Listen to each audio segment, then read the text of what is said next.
Yo. Yes, sir. Whew.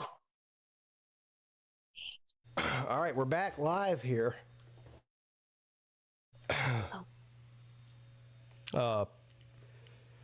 Part 2. So we're 12 hours in now.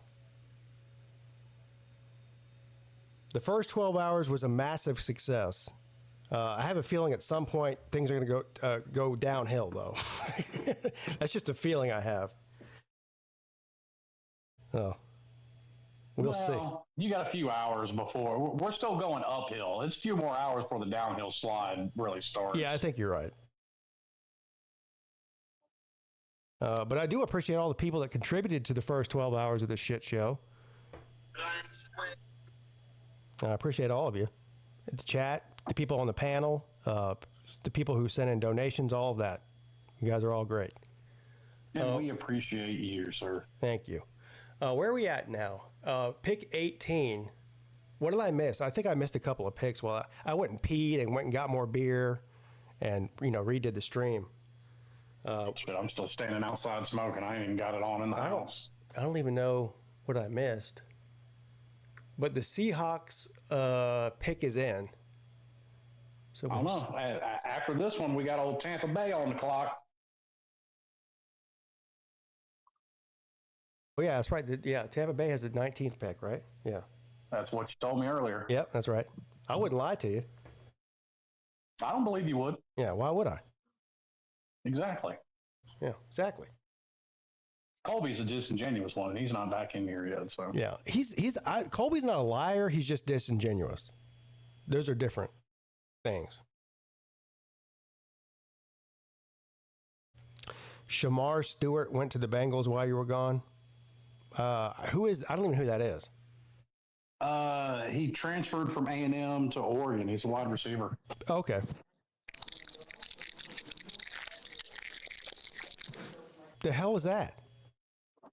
Wasn't Shamar Stewart? I don't know. Whoever that is, that's him. Huh? Me? Oh, I was opening Yeah. crackers. My bad. Is that what that was? Am I misremembering? But was Shamar Stewart one of the ones at A&M that was smoking weed in South Carolina's locker room? I don't know. Is that true? I want to say he was in on that, but I could be wrong. Damn. Who was the guy, like, whatever, it was like 6 or 7 years ago, who they, like the day before the draft, they released a video of him smoking weed out of a gas mask? You remember that? Oh, Jeremy Tunsil. Yeah, that's right. Yeah, because that's what led into all that investigation. And, like, I remember watching documentaries about that. Like, there was a player from Mississippi State that admitted that he took money from 4 different colleges, but they were never named and never sanctioned. They were redacted. They were redacted in the report. By the way, not to just come in and take things over, but how fucking hilarious is it that Shedeur has not been drafted yet? I don't think he's going. He's not going to go in the first round. There might be 2 quarterbacks go before him. Like, I'm calling it now. He doesn't believe me. I'm saying that the internet will be a firestorm of how racist the NFL is if Shedeur doesn't go in the first round. I don't think that's true. I don't know if that's true, but I guarantee you Dion will hold a press conference about it and talk about this for 10 minutes about how much bullshit it is that they don't, that, no one's willing to take his son and how great he is, and God himself chose him. I can't wait for that. Yeah, Pete, do you think that he won't do that? Well, first of all, whether he's the one that initiates talking about it is a different thing, because he's going to be asked about it 50 times. True. So, of course. Yeah, I don't know what he'll say. I think he'll clearly try to stump for his son because he's been pumping him up for the past, 3 or 4 years. Well, I'm not even mad about that because it's his son. I mean, what father wouldn't do the same thing in that situation? I wonder when the Dolphins draft next. The Dolphins might want to look at him. Hey, Rick, I don't know if you were listening earlier because by the time I got out of work and you were gone, but I'm taking that shit seriously, homie. I'm like sub 280. Oh shit, bro! I got to get serious now. You are serious. Yeah. You told me you stopped eating bread. That's serious. Yeah, I did. And my workout routine is like, because any movement is burning calories, right? So I'm going to up my masturbation.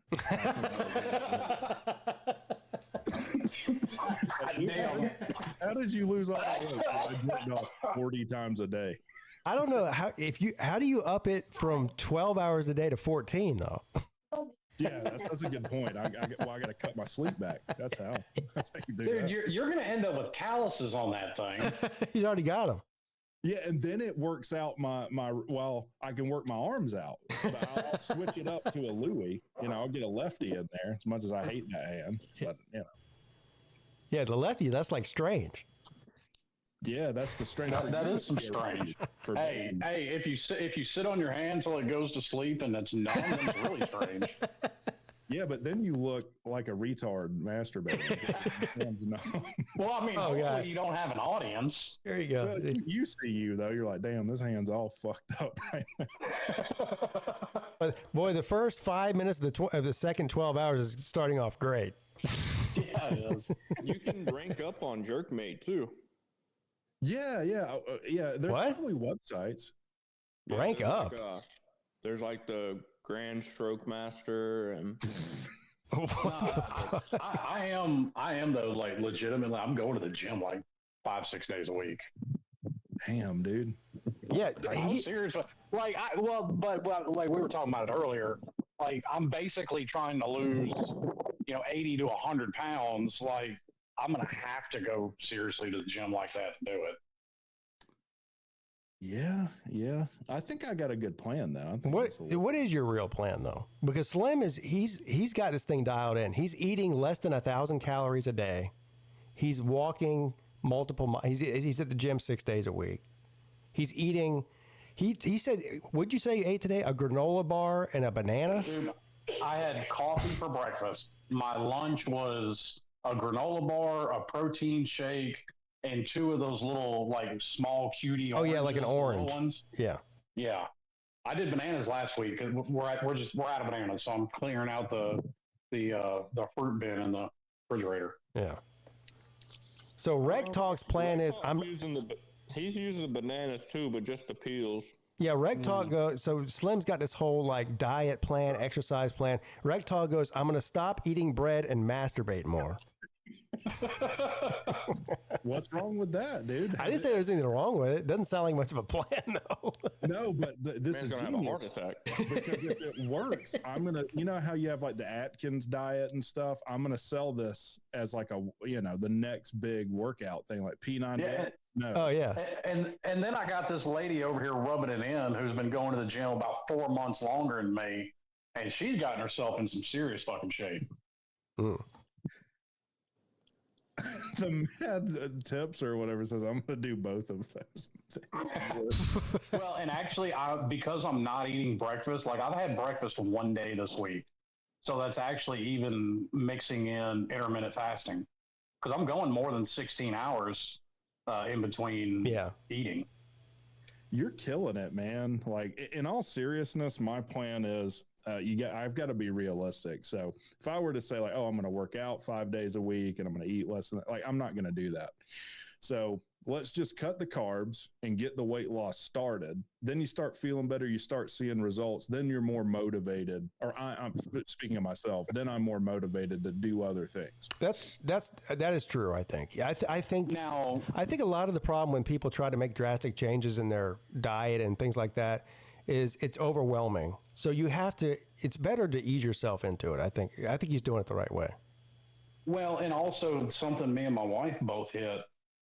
Trying to do that, both of us at a certain point hit a wall, and you're gonna hit a point where you're gonna have to change something up because and like I've even heard bodybuilders talk about this.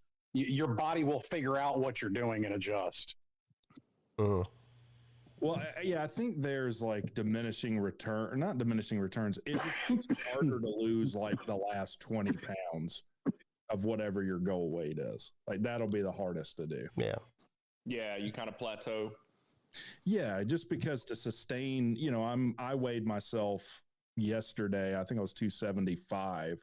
So I have to eat a lot of calories to maintain that. So it's easy to start dropping from there as opposed to 240 to 220. Well, like when I say I hit a wall, I was like stuck at 285 for 2 weeks. That makes sense. The Buccaneers pick is in. If y'all watch Salita's videos, you'll be in shape. Yeah, that's my plan. I'm going to do the Slita plan, which is you burn calories through hatred of women. Well, you know, hating women it's pretty strenuous. Yeah. I mean, that's when I swapped up to hey, Slim, the Bucks took Agbuka. Oh my God! Yeah. So now we've got Godwin, as far as I know, coming back. I haven't heard any different. They just drafted Mbuka, and Mike Evans redid a long-term 5-year contract last year. Don't y'all have Calvin Ridley too? I don't know. Yeah, I think they do. We might. Well, y'all might have the best wide receiver core in all the NFL if you got him now. We might, yeah. I mean, honestly, the only thing holding Tampa back, and it's happened both years they've made the playoffs with Todd Bowles, is his clock management. But he's only been a head coach for a couple of years, so I'm kind of giving him some leeway with that.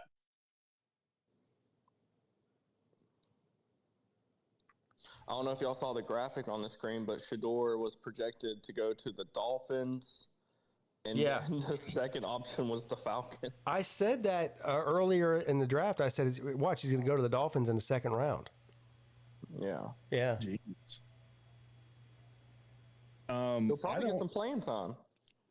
I don't know much about this draft or anything. I'm not an NFL guy, but it does seem like, and I'm not even shitting on the Georgia player we drafted, but linebacker for Falcons did not seem like the play to me at 15.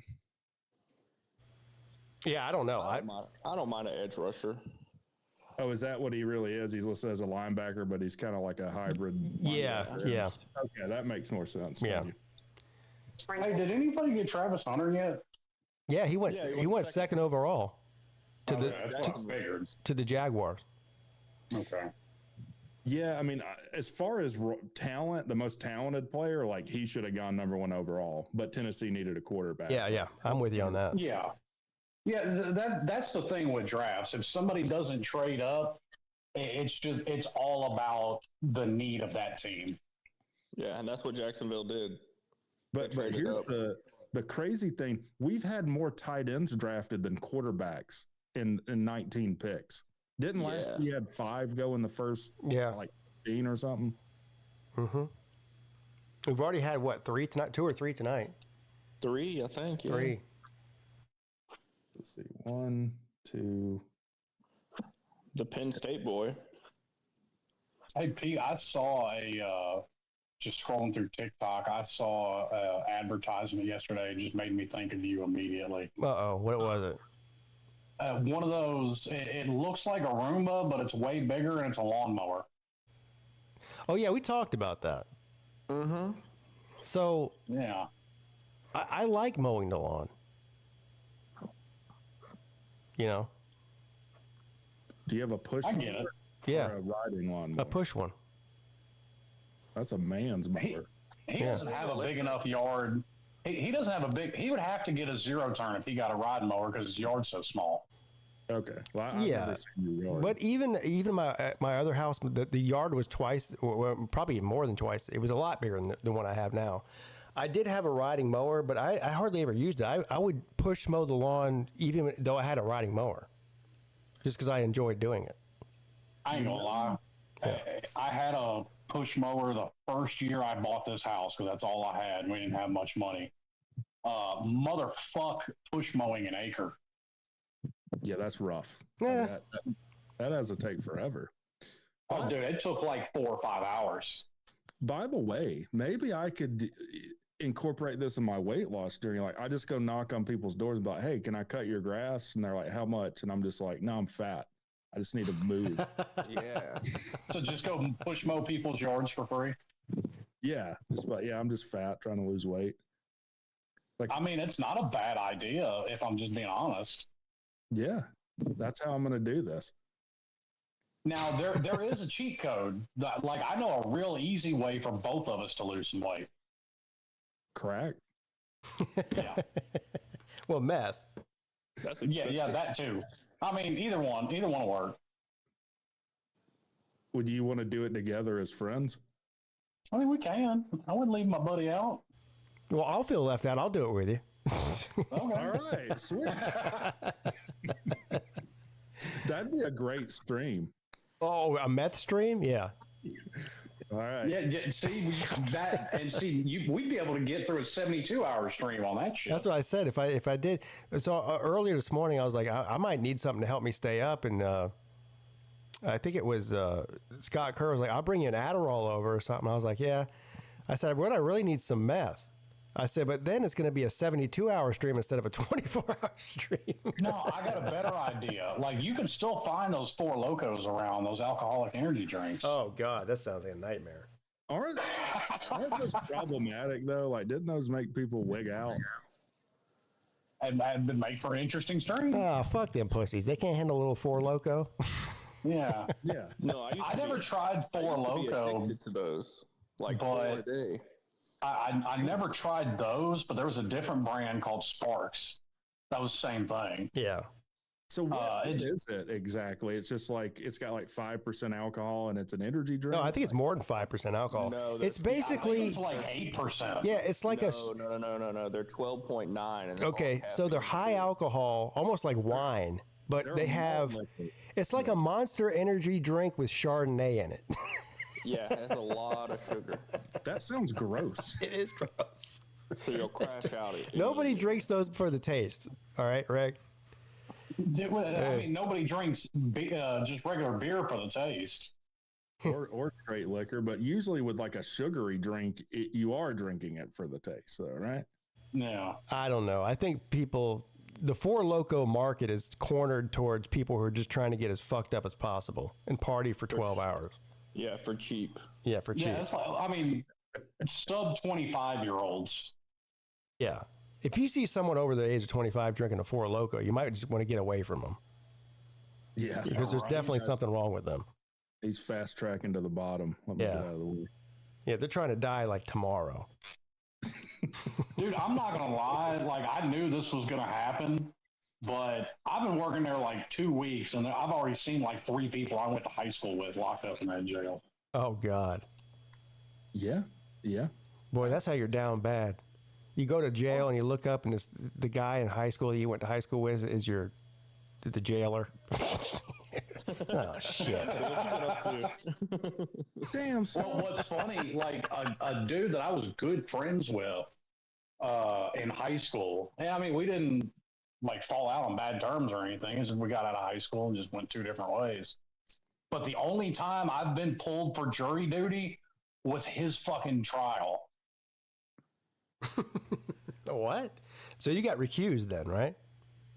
Oh, yeah, I was off of that jury quick. Yeah, because you knew him.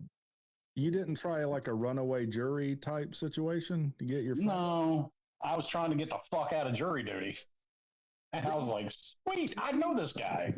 Can we talk about that too? Because what they pay you for jury duty is like $20 a day or something. Oh, yeah. Right? It's like $20, Yeah. $25, yeah. How does that make sense? It doesn't. It doesn't. Shouldn't they have to pay you whatever your wage is or some percentage of it?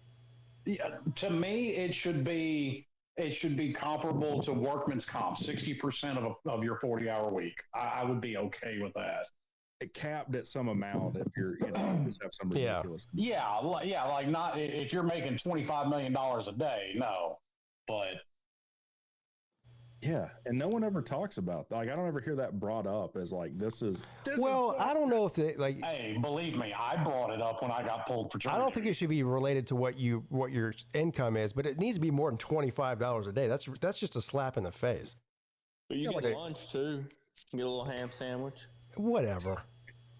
Dude, you get the same fucking bologna sandwich that they serve the inmates in the jail.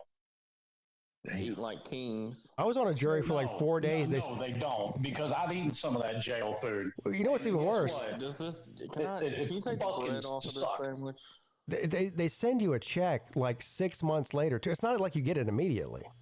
Yeah, they send you a check 6 months later, and then they take taxes out of it too. Well, someone in the chat says your employer is supposed to pay you and deduct the court's pay, but that's, I'm just sure, only if you have like benefits with your company. So if you're, if you don't have that, you're just... I read the same thing, and my employer was like, "Shit, no, I'm not paying you." Yeah, why would they do that? They'd probably tell you, well, I mean, I guess yell he's guilty and get thrown out. I was on a jury one time for like 4 days, and it was like 3 months later, I got a check in the mail for like $68.12. Like, what the fuck? For a week's pay, damn. Yeah, for like 4 days. Well, a lot of people, if you have like a really good case, you could write a book about it. Like 10 years later. Well, mine was bullshit. Didn't some of the people that some of the jurors from the OJ trial write books? Mm-hmm. I think so, yeah. But that's a long time to get any benefit from being on a jury. You had to wait like a decade. You could be dead by then. I mean, look at us. This is true. That's why we're having to lose weight, because we're... Yeah, the jury trial I did, somebody asked what it was about. It was an ambulance chasing fucking lawyer who it was a car wreck situation. This woman was suing for injuries, and she had a crooked doctor who wasn't even really a doctor, like in there as her witness, saying that he had to do all these procedures on her, which he lied. And turns out your wife is beckoning you. What? I don't know. She just says, "Pigskin Peete, hi, babe." Oh. Turns out this woman who was suing for injuries in a car wreck wasn't even involved in the wreck. She showed up 30 minutes later and pretended like she was in the car. Yeah. I got to respect that, though. That's a good grift. Yeah. It was wild. She's like the golf guy that gets hit with the golf ball. And runs out there. Oh, yeah. But she's doing it with a car wreck. Yeah. Her daughter was in the car. Her daughter called her and said, "Mom, I got in a car wreck." She's like, "I'll be there in 20." And she goes in, she goes up and crawls inside the car 20 minutes later and acts like she was in the car. Oh, my back, my neck, my arm, my shoulder. Man, what the fuck? Okay. So it was a civil case and you were determining what to pay who. Yeah. Well, of course, we didn't give her anything. That was it was the world's shortest jury deliberation. Like the bailiff comes in there, he's like, "Okay, you guys have all the evidence. If you need any evidence, let us know. We got all the documents. If you want to see the diagrams and all that shit." This went on for 3 days. Now this is ridiculous. So as soon as he's like, "All right, I'll close the door. Just ring the bell whenever you guys have a decision, or if you have any questions or whatever." He closes the door. We go, "Okay, let's just go around the table and let's everyone just give their initial thoughts, like guilty or not guilty, right?" And everybody just looked at each other at the same time. Was like, "Not guilty." That bitch is lying. She's crazy. So we called him back in. He goes, "It's only been 10 seconds." He's like, "Are you sure that y'all, like, nobody has any questions? Nobody wants to, like, look at more evidence?" We're like, "No, that bitch is lying. Everybody knew it." So he's like, "Okay." What evidence, like, how did they prove that she wasn't in the car initially? Well, there was eyewitnesses from people on the side of the road that saw the accident, and they were like, she was not in the car. And then they said some other car pulled up like 20 minutes later, like around the block, and we saw her get out of the car and then run over and jump inside the car like she was in the car. So what was like their defense of that? Like, well, those bitches are lying. She was there. Like, yeah, okay. It was pretty crazy. And also the other lawyer, the one who was defending the woman who was getting sued, he was good. Like the lady that hired the ambulance chaser, she hired some broke down fucking, what's that lawyer from Breaking Bad? Better Call Saul. Yeah, she hired her some fucking like Walmart version of Better Call Saul. He guy had no idea what he was doing. And but this guy, he was really good at proving she has done this before. She's sued like 3 other people for car accidents. The expert quote unquote doctor witness that she had this is what he does. Like, he's been proven to be a fraud. Like, he totally blew them out of the water in the courtroom. Most of those ambulance chaser lawyers, like, they fall apart in a courtroom. Like, they're good at settling shit out of court. Yeah, I mean, how bad was he? Like, he's in there and he's like, I object, and the judge is like, it's your question. What are you talking about? Like, there's a real famous one in Memphis. He runs all kinds of commercials touting that, you know, he's recovered like $2.2 billion, and he's had like 3 cases ever go to trial and lost all 3 of them.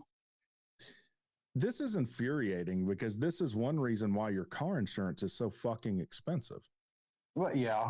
Well, it's not just insurance companies, but companies in general have decided that it's cheaper to just settle out of court than go to trial. Well, I remember having this conversation a few years ago with my boss. Like, if one of these big trucking insurance companies would just, flop their nuts on the table with some of this crap, you could put an end to a lot of this. Yeah, but it's going to cost them however much more to do that, I'm sure, as opposed to. Well, okay, but is it going to cost you?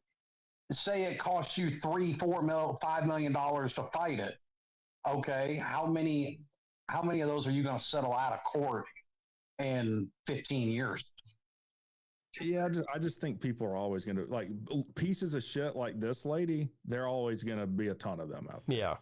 You're not going to snub them out by fighting every case. Well, you also need like judges to do their job, and like the woman that burned herself on the McDonald's coffee to laugh her out of a courtroom. No, you're not suing somebody over this, you idiots. Get out of my courtroom. When I went out to go to my car after it was all over with, I ran into the lady who was being sued in the parking lot, and she walked over to me and she like hugged me and she's like, "Thank you so much. This has been a total nightmare for the past 1.5 years of my life." I was like, yeah, you're welcome. Huh? I can't imagine. I mean, think about how fucked you would be, because that could have gone the other way. She was suing her for like over 6 figures, like $200,000 or something. It's like, I haven't kept up with it, but I'm sure there's that wreck I got into, there's some kind of lawsuit or settlement or something. Well, I'm sure. And for that lady, she still had to pay to defend herself. Yeah. I mean, because I don't, like, I'm not a lawyer, so I'm out of my element. I don't know if you can counter sue for court costs or whatnot, or if that you can. I think you can, but again, that costs money to do that, and you're taking a crapshoot that you'll win that. Yeah, and I mean, here's the thing. A high-profile example would be numbnuts whose name cannot be spoken on the internet anymore. But like he was ordered to pay out $3 billion or something. He's never going to pay that. That's never going to happen. Oh, AJ, is that who you're talking about? Yeah. Yeah, I don't know. That's tricky too, because he is so the opposite of judgment proof. Like, he's doing things that would probably be classified as fraud, and then I guess you got to fight him on that too. Now, I do know with a lot of these judgments, you can sell them like debt. So you can be like, okay, I'm going to sell this settlement that I have to another law firm for 20% of what the settlement is, and then it's up to them to go collect on it. Yeah. All right, I'm going to get out of here, Pete.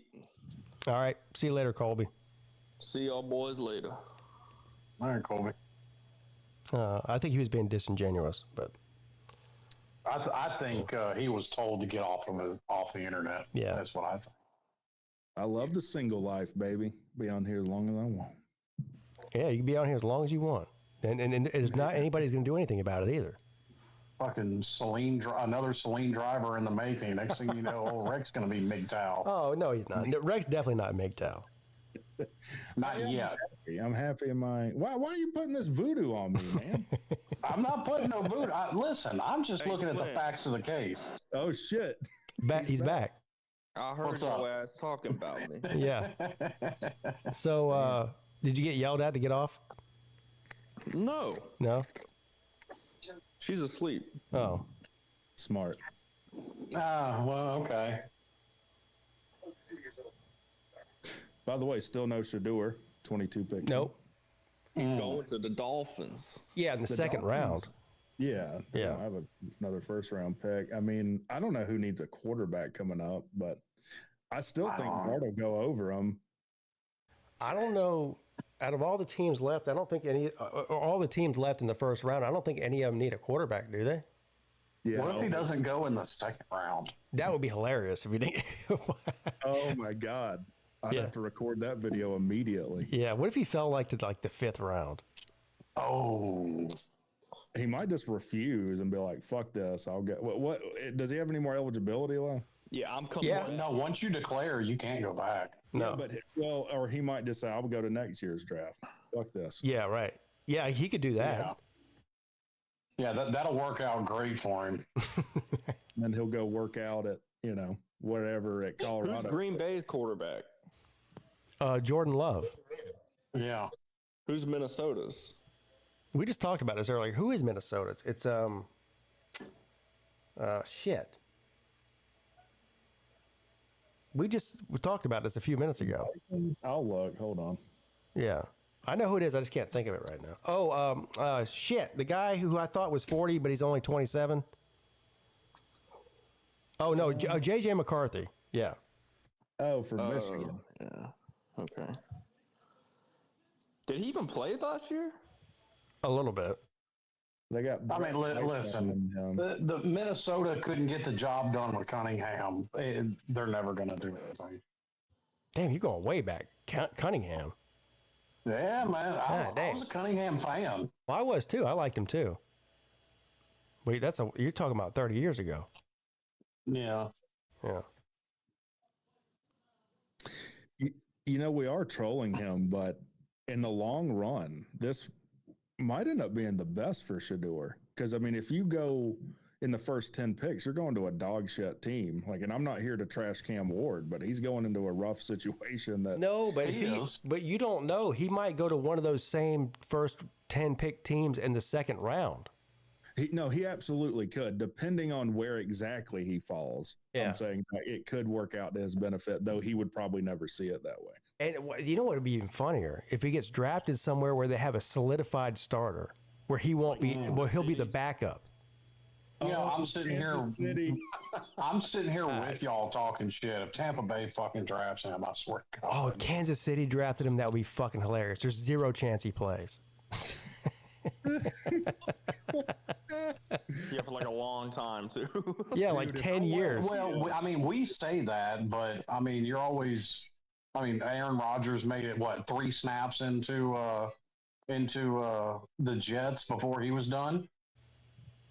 Yeah, but Aaron Rodgers is already a Hall of Famer. And he's a great example of why that would work. He went behind Brett Favre, got to develop for however many years, and that's probably a big reason in his success in the NFL. Did you ever? I've said it for years on here. Green Bay has the recipe, quarterback after quarterback after quarterback, and nobody will follow it. They do hit on every one of them. You're right. Well, they don't. But they also let every one of them develop. Yeah. Yeah. That running back got picked from North Carolina. Amarion Hampton. He's a stud for sure. He went to the Chargers. Yeah, he's good. Remember Nakobe Dean last year was first on the board for a long time in the first round. He got picked in the 4th round. Yeah. Oh my God. Here we go. Articles already coming out from Paradise Hill Farm. Is Shedeur the next victim of anonymous sources? That's what they're going to say. Oh, someone was spreading lies and he dropped. Yeah, I was thinking about that earlier. Yeah, I don't think it's really a secret why he's being passed over. No, but they've got damage control. People talking shit and spreading lies. That's why I said, man, the internet's going to be full of how racist the NFL is. I don't think it's going to be a race. I don't think they're going to do the race thing. I think people in the world today will turn anything any way they think. There's going to be they can get people to quit. Well, how many black starting quarterbacks are there right now? There's a good. The NFL is 80-something% black. Yeah, well, Cam Ward's black, is he not? What? Well, it depends. What do you mean depends? It depends. Oh, That's whatever. Like Spencer Rattler. It depends. Hey man, I grew up in well- the projects, man. Light skinned folks got it about as bad as white folks. He's not, dude, he's like Wesley Snipes, isn't he? I mean, he's No. I mean, the way white people make fun of, gingers, white gingers, and same thing happens with folks that aren't dark enough in the projects. Yeah. I grew up around that shit, man. Green Bay's on the clock. here we go. Well, they're going to stick it to Aaron Rodgers and draft a wide receiver. By the way, what the fuck is he doing right now? Who? Dude, Aaron Rodgers had one of the best wide receivers, if not the best wide receiver in the league, in Devontae Adams. Aaron Rodgers would go eat a bowl of dicks. Well, that was one, and they didn't even draft him. He was a trade, wasn't he? Yeah, Who cares? They got him. for like 1 year. No, it was more than 1 year. I'm talking about he's pulling like a Brett Favre with like, am I coming back? Am I not? I'm focusing on other stuff. I feel like he's just trying to figure out if anybody wants him. Me too. Yeah, because the Jets told him they were moving on. That's right. Yeah, he's moving off. So I've heard Pittsburgh. Somebody said something about Minnesota earlier. That's the two I've heard. Yeah. If Tampa hadn't got Baker and he played the way he did, I would have taken Aaron Rodgers in Tampa immediately following up Tom Brady. Yeah, I'd have taken I would that. like to see Aaron Rodgers in Minnesota just because that's Green Bay's biggest rival. You want to see two quarterbacks do that? That's dirty. Yeah. Wait, what if this happened? Well, I don't know who needs a quarterback, but let's say someone who needs a quarterback drafts Shador. So they're like, oh, I dropped, but at least I'm going to somewhere where I can play. Then in free agency, they get Aaron Rodgers for Shador to sign. This is the most Paul thing ever. Paul says, stop mistreating light-skinned people. We are good too. You're not light-skinned, you're white. Well, I'm not mistreating anybody either. I'm just stating facts of the case. Well, he's not light-skinned, he's white. What do you mean we? No, the arrest report said Caucasian. Whatever. Caucasian. AKA white. Yeah, this is becoming an interesting. Everyone go around and say what race you are real quick and we get this sorted out. I identify as clear. Yeah, there you go. I put Native American on everything. Me too, dude. You could pass for that, Yeah. Colby. I'm Polish. Yeah, I do. Technically, I do. I'm Polish. I just don't want to put white. That's white. No, it's Polish. No, Polish is a nationality, not a race. It's also the whitest of white. Yeah, you're like that depends on who. I mean, according to some people, Muslim is a race. So according to who? Slim's QAnon group. no, this is just shit I've read on Twitter, man. Oh, well, there's your problem. There is a Well, no, it was somebody made a Muslim joke and they said, well, you're being racist against Muslims. Oh, yeah. Apparently Muslim is a race. The only thing like that is Jewish. That Karens is is a race. halfway in between. Well, Jewish isn't a race either. I mean, there are people from Morocco that are Jewish. I mean, it's the closest thing. First of all, Jews don't want you to be a part of their thing. And it is kind of viewed as a race, right? Yeah, I'd say probably out of all of them, that's probably the closest example, yeah. But I mean, technically it's definitely not, but I understand what you're saying. Right. Yeah. Yeah. Well, you can't market one of the boxes. That is true. Somehow they skirted this. Oh, God. You could write it in, do a They write-in. just write Jewish. Yeah. Yeah, you do have to be born Jewish. We missed out. You have to be born. No, you can convert. Madonna converted to Judaism at one point. Yeah, but I mean, in the Jewish community, that's like... Well, I guess unless you're Madonna. Madonna can do it, but we can't. She was already rich, so they Yeah. let it happen. Sammy Davis Jr. was a black Jew? What? What? and it's not like you can't convert to Judaism, but they discourage against it. They just talk shit about you behind your back when you do it. Look at this idiot. Yeah. Well, look at those idiots. Look at those idiots with the fucking spiral curls coming out of his hat. Well, that's a Hasidic Or the frisbee on his fucking head. It's a fundamentalist. It'd be like if Jackpot converted to a Clemson fan. Yeah. There's no rule against it, but you'd be like, who the fuck is this guy? Yeah. Like he's not one of us. Not one of us. Yeah.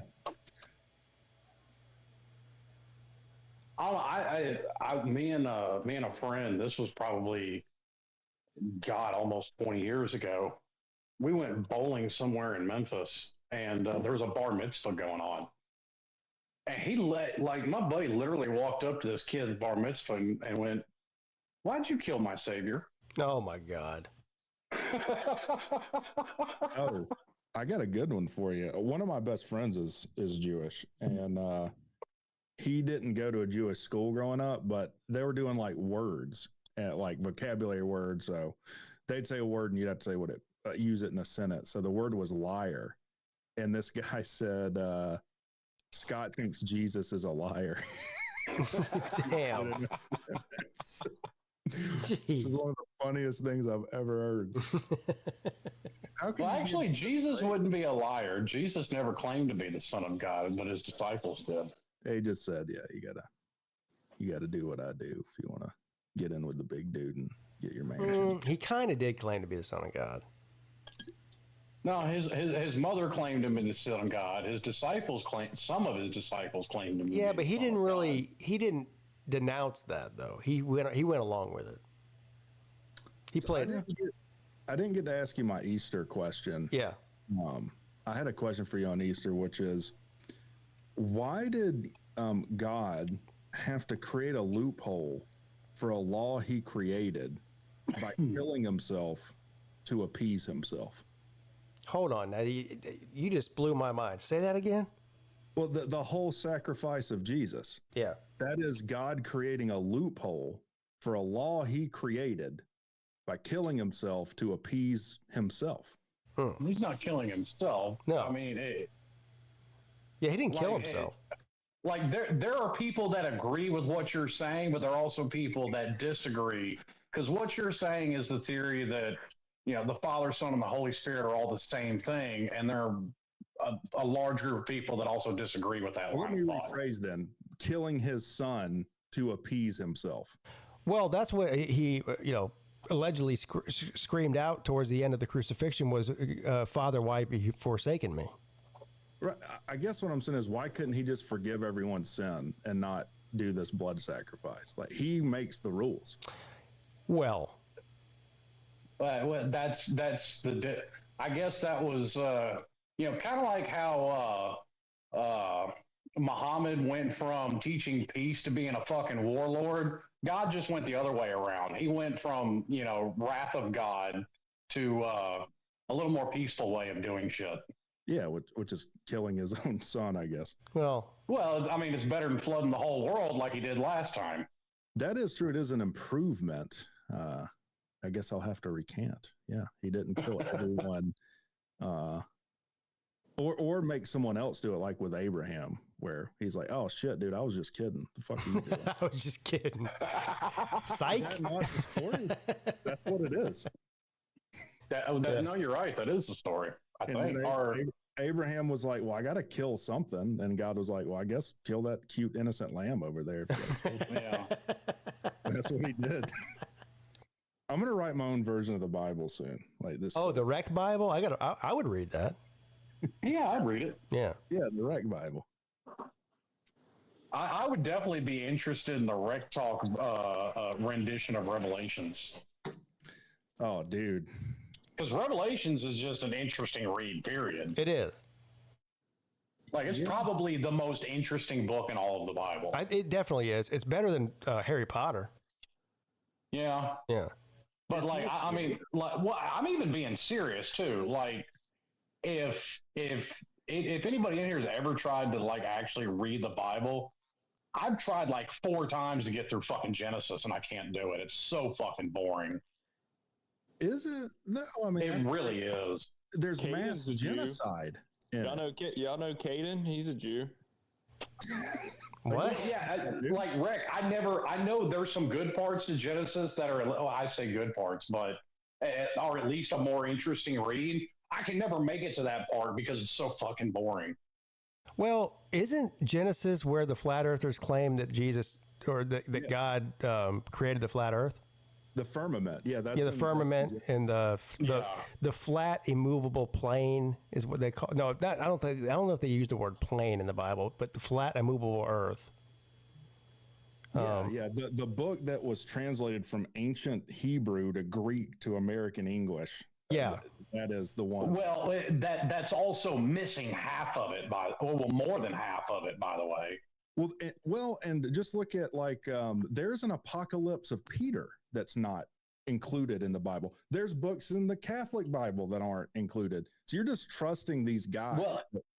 Well, there's a bunch of even getting into shit like the Book of Enoch that's even completely taken out of the Torah. Yeah, that's the Old Testament. Yeah.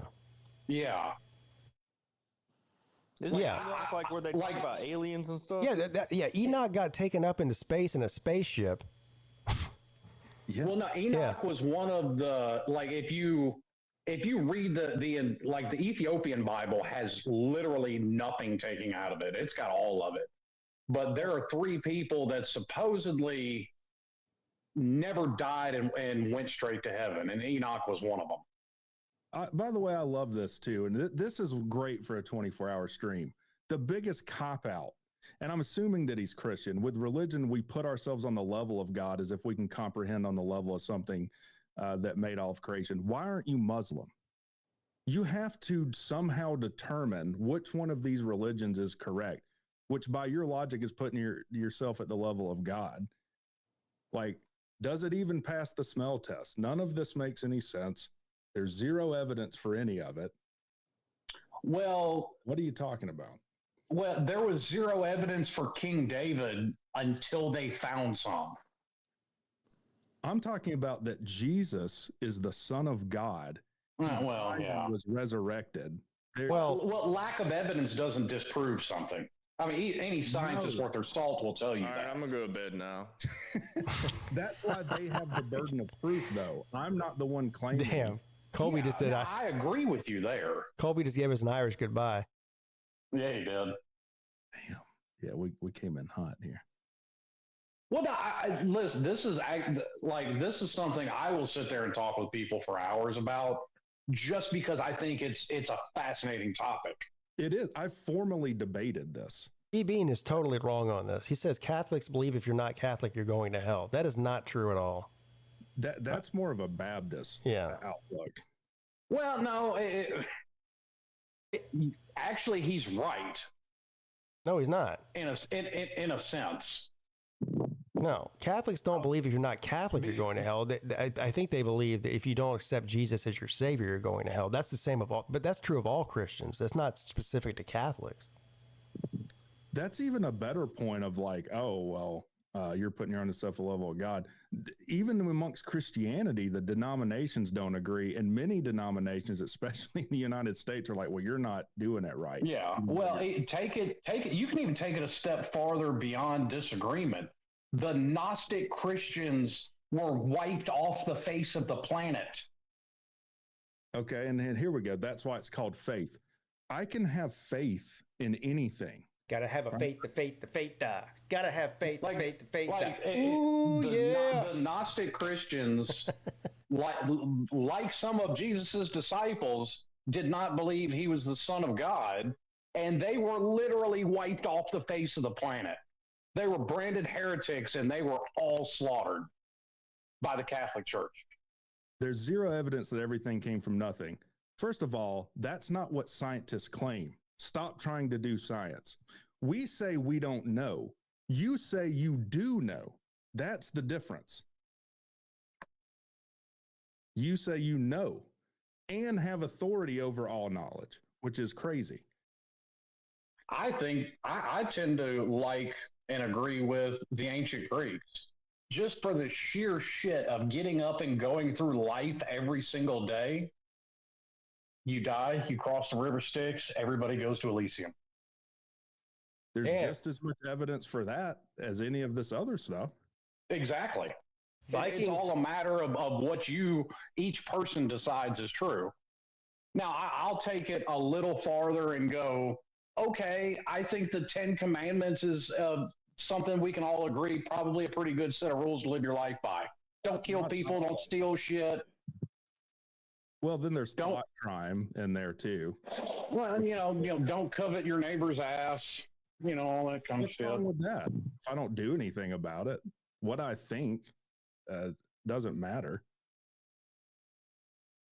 The Vikings just took an offensive lineman from Ohio State. Offensive lineman's always a good take. Yeah.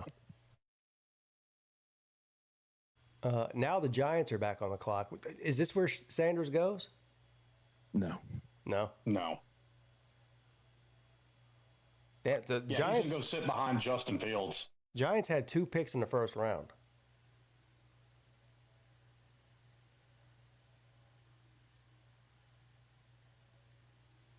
The only thing that can help the Giants at this point is that they actually draft Jesus, I think.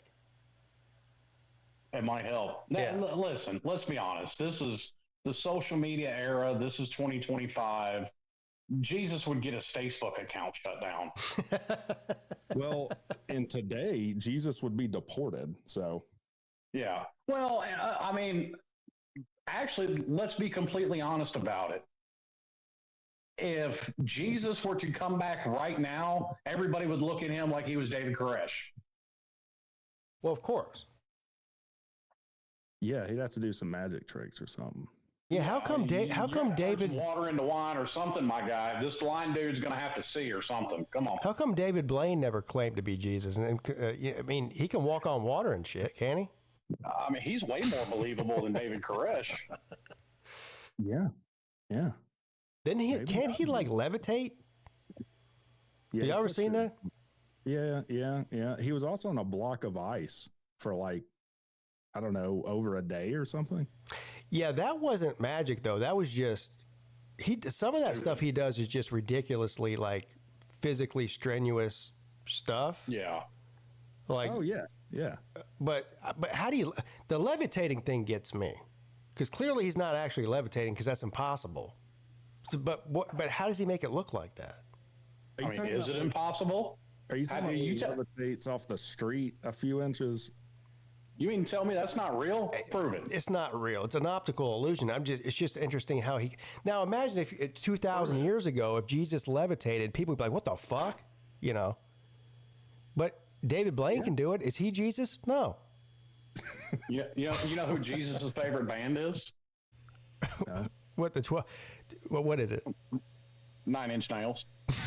Oh my God. That's probably the most fucked up joke. That is the most fucked up religious joke I've ever heard in my life. Damn. Oh, dude, I reposted one worse than that on Twitter. Somebody made like one of those GIFs or whatever.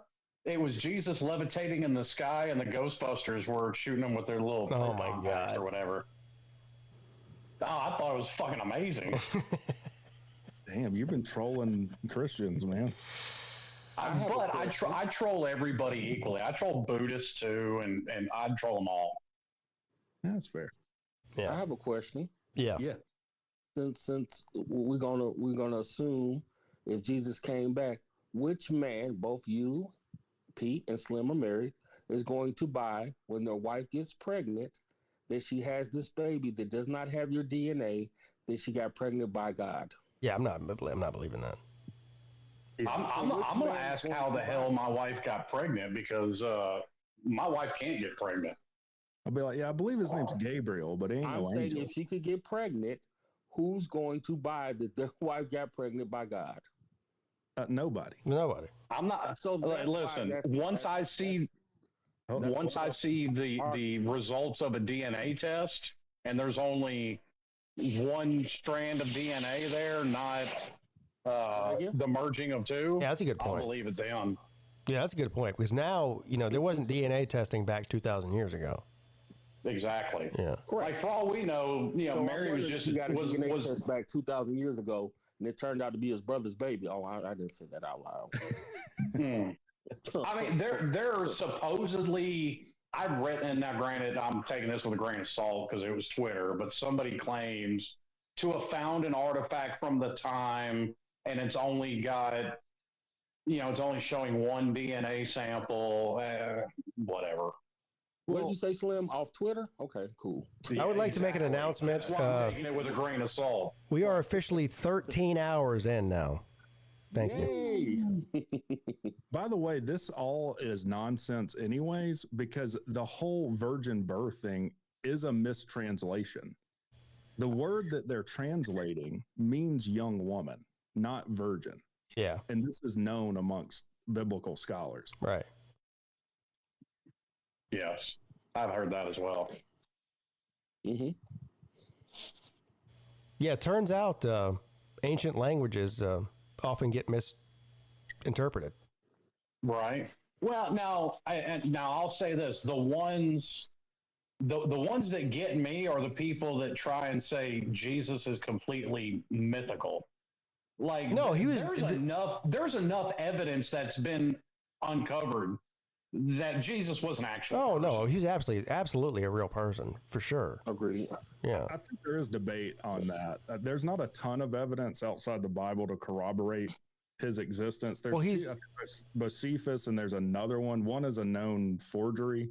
I'd have to go look it up, but I'm completely okay saying Jesus was a physical person. I think he was also. I mean, he's mentioned throughout the Quran too. Yep. Well, the Quran was written way, way, way later. Yeah. Yeah, you have to figure Jesus was a prophet. They believe he was. A prophet. Yeah. Well, here's the and this is what I find funny. Like, fucking Islam and Judaism hate each other, but they're fucking cousins. Like, Islam is an offshoot of Judaism, just like Christianity is. Yeah, no doubt. But ours is the true story. What about the possibility that Jesus had? Everybody claims to have the fucking true story. That is an interesting theory about the Holy Grail not being, a piece of pottery or whatever, but instead is actually the bloodline of Jesus. He's talking about the Da Vinci Code. Which is a popular theory, and I think an interesting one. I think so. The Old Testament is quite obsessed with the bloodline. Oh my God! The Giants took Jackson Dart. Damn. Wow. Yeah. The Giants are idiots. They get what they deserve. But listen, they could have done worse. They could have taken Shador. It's just funny because Giants traded Saquon Barkley. I have no. Well, yeah, that was dumb. Right. So they can do whatever. He kept Daniel Jones and then got rid of him. So Jackson Dart, good luck. They ain't gonna protect you. Damn, I didn't know the Falcons had 2 first-round picks. Yeah, they're in again. Yeah, they're gonna fuck this one up royally. Damn it. Yeah, they got one good one, so it's time for them to fuck up. Yeah, I agree. Yeah. Now that can be they're good for one good pick every 5 years. So they're the rest of their picks are gonna be garbage. Because they drafted Julio. That was a good pick until he got caught gambling. Julio didn't get caught gambling. Who was it? No, that wasn't Julio. Ridley, that's right. Yeah, Ridley. Ridley was playing FanDuel or something. He wasn't even gambling. Listen, I was close. He was doing both fucking Alabama quarterbacks. He wasn't even gambling. He was doing fantasy football. Yeah. But, he wasn't putting money on games he had any impact over. Right. Yeah, but that's what made it even dumber. Wasn't that the end of his career too? Did he do it? Because he left. No, he's still playing. Well, he got suspended for an entire season. Yeah, he lost an entire season. So it cost him $20-something million. Correct. That's crazy, man. Yeah. Well, that's the most expensive fantasy football league ever. $20 million. Yeah, right? That's like that fucking fantasy football you walked in on. Oh, that shit was nuts. That wasn't fantasy football. That was the NCAA bracket. Right. Oh, well, okay. Yeah. Man, $900,000 is what that was. Ugh. Yeah. Should have asked them what they did for a living. What they did for a living? I don't want shit. All I know is All I know is for the first time, in a long time, I was in a room full of bigger degenerate gamblers than me. And that's saying something. Damn, this is going to be. But back to religion, so we can go back to pissing people off. Yeah, evidently I'm a heretic. I don't know if that's what they mean. The definition. Yeah, well, guess what? Me and you are both fucking heretics, so whatever. Like, I'll defend the merits of religion, because we've gotten in this discussion on one of those debate streams that we did, right? But I do think that church is a big problem. I'll tell you my whole problem with it is that once I can get you to take something on faith, which is by definition belief without evidence, there is nothing I can't convince you of. I could have faith that I'm more athletic than Cam Ward. That could be a faith-based position. I would be wrong, so it doesn't lead to truth. Well, that even happens in science, though. Like, there is no proof of the Big Bang, but a lot of people, a lot of scientists believe it. There is proof of it. No, there's not. I don't really think there is proof of it. Zero proof of the Big Bang. The Big Bang is just a theory. Exactly. Well, that's the other misnomer. Oh, science theories are just like our colloquial use of theory. It's not even remotely the same thing. Okay, but there are millions of people on this planet that consider it scientific fact. What? The Big Bang. The Big Bang. Yeah, but fact and theory are almost synonymous. They're not. Okay, but what's the difference between that and faith? Nothing. That's my whole point. Literally ever heard you say.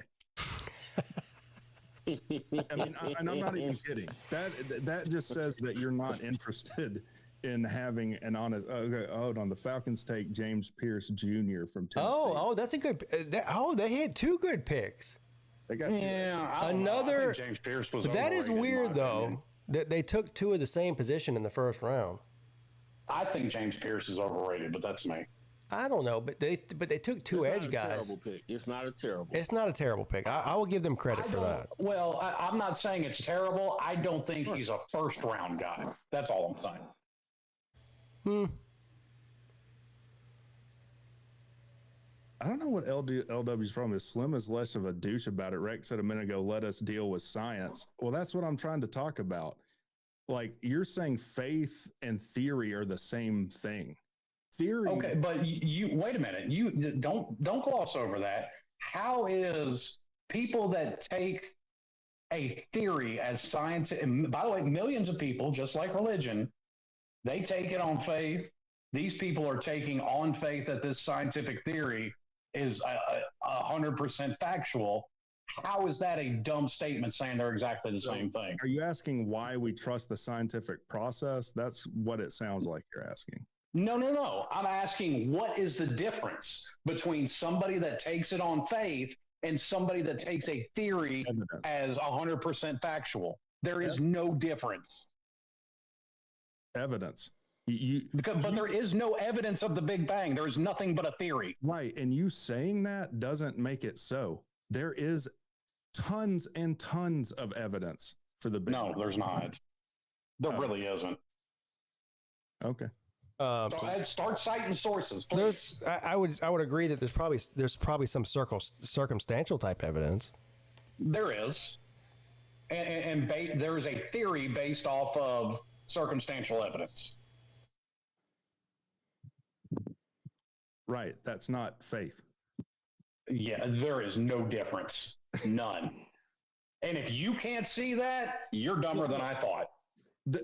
Me saying I take something on faith is the end of the conversation. I don't have to provide you with any evidence. I don't have to give you a reason, because it is belief without evidence. When you posit a theory, it goes through peer review. First of all, it has to provide a falsifiable hypothesis, which religion doesn't have, which is why it's not science. And you might say, well, if it's not falsifiable, it can't be proven wrong. That must mean it's really strong, right? No, because I could posit that universe creating pixies created the universe. This is also unfalsifiable, and why it's not science. So okay, but you're still glossing over the fact that millions of people on this planet take that theory as factual, and it's nothing more than faith.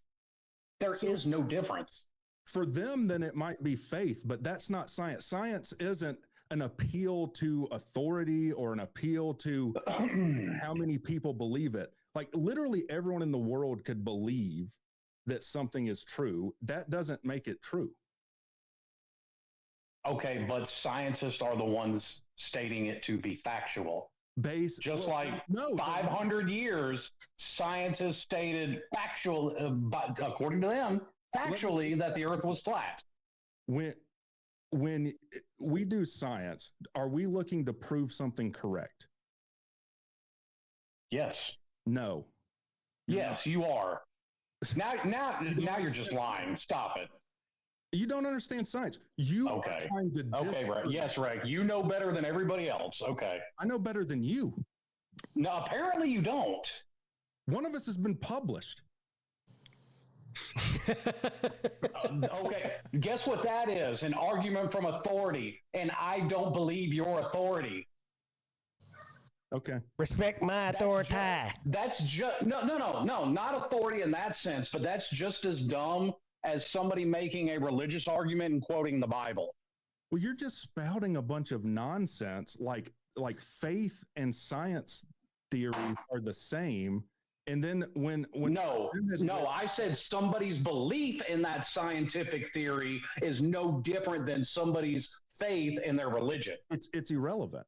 Their belief is irrelevant. All I said is they are exactly the same thing. That's all I said.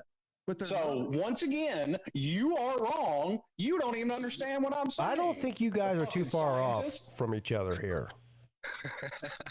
What?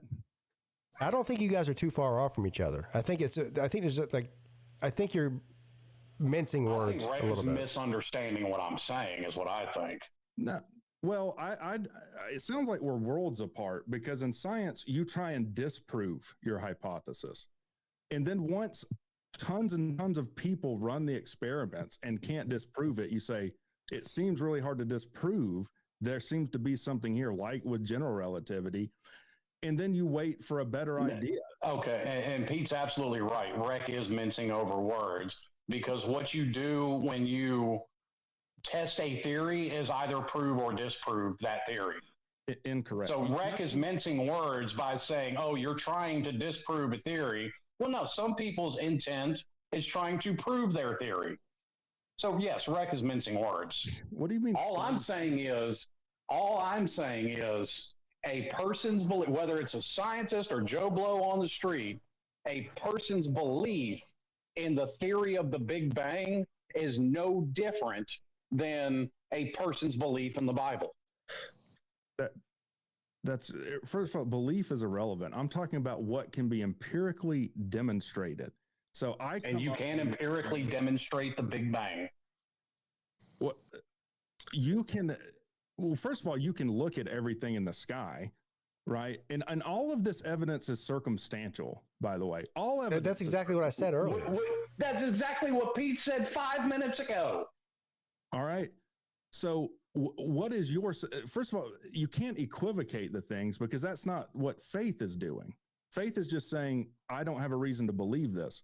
In this case, you're saying there's a lot of evidence to support this. There is no evidence. There is theories to support the Big Bang.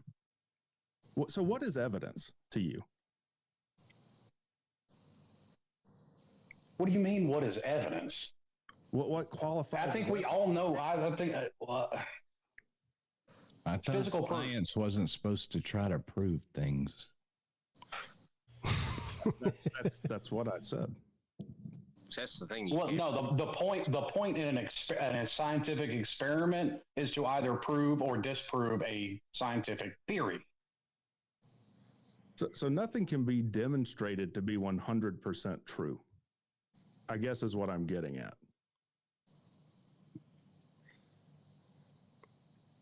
Okay. You can say that's worlds away from the point that I made. Once again, and I will break this down slowly so hopefully you can understand. A person's belief that a theory is factual is no different than a person's belief in the Bible. That's what I've said from the beginning. But that's not true. Unless it's a proven theory. Well, we're not talking about proven theory. Well, but here's what started the whole thing. The whole thing was the Big Bang is not a proven theory. Exactly. There's no such thing as a proven theory.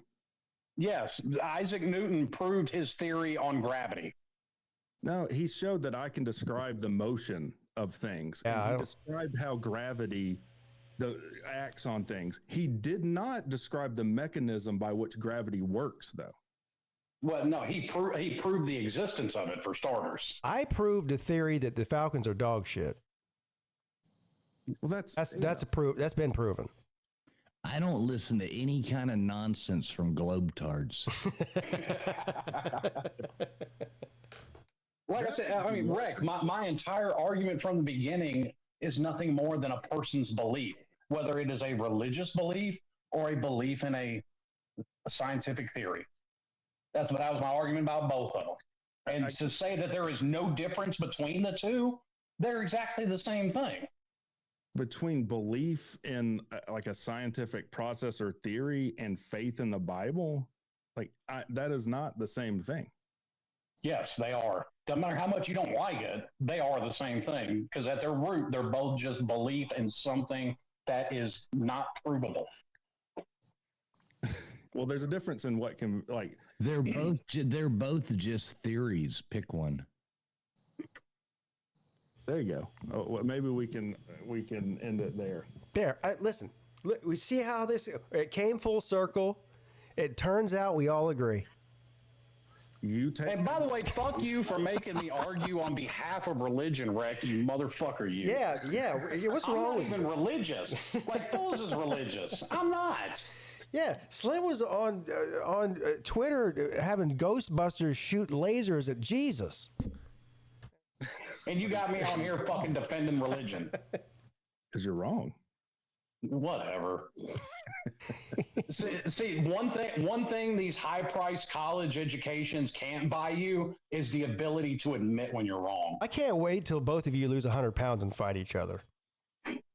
It's going to be amazing. Surely someone's going to record and by the way, Rick, you're going in handcuffs and shackles, motherfucker. I'm bringing both of them. I'm going to hog your ass when this is all over with. Are you going to tase him? I might. No, I can't do that because actually I can't do that. Like, honestly, because every time you pull the trigger on the tasers that we have, it sends information to cloud storage for evidence. Oh. So no, I can't do that. That was a hell of a ride we just went on. You know, it turns out we all agree on one thing. We're all just a bunch of dumb, barely evolved monkeys flying around on a space rock. That I agree with wholeheartedly. Well, not everyone's going to agree on that in your chat. Oh, yeah. I'm sure somebody will disagree with me. That's fine. We didn't evolve from monkeys. We have a common ancestor. I mean, some of us are smarter than others, but we're still, in general, pretty dumb. Listen, I don't think mankind has really changed that much in 4,000 years. Wars were started 4,000 years ago over a woman. In the time I just said that, 4 people were shot over some chick in Memphis. Yeah. Are we any different than we were 4,000 years ago? I don't think so. I think we just got baseball hats and automatic weapons. That's the only difference. And social media. Baseball hats and automatic weapons. Oh, God. I mean, am I wrong? No. We should let Joshua in here. He sounds like he has strong opinions. Absolutely. Take that back immediately. Somebody else argue with Rick other than me. I'm tired of making him look bad. Yeah, I don't argue with people that don't know how to change a tire. You know, that is a very, very good point. But I did learn through a scientific process how to do that. Is it really a scientific process watching somebody change your tire? Well, I didn't have faith that I knew how to do it, that's for sure. If I did, I'd still have a flat tire. Are you still riding on that plug? I meant to ask you that a while back. No, I blew the transmission out of that truck. But were you still riding on that plug when you blew the transmission out? It could very well be. Okay. I don't know for sure, but I'll accept that probably is the case. I'm not even going to knock him for that. I've been running on a plug tire for 2 years. I got to run, fellas. Y'all have a good evening. All right, see you later, Yoda. Thanks, man.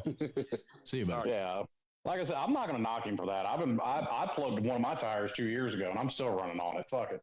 Oh, they'll outlast the threads. I guarantee that. Yeah. Yeah, I'm surprised at how well that worked. It's a mystery to me. Is that Ron Jeremy as your... I was just about to ask about this. So he's got a Ron Jeremy picture that says P-bomb on it. Is that for Edward? He in prison? No, they let him out on good behavior. Okay. Yeah. Well, it took him that long to figure out he was a creeper. Like, he got in all kind of trouble at the hospital for hitting on the nurses and stuff. Now he's got home health. He's still arrested, but he's home with his own nurses. I don't know. Is that one of those things like Nevin Shapiro? They let him out of prison during COVID because fuck it. Imagine how much he got messed with in prison by the other prisoners. His viruses are way worse than COVID. That's something else I think we can agree on. Whatever Ron Jeremy has and whatever Keith Richards have is way worse than COVID. Well, heroin's a preservative. That's what Keith... I don't think he's got any heroin in his blood. Like Keith Richards goes to Sweden every 6 months. Yeah, blood he gets the blood of a 10-year-old shot into him. Yeah. Now here's what's fucked up that I don't think anybody thinks about. Who the fuck gets his blood? I hope they throw it away. I hope. Other than that, there's some Swedish dude going, "Hey, you bitch, we gotta go on tour." What was that meme? There's that meme out there about how we all needed to start thinking about what kind of world we were going to leave to Keith Richards. Oh, yeah. Listen, if nuclear war happens, Keith Richards is going to be sitting there with 4 cockroaches. Yeah, him and 4 cockroaches. That's your uncle, I'm telling you, right? you asked what they do with his blood whenever they inject him with the 10-year-old blood. I guarantee, if I got in a car wreck tomorrow, they'd inject me with Keith Richards heroin-laced fucking 80-year-old blood. You can only be so lucky. No. Maybe the fountain of youth is his heroin-laced blood. Maybe. Shit, it might be. Fuck. You want to start curing diseases left and right? Fucking study his blood. You'll find a few cures in there. Yeah. Probably a few STDs, too. Probably some new shit, some STD that's nobody else has except for him. Probably. Maybe that's why he gets the blood transfusions. Stop, Rex. Stop telling Josh to come in here. You'll regret it. I promise you. I think it could be fun.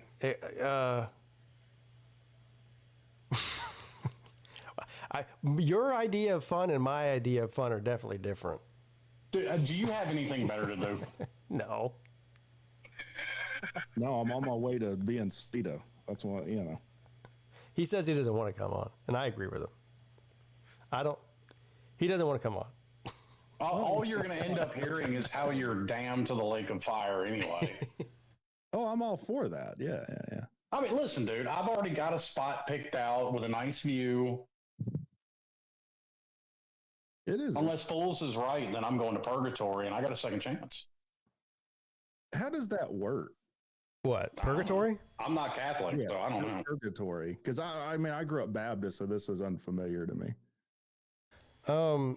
It's when you're not evil enough to go to hell, but you're not righteous enough to go to heaven. So you got to go do your. It's almost like the marginally good are separated from the hopelessly wicked. It's was the verse I've heard related to it. It's religious prison is what it is. I can explain this pretty well. Okay. It's very comparable to having theological arguments on YouTube. Yes. Well, now, wait a minute. If I can sit in purgatory forever and just argue religion with Rick, I'm cool with that. Yeah, but that would be called hell for everybody else. Yeah. Their masturbation in purgatory. No. Here's what it is. Tim Russell, he makes an excellent a comparison here. It's like being stuck in the line at the DMV for 50 years. That sounds. It really is a never-ending argument. Yeah. And once again, I'm not a religious person. So once again, damn you, Rick, for making me defend religion again. I won, by the way. You did win. I really am the loser in that. I do love that we can get legitimately like fired up at each other and then we'll be friends. Yeah. I want to know, is there really going to be like a fight between Rec and Slim at the Slobs? Let's discuss that. Yeah, we need to discuss we this. never really ironed out the details. Like, I mean, the way we were talking about it, I assumed we get like some of those inflatable boxing gloves or something. That's what I'm screaming. I mean, why is there not like this thing owned, like to where when these people have these things, it can be made fun, you know? So you go to the next Slobs and everybody puts on, you know, some huge ass boxing gloves and they, you know. Or in the spirit of both of us losing weight, we put on some of those fat sumo suits. Oh, that's awesome too. That might even be better. And then don't let anyone see us until we take the sumo suits off. I'll be like, surprise. Now, I'm going to go ahead and tell you, if we do the sumo suits, I'm wearing the Sebastian head with it. The Sebastian head, what is that? That's the My duck. costume from IOP, the head. It's the Miami duck. That would be fantastic. Maybe I could get a buzz head. Oh, this is awesome. This is really like I can see this already. See, this is why we do these things here. This is evolving into something beautiful.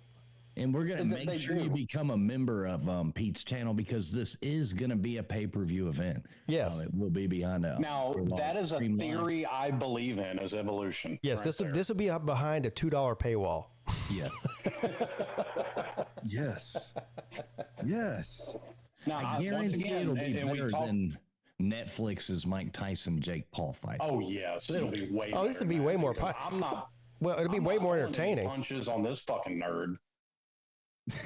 Why? Are you showing me some respect in my athletic fighting ability? And by the way, next week is our defensive tactics class, and it's a Brazilian Jiu-Jitsu black belt that's teaching the class. So fuck with your boy now. Yeah, glad I'm not fighting him, or that would matter to me. I'm gonna learn me some Brazilian Jiu-Jitsu to fuck you up there, nerd boy. Got him. Say hello to the bad guy. Johnny. I don't know how long you've been listening, fools, but so we got two guys here. One of them is I've been here the whole time. So I've been listening. Okay. I'm a lurker. Yeah. So Slim's, he's serious. He's going to the gym 6 days a week. He's eating less than 1,000 calories a day. He had a granola bar for lunch. And Rec Talk's idea of being healthy is cutting out bread and masturbating more. I heard he was shitting a lot too. And he said he's going to use his left hand some too, so he can make his left hand stronger. The stranger. Yeah. Yeah.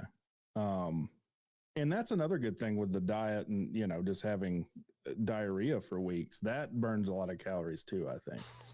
Yeah, very healthy. That is a sign that you are moving in the right direction. Yeah. Well, hey, fools, it really beats our first idea of just doing a bunch of meth. That was the original idea, yeah.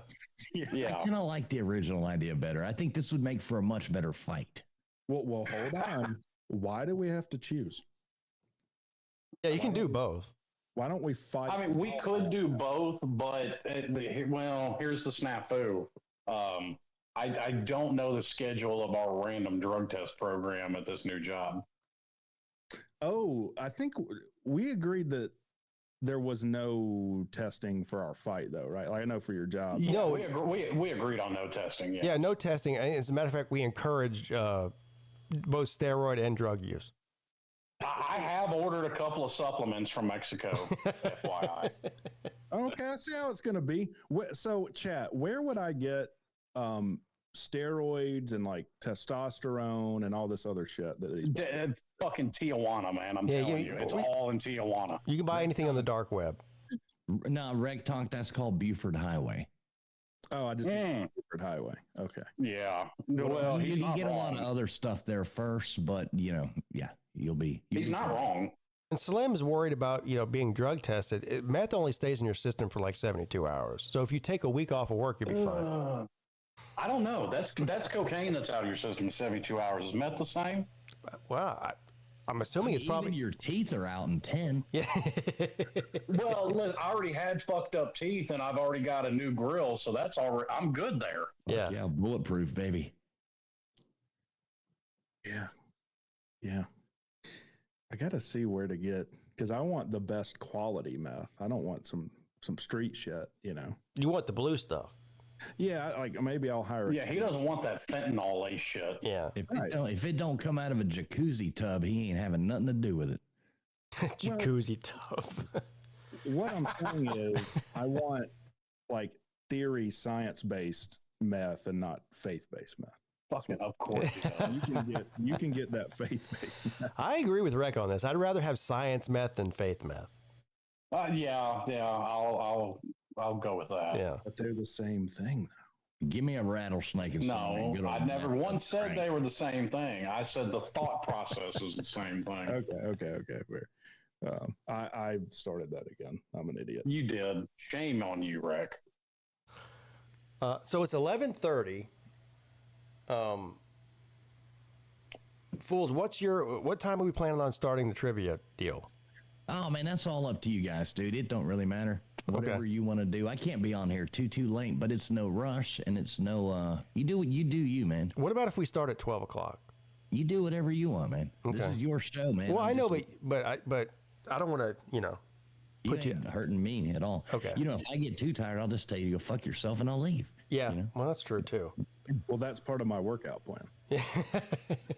So At some point, he says it to himself every time he has the thought of going to the gym. at some point, all three of you will tell me to go fuck myself that you're going to bed, and I'll be stuck here by myself.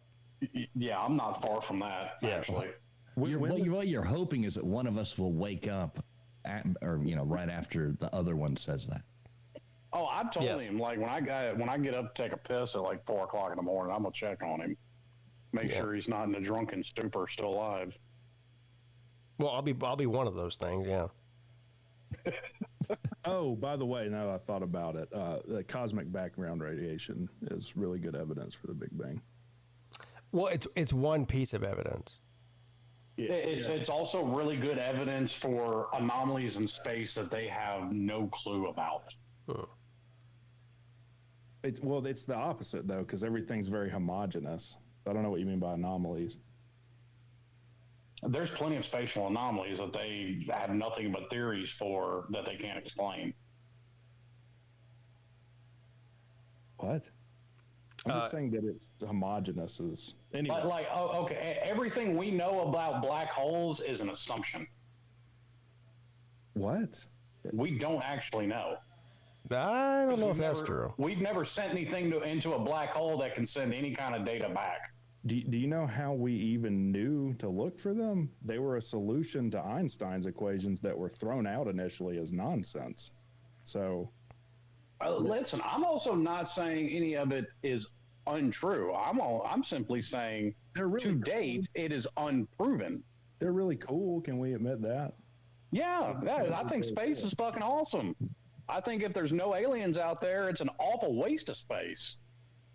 Yeah, I would love for there to be aliens. I'm pretty sure there are. That are fucking hot. I'm not convinced that they've been here, but there's got to be. Like the laws of probability and odds say that there has to be life on other planets. Right. I think so too. Yeah, and that we haven't found it is called the Fermi paradox. Don't make me go Anunnaki on you. But unfortunately for your argument, Rec, according to people on this planet, bacteria on another planet is life. Something with a heartbeat here isn't. Oh no! Here we go. I actually want to address what Phil said about the Anunnaki. Of course you do. Because I actually do think there is enough evidence to support that something weird happened a long time ago with really large people or beings, like the Anunnaki in the Bible. Yeah. Yeah. I've watched, I guess you'd call them documentaries, but I mean, it was more podcast-like about the Anunnaki. It's interesting. Forget the Anunnaki. Have you heard? How many of you know about this podcast? It's called Wartime Stories on Spotify. It's probably on all the podcasting things. I haven't seen that one. Oh, you got to search it. It's really good. Okay. It's basically It's almost like a book on tape, but it's all true stories, or at least people claiming these stories to be true. A lot of this is military, like actual documents.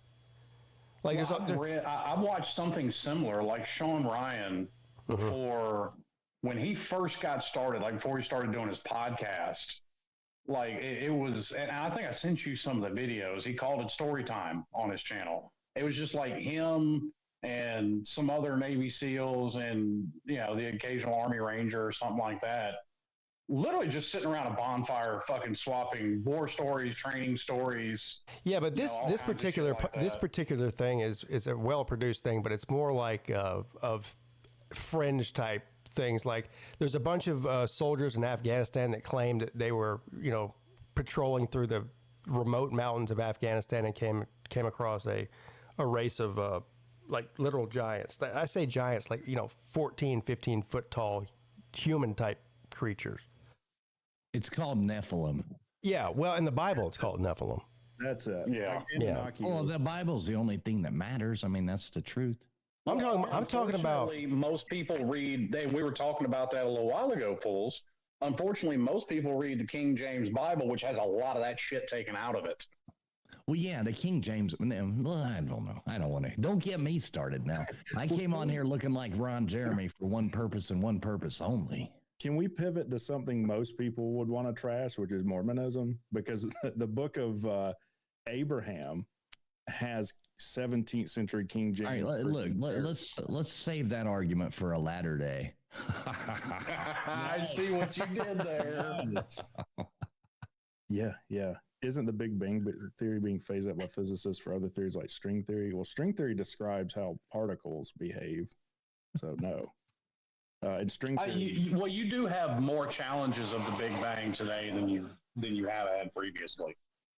Yeah, I mean, it's tough. I mean, it's a tough question. String theory has the most problems of any theory because it doesn't. I don't even know that string theory is a theory because it doesn't. Silly string. It doesn't provide a testable prediction. Yeah. And unfortunately, none of us live long enough to see, you know, evolution work out. Although, if you believe the stories about the Anunnaki, I mean, we used to. We just don't anymore. Hey, speaking of the evolution, I did find what looks to be a really good hotel in Nashville, though. Why do you keep trying to steer this to a reasonable spot? I don't know. Y'all can say whatever you want. Because as the most religious person on here, I find it funny that he does not want to get in a religious discussion. So, what hotel did you find? Well, so if you look right down the road, it is like a couple blocks further, but it's right on Broadway. It's a Holiday Inn. Yeah. And it's actually pretty decent, and the prices aren't, I mean, in comparison, the prices aren't bad. Well, can you just give us like a price number, or is it a secret? I want to say it was like $211 a night, I think. Oh, that's not bad.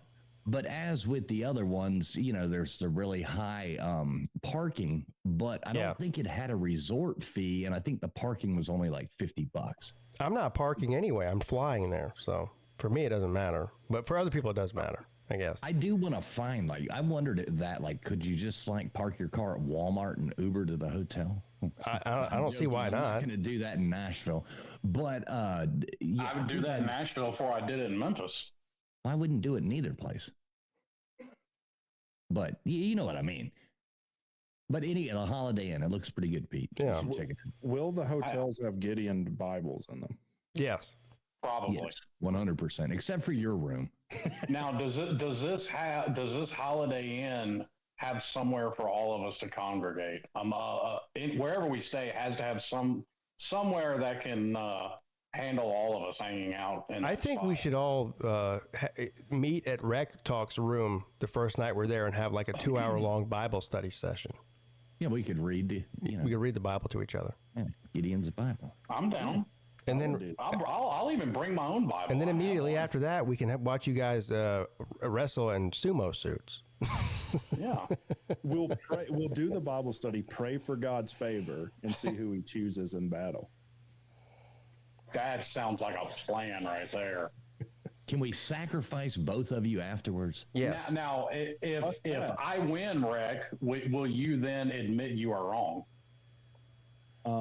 Yeah. Rick, I have a theory. You were asking earlier about purgatory. Yeah. What if I told you right now you're in purgatory? I would believe you.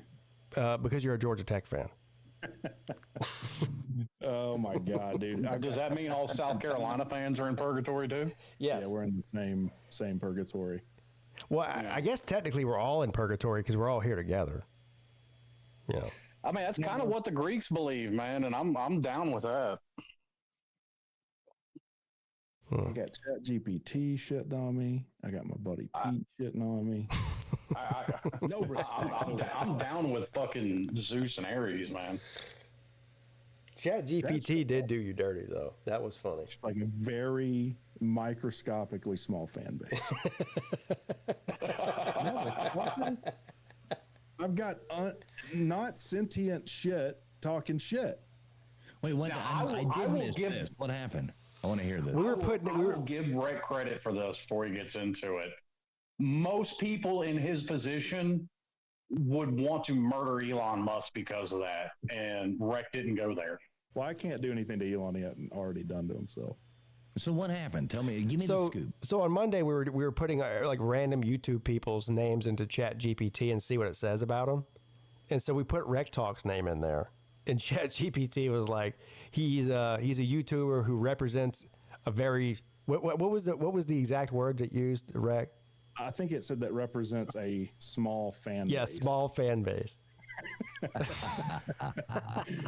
Shit, man. It's fucked up. Yeah. I thought there was like an anti-hate speech provision in that thing. Guess not. Not for me. Not for minorities. The funny thing is we put Carolina Jackpot in there. It was like, oh, Carolina Jackpot, his favorite team is the Gamecocks. He's often let down. That's awesome. I know. What would have been way better is if it said that he is constantly in a state of being a little bit perturbed. Yeah. Yeah, he's a little irritated most of the time. It described you pretty well, Fools, from what I remember. Yeah, it did. It did a pretty good job of describing Fools. It was like, actually, you might have been the best one. It was like, I forget. I'd have to go back and listen to it. It's on stream. I missed this. What did it say? Did it talk shit about me? Do I got to go? No, fuck up? The opposite. Not really. No, it kind of did you a solid. So you mean this thing's actually pretty accurate? Well, the weird thing is, for some people, it's extremely accurate, like scary accurate, and for other people, it was kind of hit or miss. Right. So, I missed this too. I guess it depends on how much actual content you have out there on the internet for it to be able to give it an accurate picture of you. But it seems to be conversational. So, like, whatever the first thing you put into it, like, it kind of keeps wanting to go back to that. Yeah, because he got hung up on the Slob Olympics thing, too, because that was the original question that was asked. This all started with Ballard and Nate on some stream that 3 people were watching last week or something, yes, where they started going in ChatGPT and asking who's going to win this next Slob Olympics. So, what did it say? I think it said, who did it say was going to? I think it said Ballard was going to win it, which is total bullshit. You never know. It predicted. Listen, did you see that motherfucker couldn't get a pair of clown shoes off his feet? That was hilarious. They had to predict the Slob Olympics winner from now through 2035. Every year. God. Yeah. And the reason it was wrong is they had BVD winning it one year. Now here's a question. Like, how is this gonna work when we're all fucking 80 with walkers? Man, it's going to be more fun. Can you imagine us racing around a cruise ship at 2 in the afternoon with walkers? I mean, what instead of drinking the bar dry, we're gonna be swapping pills with each other and shit. Right, exactly. I don't know. Some of them are pretty funny though. I'm going to take my tennis ball off of the bottom of my walker and hit Pete in the back of the head with it. You know what I like about the cruise? I didn't have to worry about any flat tires. That was taken care of. You didn't. I should have gave you a flat tire on the cruise just so you had one anyway. That's bullshit that you would even insinuate that, dude. It might be, but it would have been funny. Nothing's more irritating than someone flat or Charlie horsing you. What else are you gonna do? You're gonna give me a loogie? Just hit them all. Yes, Rec was on the slop. Swirly, yeah, the whole thing. Well, swirly. I mean that's like pink eye material. Fuck that. This is the final pick of the first round. The Chiefs. The pick is in. As far as I know, Shedeur Sanders still on the board. Boy, if the Chiefs draft Shedeur Sanders, that'd be the funniest shit ever. Please. I will believe in God if they draft Shedeur here. Boy, that's saying a lot there. Yeah. Dion's about to intervene in your soul. He's certainly religious. So, yeah, this would be good evidence, right? That something's happening. Come on. Do it. The pick is in. I'd almost rather see him go the second or third or sixth round at this point. Well, at this point, one of those things, he's either getting drafted by the Chiefs or he's going to at least the second round. So you'll get your. Do you think he's pissed off he hadn't been drafted yet? Of course he is. I guarantee it. Dude, he is fuming. Like, I could see him, like, okay, there's a possibility legitimately that Cam Ward's going to I think he was probably told, look, dude, you're probably not going tonight because he's not there. Oh, is he not? Yeah, then he was told he wasn't going. Okay. Yeah. Like, I bet he is fuming that Jackson Dart is off the board before him. Oh, sure. He's probably saying, Jackson Dart doesn't have his number retired. What the fuck?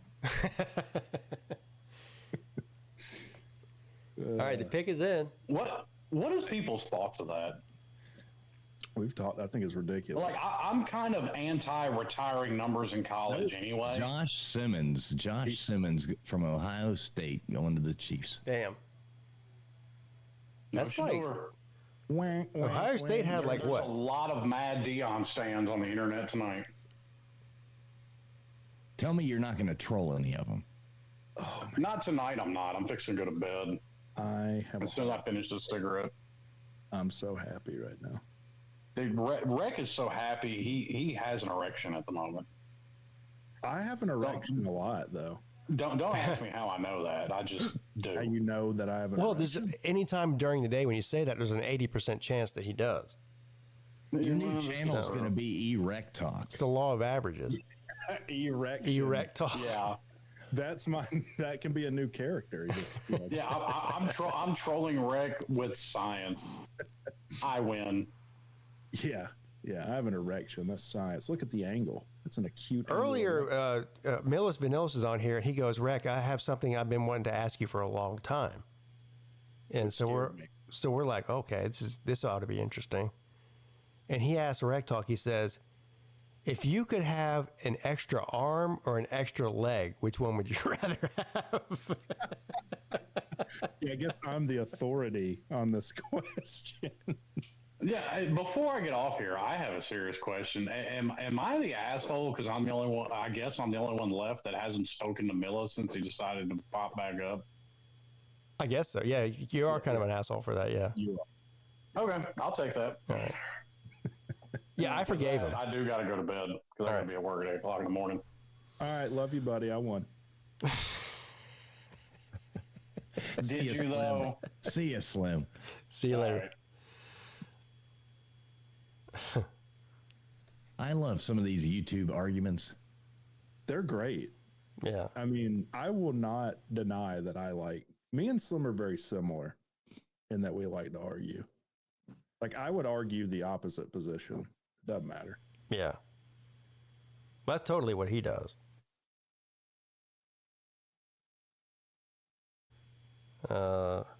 Billy says, told everyone on Livestream to come over and tell you good night, Pete. Don't tell me. I'm not going to bed. You don't tell me good night. How much longer do you have? What time is it? 2 days. I have. Did you see, Pete, no, sorry to interrupt you. Did you see Talk is Pit became a member of your channel? Yes. Yeah. Thank you so much. Talk is Pit.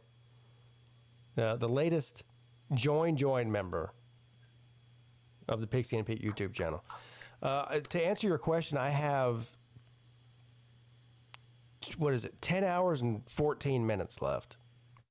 Oh, damn. Yeah. That's not too bad. Yeah. Well. Yeah, it's just a work day and a half. But I'm more than 50% of the way there. That's what really matters. That's awesome. Yeah. Fools, I'm glad I'm on here with you, man, because I love you. Yeah, man, it was a lot of fun on that cruise. Did you like where I put in that video that I did? Did you like that scene with you and Sea Dog singing like like redoing the Titanic? The fact that I caught that was awesome. Yeah. I loved that. You know, yeah, I did, because like I felt like it showed people how good of friends we are. Just like how Leonardo DiCaprio and was it Kate Winslet? They were good friends. Yeah, they were such good friends that they fucked each other. I mean, is there better? So would you float on the wreckage and kick Sea Dog off, or would he kick you off, or would you all have just spooned? I think he weighs more than me. That's a scenario too where we legitimately both couldn't have fit on that thing. There'd be no conspiracy, but I think I'd have to take the W there. Yeah. And blow the little whistle weekly. I thought that was interesting how you just threw in there he weighs more than me. Well, he does. Yeah. Which means that. How do y'all, do you know this? Do you have like weight conversations with your friend? In all seriousness, yes. Yeah, we have had that conversation. Now I'll say, like, Pete and I, like, we're pretty good friends. I'd consider us pretty good friends. I don't think I've ever even thought about how much Pete weighed. Yeah. No, I mean, we talked about it, and I was like, yeah, I weighed this, and he's like, oh, well, I weigh that. And then silently, I was like, well, I understand. But you got two fat guys. Of course, they're going to say how much they weigh. Yeah. Yeah, we kind of peacocked each other over our fat. He's like, I'm fat, and so am I. Well, you're more fatter than I am. Oh, yeah, prove it. You're more fatterer.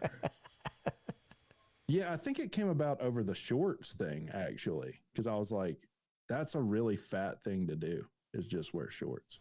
And is it? Yeah, think about all the really fat people, person thing. Look at Chess Hall. You're in the same category as Chess Hall now, Recton. Damn. Fuck you right in the center of your asshole for that. I'm glad I can run faster than you.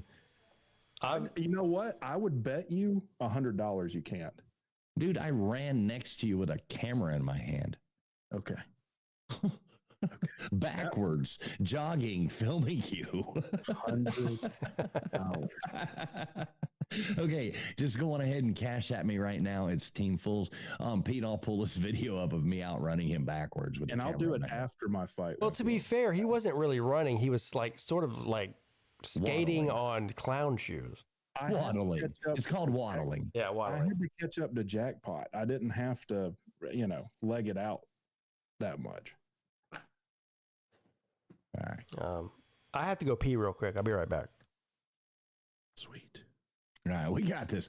All right, guys, everybody out there, we're ready to burn this thing to the ground right about now. Are you ready, Rank Talk? So, did y'all hear the one about the priest, the rabbi, and the... Yeah. What would get his stream taken down the quickest that we could say? No, I could do that really fast. Yeah, that is true. That'd be fucked. But funny for a minute. If Pete ever waddles, I'm out. If Pete ever waddles. Is that where you're drawing the line, Miss Pete? Hey, what's up, Gutters? Good to see you. I don't waddle, though. I feel like I have a pretty good gait. Yeah, man. Yeah, you know, it's very like when you run, like Chariots of Fire music just starts playing. It really does. Yeah.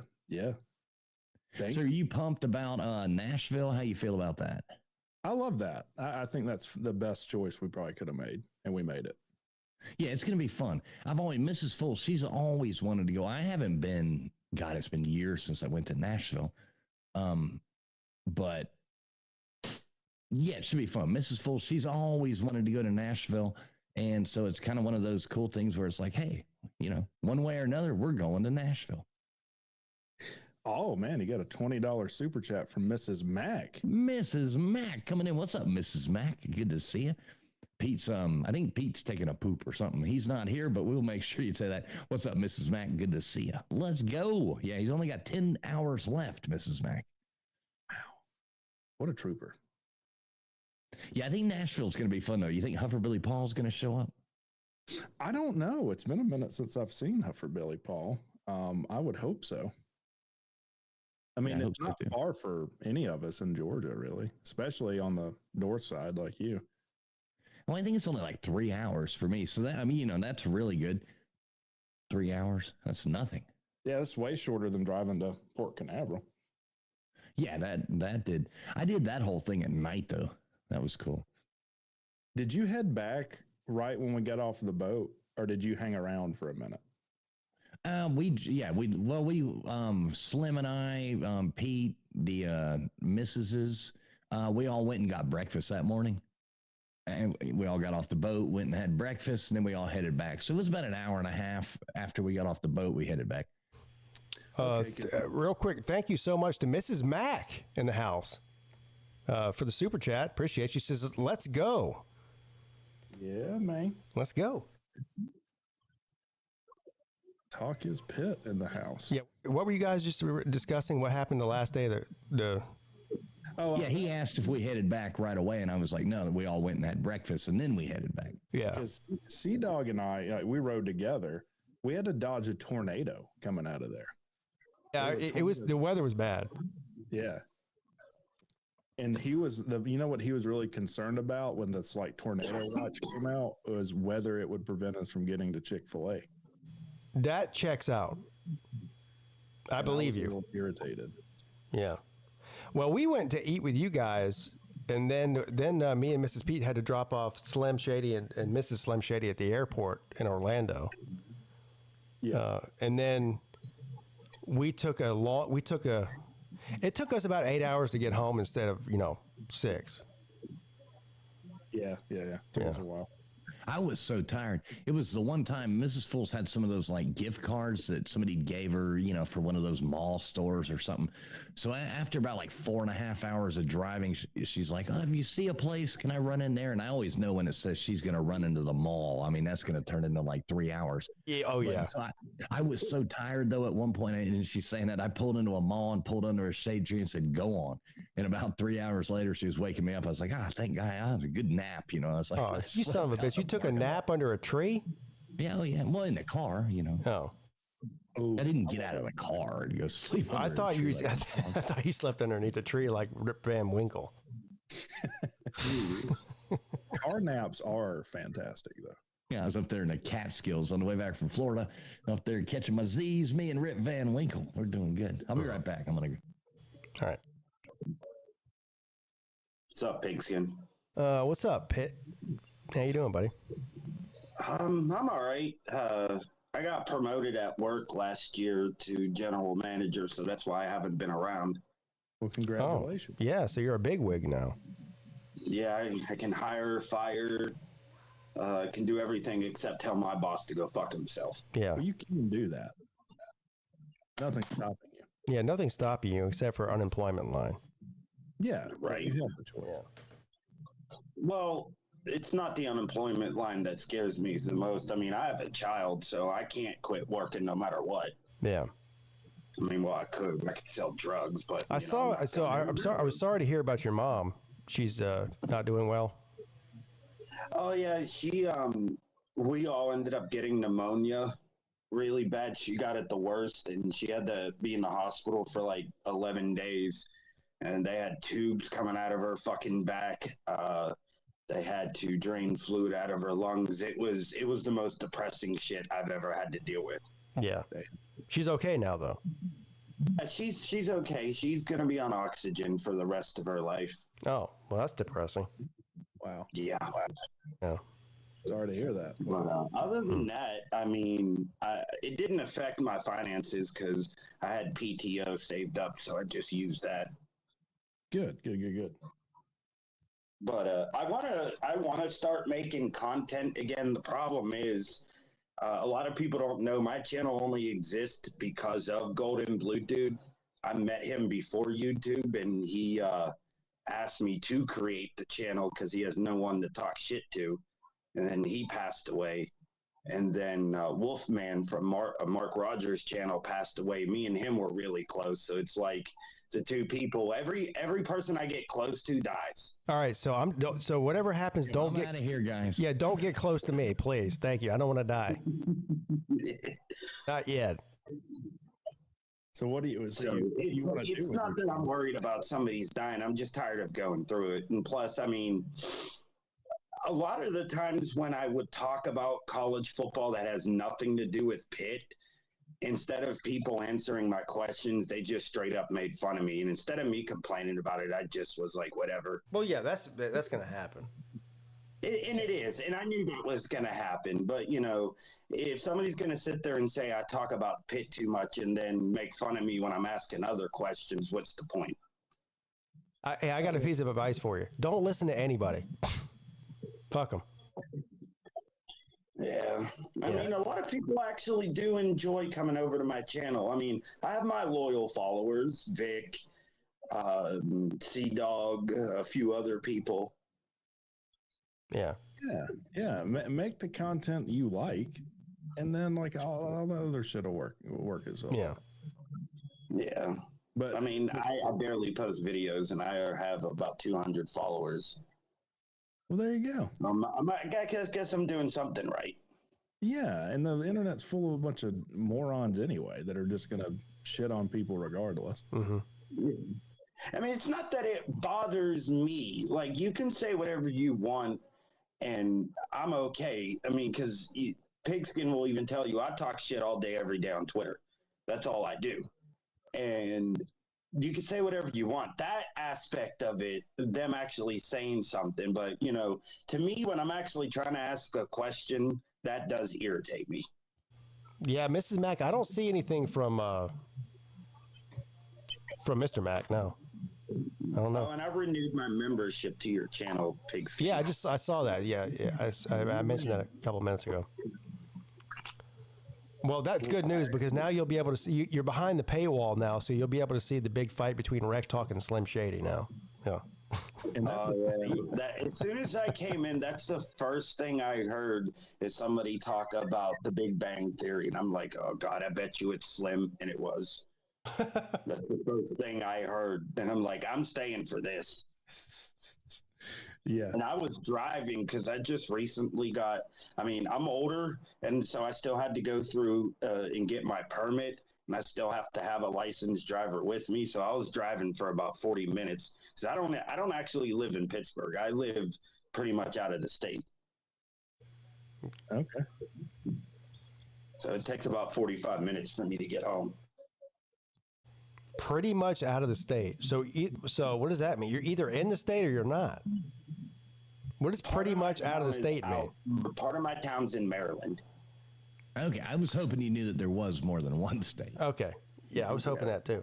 So, but you do live in Pennsylvania. Geography was one of my best classes in high school, so at least it's not. That doesn't sound right, though. It doesn't sound that way.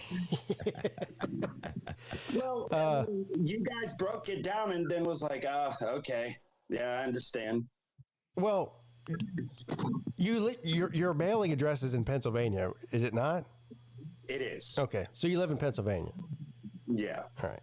But now, if you lived in Maryland, across the street, I'm literally in Maryland. So let me ask you this: if you lived in Maryland, would you say I barely live in the state? I'd say the same dumb shit. All right, cool.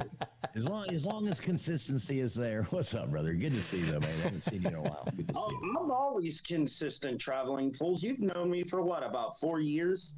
Yeah, man. You're one of my first followers.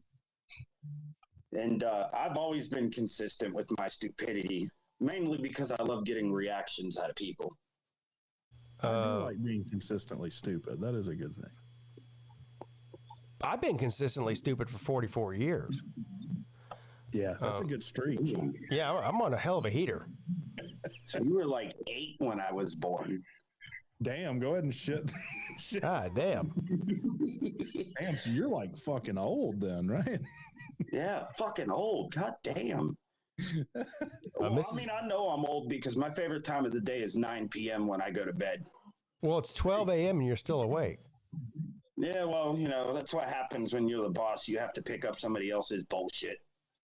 By the way, I just hit hour 14. Ding, ding, ding. Yes. So Mrs. Mack said, when's the stream over? I started at 10 a.m., so it's ending at 10 a.m. tomorrow. Or today, now, officially. Yeah.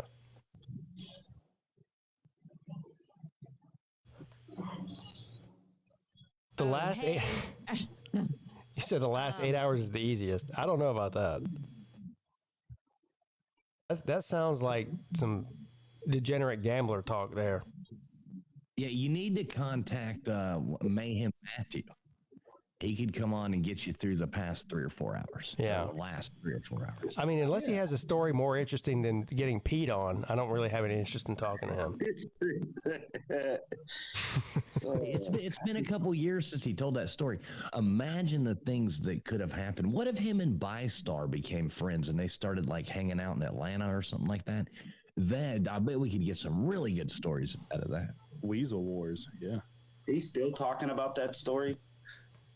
No, I would rather rub a cheese grater across my forehead for 12 hours straight than listen to Bystar and Mayhem Matthew talk about anything. Oh. Mayhem was on my panel one time, and he brought that up when I was doing a panel. What that he? I have no fucking idea how it ended up on that conversation, nor do I even want to remember. Yeah. So he's running around to everyone's channels telling him, hey, by the way, I like to get peed on. Pretty much. Okay, cool. So he said it multiple times. Uh-huh. And, you know, I mean, he's like golden showers. That's your problem. What you call it? Golden flowers? Showers. Oh, I thought you said golden flowers. I was like, what? This is some new shit here. Before I came on here, I thought that was George. Is it just me, or does he sound like George? Who? The guy with the lion mask. That's Talk is Pit. No, he doesn't sound like George. You don't think so? Hell's George? Thank you, BPuck33 for the super chat. Here's to hour 14, Pete. Thank you, sir. I really appreciate that. And also, again from Mrs. Mack, I'll be up on and off, bub. Love y'all. Yeah, we miss you too. We haven't heard from y'all in a while. We were starting to wonder if you guys were still alive. But it's good to see that you are.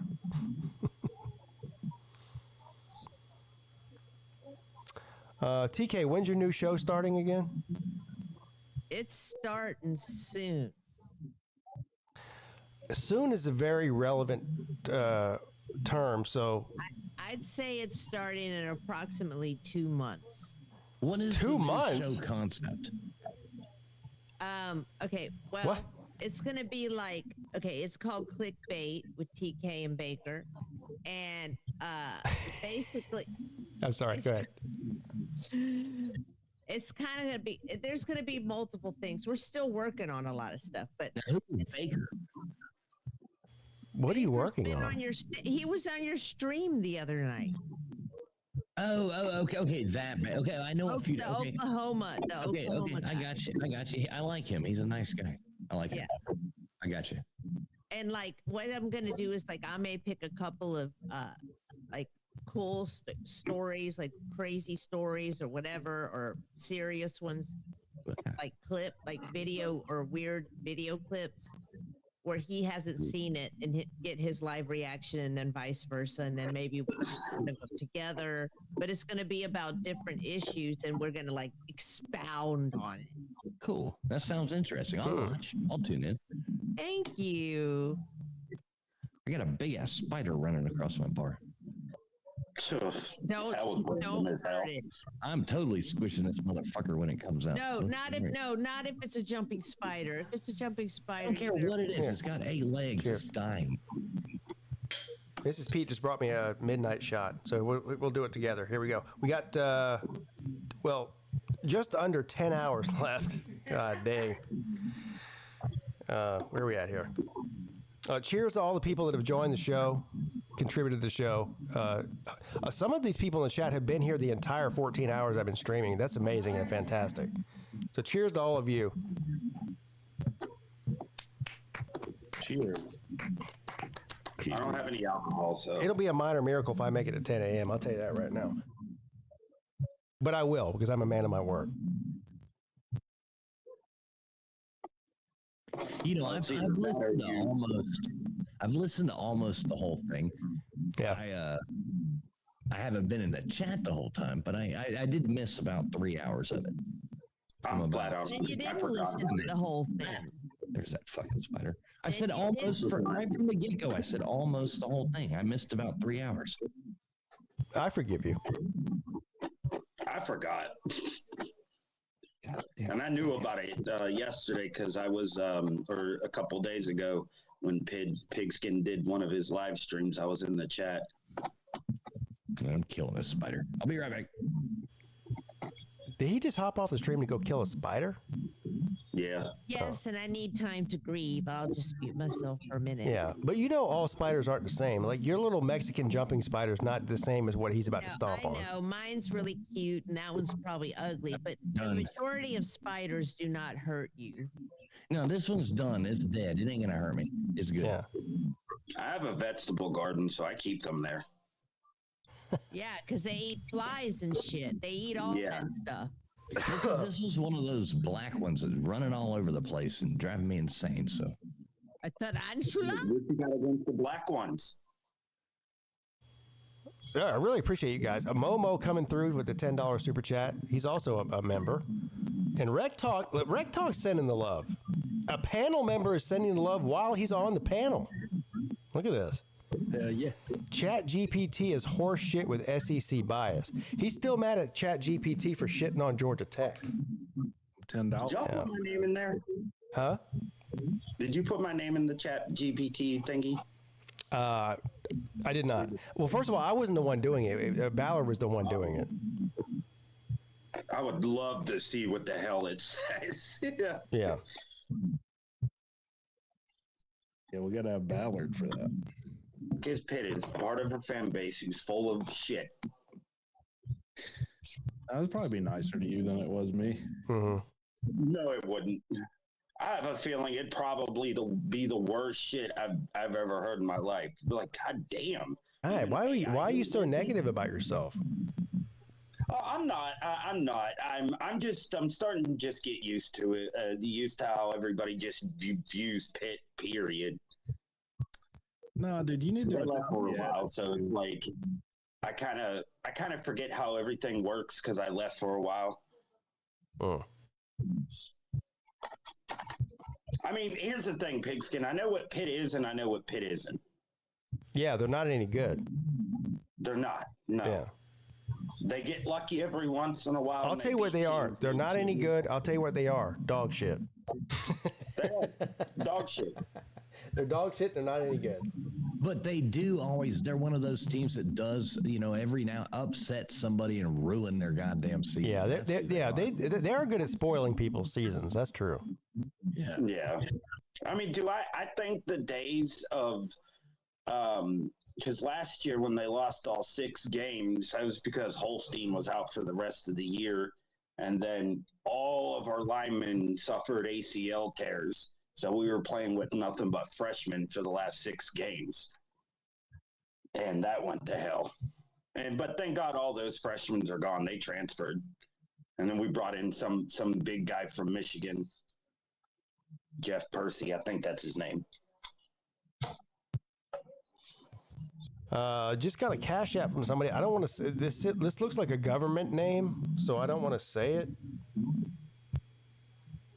But I do want to acknowledge the fact that they sent it to me, though. It's their initials. Maybe that gives. Ask if they're in the chat. Maybe they'll, if they, Yeah. Thanks for not announcing my name, Pete. Initials JH.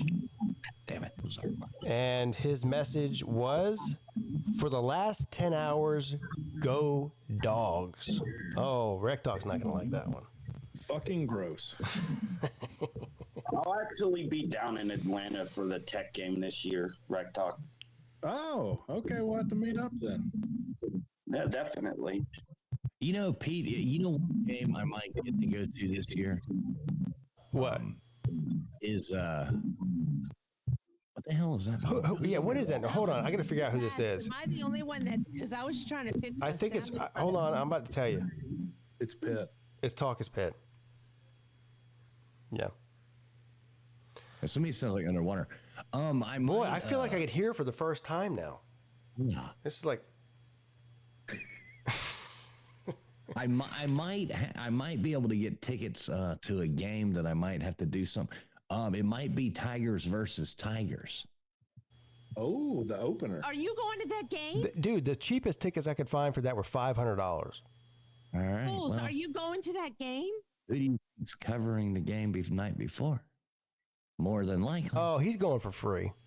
Well, and I might have an extra ticket. Are you Don't do this to me. Where It could happen. That's all I'm saying. I'm working on it. I'm working on getting it. So You're we'll offering see it what to happens. Pete. I thought it was going to never. See, here's the problem. So I've already committed, and I also on top of that, I'm very excited to be going to my first ever Georgia Tech game. What week is that, Rex? Is that week 3? It's week 3, I believe. Yeah. Oh, thanks for the fucking invite. No, but listen. Oh, you're invited. Thanks for the invite to the. First of all, game. I'm not the one to invite you. This is Rec Talks. Rec didn't invite you. Rec Talk. Okay, good. We just got everyone mad at everyone. Yeah, can we shit on Rec Talk for a second for not inviting you bunch of damn heathens? Okay, P-Bomb, can I ask you a question? What? Who left? I forgot. Oh, that dude. Yeah, Talk is just had to drop out. So, oh, go ahead. thank you, Mrs. Back again. Long time to go. Love y'all, Pete's. Yeah, thank you. Stop reminding me that I have a long time to go. I'm trying to forget about that. I got to just go with the flow here. But what was I saying? Oh, so I'm going to Georgia Tech. I've already committed to this in my mind. Mrs. Peete is already mad that she's not going to that, and I told her she has to let that go. It's just going to be me and Rec and Sea Dog and whatever other 3 gay guys they got with them. Huh? Call me gay, bro. What did he say? What'd you say, Rec? So, Call me gay, bro. So now you're telling me you might have one extra ticket for the Clemson and LSU game. There's 0 chance that I'm going to both of those without Mrs. Peete. Can I ask a question? Yes. Of course you can. Where is that game at? Which in one? Clemson. Which one? The Tiger versus Tiger. Yeah, that's in Clemson. Okay, I just want you to just think about me, maybe, possibly, So what? So Traveling Fools, if you have an extra ticket, she wants it. Okay. All right. Well, no, forget. Wait, no. Here's the deal. I know like 99% likely that I have to be at that. What the hell's it called? Anyway, do like the pre-show there and blah blah blah with all the fucking alumni and all that shit. And the thing I went out there and said, and I get paid to do all that, but the thing that I threw out there was I was like, well, I want tickets to the game. Yeah. And I was told, all right, let me work on that. Okay, so I'll probably, I think I can probably pull off a couple tickets to that game. And they might end up being in the press box, but that would, either way, it would be cool. Oh, no, the press box. That sounds amazing. I've never been in a press box. How amazing. Have fun at Georgia Tech, Pete. Now, I don't Come want on, man. I don't want to push my way in. Who else is going, though? Who else is going? It's all, I don't want to, I'm going to end my conversation right there. I'm going to jinx myself and none of it will happen. So, But see, here's what I do know. A free ticket to an LSU Clemson game would be awesome, but spending $500 on a hotel room doesn't sound awesome. I just stay with. No, we can get a free room. We can get a free room at the Lakeside Lodge. It'll be cool. The Lakeside Lodge? What is that? Right there at Clemson. Weird. Huh. I forgot what I was going to say. Never mind. Pete, you should go to a game like every other weekend. No. And not. No. Without Mrs. Pete. Yeah. I hate the Bulls. I'm joking, Mrs. Pete. I'm joking.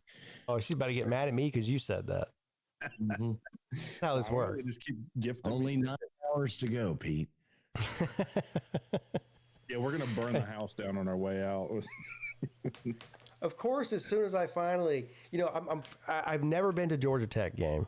of course, as soon as I commit to going to a Georgia Tech game, Traveling Fools comes in here and offers me a free ticket to like one of the biggest games in Clemson in the past 10 years. I haven't got it yet, and I can't offer it, but I'm not offering anything because I haven't got it yet, but that is something I'm working on. Oh, wait a second. Are you trying to say you'd have to make a choice between listen to me. I've already committed. That's the problem. Then he'd end up having to listen to Mrs. Pete's going to yell at him. And, well, either way, he's going to be at both. I'm just mad I wasn't invited to both. No matter what happens, I'm going to piss somebody off. This is the story of my life. I didn't do this to me. Y'all did this to me. I didn't do this to me. I love it. Well, no, I'm low key hurt right now because I could tell that traveling. When I said, "Oh, I'll take him," and he's like, "All right." No, it's not like something somebody's just taking. I mean, Jesus Christ, you got to look at it differently. I don't even have these yet. It's something I'm working on. You're way digging into it. You think I think too much? You're digging way into it. All it is was a simple. I was kind of even joking, like, never mind. I'll trade you a ticket for your roller skates. There you go. That sounds like a good deal. How about for my scooter? See, she won't do it. See there. No, I could just buy new roller skates. I'm joking. I mean, do you want my other pair of roller skates for Mrs. Fools? He does, yes. You know what you should do, TK? You should take his free ticket, sell it for $700, and buy 3 pairs of roller skates. I want to go to the game, to be honest. I think it'd be a load of fun. What? I gotta be there anyway the night before, so I'm thinking to go to the game in the morning. You know what? I'm going to be honest with you right now. I would rather go to the game, but I really could afford to sell a ticket, right? I mean, I really could afford it. I really could. It'll never happen. They probably won't be tickets like actual tickets. You know what I mean? Yeah, Paul has a good question. What are they? If you were to leave Florida to go to the Clemson and LSU game, who would take care of your spiders while you're gone? Oh, good point. They'd be dead by the time you got back. No, my mom can miss them. It's not a big Missed deal. them? Hey, Lou makes an absolute, okay, for once, I'm going to say this. Lou makes a good point. I love you, Lou. Just kidding.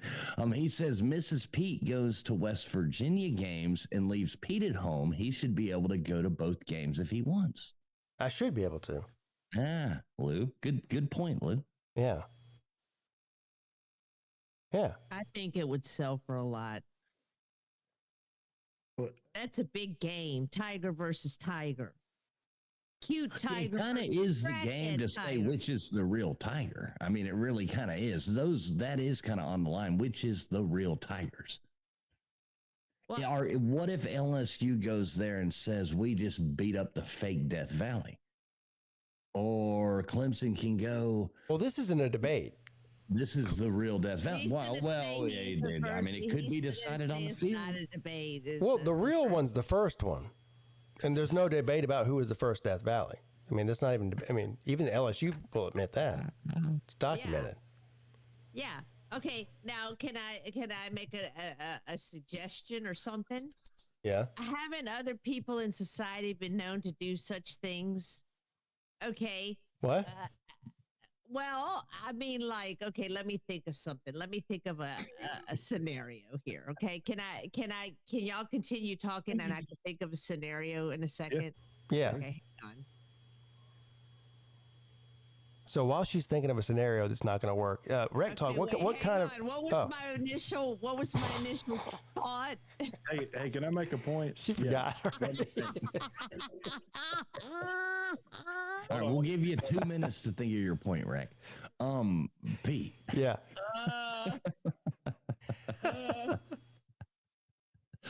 Oh my God! Don't y'all miss this? I do miss. One thing I really miss is Pete's call-in shows. I'm just going to go right out and say that, especially the Friday night one. That was always my favorite. I really miss the Friday night call-in show. I remember. Wow. How many states have a main street? How many streets have a main street? So who gives a fuck who the first one was? It's probably another one that's better than that first one. That might be the shittiest comparison I've ever heard. Let me tell you, as somebody, I'm going to tell you why that is a bad comparison. You know the most popular road name in the United States? Martin Luther King Jr. Boulevard. No. Boulevard. What? Main Street. Oh. No, not Martin Luther King Boulevard. Tell Come me on. what it starts. Just tell me what it starts. The most popular street name, the most street name in the United States. What is it? But give me the first letter. No, I can't. What is this said fucking Main Wheel of Street. Fortune? Okay, you would think Main Street. Can I buy a vowel? Okay, if you want to know what it is, it's 2nd Street is the most popular street name in the United Hey, States. Connor Stallions in the chat got that. He not typed first? 2nd Street. Oh, There you go. Well, Yeah. you know why Connor Stallion's got that? Because he plays trivia. but hang on. Oh. Why is that the case? Why wouldn't number one have Big, it then? big shout out, Connor Stallions. Good to see you. Thank you, Mrs. Back again. I missed y'all. Gotta go. Be back in a bit. All right, thank you. All right, speaking of trivia, let's go ahead and get into that. That is, Did you figure out how to do it? Can you make the screen big? huh? Can you make your screen big if I share something with you? Can you make your screen big? I can figure it out on the fly. Sorry. Make it big. Well, no, you remember what we were talking about. You Yeah. know what I'm saying. I just want to thank Rick Talk on here real quick before Yeah. I forget. I thank you for wearing that avatar. You're welcome. Yeah, I know you like it. He's Good you know who I call him y'all Warbucks. with that on there with that thing. He's Daddy Warbucks. So it just so happens we have a StreamYard aficionado on the panel. So Me? no, no. You wait till you see my new show. It is I've- gonna rock the world. I was talking about Rec Talk. So he should, yes, he should know how to tell me how to make a full screen off of StreamYard, right? Well, no, yeah, but it's using OBS and how to make how to make whatever's being shared on StreamYard full screen. Rec Talk. Yes, thank you. On OBS, I would have. Well, to I'm cap- streaming through OBS. Yeah, but- yeah. So here's look, here's the deal. I'm screen capturing StreamYard through OBS. So here's what it looks like when I click on That scene. yes. No. Yeah. Just this is the OBS side of it. So you can see all of StreamYard. How do I isolate whatever he's putting on the screen? You didn't share it though, Pete, so he can't see what you're You'd have to, you'd have to share it. I'm and then I talking would about just- what's on my actual stream right now on YouTube. Oh shit, mine was paused. Yeah. Never Yeah. mind. I see. So how does he make the screen the full screen of what I share on streaming? Bang! Hold on, I'm about to figure it out because y'all are taking too long. You have to. Hold on. I even know how to do that. Oh, you do? Ah, look at that. I TK do. knows more than you do. No, she doesn't. No, I talk to you, fools. Solo layout. Now, bang! Oh, bang! See, I figured it out. Fuck y'all. Yeah. Bang, bang. Yeah. I love Yeah. it. I love it. There we go. Look at how beautiful I look. Yeah, Who is yeah. that guy? You look a little bit like Ron Jeremy. P-Bomb? I was gonna say he looks like that Ron Jeremy creature. P-Bomb, yes, I get it. I thought he was making fun of A-Bomb's name and that was A-Bomb, but that's not A-Bomb with long hair. That's Jeremy whatever, and P is the P-Bomb. You Get know it? his name. You know Get it? All right, Pete, I'm going to grab a beer and we'll do a NFL trivia if you want to. That was brilliant. That sounds great. I have to say, brilliant, Trevor. Oh, I don't know NFL very well. I don't know anything about it either, but who cares? It's not really us playing anyway. It's the chat playing, and we just get to make fun of them for being wrong. Oh yeah, that's awesome. Yeah, that's even better. Should have said Okay, that I'm gonna get some earlier. Gatorade real quick. Yeah. I love making fun of people that for things that I don't know that they don't know either. Yeah, you didn't know that? No. Idiot. I didn't either, but you didn't know it more than me. so Yeah. you're- It's always great when somebody's like, you know, especially in trivia or anything else, they go, you know, they clearly don't know the answer. And then as soon as the answer is told, they go, oh, I knew that. No, you didn't. You, like 2 seconds ago, you knew once we told you. Yeah. That happened to me in a class when Pokemon Go came out, and two of my like project mates just disappeared, and then they got mad at me. Yeah. I was like, you didn't know how to program this thing. Go fuck yourself. All right, here you go. So what you got to do, okay, take me off of full screen. Oh, wait. Now, first of all, you made me figure out how to do it. Now I got to figure out how to undo it. You're not sharing me. You're sharing what I'm about to share with you. What? Yes, exactly. I think that's a present, right? He's got to present it. Yeah. There you go. I just presented something to you. So what you need to do is make that present onto the screen. See where it is? There you go. All right. That should probably work. All right, let's give it a shot. Let's see what happens. Hold on. Just wait. Hold on now. I'm not done yet. I got to get it on the screen somehow. Is that it? Yeah. Is that good enough? Yeah, I think that'll work. All right. All right, so what we're going to do, we're going to do this right here. And let's see if that happens. And I'll do like that right there. Is there volume to this? Nope. Okay. All right. I don't like the white lines on there, but I can't do nothing about it.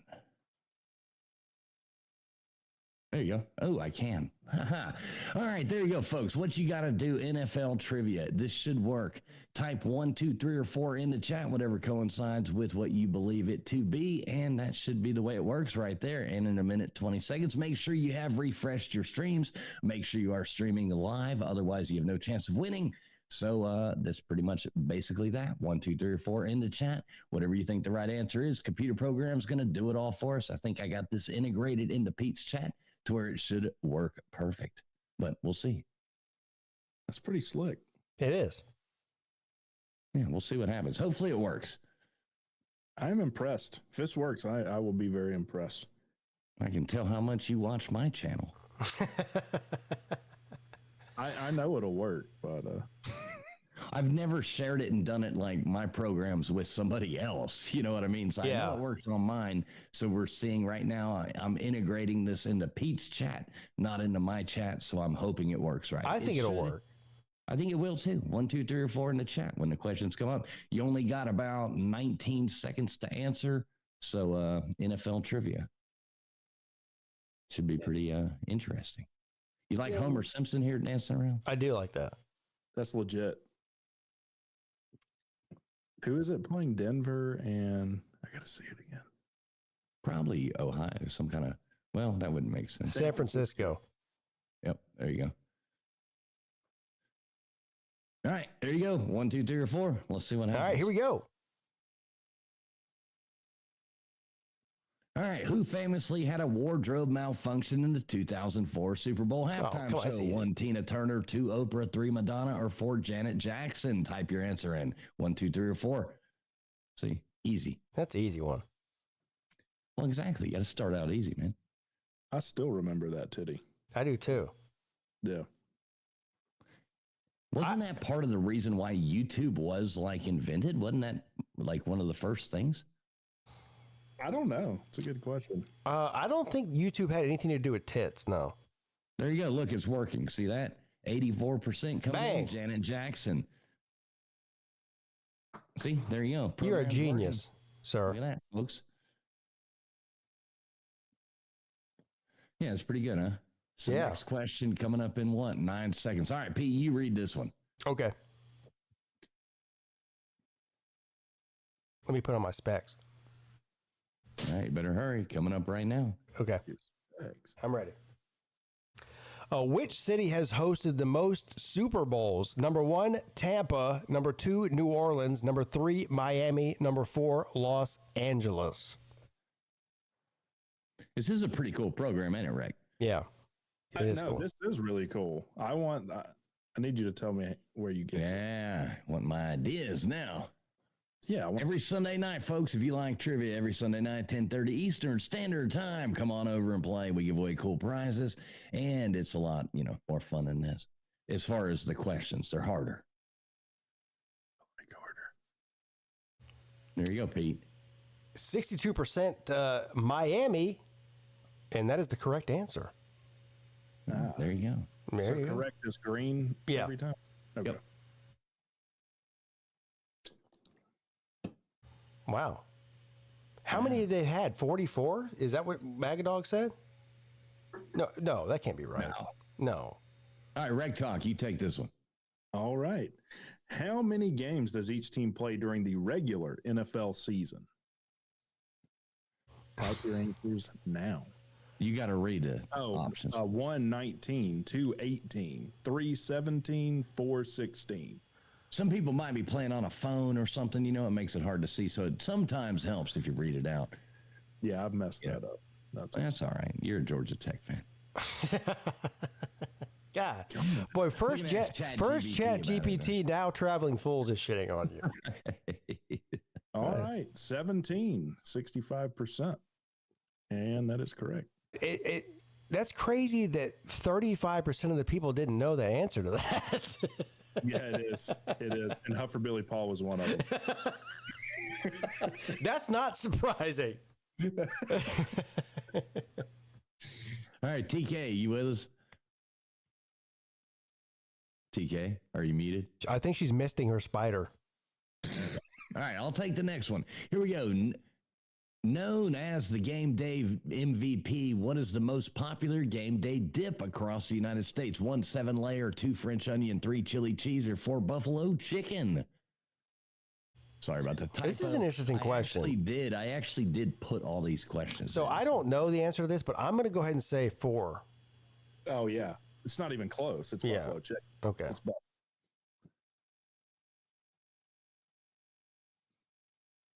You like the cheerleaders dancing around? I like it. No, I'm a little. I feel like it might be a sleeper. Okay, it is buffalo chicken. Yeah. Bless you. Yeah. Thank you. For Billy Paul, wrong again. Huffer Billy Paul said French onion. What the fuck? That was the most popular one too. That's French. I do love French onion dip though. French onion dip is great. Yeah, but the most popular? You got to have the potato chips that like break apart. The Lay's, the thin ones. Yeah, you either have to have Lay's, wavy, or Ruffles. No, you got to have a thin one. All right, Pete, you're up. No, that's bullshit. You can't do a thin one.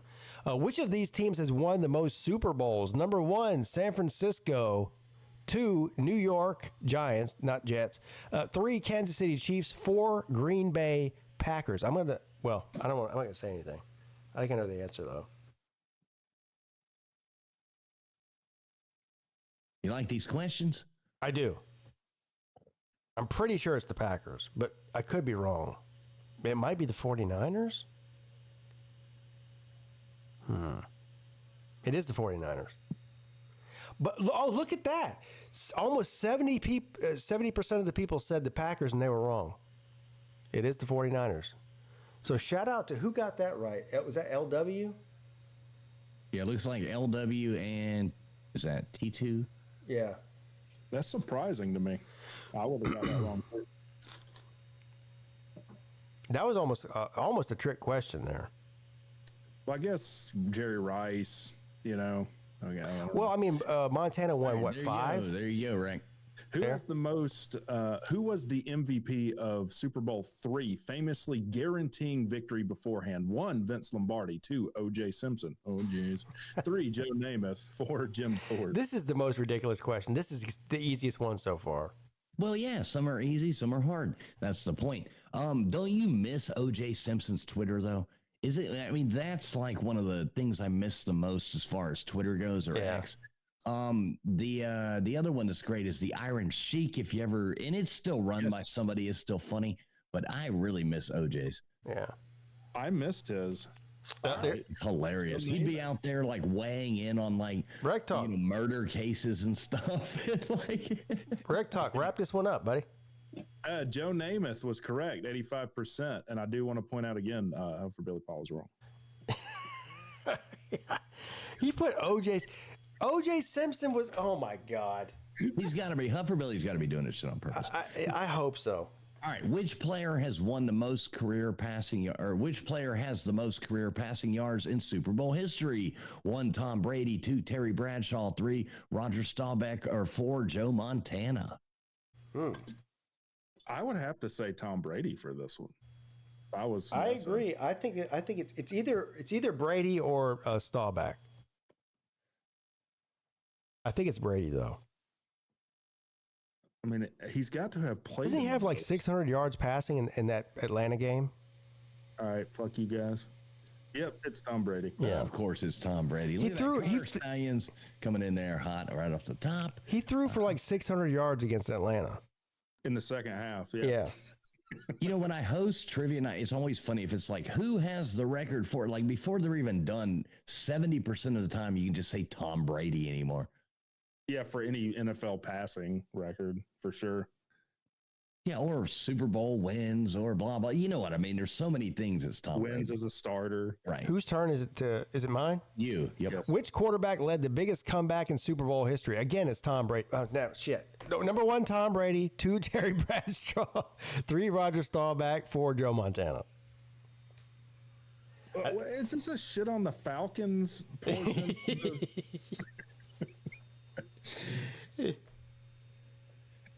That's pretty much what the NFL is. Yeah, that's fair. Well, the NFL's been shitting on the Falcons since the Falcons ever existed. Well, they've been shitting on themselves. It's not really the NFL's fault. 100% of you got it right. Yeah. I did say it before it was even done reading the question, but that was my fault. But I hope Tom Brady's the next answer. Who is Tom Brady? TK, are you back with us or are you? Okay, just making sure. I have to do a wellness check. All right, Rick. All right. What famous jeweler makes the Lombardi Trophy? 1, Tiffany and Company. 2, Harry Winston. 3, David Yurman. 4, is that Cartier? Yeah, Cartier. Cartier. That's a French word. It gives Cartier. Cartier. I don't know this at all. Every French word sounds like you're hawking up a loogie. Cartier. No. Damn, Tiger Basson said he's going with Harry Winston because it sounds Jewish. Actually, it doesn't. Tiffany and Company. Wow, is the correct answer. Yeah. No. That is the correct answer. James L. B. Bean and L.S. Momo got that correct. Look at that. Yeah, I do love this program. Remember when we used to do trivia and we would just like trying to read the chat oh my God, what a nightmare. This is the coolest program Yeah, ever. this really is cool. All right, which team won the first Super Bowl? Would that be 1, the Pittsburgh Steelers, 2, the Kansas City Chiefs, 3, Green Bay Packers, or 4, the Atlanta I know this one. I know this one for Falcons? sure. This is an easy one. It's totally the Atlanta Falcons. Yeah. They're so good. They won it before they were a franchise. This is the easiest question yet. Well, second to, who led the biggest Super Bowl comeback in history. Well, I don't know. The one about the titty was pretty easy, too. Yeah. Yeah. That was a pretty attention-grabbing moment. Well, look at that. People did miss it, though. 19% going with Pittsburgh Steelers. 82%, though. Green 3 Bay idiots hit the Steelers on that one. Look at that. Even Gutters Pub coming in second on that. Connor Stallions think Gutters Pub coming in was second. Good to see you, Gutters. Does this calculate who gets the most right? Yes. Yeah, yes, it does. Who's the most right? And the faster you answer, the more points you get. So if there's a tie, it's who answers faster. What team has lost the most Super Bowls? 1, Pittsburgh. 2, New England. 3, Green Bay. 4, Dallas. Dallas. Boy, that's a trick question, but I think I know the answer to it. What would you guess, Pete? Most everybody's already guessed by now. I'm going to say Dallas. I think it's Dallas. I don't know the answer, though, but if I had to guess, it would be Dallas. Well, I have no. You'd be wrong, sir. Oh, New England. That is a tricky one. Look, most people agree with me. They said 53% of the people in the chat said Dallas.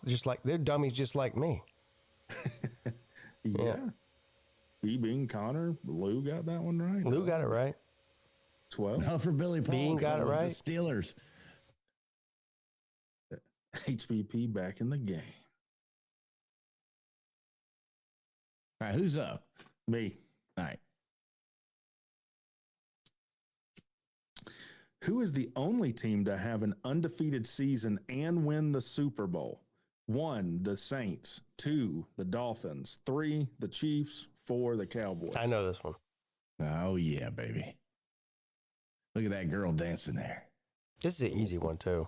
Yeah, some are easy, some are hard. That's the point, But the point, like, you have to keep it like that because, like, I was telling you, Rec, the faster you answer, the more, you've played those games on your phone, the quicker you answer, blah, blah, blah. It works like that, too. This program does.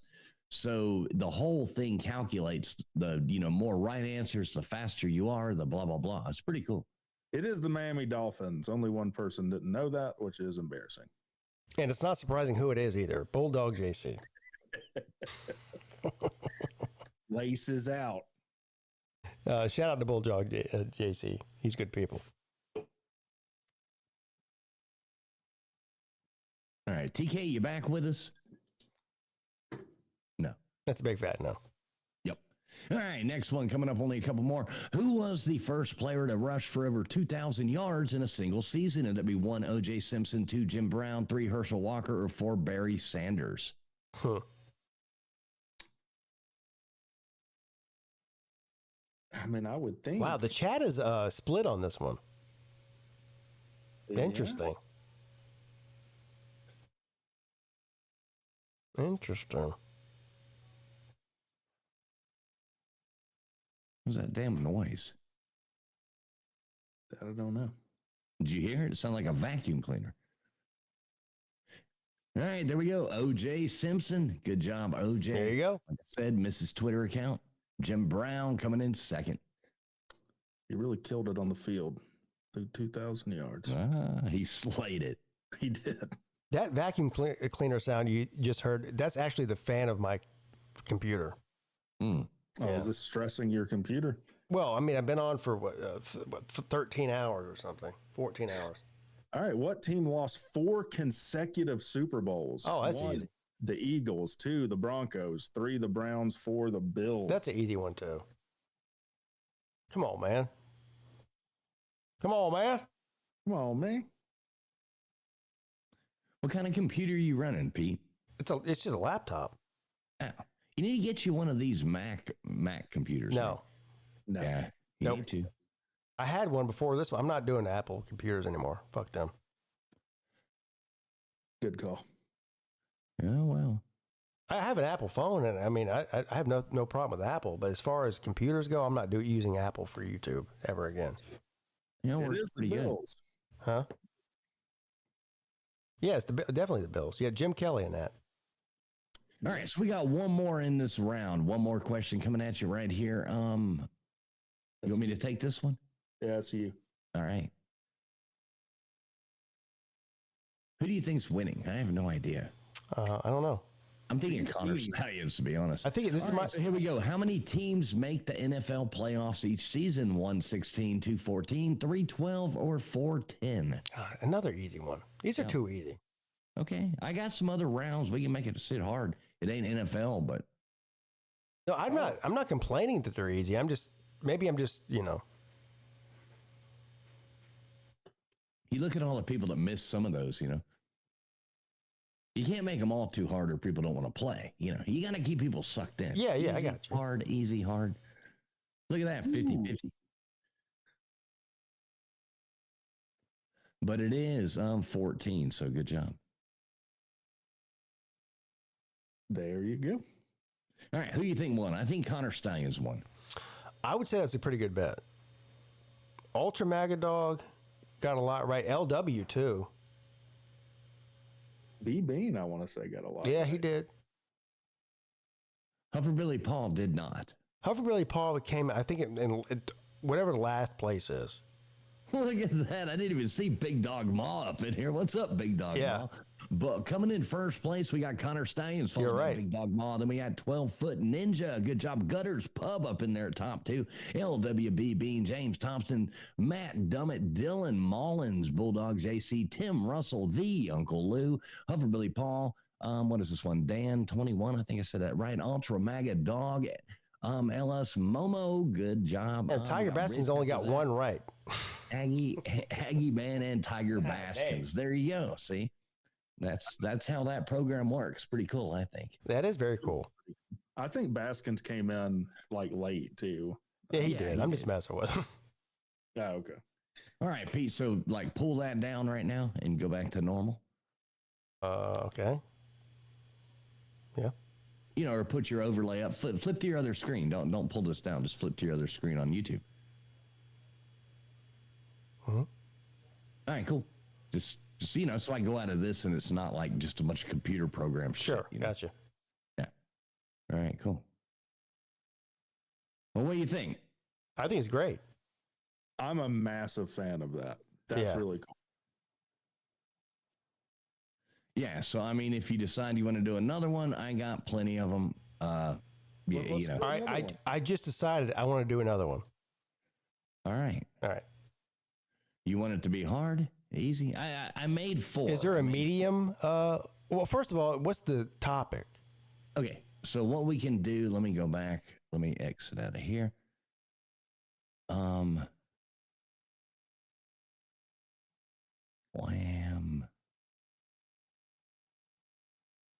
And do you have let me see. Do you have a college football one? I got 2 of these ones that are called What Belongs. I've made these. It's basically I say something and you got to tell me what goes with it.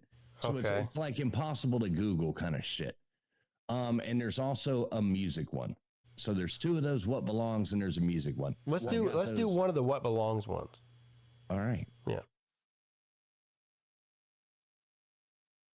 So I don't know. Y'all talk. It takes me about a minute to set it up. Yeah. While he's doing this, can we do a wellness check? What happened to TK? She's still in here. TK. Did she? I'm here. Sorry. Oh, okay. Just making sure you're still alive. You didn't fall in, one of your spider cages or whatever. No, I was looking for something, and it wasn't that.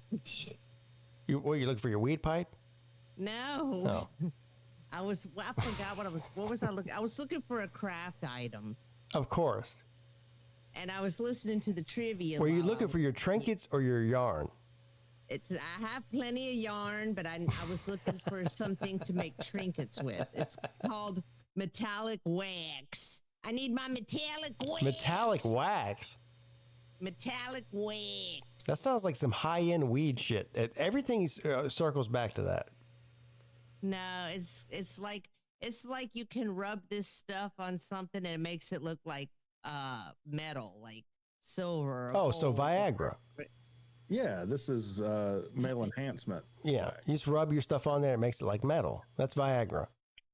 No, it makes it metallic. Yeah. Well, metallic. Okay, not metal, metallic. Like Metallica, bro. Like Fool's profile pic looks like a Metallica, bro. Yeah. It does sound like a cover band. P-bomb. What sounds like a cover band? Whatever she was looking for, this rubber metallic thing. Metallic wax. No, it's metallic wax. Yeah. It comes in a little tube, and you of course it does. A glove. You should use a glove when you put it on because it could stay on for a while, and it's like a thick wax. Is that what the strippers wear? Every time you come home from the strip club, you're covered in it. Oh, is that just me? I don't know. Oh. I don't know what they probably. Right, there you go, Pete. You can share that screen. Okay. I have to remember how I did this again. There we go. Look at that. I like this. What is she putting in there? She's changing the oil. Yeah. Okay. That's good. Yeah, this is why I have other people do my. Why would? Okay, now, okay. See, this is just stupidity. Like, who would think? Anybody who would? Does she think it needs to be oiled to be smooth? Is that what you think she thinks it is? Like the whole inside has to be oiled so it doesn't get squeaky and rusty. That looks like Mrs. Pete trying to change the oil. She called me. You know what? She called me the last week and asked me how to check the oil in the car. I go, you're 40-something years old. You never checked the oil in a car before? She said, no, you do that. I go, oh. Well, in all fairness, I've never done that either. I mean, I just take my That's oil not to get surprising. changed. Okay, but let me say this: at 40-something years old, if somebody's, wouldn't you rather have been doing it? If somebody doesn't know how it, but yeah, you know what I mean. Like, it's probably better off. I never had anyone teach me. I mean, my dad knew how to do that stuff, but I guess because I was a girl, he didn't think the need to have to teach me that. She goes, I pulled out the dipstick and there was oil on it. I go, okay, but there's a line on there. Is there? Well, no, you have to put. You have to pull it. Listen, you have to pull the dipstick out 1,000 times, and that gets all the oil out, and then you just add more. All right, so 10 seconds. Make sure you refresh your stream. Make sure you are streaming live. 1, 2, 3, or 4 into chat. Pretty simple. What belongs? You're going to see a word. Tell me what goes with it. These are harder, but you'll like the pictures, I promise. Who are we starting Is with? it okay if I I'll search start. real quick for? Okay, just I'll be right back. All right, Mecca. Is that 1, Saudi Arabia, 2, Pakistan, 3, Oman, or 4, Jordan? Mecca. I know this one. That's Atlanta. We all know this one. Oh my God. Wait, come on, man. No. Please don't do it. I tried to add some fun pictures to these two, so. Yeah, if fun is one word for me, yeah. Well, they're all failing. Watch. Bam. Yeah. Yeah. All right, 92% coming in with the right answer of Saudi Arabia. So good job, everybody. Yeah. Who's next? I'll go next. All right, we'll do it like we did last time then. Yeah. Yeah, we got to keep it simple here. I'm stupid. Yeah. Yeah. Me too.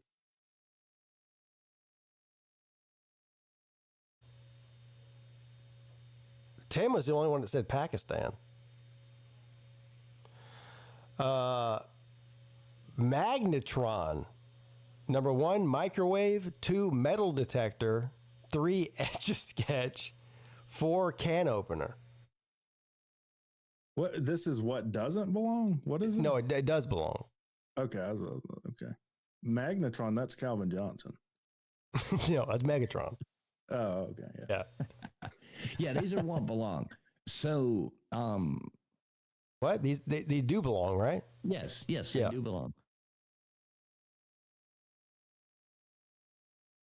Wow. Well, look at that. Microwave. Yeah, the original name of a microwave was the magnetron.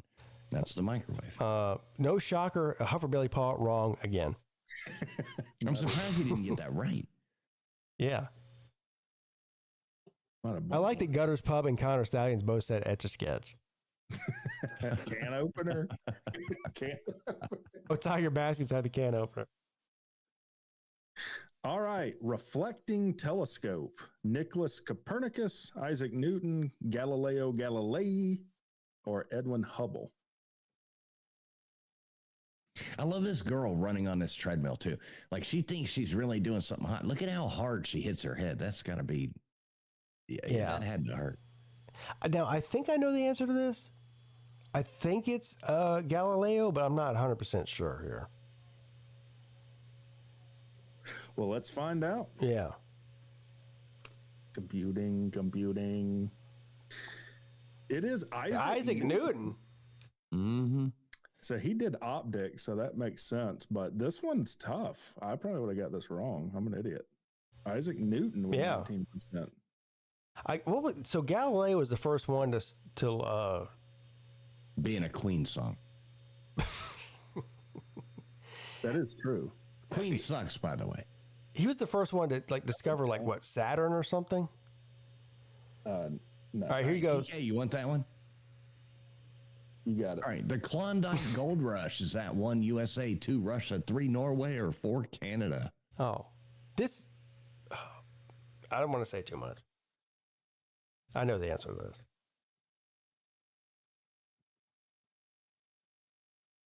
Do you really? Or at least I think I do, yeah. What is it? What's the answer? Russia. Klondike. And I'll show you how fucked up my mind is after I'm wrong on this. Watch. Canada. Yep. What the fuck? Man, the only person that agreed with me was Tiger Baskins. That's how down bad I am. That's how down bad he is for listening to you. Now, you want to know my reasoning for this? And this is so fucking stupid. What's the Klondike bar? What's the mascot of that? I don't know. A bear. Polar bear. Now, what is when you think of bears, what country do you think of? Probably Russia. Russia. Thank you. See how fucked up my mind is? Tet offensive. Number 1, World War II. 2, World War I. 3, Vietnam War. 4, Korean War. I like that you said Vietnam. Well, that's what it's called. Nah, man. No. Only in America. Only in America, baby. America. I think it's American Nam. That's what it's going to be called. Boom. E. Bean said, I'm glad China wasn't on there to confuse me. If China was on there, I probably would have picked it. Yeah. I would just default, just go to China. All right. See, these are pretty hard, though. These are. That one was obviously easy, but some easy, some hard. But you see what I'm doing here? It makes it hard for people to Google. There you go. Right. Wall Street crash, 1932. 1, 1932. 2, 1930. 3, 1929. 4, 1925. Does anybody not know that? Really? Not everybody should. But this is where it comes into the faster you answer, the better off you are. So you throw some of these in there too, to where that can change things, drastically as to who wins. Yeah. So it makes people want to answer faster. Right. Which causes mistakes. Yes, it is 1929. Also, the last time we tried the dumb tariff stuff. Yeah. He gets his economics from Ferris Bueller's Day Off. Yeah. What's wrong with that? Rec talk. Rec talk. Rec talk. Say it again. Let's all am I up next? Yep. Lighthouse of Alexandria. Number 1, Turkey. 2, Greece. 3, Egypt. 4, Cyprus. So, Pete, you still down? Are you still down? We still going to Egypt? Oh, I want to, yeah. Well, I'm working on it, man. Okay. I'm even looking to see so we schedule it to make sure that it's a full moon when we're there. Because, why would you not schedule it that way to where if you're looking out over the, if you're in the Valley of the Kings or you're in Cairo looking at the thing, wouldn't you want the full moon behind it? Yes, I would. Yeah, I'm even going that far. I'm searching this out. We're going. When are we going? Well, I don't know yet. I'm working on it. It's not going to be tomorrow. I know. You got to plan that shit within a year. Within a year? That's pretty recent. It's All right, Red. Ophelia. 1, 12th Night. 2, Othello. 3, King Lear. 4, Hamlet. I don't even know if I pronounced 3 right. Which one is it? 4. I think. No, the educated Georgia Tech person should definitely know their Shakespeare. No, they don't read Shakespeare. They just bang on computer keys. Oh, so they just pretend to have education. Yeah. Yeah. We're like, where's that on a calculator? Fuck that. I'm pretty sure it's 4. Yeah. Hamlet, okay. Good job, Pete. Ophelia.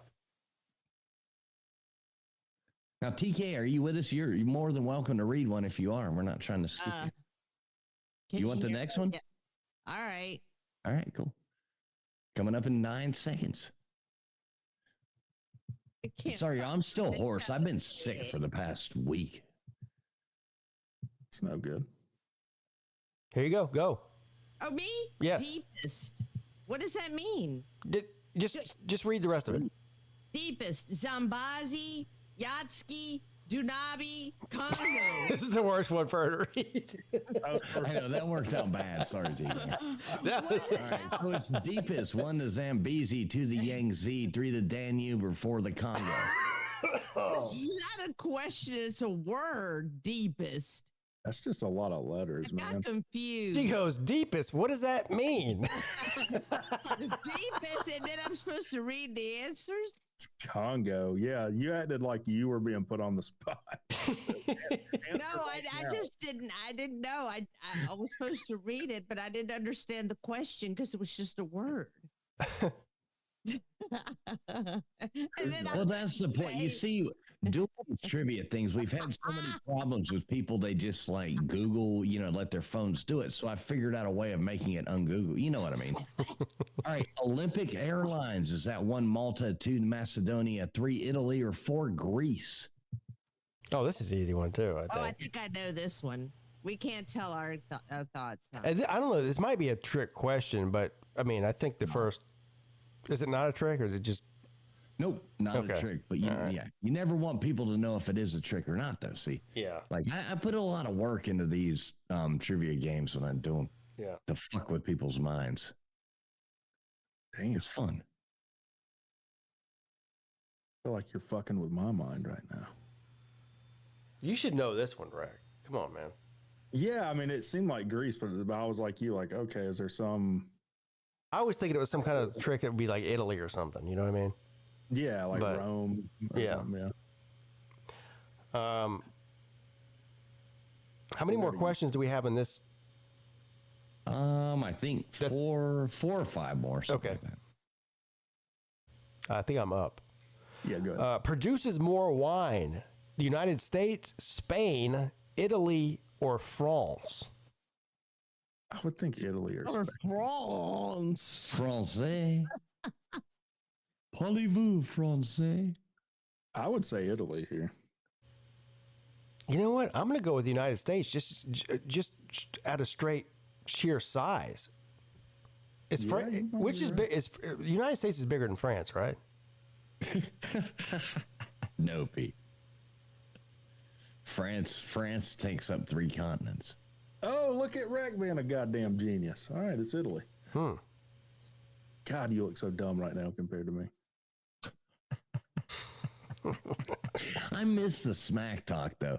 I really do. Like, without you going live and all these YouTube people don't understand how to just talk shit without people getting their feelings hurt. I miss this shit. Feelings? I know. I do. Jesus, I just learned about these on YouTube. Like feelings. Okay, here's what an are interesting those? one. Here you go. Not Nick Saban as head coach. Toledo, LSU, Michigan State, and Kent State.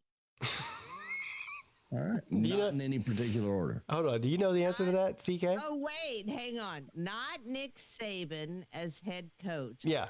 So which one of those places was he not head coach at? This is easy, but do you know the answer, TK? I don't think so. Why didn't they put Alabama in there too, though?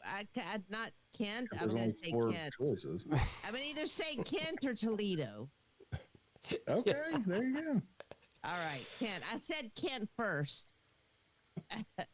There you go. Well, look at the amount of people that said Toledo. That's interesting.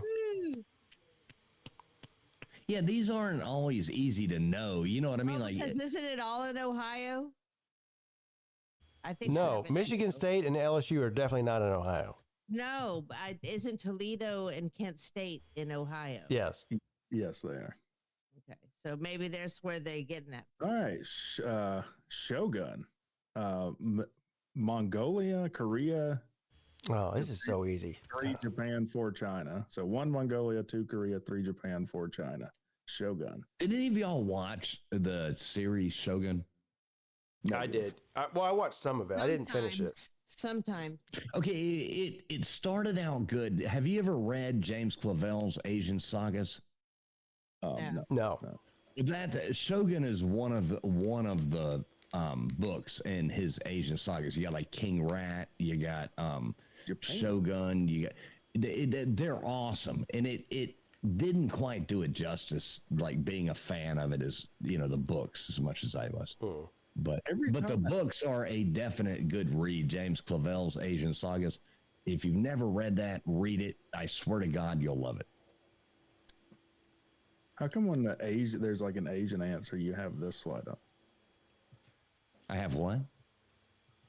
For the first Rose Bowl: 1 Yale, 2 UCLA, 3 Stanford, 4 Princeton. This is the dumbest question that we've seen yet.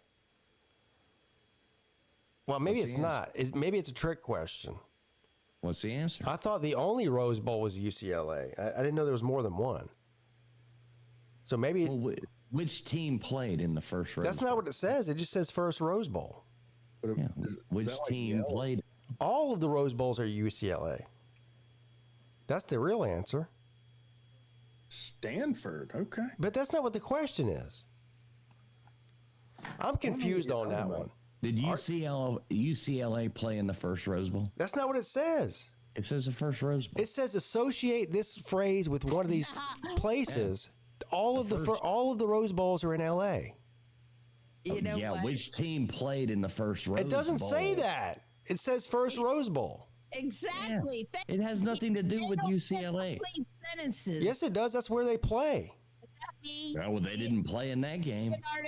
Okay. Venice, Rome, Milan, or Florence. That was a confusing question. I call bullshit on that one. And I agree with you, Pete. You know, he's not putting sentences. Leonardo da Vinci Airport, Venice. What was it? I missed it. Venice, Rome, Milan, and Florence. Okay. These are his questions. Scar, book, watermelon, fruitcake. You're proving my point for me. He's saying it's not a relational question. It's a literal question. Yeah, literally, UCLA plays all their games in the Rose Bowl.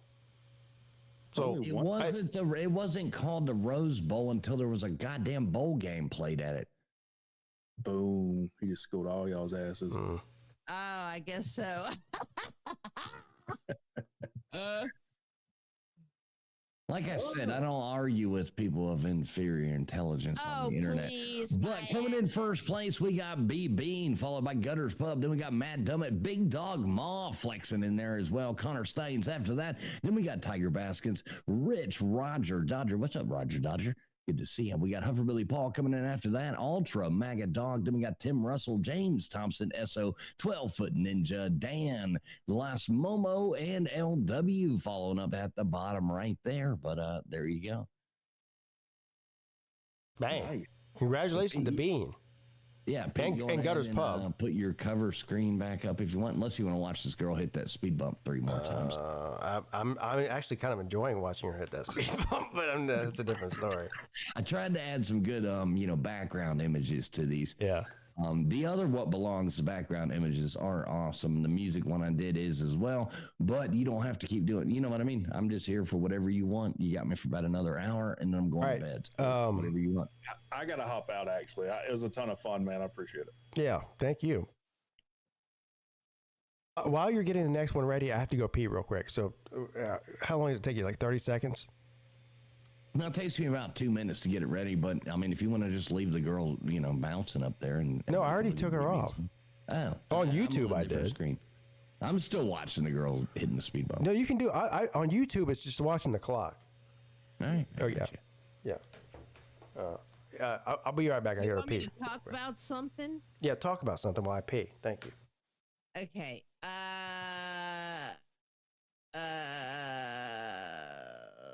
So TK, how's the skating going? I can talk to you. I love it. I love it, love it, love it. Well, I saw a video you put up. It was like skating, falling, blah, blah, blah. Yeah, but it's cool. You're out there doing it. I like it. I'm enjoying the shit out of it. Now, I really dig that camera. Have you figured out the camera yet? Well, I'm working with it. I mean, I try to do better. I mean, it's definitely a learning curve, and I look at tutorials on YouTube. I mean, and editing and all that. I'm like obsessed now. It's like I get so excited after I film something, and even though I don't have any idea what it already looks like, I just can't wait to edit it, right? But I continue skating, but I want to skate so bad, right? I don't want to stop skating, but at the same time, I'm just so eager to start editing that I can't wait to go home too. It's like, gosh, so many new. Now, have you done the can't you film with that camera, and then people can actually you can upload it to YouTube, and people can go and 360 view what you're viewing if you upload it in that. Well, there's Right. a mode to do that, but I haven't even gotten to that yet. I don't even know how that would work. Yeah, I've seen some people do that. But I It looks think cool. it's just a picture, isn't it? It's not a video. No, I've seen some that are videos. Really? Yeah, like people are walking down the road and you can like go and use your cursor on YouTube and like look around and see the 360 view of what they're seeing. Now, I don't like the fact the quality is not that great when they're doing that on those. And maybe it's their upload, maybe it's what they, No, you know. you know what it is? I have camera lens covers on, which I should take. No, I'm not talking about yours. I'm talking about other people. No, but I the do, 360. But I No, think yours look great on the. No, I'm not talking about you. Yours look great on the one image. I'm talking about the 360 view that I see other people do. The quality's not quite there yet. Like it's just that's too much information so. going How in do at you once. think I'm doing so far? Look, have you seen? I like it. I know I'm posting shorts a lot, so I can get my algorithm or get kind of and it's wild. Now, when are you gonna jump the 3 cars? Now that's what I want to see. Like you got to go down a hill and you're gonna put like 3 old like Chevy Impalas or something like that up there. The sideways, you don't have to do them long ways, just like sideways. And you can go like down a hill and like maybe put like a slide from an old playground or something. And you like hit that right before you go up, and we're gonna jump 3 Chevy Impalas into one of those, the balls that used to be at like McDonald's and stuff like that. You can land in that. That would be awesome. Can we make this happen? If you find a way for me that I could fall into the big foam balls, I would love it. Do what? All right. You just can't make the hills too steep. I need like a curved hill. We did just cross hour 15, I think. Woo! All right, Yeah. Pete, you want a music one? I mean, you don't have to do, you know what I mean? Like that. Yeah, it's fine. Whatever. That's fine. All right. There you go. Going ahead and I'm going to give you the screen. Bam, bam. Coming at you right now. There you go. All right. All right, Oh, so is I'm it gonna my turn? grab one more drink. I'll leave y'all with this. I got to set up Is it running. my turn? Yep, it's Okay. your turn, TK. It says music, and I don't know if y'all have any kind of. Oh, this is this Ah, shit. what? Music. That's all it shows, fools. Yeah, there's you see the clock there? There's still a minute left before it starts. Oh. Okay. But I wonder if this video, so it's named that tune. Are they going to have the sound on there? I don't think so. No. Yeah. It's that's just a stupid question. Music. I don't know anything about it. I didn't. This is Fool's deal here, but I'm assuming it's just like everything else we've just done. It's just questions. There's no audio to it. Okay.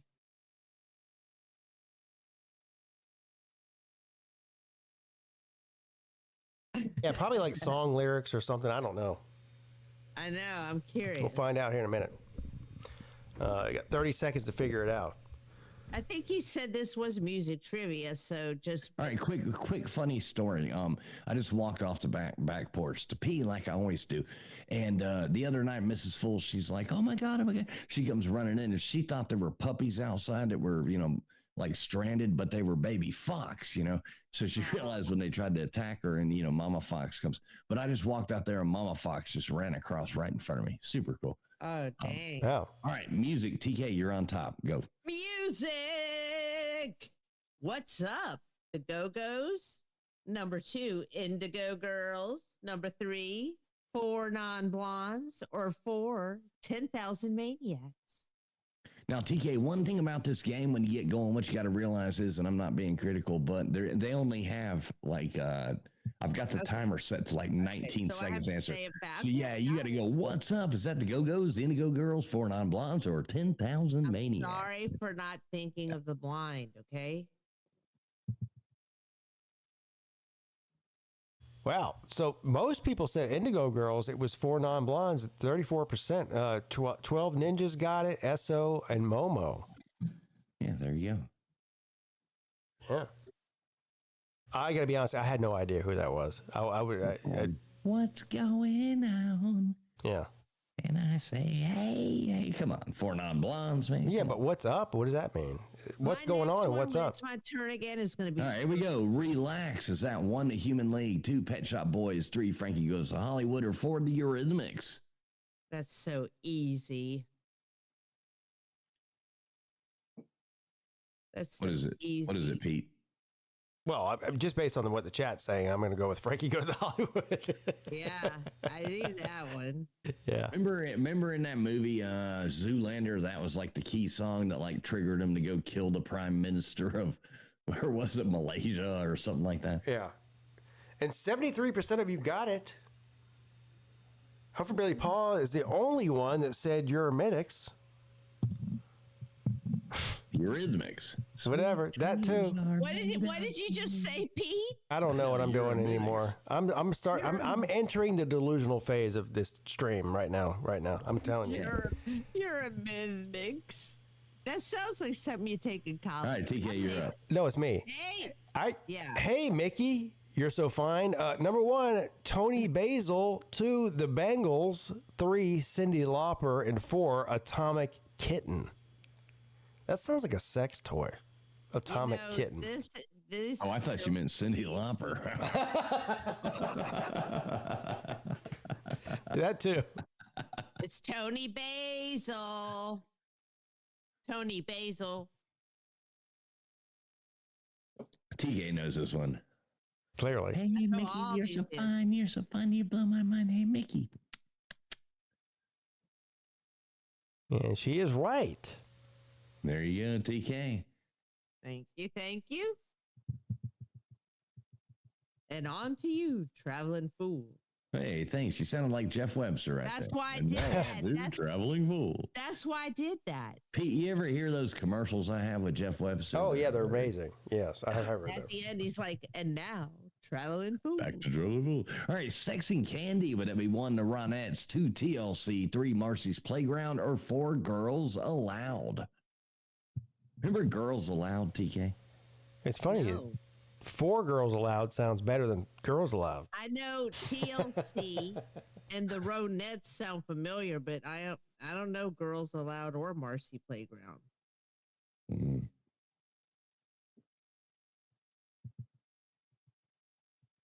These background videos are tripping me out. Yeah, you like it, don't you? It's all distractions. You know. Yeah. Yeah, there you go. Marcy's Playground. This music video, though, I forget the name of the music video that's playing right now. It's absolutely hilarious. It's one of those like, it's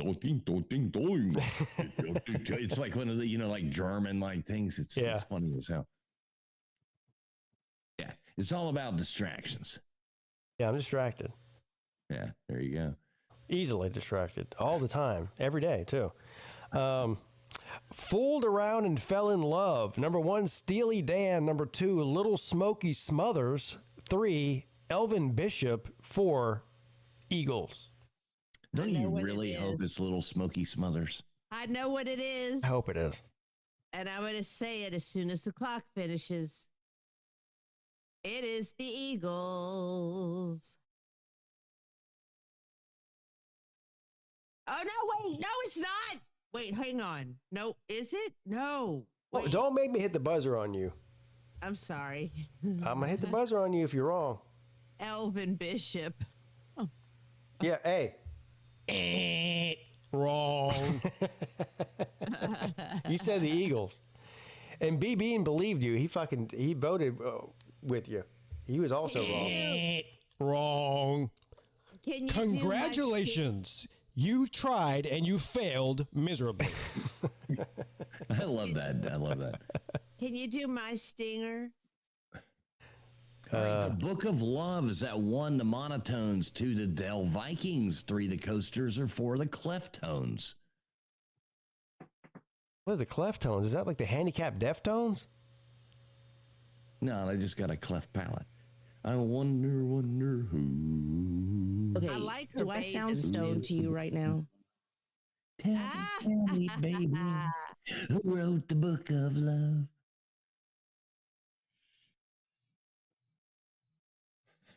Cleft tones. Damn, Pete, being mean, man. For Billy Paul, he's the only one that picked the cleft tones.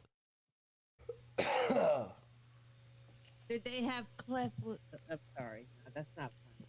I'm not making fun of that. Quit being mean, TK. I don't mean to be making fun of that because, like, I've seen a lot of babies with it, but surgery they fix it. So. Yeah, TK's always mean. Y'all don't mind TK. She's always mean on people. There you go, Pete. Is it my turn? Don't you forget about me. Number 1, Tears for Fears. 2, Simply Red. 3, Simple Minds. 4, INXS. In excess. INXS. In excess. Man, Pete, you're losing some damn 90s creds right about now. 80s. Inks. No, what did In I say? excess. In excess, yeah. INXS. Enix. Inxes. Incas. So TK, did you know that Pete and I think LW is going to go too, and a couple other people, we're going to Egypt? Oh, well, yeah, I'm sure you are. You're just saying it to rub it in my face. Well, no, it's a guy's trip, but yeah, we're going to Egypt. Oh, it's a guy's trip? Okay. Oh, yeah.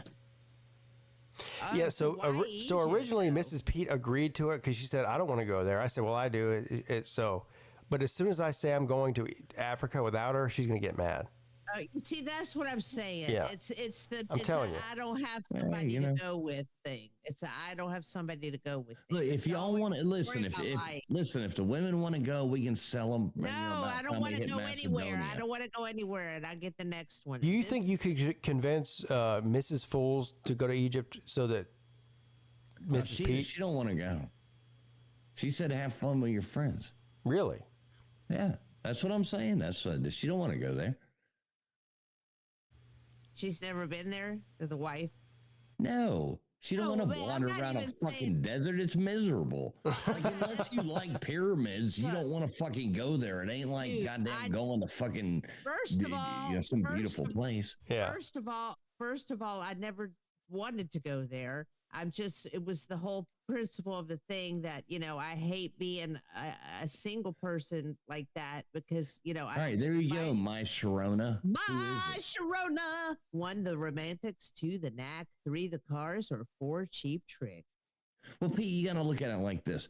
Like, Mrs. Fool's, like, she doesn't have the desire to go there. And like TK just said, the only people, like, I don't want to go to Egypt. Like, how many women? It's not romantic. It's not anything like that. It's a fucking, like, unless you like the fucking pyramids, what the fuck you want to go to the pyramids for?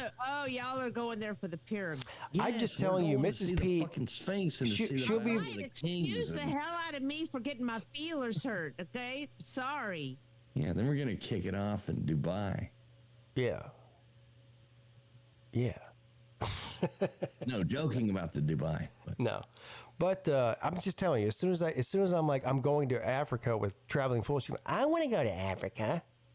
That's what it's gonna be. She'll hate it. I know she will, but she's still gonna want to go and tell me how much she hates it.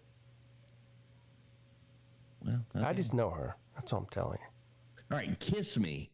My ass. The Sundays, 2, the Cardigans, 3, Sixpence None the Richer, or 4, Natalie Imbruglia. I have a bonus question. It's Natalie Imbruglia. Thank you.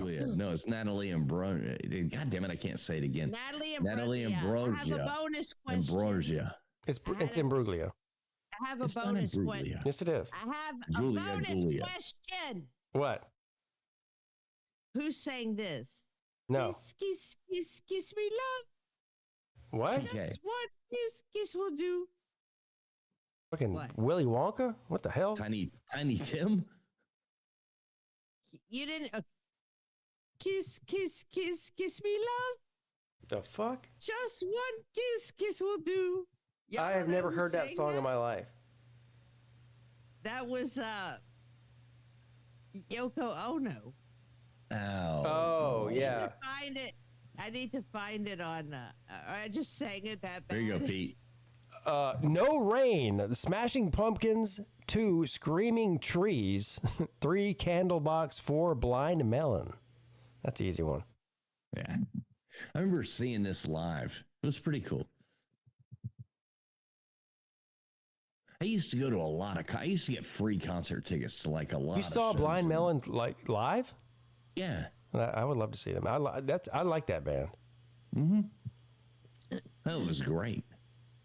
They do have one really weird song though. What was the one? It was like a children's song. Oh Lord, I don't know. Oh God, it was really weird. But they were on a lot of drugs. Stuff was weird. Yeah. Y'all know what I'm talking about in the chat? What was the Blind Melon song where it was like a children's song? It was probably that one. No Rain. No. I'm talking about like a real like bona fide children's song. Oh, I don't know. Yeah. Brandy, you're a fine girl. 1 Steelers wheel, 2 Norman Greenbaum, 3 Looking Glass, or 4 King Harvest. Oh, Brandy, you're a fine, got a good life. It could be, you're a fine girl. If that helps y'all.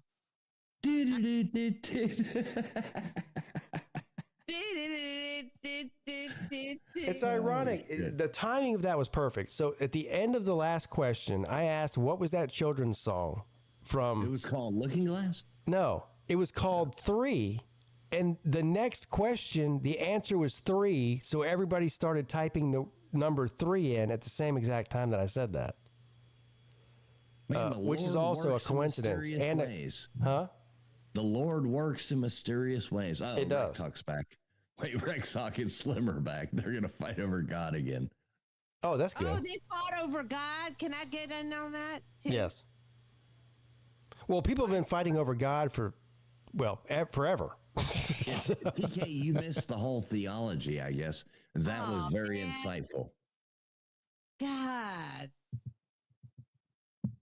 All right, there you go. Sugar is that 1 the Penguins, 2 the Drifters, 3 the Archies, or 4 Bill Hilly in the Comets. I don't know the answer to this one. Oh, honey, you are my candy girl, and I got you wanting me. Oh, great sugar. Bum, bum, bum, bum, bum. Honey. Great song. Good job. Archie's. All right, last one, and then we'll get off trivia after this. Open that call line up, Pete. Get some crazy motherfuckers in here. Oh, that's easy. Whose turn? Criminal. Tori Amos, 2 Michael Jackson, 3 Fiona Apple, or 4 Billy Idol. I know who it is. I know who it is. What is it? It's 3 Fiona Apple. No, it's going to be 2. Well, both of those will work, actually. No, they won't. They won't? No. One is Smooth Criminal. Oh, yeah. See, I was right. Fiona Apple. See, that's bullshit because it's not. one word. No, it's not. It's in quotations. I mean, she actually had a song called Criminal. Yes. Yeah. Okay, well, I'm sorry. I don't follow Fiona Apple. Oh, come on. She danced. She sprawled around her bedroom in her panties for 4 minutes on MTV. For her. And that should have been Criminal. It was Criminal. I know it. Goddamn, lock me up, baby.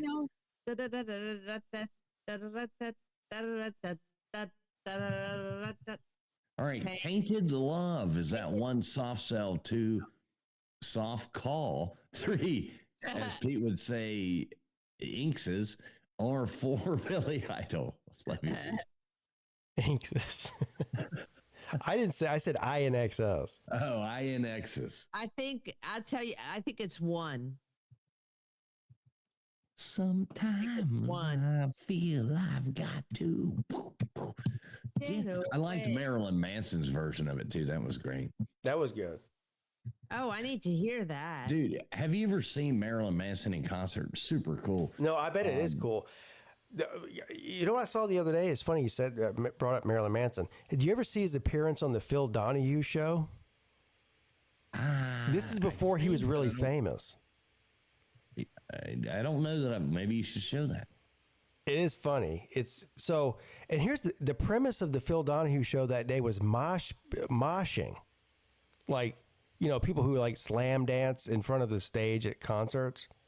Oh, yeah. It was weird.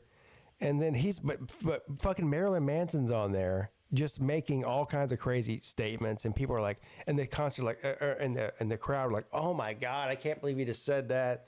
And he wasn't even saying anything crazy either, But that was probably, 92, 93? Yeah, it was like right before he got really famous. Well, that was even later, though, before he did. I remember going, like, mosh pits. I remember going to see Helmet and Rollins Band. And it was, who was the other? Sausage. Sausage was opening, and that was Les Claypool was Sausage. And he was... like broke apart from Primus for a minute and had his own thing, and it was called Sausage. We got the leaderboard here. SO won. There we go, SO. Good job. SO, congratulations, buddy. 12-foot ninja. I think 12-foot ninja was 12-foot ninja was in the top 3 all 3 times, wasn't he? Mm-hmm. Yeah. Yeah, hell yeah. Good and job, guys. Rich, congratulations to the 3rd place. Connor Stallions 4th. Gutters Pub 5th. Matt Dummett got 5th place. Boy, y'all are dumb as fuck. Sorry, TV. Don't let him pick on you. Anybody who got behind Matt Dummett should be ashamed of yourself. Hufferbilly Paul, including you. Dang, man. I knew a very large majority, I believe. From what I remember. All right. So, Pete, go on ahead and put that other thing up. We're done with trivia. All right. That's dumb makeup on his face. There. We're off of there. All right, cool. All right, there you go. So there you see how it works. Pretty cool, huh? That was very cool. I promise you, before you even said you were going to have a 24-hour stream, I was thinking of doing one for some reason. I don't know why. And you're inspiring me, Pete. I need to inspire you to not do one. I've been saying this since I started the show. Anybody thinking about doing one of these things, I would advise you against it. No, but there's times that I sometimes stay up 24 hours. Yeah, that's different than carrying a show for 24 hours. It's not easy. Yeah, you're right. Yeah. It's like a working for 24 hours. I mean, about 6 or 7 hours in, you start rethinking your decision. And here I am. Where are we at here? I've lost track of... I can't even count now. You know what's funny, Pete? I've seen this a lot of times. And people have made fun of me before because every now and then I'll get a wild hair and go on late, or I really haven't even much in a long time. But people would be like, oh, TF, traveling fools, streaming all night, blah, blah, blah. I've only done like a stream that lasted longer than 4 hours, 5 hours, maybe once or twice ever. Yeah, I might go live late or something like that, on a rare occasion, used to, but I never did long. But I've never done a 24-hour stream or a 12-hour stream or a 9, you know what I mean? But it's funny. I've heard that a lot. Like people will like, well, it's because you'll come on later than everybody else. That's why. Yeah, I think so, because people are like, oh, he's going to stream, I've heard that. And I'm like, I've never even done anything over 4 hours, 5 hours, right? Ever. Yeah, it's just because you might randomly pop on at like 1 or 2 a.m. That's why they say that. Yeah, I have a weird schedule sometimes in my life, and if I'm sitting here at 1 o'clock a.m. and I'm bored and I've just got through doing a bunch of stuff and I'm sitting down popping open a beer and I'm like, oh my God, it's the weekend. Yeah, I might do that. You know what I mean? Yeah, and that makes it fun. Yeah, it is fun. We are about to the next, I don't know how many hours is going to be. This is what I call the dark ages of the live stream. The dark ages? Yeah, that's what it's going to be. Let me say this, if you don't mind. We've got some cool people in the chat. We got Big Dog Ma in there. I saw Gutters Pub in there as well. LW and stuff. Does everybody know where, if somebody wanted to join the show, Pete, how would they do that? Because you kind of have it hidden, but if people are new here, there's a StreamYard link. Don't understand where to go to get the link. Yeah, I just assume that everybody knows that. There's the StreamYard link is at the if you click the description button, it's at the top there. Can I just post it? Yeah, of course so. All right. I mean, maybe other people want to join and don't realize the link's been sitting there all night long. Yeah, if I'd never been here before, I would never know that. That is true. I can drop out now and maybe join later. If I fall asleep, I could call when I wake up. Yeah. Okay, there's somebody was typing in the private chat. But yeah, I love this 24-hour stream. Thank you, Pete, for doing it. I love marathons. I'm glad you love it. I dropped a link if anybody wants to join. I want to listen to like the rest of the whole thing. I got into my editing, and before I knew it, it was like hours later. Like I can see how fun it would be to do a YouTube channel. I mean, the lives are fun, but just for the basic fact of making cool videos. You know, even if I go film nature, when I learn how to use it right, you can use it in almost like a drone. There's ways to do it. But right now, I'm just trying to get some cool skating videos from it because I want to post more. I want to post more shorts every. I like the skating videos, TK. I like seeing out there doing something cool, you know, having fun. And I like the fact you show when you fall. I like the fact I'm not going to laugh. The one where you were riding that goddamn scooter and then you were like, I'm going to cross the bridge. I'm going to cross the bridge.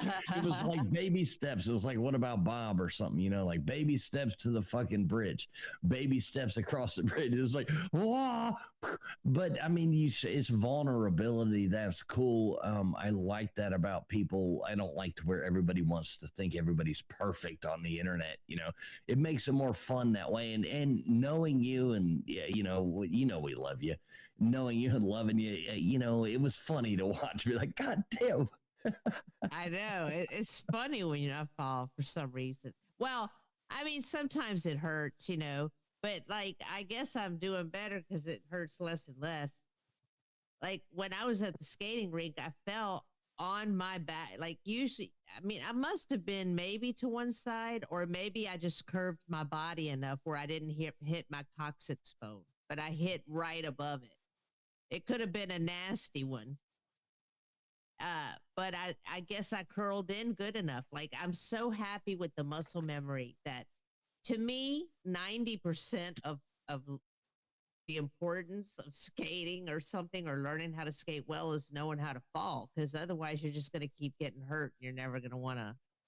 Well, a lot of people it's the same thing with like playing sports or doing any, because obviously that's a sport as well. I mean, it really is. If bowling's a sport, roller skating is a sport. I mean, 100%.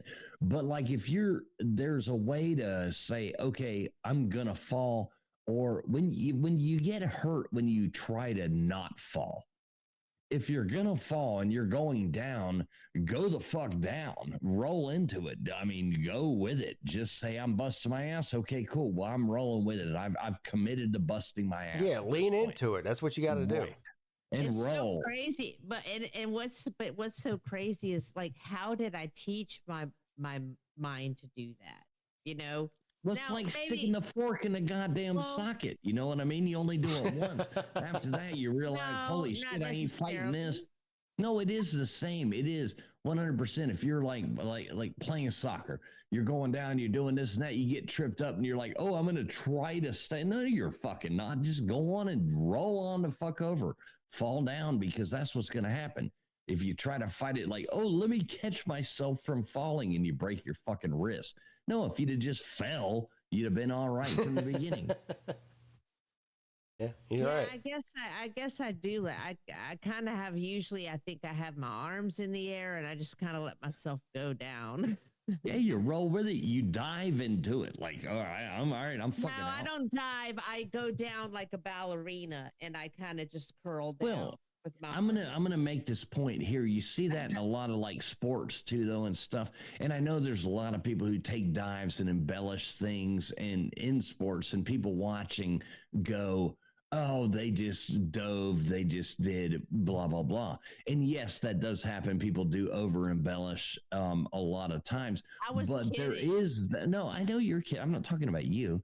Oh. But you do a lot of times, these athletes and things like that are doing exactly what I'm talking about. It might look like, oh, and sometimes yes, a lot of times they have embellished it, and I hate it and I can't fucking stand it. But there is a fine line between gracefully falling and not breaking your fucking wrist and being tough and getting fouled in a game and trying to not fall. Sometimes you have to do that, otherwise you're going to be hurt. Yeah, So, at this point, I don't want to say I'm not afraid of falling, because I am, because when it happens, it's so scary. But I'm not afraid of falling. I'm afraid of falling wrong and injuring myself, because that can or just fall. I may be trying to fall right, but I could be either at a rink or a skate park and somebody smashes into me there's no way to get out of it, right? It's just a collision or something. So there's that, Well, that's when you just tackle the fuck out of whoever you're with. I've been really put an elbow right into their goddamn nose and just start beating their ass. Okay. P-bomb. You like my avatar, don't you? I think it's at first when I got in, it looked like it was like saying like poopy something. Well, see, I love pop, and nobody else can see this. That's what's funny. Everybody else is, Pigskin Peete. Yeah, I'll show you right now. But it's funny because if you go to random streams or just pop on somebody's stream and you come up with this avatar, there it is. I mean, people are like, "What the fuck? What is this?" But they still probably don't know what P-bomb is, right? Because if you have a YouTube channel, that's an Edward. No, but that's an Edward. If you have a YouTube channel, you know what P-bomb is. No, but so P-bomb is a word that everyone knows. I thought it was Edward's word that he made up. No, everybody calls it that. Edward's not a groundbreaking person. But speaking of Edward, what the fuck happened to Edward? Did you know? Okay, I'm going to tell you the funniest story ever. Okay, all right, we got content right here, guys. We got real content. Yay! Do you remember Jim and Ashley? Oh, yeah, I do. Yeah. So I'm sitting here one night. I had to work late. And this is a true story, 100%. LW, if you're in the chat, you know what the fuck I'm talking about because he's going to vouch for me. So I'm sitting here, and I'm talking like 3 o'clock in the morning. I get done. I was working in my shop. I come in here, and I'm like, all right, I'm going to pop open one beer. I'm going to sit here and see what's on the internet. I got to get to sleep. It's 3 a.m. I'm fucking tired, but you know what I mean? I just want to take the load off. So I start looking at YouTube, and I just start looking at weird live streams. So all of a sudden I come to this channel. Now, who the fuck's on there? It's these people. And you know who I see is fucking Ashley. Uh-huh. Jim, Ashley. Okay. Yeah. But both of them are just Ashley. Oh no, this is gonna get good. This isn't a short story. I'm sucking up Pete's time. Don't worry, Pete. I got sucking up my time. Suck up as much as you want. You're helping me out here. Go ahead.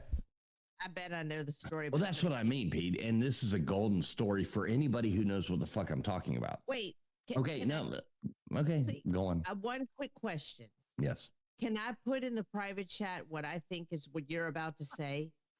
And sure. You tell that way. Okay.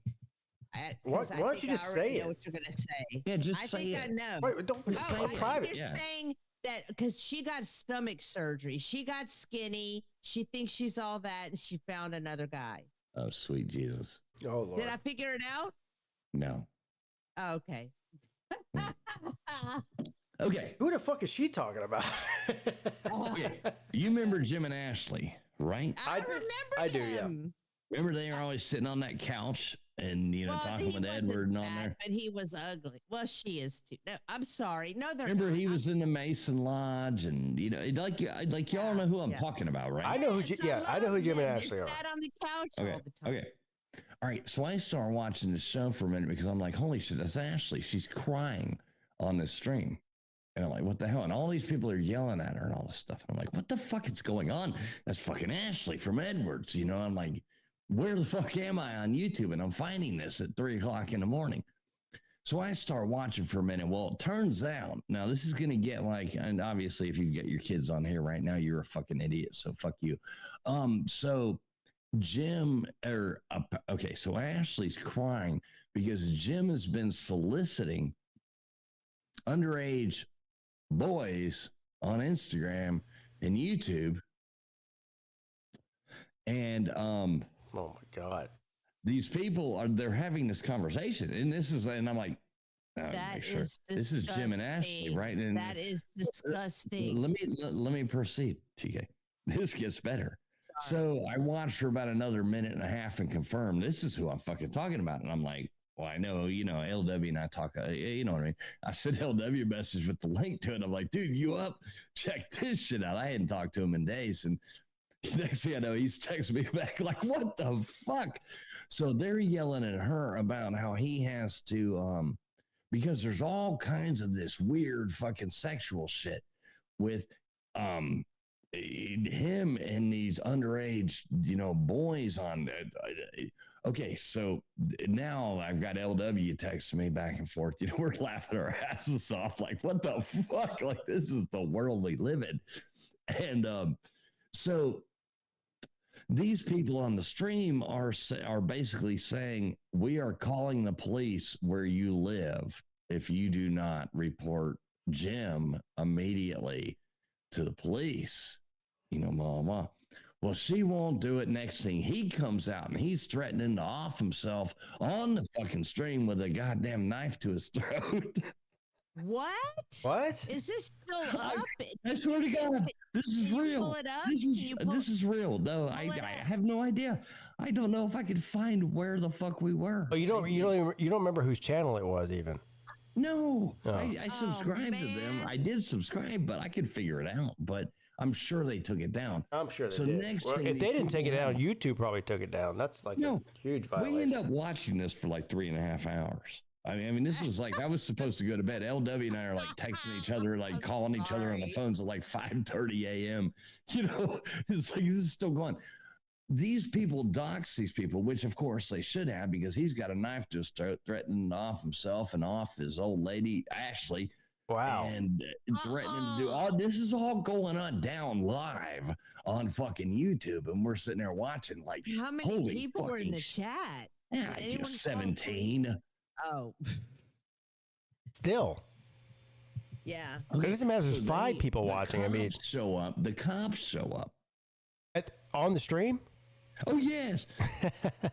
Oh, yeah. So then she's out there talking to the guy. He goes out there talking to the cops. It turns out he's related to one of the cops or something. So next thing, he's back in there. So then he comes on the stream and starts explaining everything. They start talking about where they go to church and where they gotta. I mean, this was one of the most insane things I've ever seen on YouTube, and it was absolutely absurd. He threatened to off himself like 3 times with a knife to his throat. Like it was fucking insanity. What the hell, dude? I miss Edward. He was like a magnet for crazy people, and you know what? I was one of them. Well, I couldn't help but to watch. Yeah. Remember when I made the troll account of his old lady? Or of Mike Saha's old lady, and her going on there. That was so much fun. Mike Saha. He used to stream like 22 hours a day. Now I don't know. Something might have happened to him. Oh no, he's probably finally found his way here. He's gonna hunt us all down. Yeah. Well, good luck. Oh my God. That's what Mrs. Peete said. She's like, he might be crazy. You don't know that. I go, he's in like Sweden and he's retarded.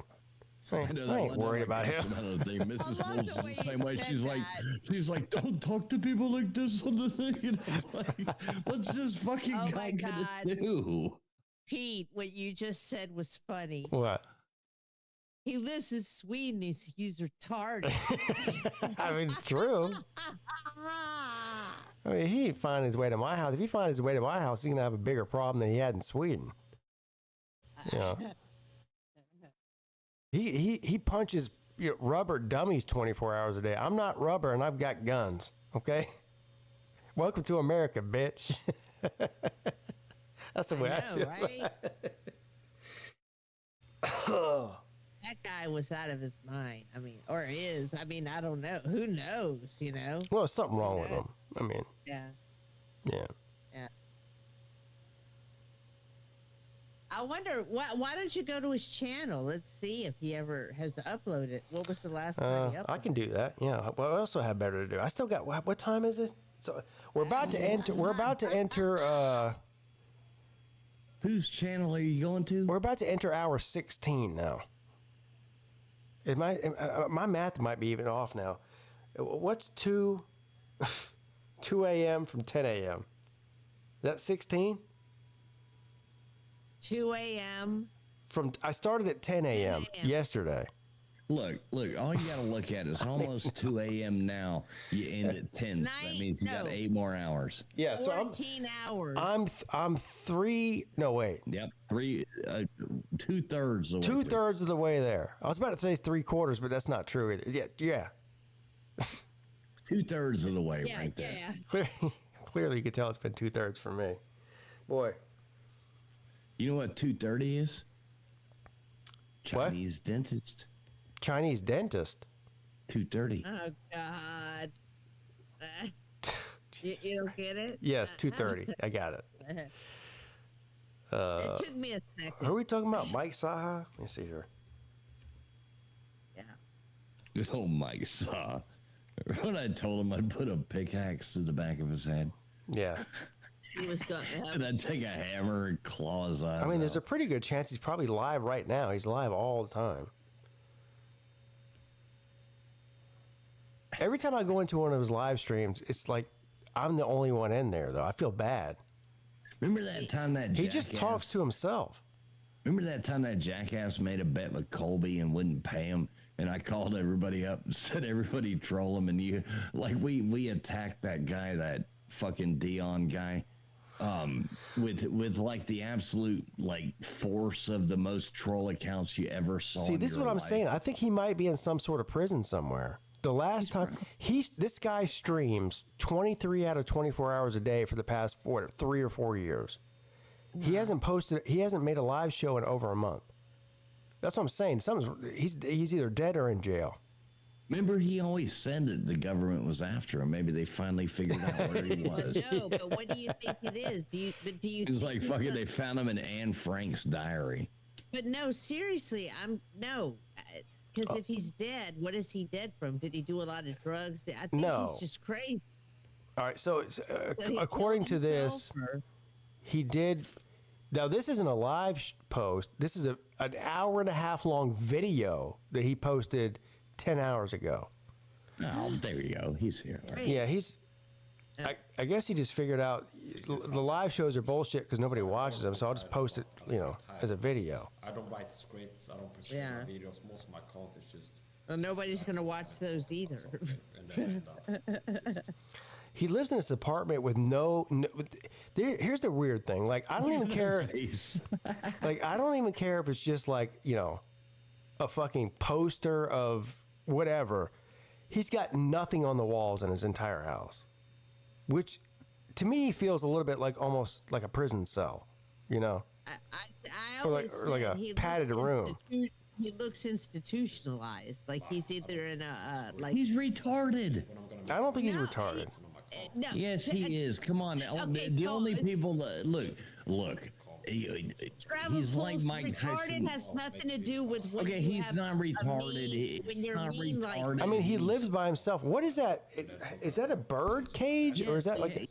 It's like Mike Tyson. He's raising pigeons. Oh, he's got pigeons.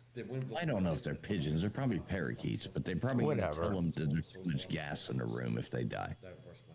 Anyway, here's the point. And this other verse about Look at him. take no thought about what they're gonna say. They put you up. He's severe. He's autistic, is what he is. Well, maybe that's true. Yeah. Yeah, that's what he is. He's autistic, and there's nothing wrong with that. He's just a fucking idiot. Yeah. You know, you can be autistic and be cool. Yeah, you can. And he's definitely not a nice person. He's an asshole. No, he's a horrible person. Yeah. Be a person who's like, if you're gonna teach. Yeah, he's got some serious anger issues. Prepare like 2 weeks for the next video. He's got good teeth, though. Count yourself worth and his able teeth to are teach. nasty. You should be able. Would you lick them? And off the top of your head, teach. Because why? I don't know if there's enough money. Why? Why not? Able to be because there's no reason to. This video is an hour and a half long. I need 2 weeks to prepare. I can't hear what he's saying. I can't either. What is you got to turn the volume up. It's all the way up. No, we can't hear what he's playing, dude. It has something to do with them putting StreamYard behind OBS. No, he just doesn't. StreamYard like normal people fools. Okay, you and I. The audio is just low on this video. It has nothing to do with me. No, no. Oh well. So. But you have to understand, you are a girly man. So sit back and think. I'm about to tell you how you. It doesn't even. I would almost rather not hear what he's actually saying because it's total bullshit. Look at me, Pete. I am the most beautiful man you have ever seen in your life. Yes, Pete. I made him really mad one time. I was like, "Your teeth are gray." I said, "Your teeth are clear," and he goes, "I don't use fluoride toothpaste. Fluoride makes you stupid." I'm like, "Well, yeah, I might be stupid, but I don't have clear teeth." I thought there was no fluoride in the water over there. I don't know.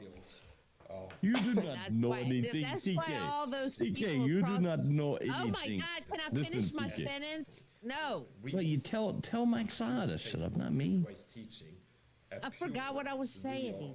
But it wasn't to compliment him. You look, you know, with your profile pic looks a little bit like you, like Jeff Webster when he was young or something.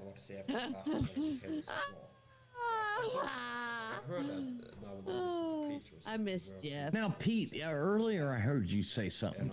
You said that Slater was like 6'6". I heard you say that in like a conversation. Yeah. He ain't that fucking tall. That dude's like 6'2", 6'3". He was just barely taller than we were when we met him. I don't know. He's like 6. I heard you say. I didn't want you giving him that credit, like of people thinking that. He's not, man. He was like barely taller than we were. I don't know if it's credit. I just think he's tall. I know that. Yeah, but I would say Slate is 6'3". Would be. I'm not like dissing on you. I'm just saying you said that. You were like, oh, Slate is like 6'6". I heard you say that, and I was like, that motherfucker ain't 6'6". He's like an inch or inch and a half taller than I am. All right. So maybe he's 6'3" or 6'4". Maybe. I don't know. You say by faith. 6'2" and a half, 6'3". Don't give that guy that credit. That's all I'm saying. I don't care. I don't care. I really don't care how tall he is. Other YouTubers think he's huge. Don't you love her madly? Boy. Wanna be her daddy? Do you wanna Yes, don't you love her way? I could listen to her do this for the next 4 hours. Walking out the door like we did 100 times before. Oh no, it's 1,000, isn't it? Yeah, 1,000. I messed the words up a lot. I wasn't gonna correct you. I know. So, Pete, all right, your turn to karaoke. All right. All right, give me a song. Let's see. Don't Stop Believing by Journey. Oh, come on, man. I like the hardest song. How about we do the song that nobody can sing? Mm-hmm. You ready? What is that?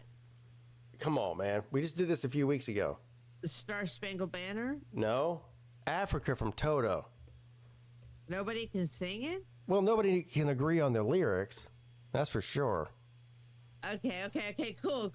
Let's do that one. Okay, all right. I want to hear TK's what she thinks it is. Okay. All right. Let me get it in my head.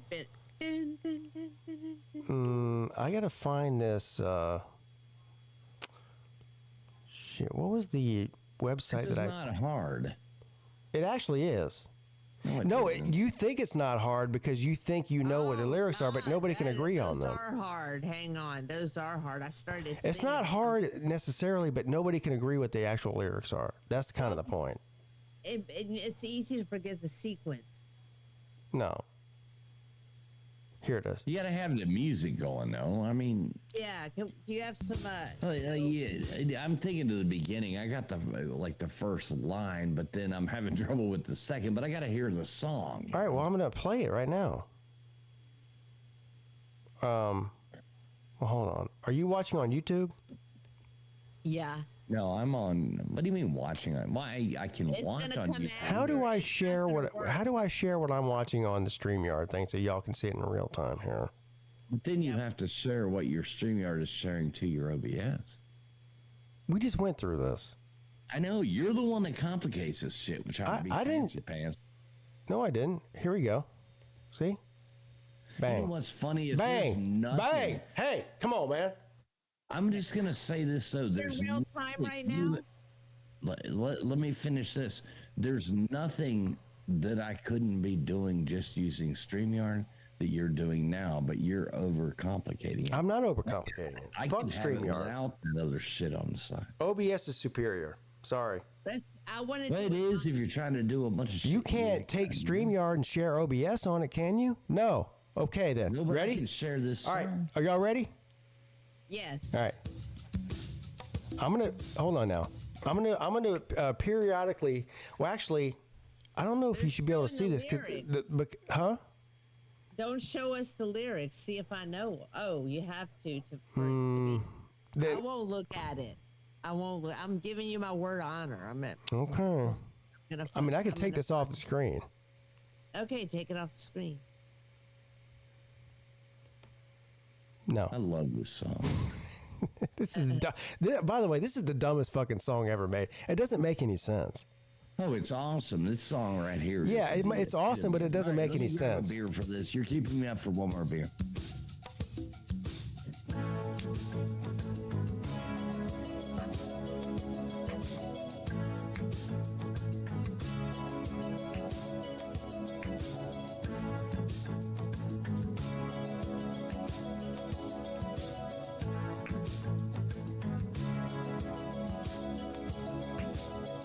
The drums echoing tonight.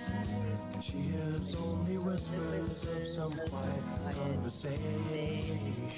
What did he say? Go ahead. She hears only whispers of some quiet conversation. Yeah, no, but from the beginning. Okay, so start it over. Okay. No, see, come on now. Because it's hard. Well, it's not real. The first part's not hard at all.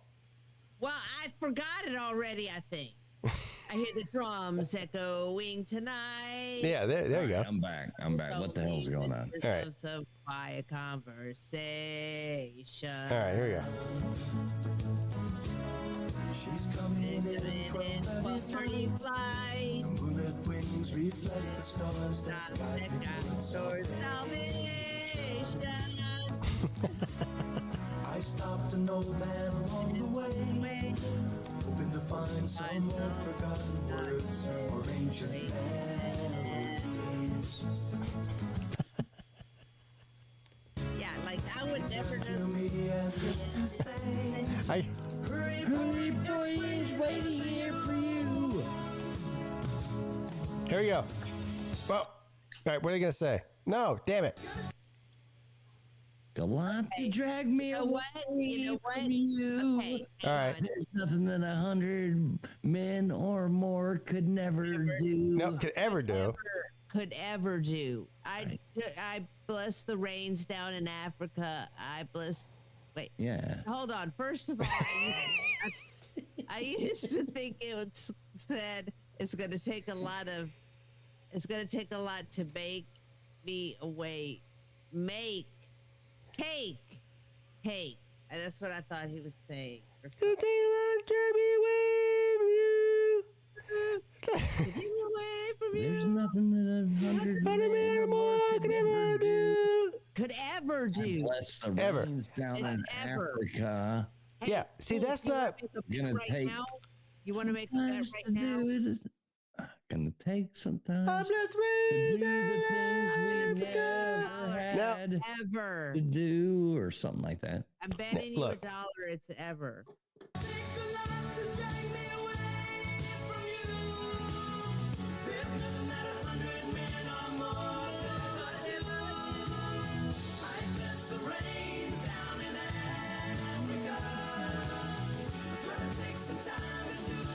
Things we never had. Now this is where had instead of going blah, blah, blah, I said to do. So this is where it goes way off the rails here. And I said ever. You said never. So you made other mistakes too. I ain't perfect. This next verse is where where whatever drugs they were taking starts to kick in. Deceive you, DK. I ain't perfect. Dogs cry out in the night as they grow restless, longing for some solitary. No such thing as solitary company. Yeah, just saying. It's an oxymoron. I must do what's right. Sure as Kilimanjaro rises like Olympus above the Serengeti.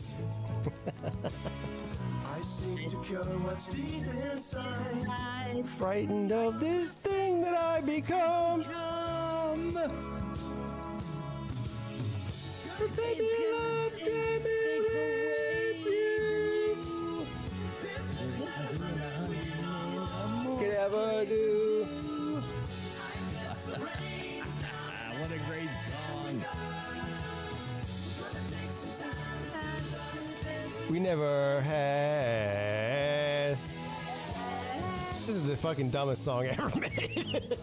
I know, this is not It really the is. song ever. I love It doesn't make any sense at all. I love this song. I have a friend of mine. He's been on my stream. You know Patty that's come on my streams before?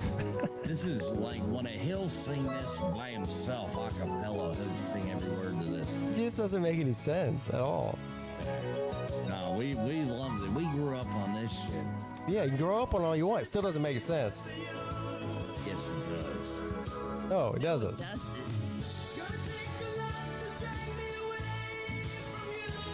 It's just a bunch of nonsense that sounds good. No, it's not. You just gotta live. You just gotta live that like Doctor's office music. Toto. God damn. That's even worse than elevator music. Doctor's office music.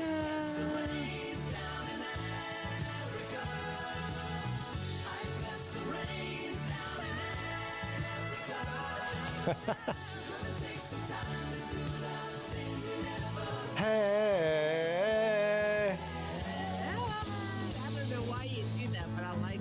That's one of those songs that, like, when it comes on, like in public, everybody recognizes it, but nobody knows how to sing it. They just start humming.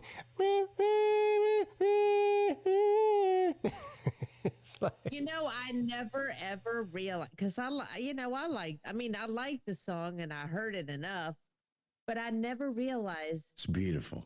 No, I it's never not beautiful. realized- Yes, Oh, it hang is. on. That is the epitome of beautiful. It's definitely not. All right, whatever, fools. So listen, he always interrupts me, and Do what? I am so annoyed right now. Really? Not On a with you, scale of Pete. 1 to 10, exactly how annoyed are you? I'm, 10 being super annoyed, 1 being not annoyed at all. Could you deliver a pizza in I 30 know, minutes? I'm Are you not that gonna much say my- I'm annoyed? going to say what I'm going to say. I never. Could you? No, will. let me ask you No, this. no, Could no, you no, do- no, No, no, I'm asking a question here. I Could hate you you, do- right could now. you deliver a pizza in 30 minutes, or you're that much annoyed?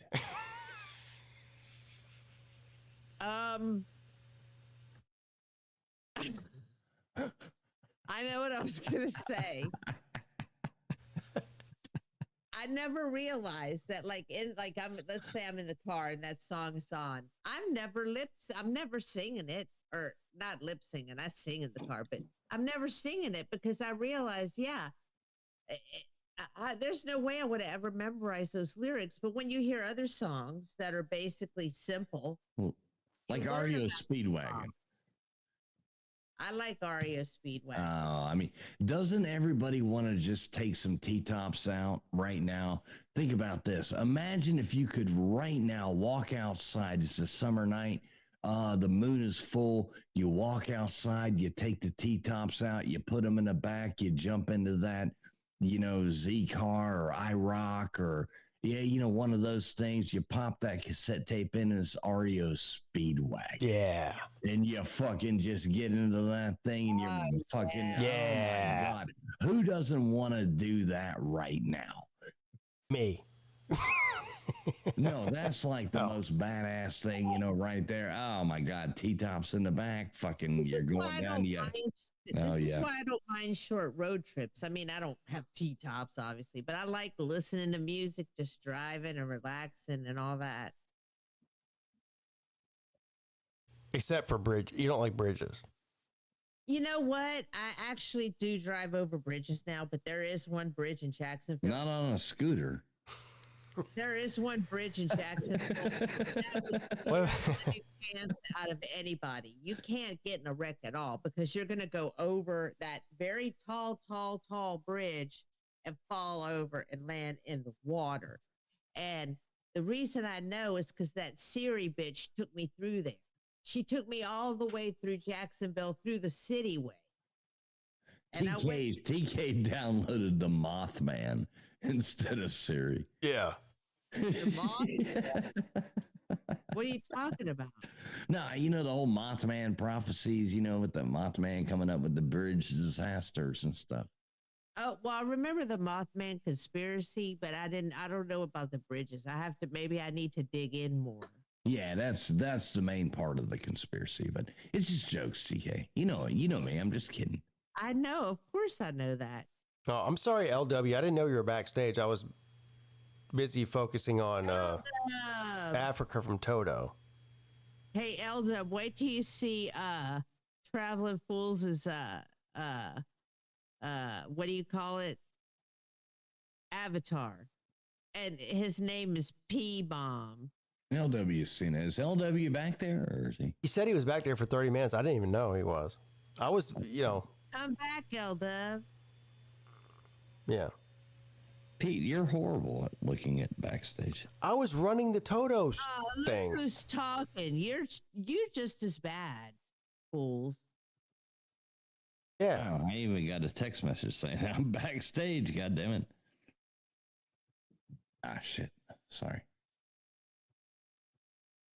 The link's not gone. The link is in the description of the video. It's been here the whole time. I'm bad at reading the chat, but I think with my new show with Bakerman, I'll be able to watch the chat and interact because he's gonna be doing literally like the sound and all this cool shit, and we're gonna have our stuff already prepared, and we're gonna go over it before. We're gonna do it as really kick ass. I like that guy. I really like him. Pete, do you know who he's talking about? Very nice. Who? His name's Baker. He's very well spoken. Has really great audio, which really well spoken sounds like a. Anytime someone says he's really well spoken, that means to me like that's an insult. No, not to me. Not on YouTube. When 99% of the people that you meet don't even. I mean, you would think English is their third language. But no, he's smart, intelligent. I like the guy. He's cool. I don't know who she's talking about. Where can I find this gentleman? I don't know. Is there like a? Oh, he doesn't have a channel. I mean, he has a channel with his name. But hold on. Is this the guy that you're going to pretend to start a show with 6 months from now? No, we're starting a show in about 2 months from now, and we're not pretending. Oh. So that's him then. Huh? You're pretending. To do what? To think that I'm not going to do. You said you put a bet that I would have over 5 shows. Yeah, it's not a very high. I mean, 5 shows. No, but Lou put under. Well, okay. So why are you mad at me? I said you do over 5. That's what I'm telling you. That's what I'm telling you. That's exactly what I'm telling you. I appreciated that. So I'm surprised you're saying this right now when you said that you thought I would do more than 5 shows. Well, okay. I'm going with the under. He's going with under too. You know what? Y'all will see. Y'all. LW, what are you going with? Hey, What's that? I missed that part. They asked how many shows. They're taking bets right now. What's the I'm not taking any bets. I'm just saying. What was y'all's call? Bets. I think y'all bet on everything else. It was over and under. I would put it at 2.5. Oh, damn. No, okay. So he would be under 5 then, because they put the number at 5. Well, my show lasts under 5 or above. If y'all actually make a bet, as soon as I hit 6, whether I go on or not, you lose the bet if you said I would make less, and vice versa. Okay, over what period of time? If you do 6 shows over 2 years, that doesn't count. No. This is going to be a weekly show. All right, so 6 shows in a row. What you're saying? Yeah, it's going to be a month. All you have to wait is a month and a half to get your bread. Now, here's the thing. Okay, here's the thing. The thing is, there's always a thing with you in there. I forgot what the thing was. Exactly. You know what? I'm flipping. I'm going under now. Oh, you're gonna flip. I'm flipping. Okay. Yeah, my spider got sick. My roller skate lost a lug nut. Whatever the fuck. You'll find some reason not to do it. Look, no. I am just gonna tell you right now that anybody who votes or bets that we will do more than 5, if all y'all are really, if that many people, if there's even a few of y'all, you will win big, okay? Unless I die. If I die, then the bet is off, okay? If for some reason I die, the bet is off. No, no. If you die, that's an under win. Yeah. Oh shit! Yeah, if you die, you've gave the under win. Unless you've done more than that shows before you die. You know what? Yeah, just leave your money in your side table for us. I hate all of you right now. But I love you too. Sometimes. Yeah. All I want's the money out of the side table. I don't want that other thing. Okay. If I really died, okay, just tell me this. Would y'all cut the bet off if I really died? Listen, if you die before I do, I will, I promise you, I will roller skate at your funeral. Will you go to my funeral? I will roller skate at it. And I promise you, I will cut the bet off if you die as soon as I collect my money. I'm suing your estate for the money. Good luck with that. Good luck with that. I'll end up with a cat and a spider. No, my cat. L-Dub. Shut up. Yeah, you get the spider. Did y'all forget my cat died like 2 weeks and 3? I know it. He gets a dead. I didn't know that. Spider. I feel bad now. I did not know that. I'm sorry. No, he died unexpectedly. L-Dub. Like he just. L-Dub, you asshole. No, I really stepped in that one, didn't I? Yeah. Hey, what happened to your? You had another spider before this one. Did you kill that one? No, they're all freaking alive and they're fat and healthy and pretty. No, your spider. The spiders. Didn't you like lose one of them or step on one or something? No. Yeah. Okay, one died. Okay, in the beginning. Well, how did it die?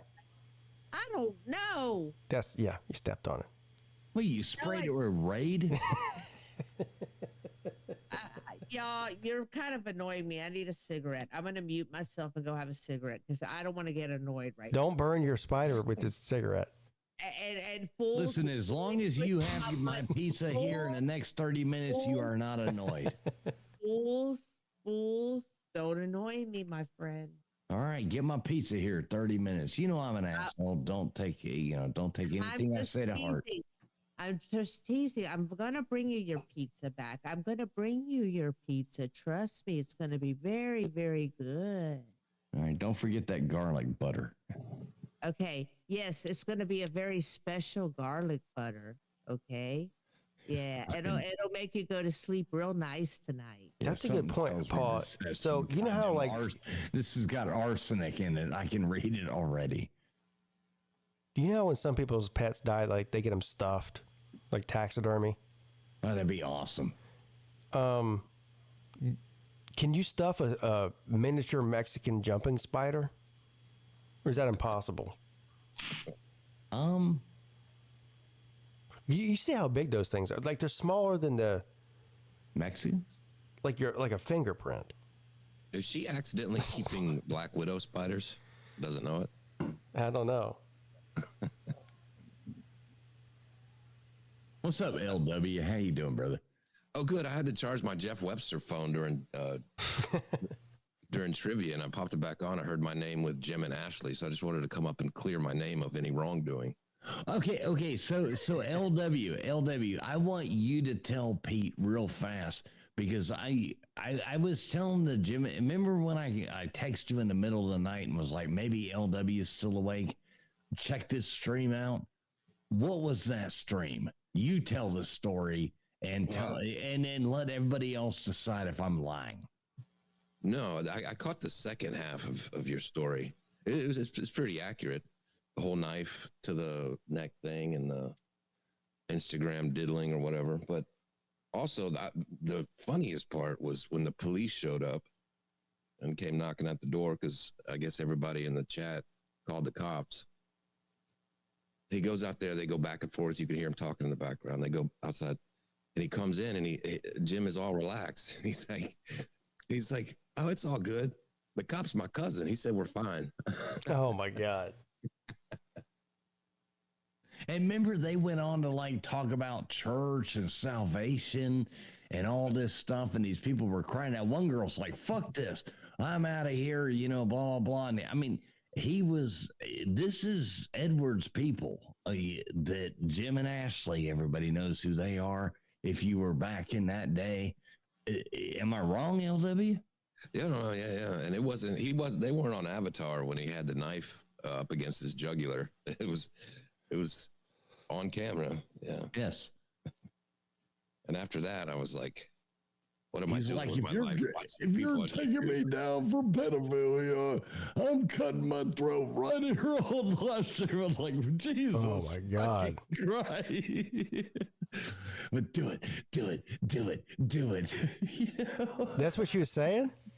No, me in my mind. Oh. You know what I mean? I'm like, yeah, you're a sicko too. I was like, well, I mean, if somebody would actually like be that person, yeah, I'm rooting for him to do that. Damn.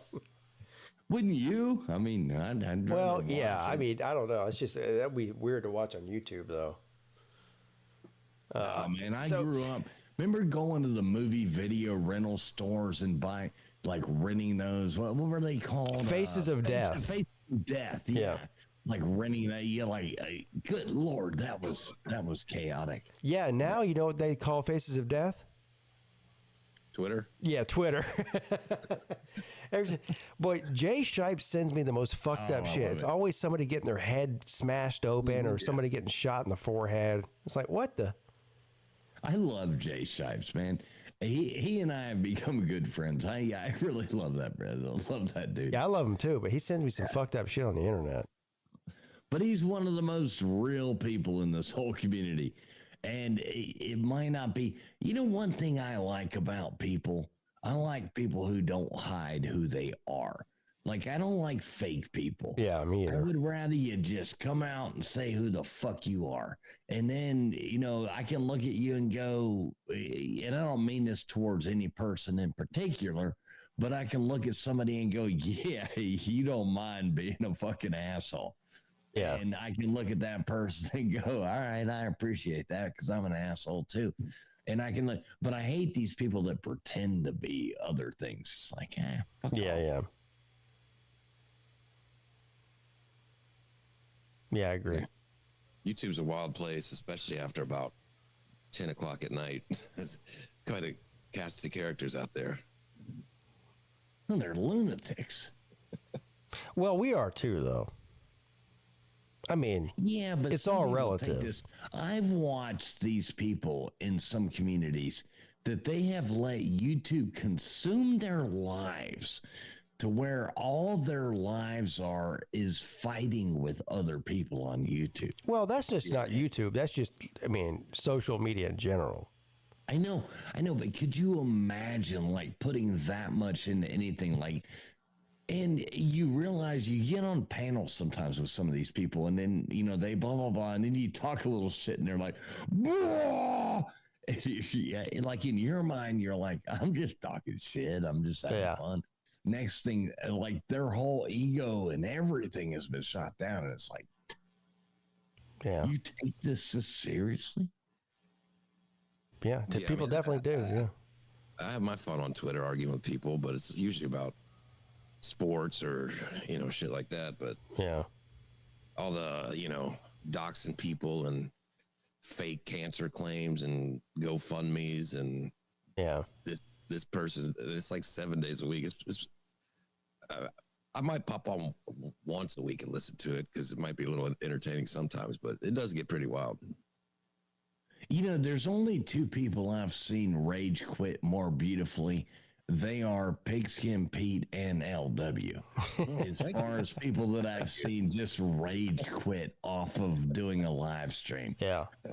It's the two of you guys. I love both of you. Y'all are like my best friends, but I've seen both of you just flip the fucking board, walk away, go, fuck this shit. Yeah. I'm going to bed and rage quit. And it was fun that time where I rage quit and y'all were still live for like 20 more minutes before you realized it, or y'all thought y'all were live, And I went to my bed and laid down. They were still talking after 20 minutes. It's like, hey, where's LW? What happened? Yeah, I've rage quit many times. I know when I've reached my threshold. Well, see, I do it all the time now. There's nothing I can't stand more than an open panel. Like these people who do these streams that are like open panel. And LW, you know what I'm talking about. I mean, we all end up in them.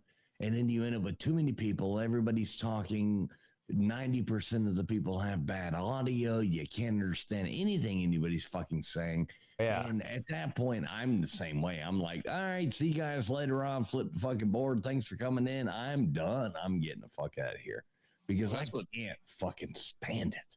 Well, that was my rage quit because everybody was hammered drunk and there was 10 people and I was the only one not talking there was 9 people all screaming at the same time. And with these headphones on, I just said, fuck it. I'm out of here in stream. Well, so many people, like you say, I'm wearing headphones. Pete, you know what I'm talking about. You're wearing headphones. A lot of people go online and they do things right. They go on there and they contribute and they have good audio and they do things in a right way. And then everybody else wants to come on from their fucking phone and from their fucking thing. I don't even have a problem with coming on their phone, but they come on and in a place where, I mean, there'll be people, hello, you're on with Pete. It's like,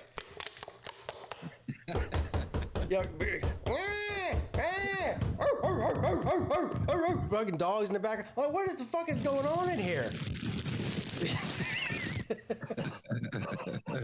It's like, Jesus fucking Christ. God damn, man. I'm like, shoot me fucking now. Shoot me fucking now. I don't want anything to do with any of this. Nate calls in yesterday or the other day to the midday show. He's standing next to an actual running lawnmower when he calls in. It's like, couple days, like, I'm like, what is going on here? There's a lawnmower.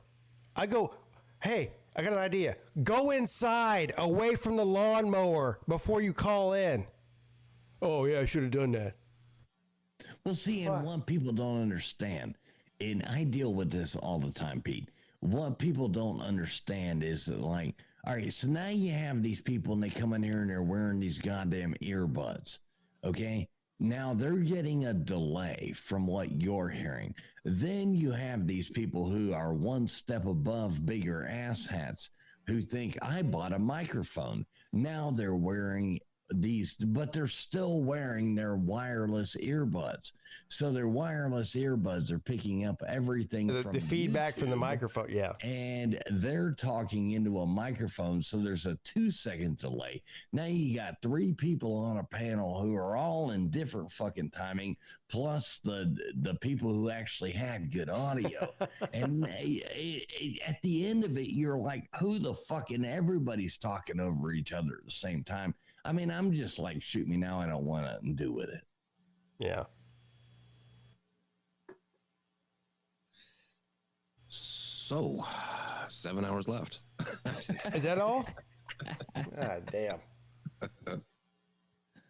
See, you did it at the right time, though. You did it in the morning after you woke up, right? So, I've seen people they'll wake up, stay up all day, and start the 24 at like 6 o'clock at night. Yeah, that was my plan. And then yesterday I was sitting around thinking about it. I was like, what am I doing? Like, why would I start it at night after being up all day and then be up for another 24 hours? Right, that's crazy. That's where a lot of people bail out on it early because they were up 8 hours before they even started it. Yeah, exactly. Remember when Chess Hall was going to do that one and he made it like an hour and 18 minutes or something? Yeah, a 24-hour live stream. 2 hours later, he was like snoring. Yeah. Remember when he used to lie in the bed with that big fucking swamp donkey thing? And he was like lying there. God damn, I miss those days. That was funny. Look who's here, though. Our German friend. Good morning. Good morning. What are you doing here? Speaking of good audio, we got Sven. What's up, brother? Good to see you. Actually, his audio sounds okay right now. No, this is Traveling Fools, or? Yeah. What's up, Sven? Good to see you, brother. Good morning. Good morning. Good morning. Hey, Sven. This is LW. Good morning. Yeah. Good morning, sir. How are you doing today? I'm doing really bad. Why? Mississippi State stinks. At what? Baseball. Everything? We know Really that. Stinks. Yeah. Yeah. And I watched the draft and not one single Mississippi State player was drafted. This is normal. I mean, yeah. We will win 3 games. We will get better, but what I can't stand is simply Ole Miss is in every single sport better as Mississippi State. Yes, and it's like the Taterman has to look up to South Carolina, and South Carolina beats you in every sport. No, they don't. What do you? That's totally false. It's the other way around.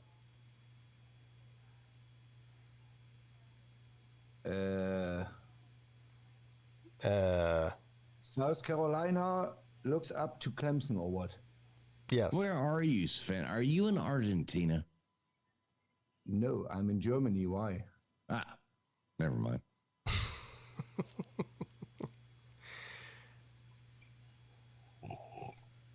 I enjoy my third cup of coffee. Now, do you have any relatives in Argentina? No. I have buddies in Buenos Aires. I see. Mm-hmm. There is a connection. Yeah. Yeah, there's no connection. I'm starting to connect the dots here.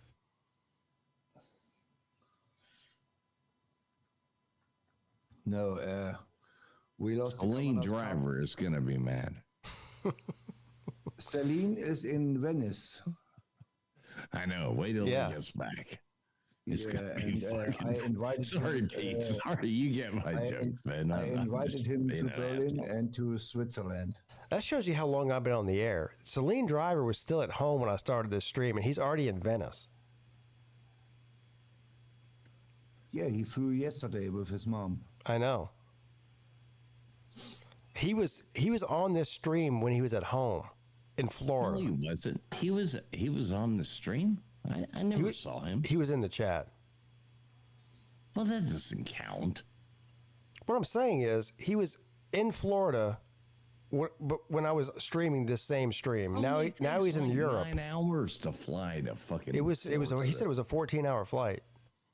Okay, 14 hours to Venice. Yeah. He goes. But he was in Europe in 8 hours, 9 hours. Maybe he had a layover and then he had to fly to Venice. Pete, wait till we go to Egypt, man.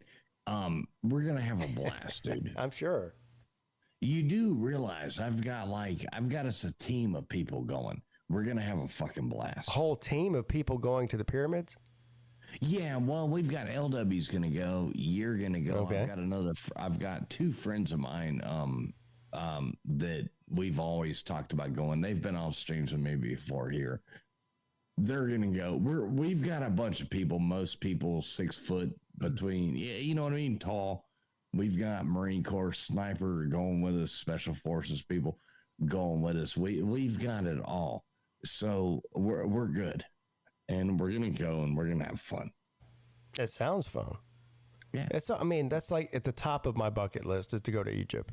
Me too, and that's why we're doing it. It's gonna happen within the next. I'm gonna put a 14-month goal on this.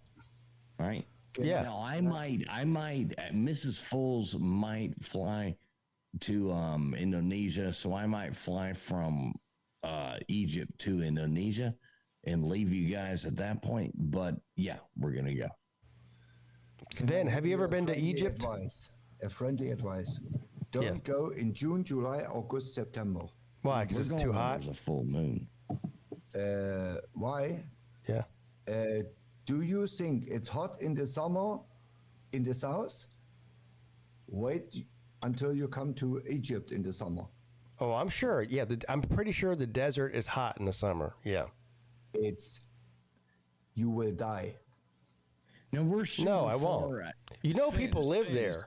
I'm going to be honest with you. I've already looked at that because of the Indonesian thing too, because I want to go over there and everybody's welcome to go there and then go to Bali if we want to or something like that. I'm looking at April, maybe April would be, I know. And it's the same, you know, I've got early May is, So 90 degrees in early May. That's okay. And we've dodged rainy season in Asia, so I can skip my way over there and do that as well. While I'm over on the other side of the world, I'm gonna kill a few birds with this one. Yeah. If you're doing April, it's gonna have to be late April. Yeah. April, May, right there. Yeah. Early May. I mean, September 11th is the best day to fly to fucking Muslim countries, but oh God, it is. I'm sorry, but it is cheap flies. Yeah. No, from Germany, the flights outside of the holidays, you can go for $50 to Egypt per plane, and it takes 3 hours, and you are there. Yeah, it's cheap as shit. That's what I'm saying. Yeah, we can do this cheap. From the US, I looked it up. I want to go last year to the Ole Miss game, and they wanted $1,900 for a two-way ticket. $2,000. No, we can do the whole trip. A freaking flight. We can do the Berlin whole to trip. Amsterdam. We can do the whole trip from US over there, do what we want to do, come back for under $2,000 a piece.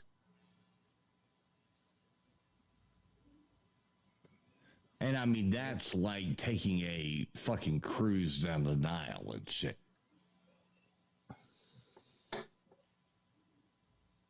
And Egypt is not that expensive. No, it's cheap as fuck. They're poor. It's a horrible. It's a shithole. Yeah. And a lot of pocket thieves. Yeah. Or how you call it, pocket thieves? Yeah, you always carry all your money in your fucking in your shoe or in your somewhere else. And always have a pocket full of money ready to give away if you need to. The best way to go to Northern Africa is you have a roll of $1 bills. That's ready enough. to give away. You take $100, change it into $1 bills, and you are just fine for a week. That's all you need.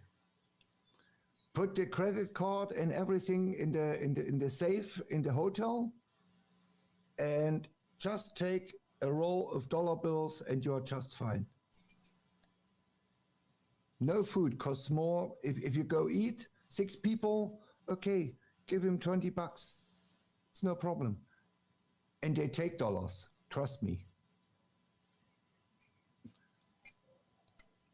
What did I miss? I came back. I heard Sven talking about rolling up dollar bills. Are you doing coke over there? What are you doing? No.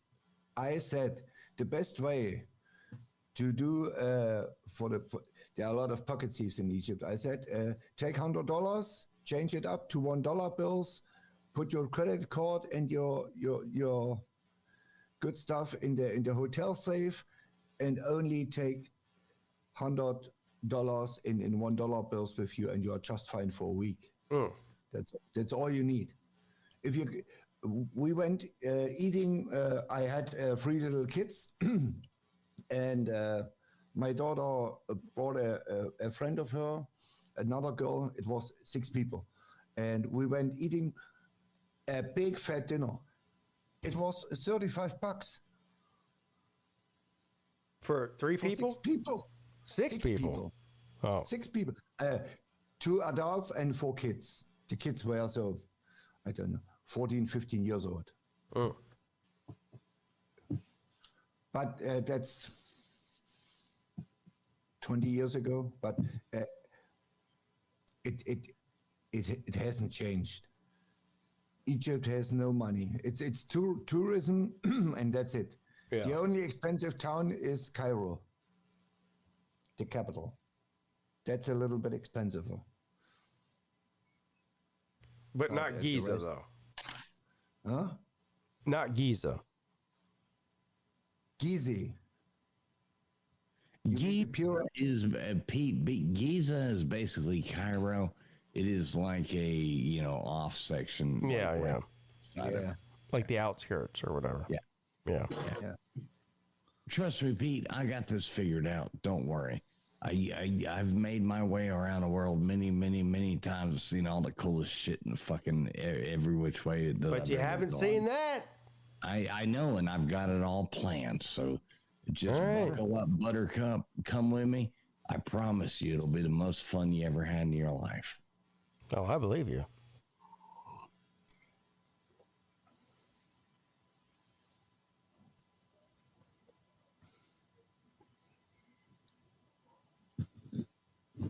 Off topic, I was checking the flights from Houston to Nashville. They're not too bad. A couple $100. Yeah. You gonna make it, LW? Yeah. I'm keeping up on I like to fly Southwest out of the airport to the south in Houston. That's what we're flying, probably from Charleston. It's usually pretty cheap. Yeah. Houston to B&A is typically a pretty cheap route too. How long of a flight? You said 2 hours, maybe? Yeah, probably like 2.5 maybe. It's pretty close to what ours is, like an hour and 50 minutes, I think, from Charleston to Nashville. So I'm going to keep track of it and see if I can get any good deals on tickets in the next couple of months and go ahead and book them. But do y'all have any idea about the area, like the hotel? Yeah, we're still working on that. But so, I mean, here's I just was there, whatever it was, 4 or 5 months ago. You want to be within walking distance to Broadway, period. Right. So I don't know where. There's all kinds of different parks people are talking about possibly doing the actual event at, but I don't think it's a good idea to ask 60 or 70 or however many people come to Uber, to where we're doing the event. Yeah. And there's 3 parks within walking distance of Broadway. So I don't know. I don't care where everyone else stays. I'm staying somewhere within a half a mile or less. I've already picked my hotel and I'm going to book it here. Is that the Holiday Inn? Yep. That's a good one, I think. Yeah. I'll probably book that one then too. Yeah, and that's actually one of the least expensive ones. That's right there. Pete, I already told you. You know what I'm saying? Yeah. People better go on ahead and do it now. I'm with you on that one. That's only like what, 0.3 miles from Broadway? Is that right? You said? Yeah, but you know what I'm talking about with the timing of everything. Yeah. Oh, I know. You better go on and book it now. Yes. I mean, there's multiple things going on that weekend. You have the SEC tournament. You have St. Patrick's Day. Oh, that place is going to be loaded. Yeah. It's going to be a fucking blast. They will raise the prices if the SEC basketball tournament is in Nashville that weekend. This will be expensive as hell. Yeah. Yeah, it's if you go to Starkville on a normal day, you can go in the Holiday Inn for $80, $100. If there's a regional or super regional in baseball, you pay $250. It's no joke. Mm-hmm. And I don't think in Nashville it's different. No. The SEC weekend to make the Slop Olympics on the SEC basketball weekend. Are you going to come, Sven? Are you going to be here? No. God damn it. Why not? I'm in Germany. It's expensive as hell. And I'm not rich. I don't work anymore. I'm retired. I can afford a trip for, let's say, once a year for $3,000. Well, that'll get you to the Slop Olympics. Yeah. You can even buy us a drink. Yeah, but that's one weekend. I know. What more do you want in life? I have 3 kids. One is in Estonia, one is in Vancouver, British Columbia, and the third is in Geneva. Well, it sounds like they're far enough away from you, you don't have to worry about them. So do your thing. Oh, man. I want to see my grandkids. Oh. Bring the grandkids to you. Why do you got to go visit them? To bring them to Germany. They come every Christmas. Oh, they do? Okay. So you get to see them then. They have to come. If I'm not the boss of the family. The boss of the family is my mom. And if they don't show up Christmas Eve on Granny's table, fucking Krampus coming out. They are done. He's about to lay out Krampus. They are done. This is.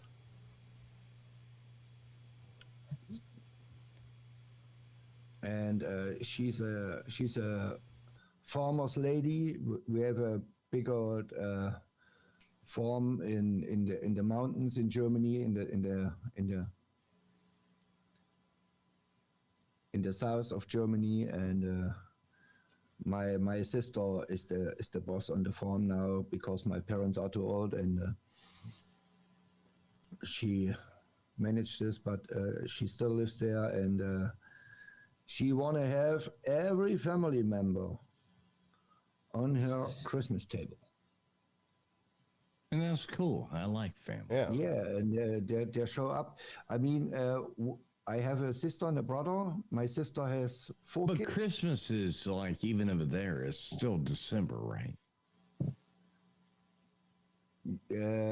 Christmas is the most important holiday in Germany. Yeah, but it's December. Yeah, it's December. Yeah. December 24th. Yeah, we're talking about like March with the slot. Yeah, I know. First weekend of March. No, it's actually the middle of March. Middle of March. Yeah. Well, to be specific, March the 14th. is a Saturday. Yeah. The third weekend, I would assume. Let me look. It being a week later really helps me out too for going. Yeah. Flug, Berlin, Nashville. Typically, it is the first week of March, but this time we moved it back a week because of where it is. Yeah. Yeah. It's the second or third, right there. 17. März. Yeah, man, I really wanted to go to the Panama City, but this one for sure I'm going to. I had a lot going on with life, but I'm definitely. LW, you and your priorities. Yeah. Definitely looking forward to getting to this one. You know, Pete, LW took Mrs. Fools and I and Ben and Sam to a Houston Astros game. Yeah, I remember you telling me about that. Yeah. Super cool, man. Super fun time. Yeah. And Ben pickpocketed both of us. Yeah. Yeah. He gave you a reach around, but, I didn't get that. That was in confidence, but thanks for letting that out. Was that for free, or did you pay for that? $18, just like everything in that stadium costs. What do you want? A Bud Light? $18. What do you want? A hot dog? $18. What do you want? A reach around? $18. At least Ben kept it consistent. Right. Good job, Ben.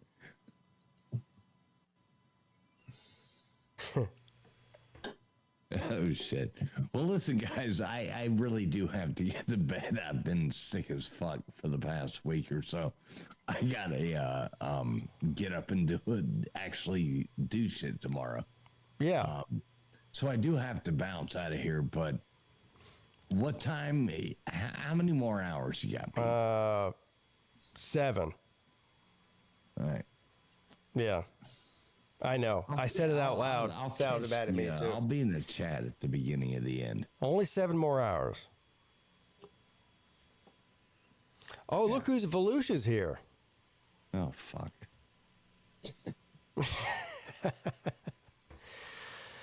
Listen, fools, I really do appreciate you coming on. The trivia thing was awesome. Wait, bring Volusia up. Well, he's in the chat. He hasn't come on the StreamYard yet. Yeah. Okay. All right, Volusia, go on ahead and buy some of those, Chinese minutes and come up here. It's 3:00 in the afternoon in China right now. Right. They probably cost more then. Yeah, he's coming on. He said he's going to come on. Yeah. Just got to give him a minute.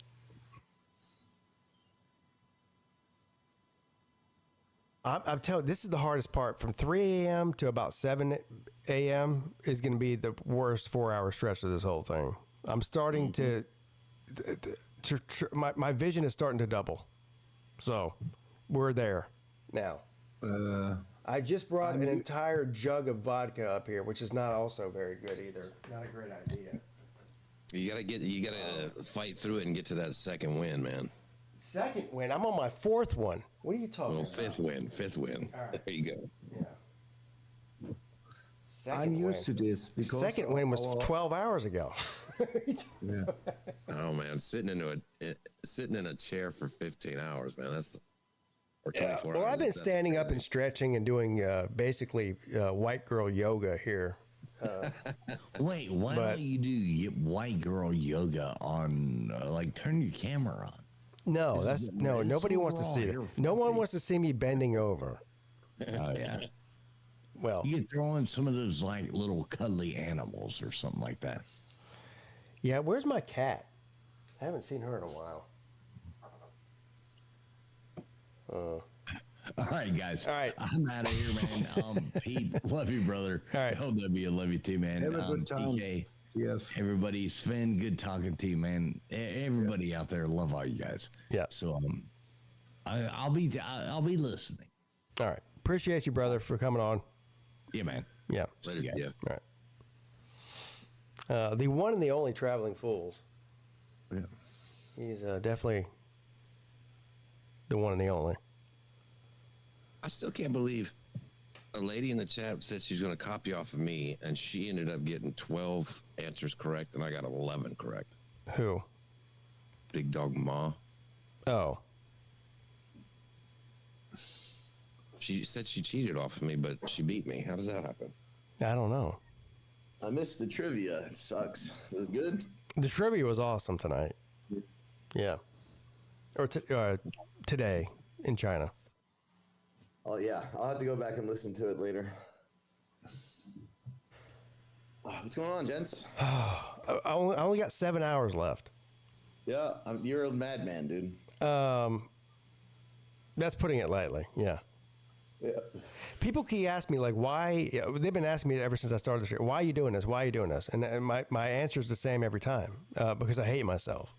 That's why. There's no other explanation. Yeah. Yeah. It's all right. Yeah. You got to come to terms with that and then abuse yourself accordingly. Yeah. Although it has been fairly smooth for the most part. I mean, we had a couple of arguments on here, but you know how that goes. Yeah, of course. But, for the most part, it's been pretty smooth. Yeah. Yeah. So you're 3 a.m. now, and yeah. Sven is in Germany. Yeah, he is. It's 9 a.m. here. Yeah, okay, and so I'm used to this. 2 weeks ago, we played LSU in baseball, and the game started at 3 a.m. in the morning. Yeah. No, I'm used to this. I just use the Watch ESPN app to watch the baseball games. I can't stay up till it's ridiculous. I can do it for football because it's once a week, but baseball, it's just too much. The problem is I don't can have a ESPN app in Europe. They canceled all the subscriptions. I had an ESPN and SEC Network subscription until last year, and they canceled it all. The only place you can have an ESPN subscription in Europe is the UK now. You can't have one in Germany, in Poland, in Austria, in Switzerland. Yeah. Nobody can have it. But my son sent me from Vancouver a key for the ESPN thing. Why can't you have an ESPN app in those countries? It doesn't allow it. It's a copyright. They canceled all subscriptions. So I had it for 1,000 years. It you was need to get a VPN. I mean, you're not allowed to have it in China either. I just get a VPN, and right now I'm in Los Angeles. So, yeah. Yeah, no, my son sent me a key for the things, and there's is a package. I'm a technical idiot. Yeah, you need to get a VPN. I mean, that's in China, YouTube is blocked. Belushi, you have no idea how much of a technical idiot he is. He owed VicTube $5, and VicTube was like, just PayPal me, and he said, I have to go to the bank to send you a PayPal. That's what he said. Okay. All right. We fixed that. I have PayPal now on my phone. Yeah, and I paid Vic his money. Are you sure you didn't put a $5 bill inside of a glass bottle and float it across the Atlantic Ocean to him? You don't want Vic after you if you owe him money. It's pretty ruthless. I do with Vic sometimes trivias, and if you get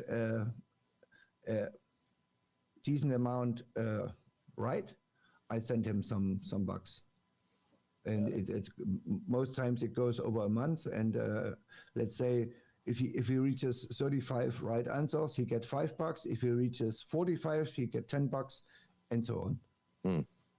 And it's most football or Georgia quests or something like that.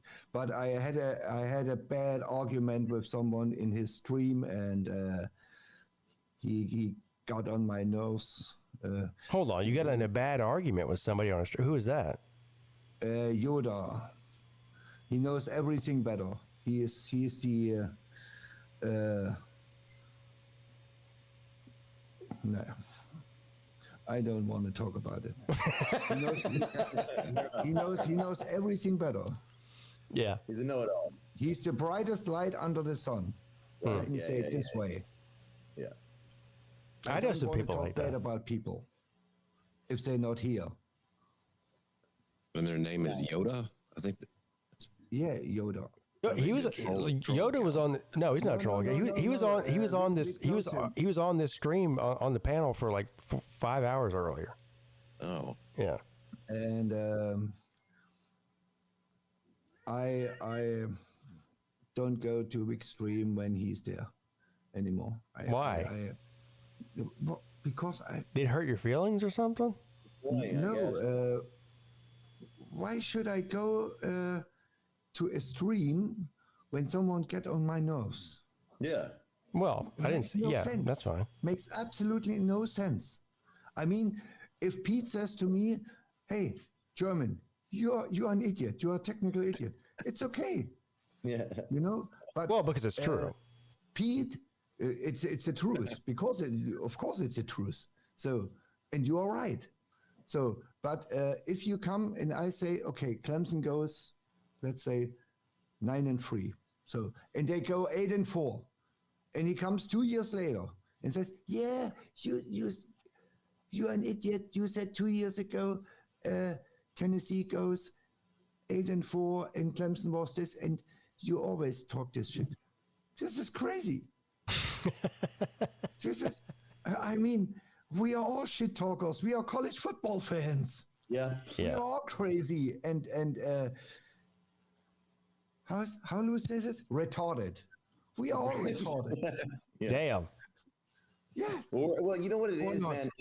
It's a cult. I mean, every college football fan base, it's a cult, right? Yeah. We understand and we know that, right? Yeah. It is what it is. And I don't have many college football fans over here in Germany. Right. There are some Americans. Yeah, I think you're the only one in Germany. No, there's no. All right, there's like 3 or 4 other people that we don't know. Okay. I tell you what, we have a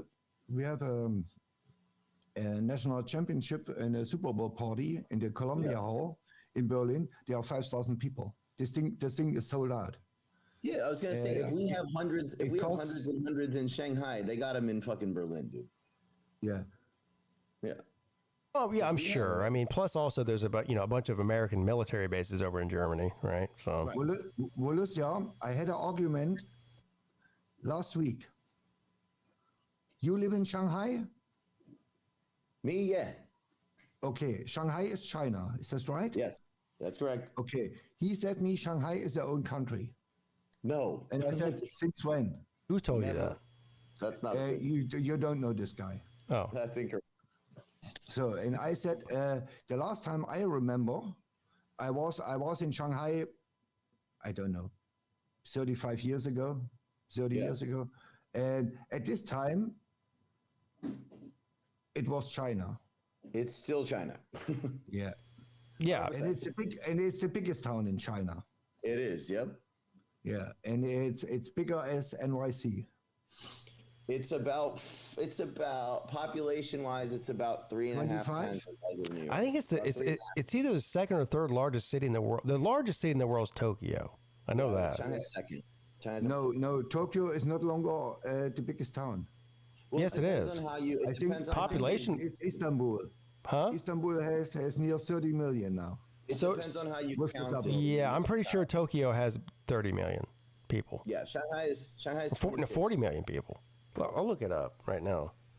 Shanghai is 26 million. Yeah. Shanghai is slightly bigger. So I think that it's about the same size as LA. LA's got about, 24 million people, I think? Again, it depends on how you count it. The city of LA proper has got 3 something. If you count all of LA County, all of Orange County, Inland Empire, and then, but then now you're talking about more than just the city of LA, right?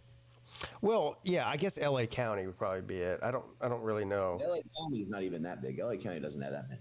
The largest city in the world by population is Tokyo, with a population of approximately 37.4 million people. What's 2? And Istanbul is second, third?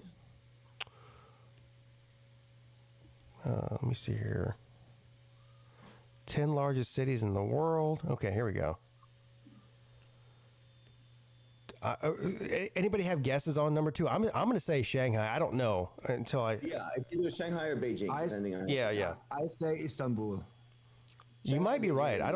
I didn't know Istanbul was that big. Istanbul is a big city, big one. Where the fuck is it? Damn it. This is a clickbait headline here. Just fucking Wikipedia that shit. Huh? Wikipedia, you said? Yeah. Should I look it up? No, I'm doing it right now. And plus, they can't see. All right, here we go. So, number one, Tokyo, Japan, 37.4. Number two, Delhi, India. Well, maybe. Yeah, this is possible. 29.3. 3, Shanghai.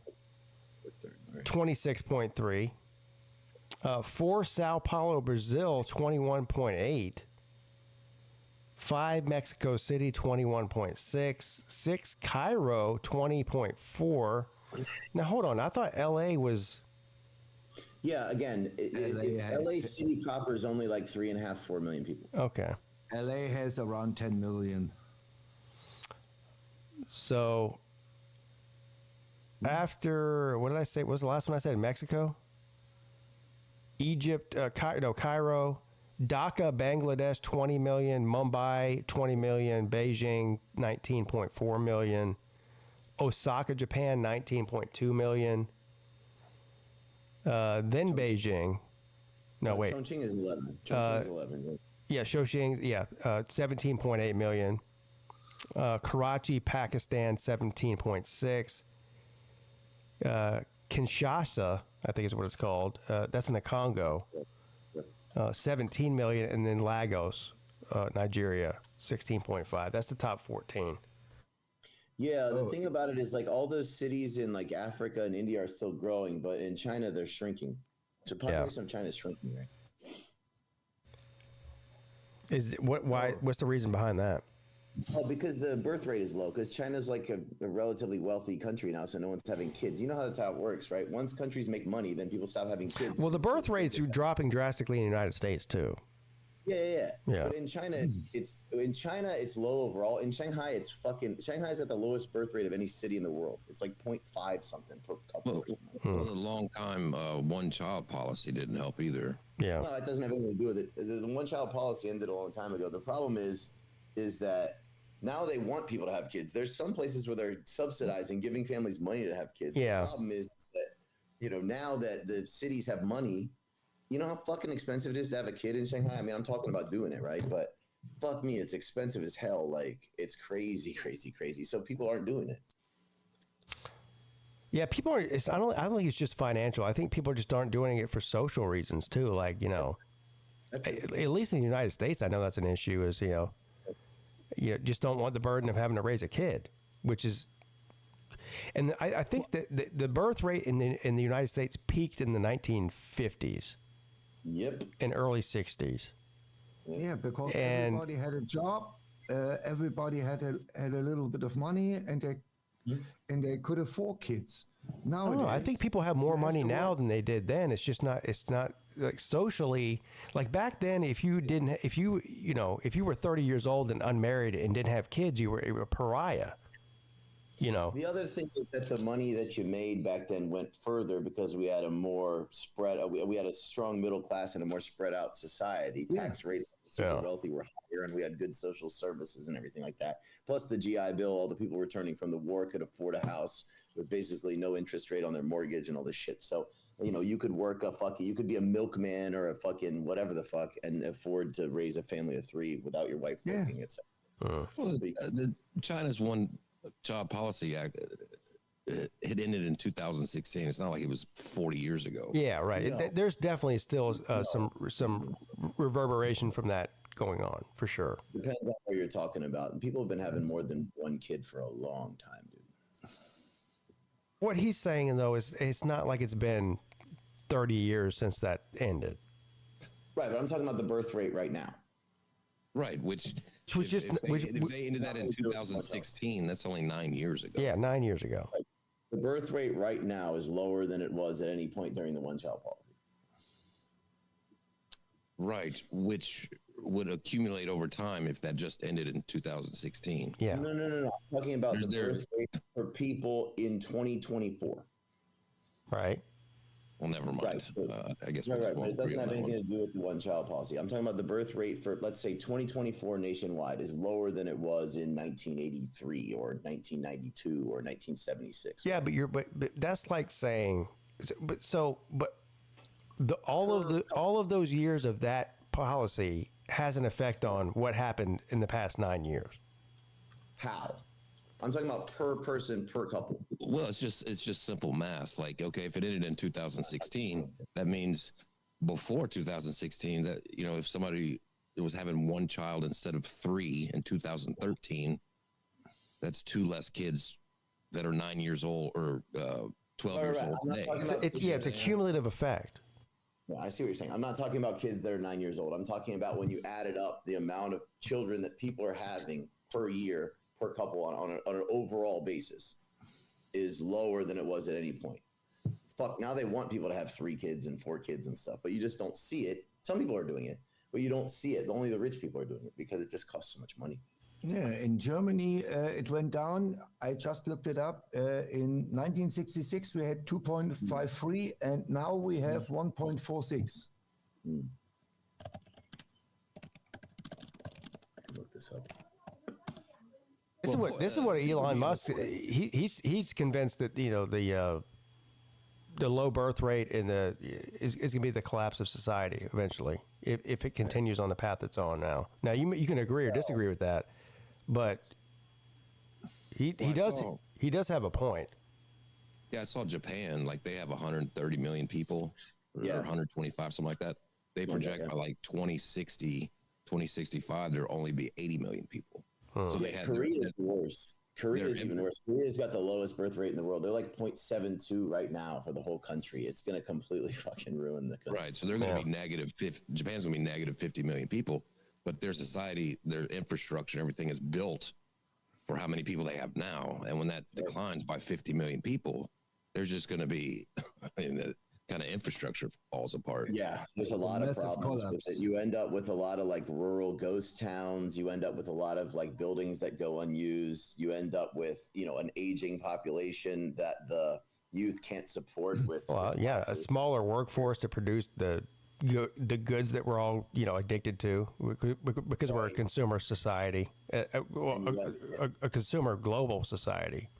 Yeah, and you end up with a lot of older people that don't have young kids to support them. You end up with a lot of older people that have to work. You're going to end up with a lot of poor people that are too old to work, shit like that. Yeah. All the East Asian countries are headed in that direction, China included. China's just a little bit further back on that scale, right? On that rather time frame. Like it'll happen to China a little bit later, where it's already starting to happen to Korea. It's not just Asia, though. It's happening in the East. I mean, in the West too, rather. Yeah, I think Europe's ahead of the U.S. in that regard. The birth rates in the U.S. are still higher than most of Western Europe. Right. Like I assume the U.S. birth rate is higher than, say, Germany, right? 1.46. I don't know. I don't know what the Germany birth rate is. It's lower than the States for sure. I said it. 1.46 right now, and in 1966 it was 2. It's not much different. I think we're below 2 here. I think we're like 1.8. Yeah, then you're higher. We have 1.46. Yeah. Yeah. But I don't know if I told you, we have a family house in Tupelo in Mississippi, and my cousin lives there. And 30 years ago, she needed $2,000 for the whole house and the whole family. And nowadays she needs $5,000. Yeah. So what I was talking about is, and the house is paid. There's no rent or something like that on the house. The house is paid. But it's so expensive, and Mississippi is a shithole. God damn. Live there. It's cheap to this live is there. not LA or whatever. Damn. It's so expensive. They pay more rent in Tupelo as we in Berlin. And Berlin is a world city. I mean, I have not a good comparison. Yeah. I have a 3-room apartment, and I pay $900. If I had this apartment in Jackson, Mississippi, I would pay at least $3,000. The hell is selling for renting for $3,000 in fucking Jackson? Yeah, Jackson, Mississippi. What? Maybe it'd be $3,000 if you were in, I don't know, Atlanta. Well, even here would be more. A 3-bedroom apartment would be $3,000 here where I live. Right. Yeah. But Jackson, Mississippi, I don't know. No 3-bedroom. It's a 3 rooms. It's a bedroom, a living room, a guest room. Are you talking about a 3-room, not a 3-bedroom? No, 3 rooms. It's 100 square meters. Oh, shit. I don't know how many that's square like my feet this apartment. is. Okay, so that's like my apartment. I got you. I need to cut that out as a stinger. Mississippi is a shithole. Yeah, it's a shithole. Yeah, definitely. No, 100%. God damn. It was awesome. I'm the biggest Mississippi State fan there is, but Mississippi is a shithole. It's like Georgia. Georgia is the same. Oh, damn. Georgia's catching strays now. Why are you doing that? Did you see Jackpot's video? He was in a motel or hotel where the windows were broken. Yeah. Unbelievable. Well, I mean, you can. There's shitty part of towns everywhere. Yeah. That's not just Mississippi or Georgia or any other. I mean, every state has shithole towns in it. Believe me, I've been all over this shithole country. Yeah. I've seen it. Places, yeah. Guys, I'm about to fall asleep, so I want to thank you for letting me on. Hi, Sven. Hello, young lady. How are we doing? I'm sleepy. How is the skateboard doing? Are you still skateboarding? Well, it's skateboarding. Roller skates. It's the same. It's not the same, no. Well, I've been posting some shorts, so yeah, I've been having fun. Yeah. I love it. I love it. If you love it, then do it. Yeah, I found the thing I love. Good for you, girl. Thank you. Yeah, she loves smoking weed and roller skating. Yeah. I never smoked in my life. Should try it. Yeah, you might want to go ahead and put that on your bucket list. Yeah. Nope. Why not? Nope. You afraid you might like it or what? No, I don't need it. Well, I didn't say you needed it. Anything. I mean, need is a strong word. Yeah. How do you know you don't need it if you haven't tried it? Well, you don't need. He doesn't need it. That's not the point. That's not what I'm asking. It stinks. Yeah, it stinks. It stinks. It stinks like. Listen, it's 2025. You don't have to smoke it anymore. You can just drink it, eat it, smoke it, fucking and vaporize it. Vaporize it. Yeah. You might need it when you go down to that shithole Mississippi, though. I drank some drink last night. I made a huge mistake last night. I had one of these weed sodas in my refrigerator for like the past couple of months, and I was like, let me drink that. I drank the whole thing. I didn't realize how strong it was. Yep, you don't want to do that. Yeah, that was a bad idea. Really? Drink about a third of that thing and then wait a minute. Yeah. Because I swear, like, a lot of those things don't work for me. Oh, it worked. It worked actually too good, I think. Where'd you get it? I don't know, the weed store around here. I don't know. You have a weed store? Yeah, everyone's got weed stores now. It's 20. What are you talking about? But not real weed, like Delta 8 shit. Well, I don't know what was in there. It fucked me up. I know that. Wow. In Germany, you get your weed now it's legal, and you get your weed in the pharmacy store, and we have no dealers anymore. You That's go in not the true. pharmacy store, but you have to put your ID down. The pharmacy store where you have to put your ID down. If you want to buy drugs, weed. Yeah. I don't trust anything you said when you told me you had to go to the bank to send a PayPal. If you're 21 years old, I mean, I don't have to do it. But if a stranger comes and looks like 18, he don't get weed. You have to be 21. Yeah. Well, okay. It's like in the liquor store in the U.S. Right. If you go in a liquor store and want a bottle of vodka and you looks like 15 and they say, okay, show me your ID. Well, that's what it is at the, in the states where you can buy it recreationally. In the U.S., you have to be 21 as well. Yeah. Same thing. And normally the adult age in Germany is 18, but for weed they put it at 21. And you can't buy a ton. You get, I don't know how much, a little bit. Well, yeah, I mean, you can buy, like I went to Boston this past year and you can just go in there. I mean, downtown Boston, there's a bunch of stores. You walk in, you buy it, you show them your ID, you buy it, whatever. They put it in a bag, you go down the stairs. That's it. Yeah,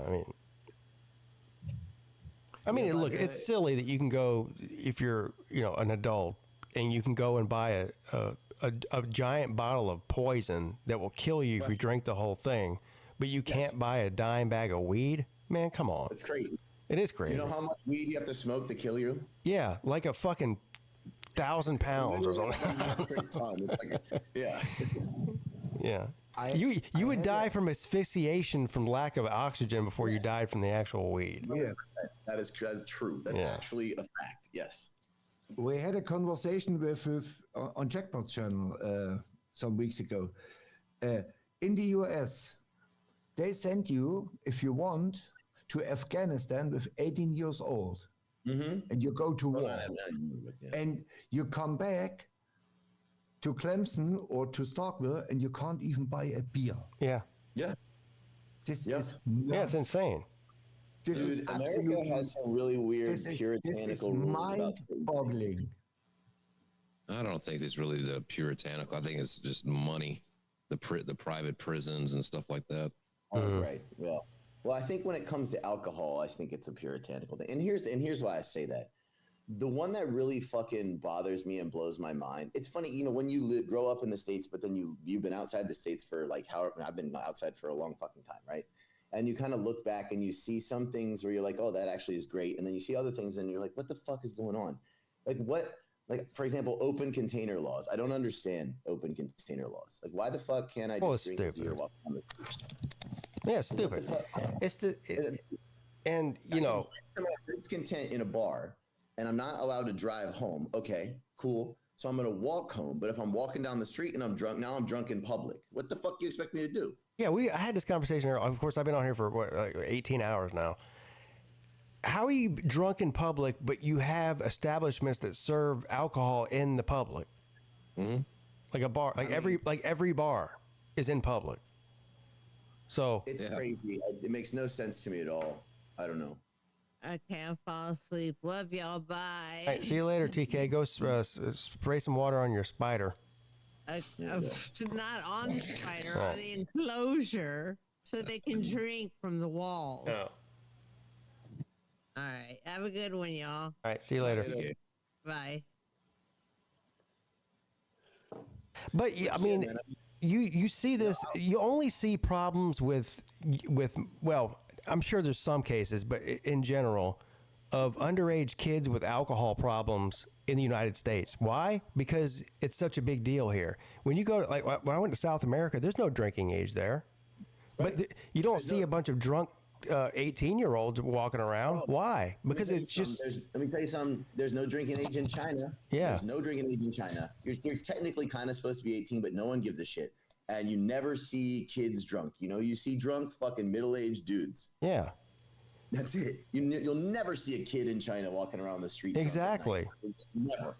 You'll see people in their 20s who went to the club, or people in their 30s who went to the pub or the bar. People in their 40s or 50s who are out at the restaurant with their buddies drinking fucking baijiu, which is basically. Yeah, and over here we got 16-year-olds fucking chugging Four Locos for kicks. Because why? Because they're not supposed to do it. That's why. Pete, speaking of which, I actually found Four Loco out here a couple of weeks ago. It's fucking, oh, really? Yeah. They got Four Loco in China? Yes, sir. Absolutely, dude. Yep. Wow. Yep. What is Four Loco? It's a fucking, oh my God. It's ridiculous. It's a beverage. It's a mix between like a strong malt. I think it's like 12 or 13% alcohol. Yeah. So it's almost like wine, really. But it's a strong malt liquor beverage mixed with an energy drink is what it is. Like a ton of caffeine and sugar. Oh, okay. Yeah. Yeah, it's super good on your. It's super good on your heart. Something. Yeah. Well, they have taken a lot of the caffeine out because they had some lawsuits a decade or so ago. So now it doesn't have as much caffeine in it anymore, but it's still fucking. It still makes you nuts. It's really bad for you. Is what it is. Are really popular, and they're expensive as hell. This Red Bull vodka or Red Bull martini, Red Bull bourbon or something like that. Yeah, vodka, Red Bull. I'll drink those. It's $6 and $6. That's it. That's cheap. It's a quarter liter. I don't know if you don't have liter in the. Did he say? Did I hear him right? Did he say $6? Yeah, six euros for a can. Oh.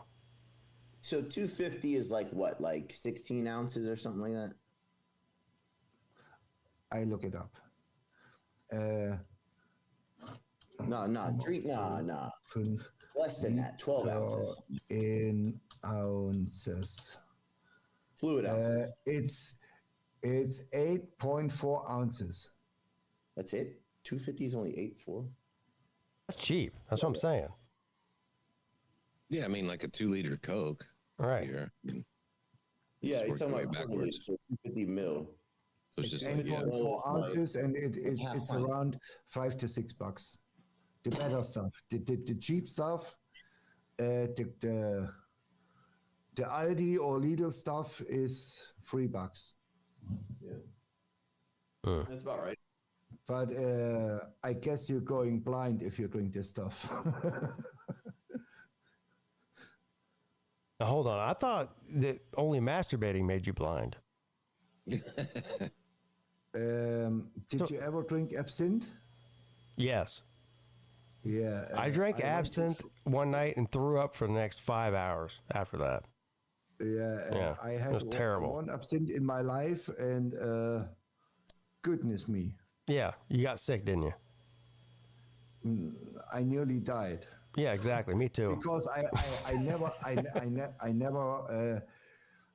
I drink red wine, good red wine, French red wine, and I drink a mix between beer and Fanta. Yeah, me too. I mixed beer, liquor, weed, wine, and absinthe all in the same night.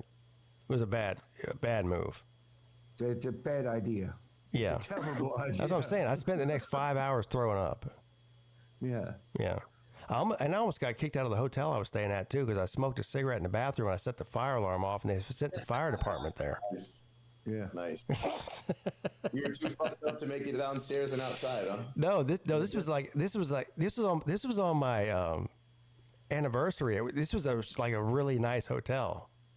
Yeah. Yeah. And so, actually, what I did, go outside and smoke, but you were too fucked up. I was too fucked up to make it downstairs. Yeah. So what I did was I disconnected the fire thing, and this wasn't like a Motel 6. Like they had sensors to know if you disconnect it, because downtown Charleston's a bad fire area.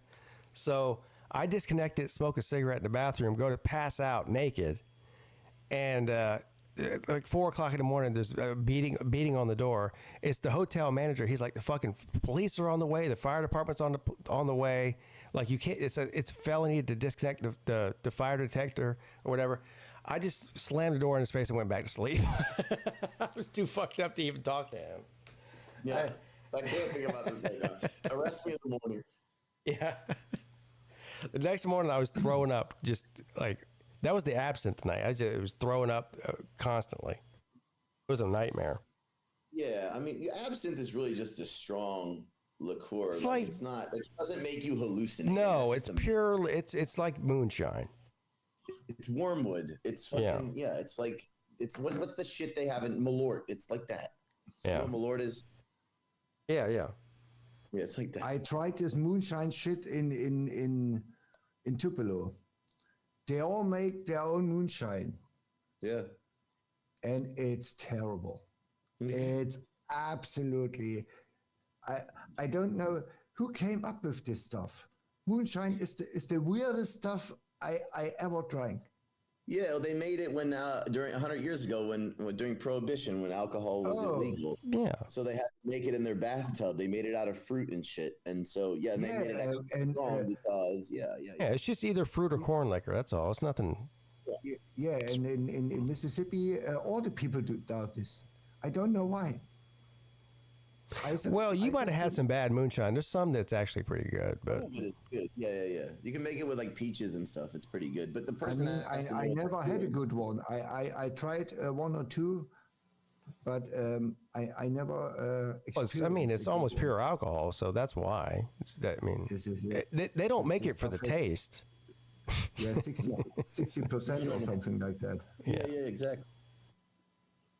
More than that. In Germany, the farmers they make potato. Potato liquor, just like yeah. But this stuff is also 56 percent. So it's like homemade vodka. But this is the real stuff because they know how to do it. Well, it's like homemade vodka, right? Yeah. And they distill it real. They have a little distillery and they do it the right way. But moonshine is, I don't know. You had some bad shit. Some jackleg that was doing it in his bathtub or something. That's what it was. Yeah, like in Jackson, Mississippi. Yeah. Exactly. Yeah. Somebody that didn't know what they were doing, bro. You got to be careful with that because it can really fuck you up. I was in Jackson one time because I want to see the Sonic Boom marching band from JSU. I tell you what, this was an experience. Wow. Yeah. Forget Alabama, LSU, Mississippi State, Arkansas, Georgia. All these marching bands. It was South Alabama against Jackson State. It's 15 years ago or something like that. It was amazing. Oh, you're talking about like HBCU stuff, yeah. All like, Marching 101 at South Carolina State is like that. Florida A&M is like that. Yeah. They're the best ones. All these HBCU schools. Yeah. They have it. Yeah, it's serious. They take it really fucking seriously. Yeah. It's cool. I think, Pete, when we play South Carolina State, it's the only time that I would actually sit there during halftime and not go out and have a drink. I'll sit there and watch them. Yeah. But, Yeah, the last time I went to Mississippi State, I was to a baseball game, and a Coke was $8. Yeah, fuck, that's crazy. I've been to Dudy Noble, Sven. Dudy Noble is the greatest baseball stadium in the world. I went there in 2007. We played you guys in 2007. That's a strong statement to say it's the greatest baseball stadium in the entire world. Well, I mean, it's dope. It's pretty dope, dude. It is. Where have you a baseball field? Where you have a whole entire area where you can grill. It's direct in the left field lounge. There are 150 grills, and let's say Clemson plays a super regional against Mississippi State. Yeah. The Clemson players come after the game to the grills and get a plate with fresh made barbecue, whatever. So, and they can take it. Yeah, it's fucking cool. I will vouch for you on this, Sven. It is a fucking cool stadium. There's no doubt about it. And they renovated it in 2017. It's absolutely amazing. And a season ticket costs $350. It's not expensive. That's it. And it's sold out for the next 7 years, for the next 7 seasons. You can't have any season tickets at Dudy Noble Field. Hey, Pete, have you been to Kingsmore lately at Clemson? I have not. Man, they refurbished it. Also, it's not as big. It's awesome. It's not quite the spectacle that Mississippi State is, but it's getting pretty fucking close. Yeah, I didn't go inside of it. I was just there, a couple weeks ago for the spring game, and I did go by and look at it, but I didn't go inside of it. It's pretty cool. And we're number 2 in the country right now. I know. You're good. Yeah. Fuck yeah. Yeah. When's the last time you went? Have been to Clemson? I was there for the first 2 games of the 2019 season. Oh man, bro! I don't know when the next time you plan on going back is. You're not going to recognize the place. I mean, shit! I didn't recognize it from 2019. It's even crazier now. What's changed? I mean, there's the amount of building that's going on. It's not little old Clemson anymore. Like they have built that place up. It's really unbelievable. I mean, part of that is it's a little bit of a shame. Obviously, I was in school there in 2005, 2006. So I agree with you. I'm a more of a traditionalist type person, but it's not. I think they did it right. Let's put it that way. It's not gaudy, but it's just a lot. There's just a lot more going on than what used to be there. That's cool. You know, if we want to continue to compete at the highest level, we need to have shit going on. I mean, you know, recruits that are gonna they got to be able to go to places like Gainesville and Athens and Knoxville and Tuscaloosa, and then come to Clemson and say, you know, this is also cool, and it's not like a little fucking cow town on the lake. Like, this is actually great, you know. And you and we really like that sort of little, because like I say, I was there in 05, 06, 07 when I was in school, right? And it was tiny as hell, but it needs to be a little bit bigger. Like, I like the charm of it. Is now. You would be surprised if you saw it now. And you know what? I go there every year, at least once a year, sometimes twice a year, for whatever event. And every year I go there, it just gets a little bit bigger and bigger. And to this point, I'm like, okay, now it's time to let's back off a little bit and go back to, like, I don't want it to keep growing, is what I'm saying. I like it where it's at now. I'll have to check it out. I don't know if I can make it to a game this year, but we'll try. Maybe next year, but I might not make it to a game there this year. I'm going to the Georgia Tech game in Atlanta with Rec Talk and Sea Dog. Cool. Week 3. I've never been to Bobby Dodd before, so. I mean, it's fine. I mean, whatever, but it's not about that. I've never been. I just want to go there and watch it. Bobby Dodd is cool because of where it is with the skyline and everything like that. But the stadium itself sucks. But I know. Location is there. I went to a Georgia Tech game last year. Yeah. Yeah, in Dublin, Ireland. Oh, right. Okay. And the Florida State game. 10,000 Florida State fans booed Noel off the field. It was amazing. Damn. But I tell you what, the ticket prices are $350 for freaking Georgia Tech against a 2-win Florida State team. This is at Aviva, right? Aviva Stadium. Yeah. The good thing is I have buddies in Dublin. I don't have to pay for a hotel or something like that. They give me a room, and I put $50 down, and they say, take your money. We don't need your money. It's okay. Now, Sven, would you go to one of the NFL games in Germany? No. I know that they're fucking expensive. Like, I know they had the one in Munich, which I think was the season before last, and they were saying $750. Yeah, that sounds about right. And I don't like a National Football League. Oh, okay. Right. I watch some games with people who interest me, like Dak or when Philly played in the Super Bowl. There are a lot of Mississippi State players. Chris Jones from the Chiefs, and I like Jaden Daniels from the Commanders. Yeah, I watch. You mean the Redskins? Yeah, thank you. Yeah, Redskins. Yeah, and I watch some of this, but I don't follow them. Yeah, I hear you. And if Washington wins 200-0, it's okay, and if they lose 200-0, it's also okay. I don't care. And if Dak loses with his freaking Cowboys every single game, I don't care. Yep. Volusia, what did you think about who the Bengals drafted tonight? You know what? I've obviously been talking about it with the Bengal fans out here quite a bit today. I have a little group of Bengal fans here. Mm-hmm.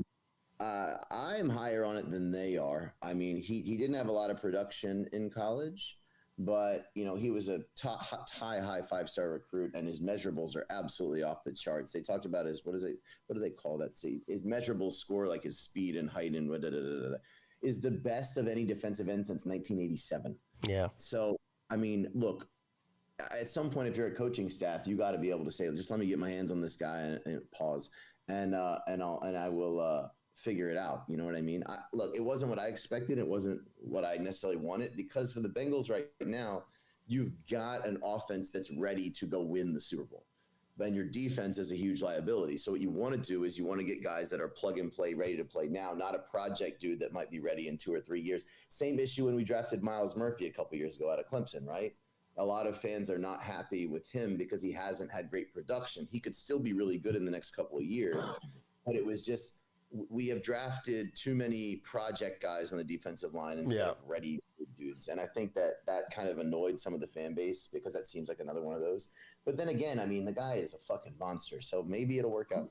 Yeah, I like to pick for them. Shamar Stewart from Texas A&M. Yeah. Oh, Stewart is a bulldozer.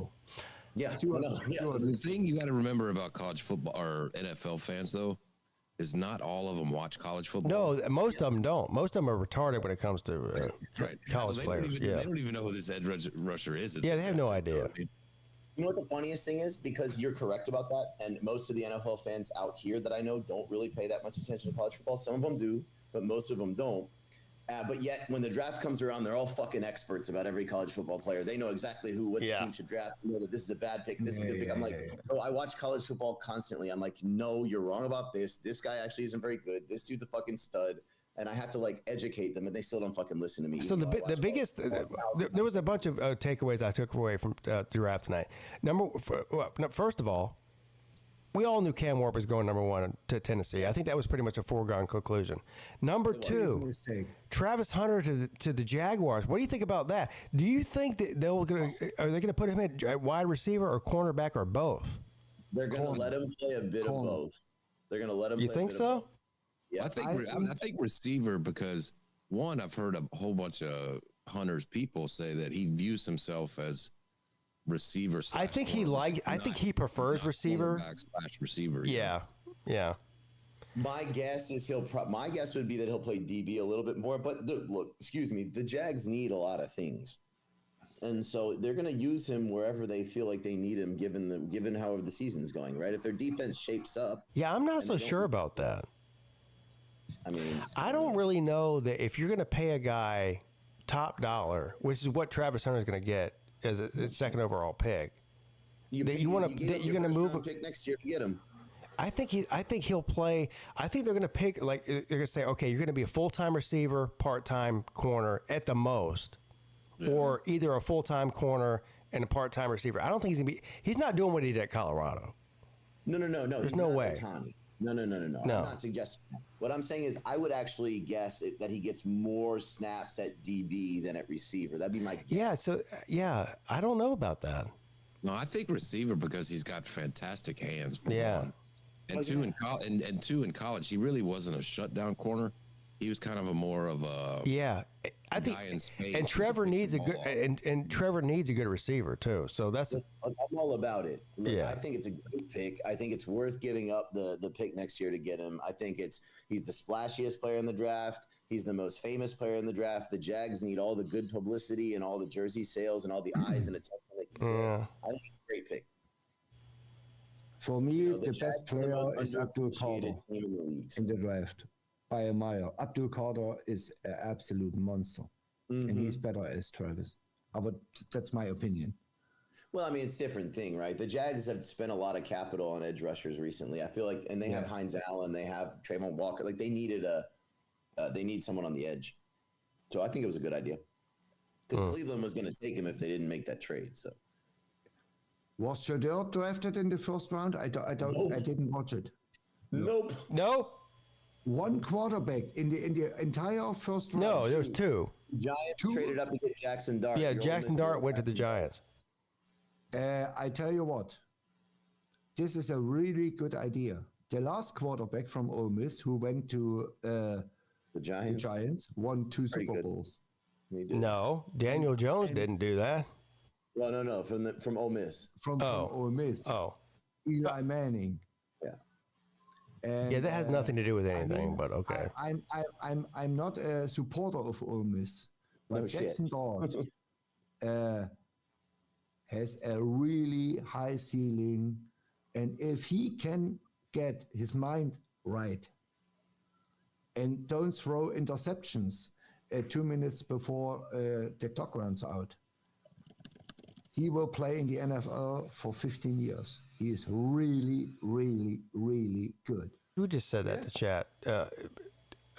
You think Sanders will go to the Browns? Boy, if he does, they're both doomed. The Browns are I'm telling you. Has anybody name a single team in the past 25 years that's been worse at drafting quarterbacks than the Browns? The only one that's close is the Bears.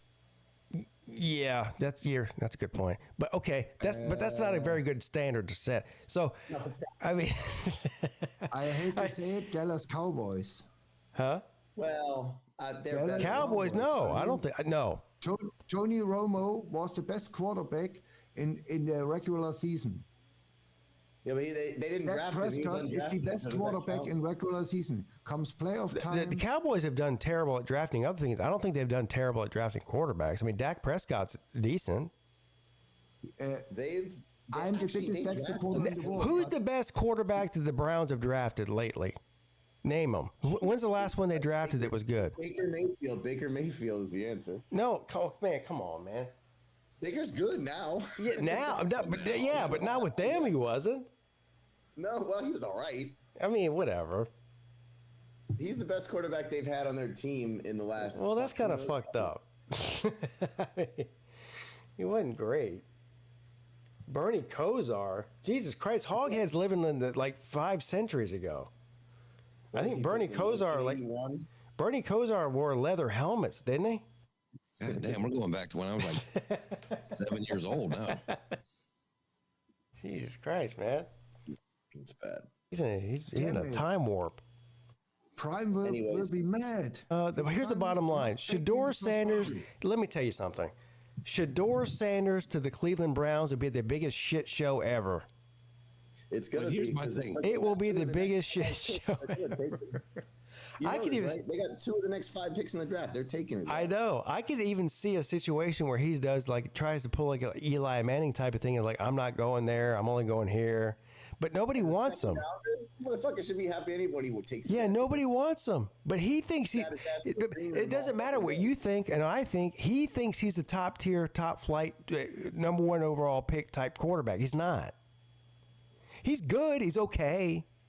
But he's actually perfect for the Browns. A shit show. Yeah, that's what he is. I thought about coaches not wanting Shedeur, and this is just a thought. You know, it might be full of shit or whatever, agree or disagree. But let's just say you're the fucking coach of the Browns or whatever team. I don't want that motherfucker. But you're like the Browns coach. He's already had 3 bad years or whatever. And you're going to draft this fucking guy. And if you win 3 games next year, who's waiting in the wings to come coach Shedeur Sanders? Nobody. Dion. Oh, come on, man. So you're looking over your shoulder like, God damn, I'm just going to get replaced anyway. So you don't think Dion, if they fired the Browns coach tomorrow after next year, that they called Dion and say, hey, you want to come coach your son? He won't go? No, I don't think so. He'd be stupid to. I don't think the Browns are calling Dion to be their coach, dude. I mean, I understand. I don't know. They are that dumb. That's what I'm saying. Yeah. Yeah. So if you're sitting there, the Browns coach, you're like, man, I am fucked here. They really are that dumb. They might do that. He's right. Is the problem. He's a pretty good coach. I mean, Dion makes now how many? 11 million a year? Yeah, he's like the 4th highest paid coach in the country for winning an average of 6 games a year. That's crazy. I mean, he has more power in Colorado as Kirby or Dabo, who won 2 national titles. No, that's not true. In Colorado. No, yeah, now you've gone too far. He is the king of Boulder. Oh, okay, the king of Boulder. What I'm saying, his point is that in his program, he runs that shit. He runs Boulder, but how hard is that to do? That's like saying, I got the best, used car dealership in fucking Birmingham. You get $11 million paid. You can do whatever the fuck you want. So Dabo can't do what he wants. Yes, he can. Are you kidding me? He's king of Clemson, but it is Boulder. He gets 11 million. At the Browns, okay. Shador goes to the Browns. Dion goes there. They win 3 games. His ass is out of there. Yeah, he's not going to the Browns. In Boulder, he can stay 150 years and nobody touches him. I'm just saying, every level of football Shador has ever played, Dion has been his coach. And if they have the opportunity to reunite with his son in the NFL, I mean, he's coached at every level of football. I don't think so. I don't see it. Because, you can say whatever about Prime, but he is not dumb. He's already rich as fuck. And he knows what's on the wall. The Browns are like Mississippi State or Wendy. They stink. So, and there's no way in hell the Browns with Shador Sanders win 11-12 games. There's no way in hell. No. So we all know that. And if he wins 5 games, his ass is gone after 2 years. He knows that. I don't think Dion's following Shador Sanders to Cleveland. I don't. I think he stays in Boulder. Or if he gets an opportunity at Florida State when they he ain't going to Florida State. He'd rather stay at Colorado than go to Florida State. I don't know, man. I think if Florida State asked him, he might go. I don't think he would. He goes. I think so. Absolutely. I don't think he would. He's got beef with them. Yeah, but I mean, he still is a Florida State guy. I think. I think he hates them. He's mad because they didn't hire him last time they had a chance to, but he'll get over it. No, he had a problem with them, but before he even started coaching. He'd get over it.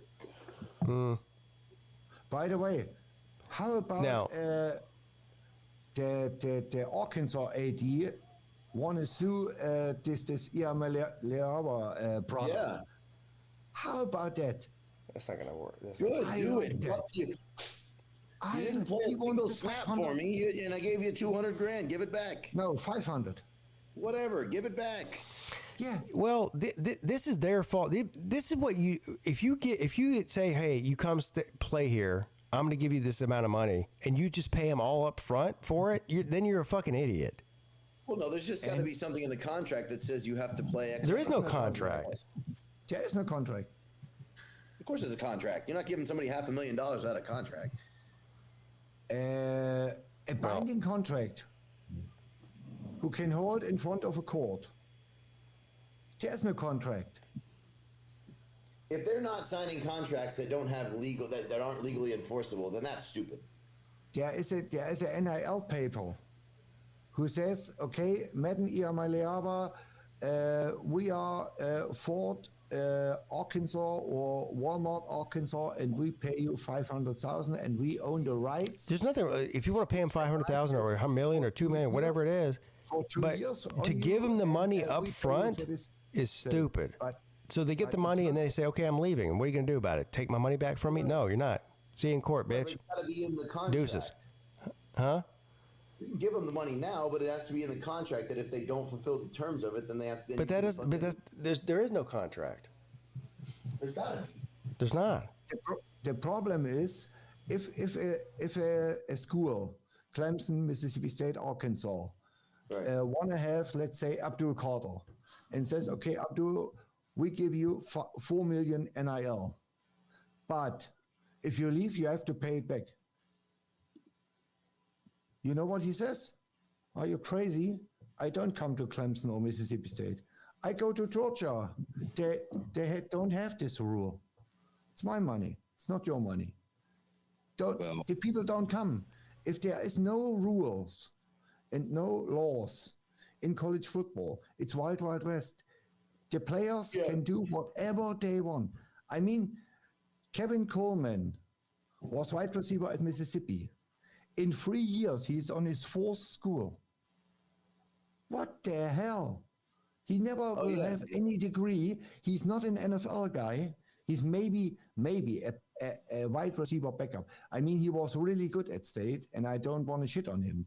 He was really good for us. He had near 1,000 yards, but he's not an NFL wide receiver. Everybody knows that, and he makes $500,000 at Missouri, and he has no degree. Do you think $500,000 is enough for life? No. No education, nothing. He played his whole life football, and football will. No, $500,000 is not enough for the rest of your life. No. Of course not. So, and he lives on high heels.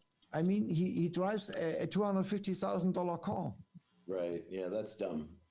So, I would like to make an announcement here. Only, what is it? What time is it? Oh, only 6 hours left.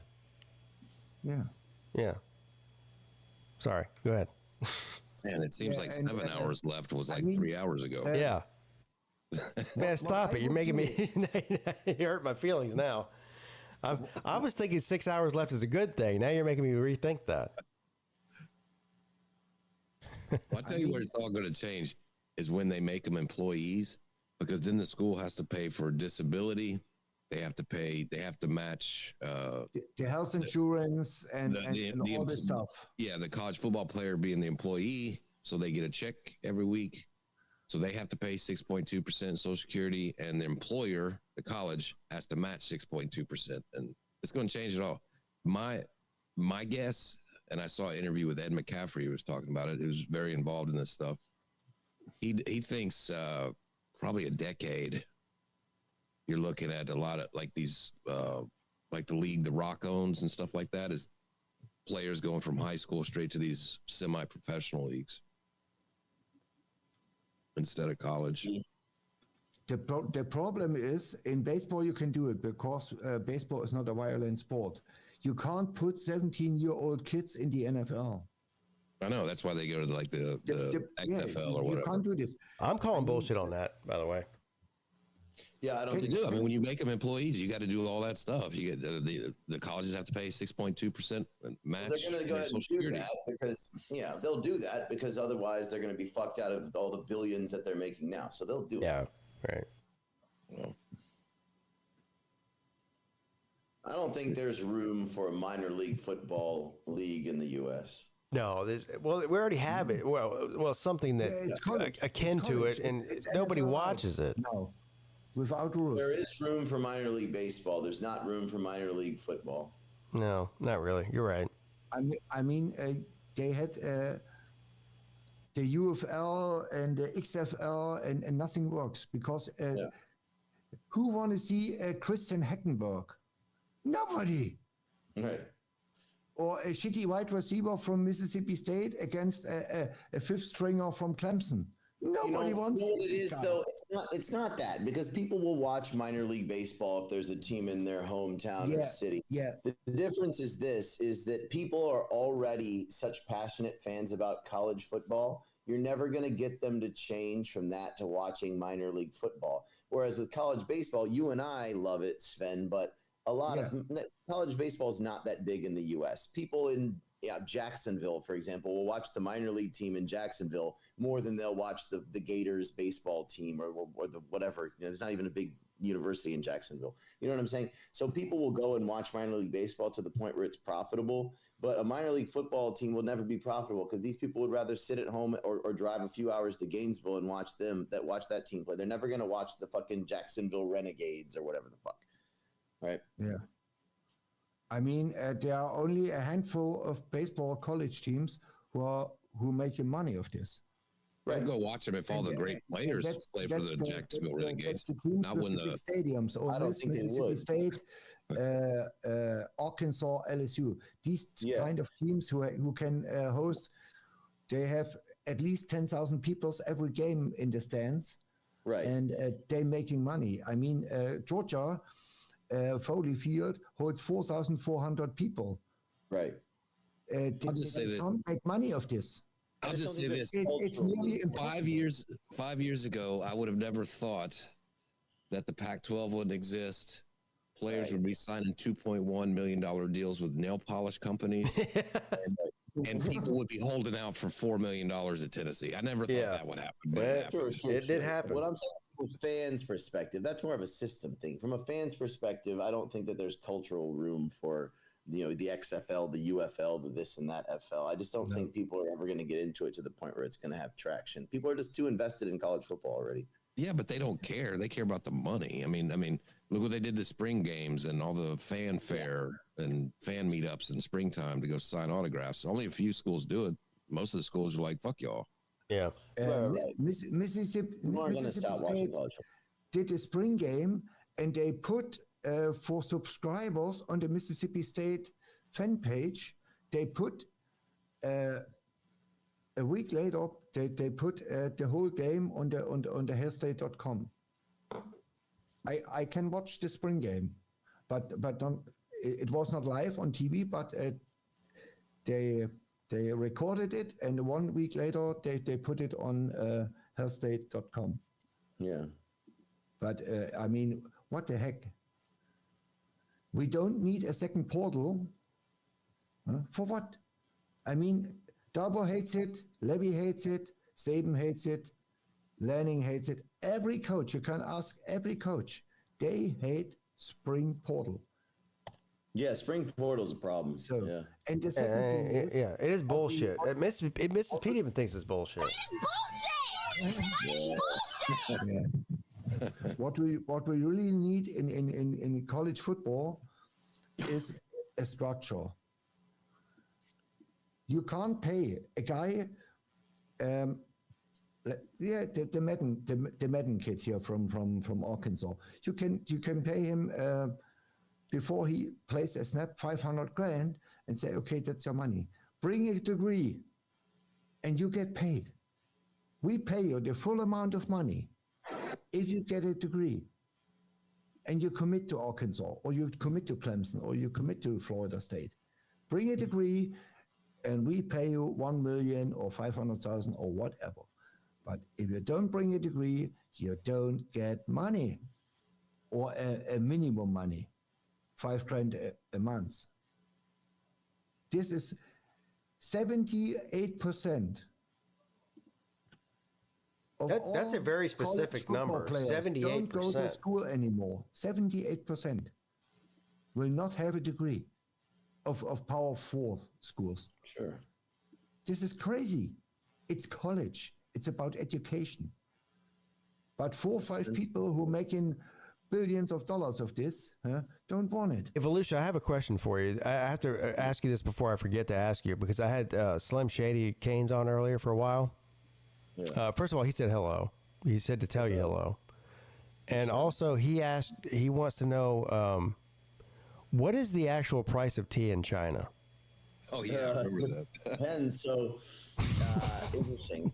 So, obviously, there's different grades and qualities of it. They're real, as you might imagine, they're super, into it, particular about it. So, it really just, there's not a standard answer to that, man. I mean, it depends on what kind of tea you're getting, right?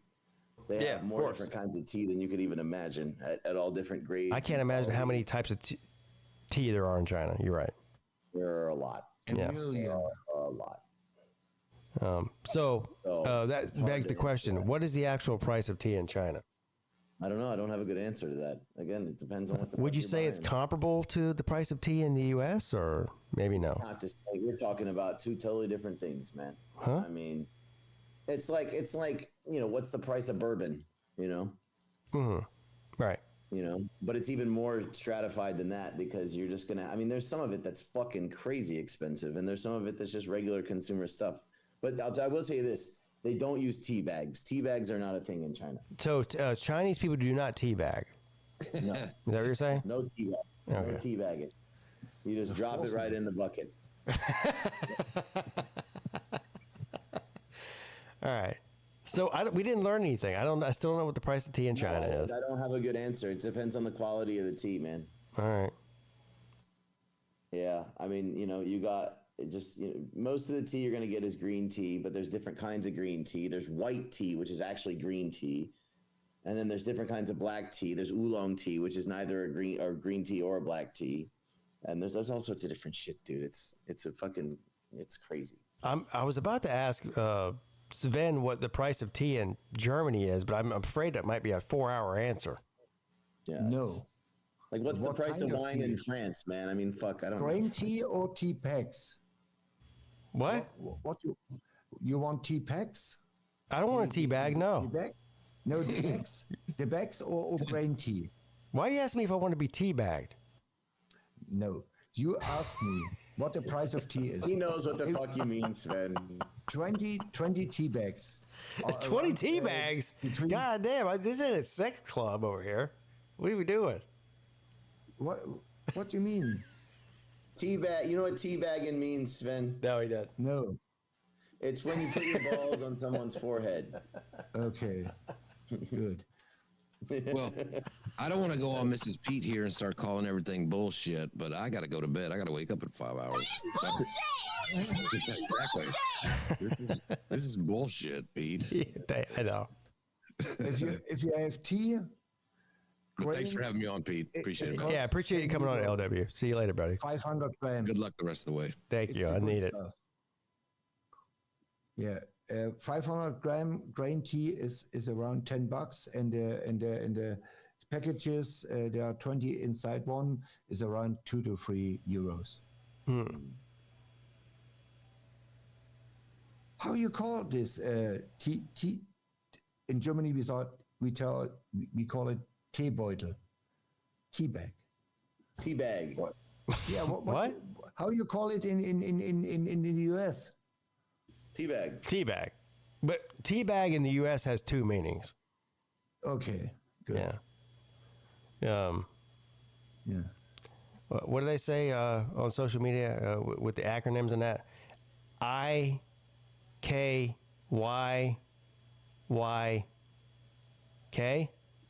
I don't know what that is. I think it's if you know, you know.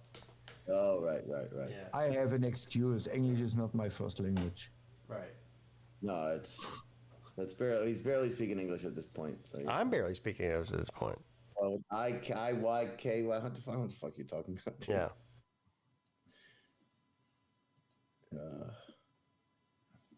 Yeah, CTB got it. He knows. If you know, you know. I-Y-K-Y-K. But I have to tell you, Chinese tea, the original Chinese tea is fucking expensive in Germany. They have high quality green tea from China, 250 gram packs are around $30. Yeah, high quality tea from China, he said. Yeah, they have. China has the best tea. Yeah. Oh, they do? Many people. Yeah. Well, what's that got to do with the price of tea in China? Well, it's cheaper here than it would be there, yeah. Yeah, they have to load it on camels and bring it to Germany. There's no camels in China. This ain't the fucking Middle East, dude. What are you talking about? Camels in China, by the way. Of course there are camels in China. Oh, there are? Me? No, I mean, Pete. I mean, of course they have camels in China. Well, I mean, they have camels in South Carolina, too, but they're not native to there. No, but there's most of Northwest China is a huge desert. Yeah, I know. So they do have camels out there. But what's that got to do with the price of tea in China? I don't know. No, they don't. What do camels have to do with the price of tea in China? Nothing. It was a joke. Dude, all right. I'm playing along with you here. You people are crazy. Yeah. Yes, we are. Sven, you came on a stream where I've been literally live streaming for the past 18 hours, and you're telling me that I'm crazy. I already know that. Yeah? Yeah. So it's nothing new to you. Well, no. Being crazy is definitely not new to me, no. Yeah, I've always been crazy. Too. Yeah. But guys, I have to leave you because it's 10 a.m. and I have at 12 a.m. a meeting at a baseball club. We start the season with the kids tomorrow. Oh, nice. And awesome. Yeah, I'm still a coach for not toddlers. How you say 9 and 10-year-olds? What class is this? We call, in the South, in the United States, we call them churn. Churn. Yeah. We say our 4, 5, 6 years old, we call it, it's a toddler league. Right. Toddler league. And, then we have the 7 and 8 years, and then 9, 10, 11. And from 12 on, it's Little League. We would call it Little League. Yeah, Little League is from 12 years on. Little League is, I think, 12 and under in the States. No, Little League is 12 and 13-year-olds because we played 3 years ago in the German finals against Rammstein Air Base, and they kicked our ass. Oh, my Lord. Wait, Sven, where do you live? In Berlin. Okay, and you said y'all play little kids and sports? We play what? You said he's a Little League coach. Yeah. Oh, so you beat up kids? I'm a baseball coach, and we have one team of our team plays in the Little League, in the Little League organization. So, and the other can't play because there's only one age. The 12 and 13-year-old can play Little League, and the others are not. Because we don't have the structure. And in Berlin are only 2 clubs who play Little League. It's JFK, John F. Kennedy School, and the Skylarks, because we are the biggest baseball clubs in Berlin. We are not the best, but the biggest. And the best club is Rammstein Air Base. They made it to the World Series in Williamsport, Little League World Series, and they didn't get a single point there.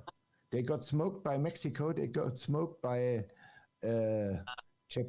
Japan and whatever.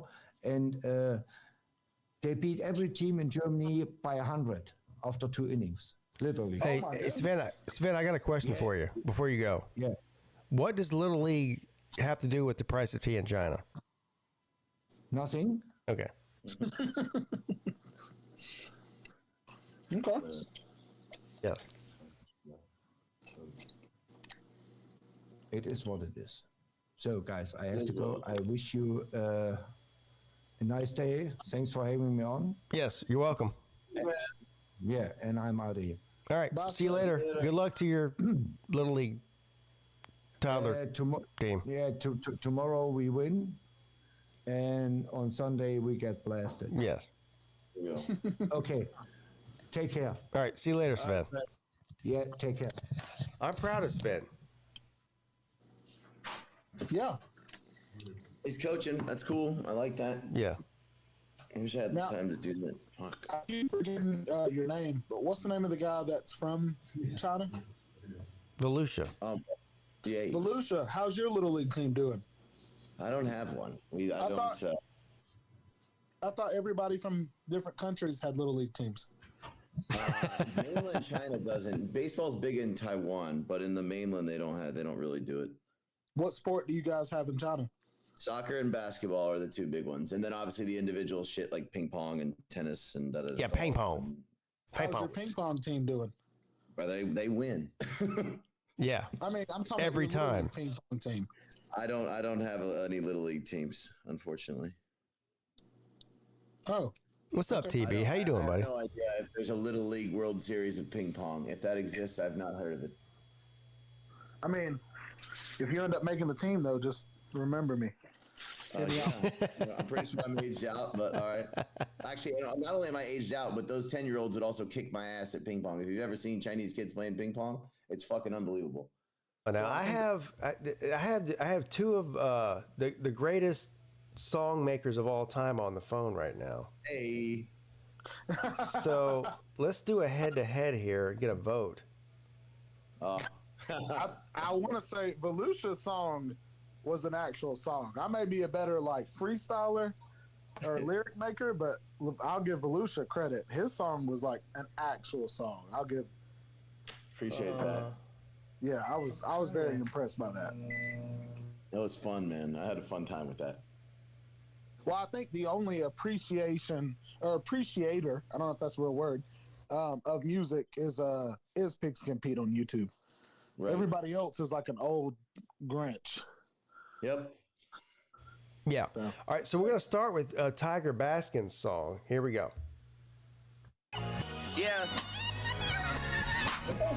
All right. Welcome to the Pigskin Peete Show. What it is, I hope you're amazing and fantastic. I'm sorry if I say it too much, it's just a habit. My subscribers are the best for me. They steady clapping. If you're new to the channel, like and subscribe while you at it. Hope to keep you amused. If I'm lucky, I'll have you laughing. The greatest football show, so call with good questions to ask me. I'm growing fast like a New York taxi. I keep my stunner shades on, so my sunglasses steady staying flashy. Don't call with the bull or your call is getting trashed. Hit the like button and enjoy the show. It's time to get to chatting. It's time for Pete to stop the rapping. Start one of the most underrated shows that's ever happened. I got my gat in one hand and my phone in the other. No matter Pete's color, he's still a brother from another mother. Doing shows in the off season. Yup, we talking all summer. I guess I'm winding down now. Time to start taking calls from people that stay out of town. Thank you for your support. It helps me do YouTube year round. People like Raj and Rhino 26 hitting the super chat quick. J-Dub and Huffer Billy calling in with stories to spit. TB and Mike Vick got the comment section lit. Hang out for a bit, enjoy yourself. And if you're feeling it, then do me a favor and call in. What's up? Come on, man. That was good. Hey. That was good. I appreciate that. I like that shit. You might appreciate it more knowing that was a freestyle, Pete. I know. It was good. Very good. Before we get to the next contestant here, Volusia Orange, which is also an amazing song, by the way, I do have to play one of my song hits. Tater Man. Tater Man does whatever a tater can. Runs down the hill, rubs the rock. The dirty Gamecocks can suck Pete's cock. Look out. Here comes a Tater Man. That was beautiful. Yeah. Let's beautiful. go. All right, here we go. Volusia Orange with the hit song #1 on the Billboard. I'm drunk now. Billboard charts in Clemson, South Carolina, ever since 2022. A whole lot of taters in this motherfucker. A whole lot of taters in this motherfucker. It's a whole lot of taters in this motherfucker. A lot of teams, they think they be great, but we break the mold. And you know that we gon' see hate, cause we 8-0. And I'm coming to ideate and create a vote. And I'm about to do a remake when we take the gold from the leprechaun look. Don't listen to them talking heads, their narratives weak. To me, get on the TV and they yammer on so frequently. Oh yeah, they're talented, but playing in the ACC pay millions, but they're analyzing it so lazily. We got the keys in the ignition, and my man DJ the ukulele on a mission.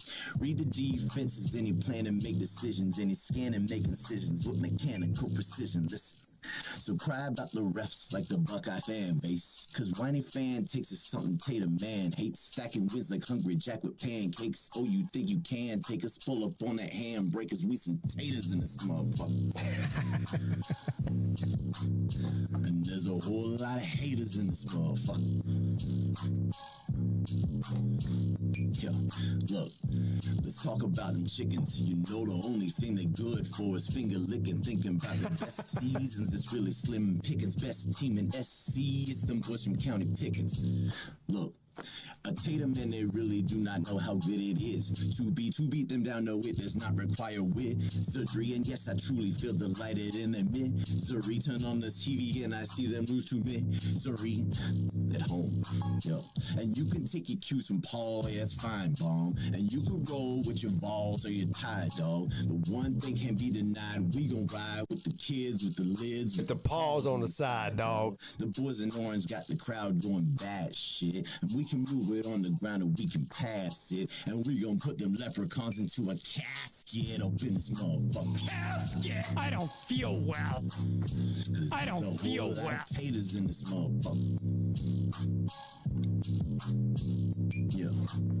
Now go ahead and put them kids to sleep, cuz you know my tiger claw digs in deep, cuz throwing bows to the nose, ripping flows on the show here with my tater man, Pigskin Peete, and we some taters in this motherfucker. Yeah. Yeah. And there's a whole lot of haters in this motherfucker. Yeah. Bang, son. Yeah. Let's Yeah. go. Let's That go. was nice. That was very nice. Now the whole ukulele thing didn't work out, but beyond that, I'm proud. Yeah, the ukulele, you were way off on that, but hey, we still get it. Yeah. Yeah. Hey, it don't matter though. At the time, it was a banger. Oh, yeah, that's all that mattered. Yeah. Yeah. Yeah, that was fun. Take the gold from the leprechaun. Look. Oh, man. How you feel, Pete? What number are you on? Number what? What hour are I you think you're on hour 18 or 19 or something. What time? It's 4:20 in the morning. No. Ooh, you know what time that is? Yeah, you know what time that is. Beep, beep, beep, boop. Yeah, let me get my lighter real quick. So I guess I got, 5 hours and 40 minutes left? Yes. Yeah. I guess if you want the 5 hours to go by pretty quick, you could do a segment on how TK overthinks. That would take longer than 5 hours, I think. Yeah, true. You know, next 24-hour stream, you could do that. What, you talking about in 2030? Yes. Yeah. All right. Yes. Because that's the next time I'm doing a 24-hour stream, or never, maybe, even. Yeah. You know, I listened in for a little bit earlier, and I was like, what is going on, dude? Yeah. I know. I was here. I pulled up YouTube last night and I saw a 24-hour live show. I was like, get the fuck out of here. Yeah. Yeah, I was same thing. I was like, damn, this dude, he got balls. He doing it again. Oh, well, I don't know if it's balls or lack of brains. One of the two, or both. Let's just say balls, and if it is lack of brain, we'll find out. Yeah, balls sounds better. We won't know if it's CTE until you die. I'm pretty sure CTE has something to do with it. Yeah, CTE. Yeah. CTE squared by Pigskin Peete. I'm telling you, I woke up this morning because I told my wife, like 2 weeks ago I was doing this. Yeah. And even as, as late as last night, we stayed up till 2 o'clock in the morning last night because first of all, I'm an idiot. So my plan was I'm going to stay up late and sleep late and then just start the stream as soon as I wake up. Right. Oh, there you go. Yeah. This is total idiot math here. So I stay up late, but don't wake up late. I wake up early like I normally do. So I only got like 4 hours of sleep last night. I wake up in the morning and I'm like, I'm about to go run some errands and then I'm going to come back and do my live show. She goes, you're still going to do that? I go, yeah, well, I told you I'm going to do it. She goes, yeah, well, I told you, so it's going to happen. Yeah. So she goes, but we stayed up, late last night. I thought you like would cancel it or something. I go, no, I'm a man of the people. Yeah. Yeah. If I say I'm going to do something, I'm going to do it. Well, I think sometimes I forget you're a Clemson fan, but then you do stuff like this, and it reminds me. What? So is that supposed to be some kind of insult? No. Just just that you commit to what you're doing. No matter if it's not smart or Yeah. So you're right. So it was an insult. I got you. I got you. You don't lack commitment. No, I don't. Oh man, we are a committed group of people. Hey, you did commit to K. Klubnik when he was doing bad. Yeah, I did. And guess what? I was right about that. You were right. You committed. You committed. I'm telling you. You're the reason I stayed with my ex-girlfriend for 2 extra years. You inspire me, Pete. Yeah. Boy, if I'm an inspiration, you're down real bad. No, that was a very good decision. Well, the fact that she's into women, I think she's married to a woman now. I think I was pretty down bad. I don't know. You might not be able to capitalize on that at least for a couple of weeks. You would have thought you would have capitalized on it while she was bi-curious while y'all were still dating. Yeah. Yeah, I think if you saw the person she was married to, you'd realize real quick. It's not what you think. Well, she looked like a dude. Like she looked like Slim Shady Canes or something. Yes. And the girl she's married to is God damn. She's a Miami fan. Oh man, I think she works at like a factory or something. Yeah. Threesome sounds great to every guy until Slim Shady Kane's female version walks out of the walks in the room. Is like, hey, I'm here to party with y'all. It's like, well, hold on now. Gas powered Hold on. vibrator and shit. No. You. I take back what I said 5 minutes ago. She bench presses more than I do, which is fun. God dang, she's giving me tips on workouts. I'm like, that's crazy. Anyways, look, I didn't mean to go off on it. Anyway, I'm just saying, you inspired me, big dog, to commit. Well, you're welcome for something I didn't do. You're welcome. Thank you. You're good. Heck, right now, the inspiration you have on me currently is to commit to Mike Bobo as an offensive coordinator. Oh, God. Let's do it. I just hope he becomes Garrett Riley. Hey, are you a I think you are. You're a Falcons fan, aren't you? Do you know how happy I was not only to see Jalen Walker get drafted to them, but for them to turn around and get James Pierce? Yeah, so forget the James. I understand the Walker thing because, you're Georgia. Same thing with Vic Tube did. You guys are Georgia fans, so you like to see Georgia fan, a Georgia player go to the Falcons, whatever. That really means nothing. But I was surprised they drafted in the first round 2 players at the same position. So, okay, so shit at that position. Exactly. I was just about to say, you got Jalen Walker. I think his percentage of being at 15 was like 3%. Yeah. Like, there was no way you were going to be able to get him. So you got him, but then you turn around and got a 6'4.5", 240-pound DN and James Jones Pierce, who runs a 4.4. Like, so I think it was one of those where we got all these free agents last year, and all these guys who the people in the last 6 years did terrible at. You had a good cornerback. You got 2 cornerbacks in a free agency. You traded for a safety who ended up being an all-pro safety. And you got 2 DNs who are the same age. I think it was one of those, like, we don't really need anything else. So let's take our chances on. And I guess, Volusia, what do you think? I think it was like one of them has to turn out to be good. And if both of them turn out to be good, so what? That's great. Yeah, I mean, look, a lot of times, man, there's only so many of these super crazy athletic DNs, which I think, like I said, we were talking about the Bengals taking Shamar Stewart from A&M. Yeah. And I'm fine with it. It wasn't the pick that I really wanted because I think the Bengals, more so than the Falcons, are like trying to be a contender right now.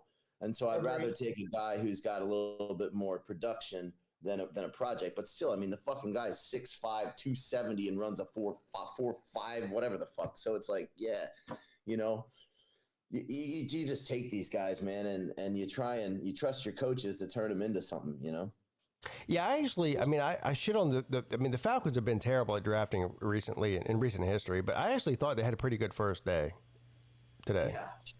Well, I don't know if you know, Pete, this is the second draft since they got new management. Don't they have new management like every other year? Well, they ended up getting, I want to say it was the Kansas City Chiefs. They got their former guy, so that's why that Falcons fans were like, okay, let's see it. That's when they ended up signing, I think it was like 7 or 8 free agents last year, and 6 out of the guys they signed started. So it's been a huge turnaround for Atlanta, but for the first time, Atlanta Falcons fans will tell you, we see something different. And it is different, draft, though. I'm like, drafting the same position in the same round in the first, like, when's the last time that's ever happened? Well, I don't know if you know, when's the last time Atlanta has drafted not only, the last time Atlanta drafted a DN in the first round or a defensive lineman was Vic Beasley in 2019. What about Grady Jarrett? I think we acquired a 4th round pick. Jarrett was a 4th round pick.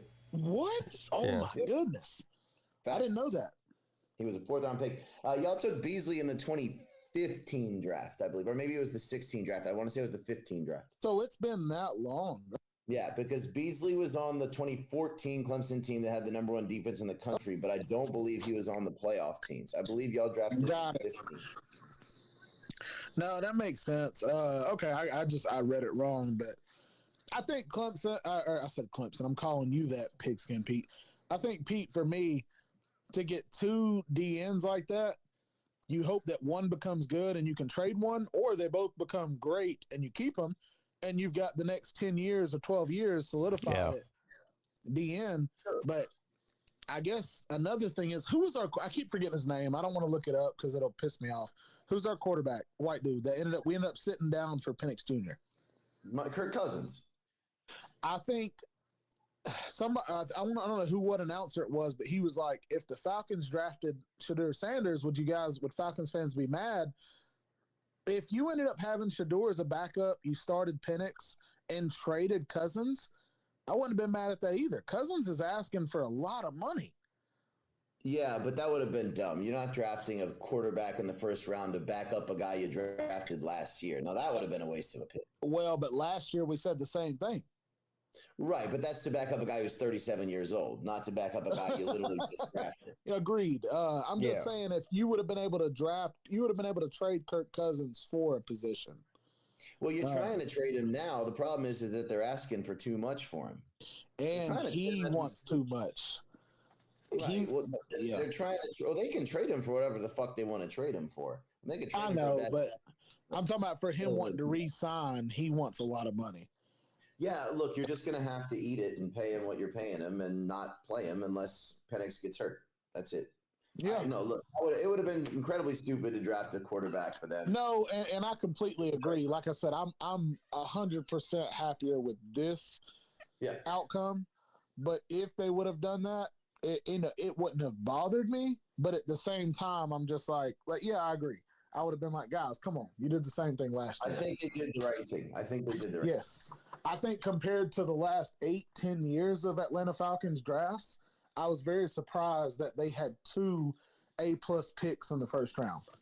I mean, the Falcons have been one of the worst, if not the worst team in terms of rushing the quarterback for a long fucking time. And in the modern age of the NFL, you got to be able to pressure the quarterback. Otherwise, you're just going to get picked apart. They've been that for a long time, but what do they always do? End up drafting a random offensive lineman and trade him after a year or two. So this is the right decision. No, I agree with the Falcons' decisions in the first round. I think it was a good idea. Me too. I think it's good too because I think you get to go into round 2 or 3, and you're just hoping that you end up finding a gem. You don't have to stress. You're going to take a linebacker in round 2 or 3. You're going to round 2, 3, 4. The Falcons are going to get a linebacker. They're going to get a defensive back or 2, and they're going to take an offensive lineman. Yeah, they'll take a random offensive lineman. Yeah. What about you, Pete? Pete, who's your team? What? He's a Panthers fan. Come on, man. Who did you guys get? The wide receiver from Arizona. What's his name? Teteroa McMillan is his name. Yeah, that's it. Oh, you got the 6'4" dude, the big guy. He was the first wide receiver off the board, wasn't he? Yeah. Yeah. That kind of surprised a lot of people, to be honest, but no, not really. I'm saying it didn't surprise Arizona fans, but I know people were expecting the speedy guy from I forgot what's his name, the dude from Texas. Yeah, he went to the Packers. Yeah, he went to the Packers. They were expecting that, but Emeka Egbuka went to, where did he go? The Bucks. Buccaneers. Dude, that's Buccaneers are loaded on offense, man. Yeah, that was a great pick for them. Yeah, that was a great pick. No, this was actually an exciting first draft. I think I was excited too, though, as a Georgia fan, because we had 3 defensive guys go in the first round: Mikael Williams, Jalen Walker, and Malachi Starks. I was very happy. I don't know. We're just not going to have any early guys. Clemson's going to have a bunch of guys drafted early next draft, but this year we just didn't lose that many guys. There's only I think there's only 3 or 4 guys in the draft from Clemson this year. Yeah, but it wasn't your best players. No. Barrett Carter is going to be taken in the third Barrett Carter. And then Brenning Stool should be taken on day 3. Probably 3. Might get like Peyton Page. Maffa might get picked real late. Yeah. Dude, that's what Falcons fans on the boards have been really wanting Maffa.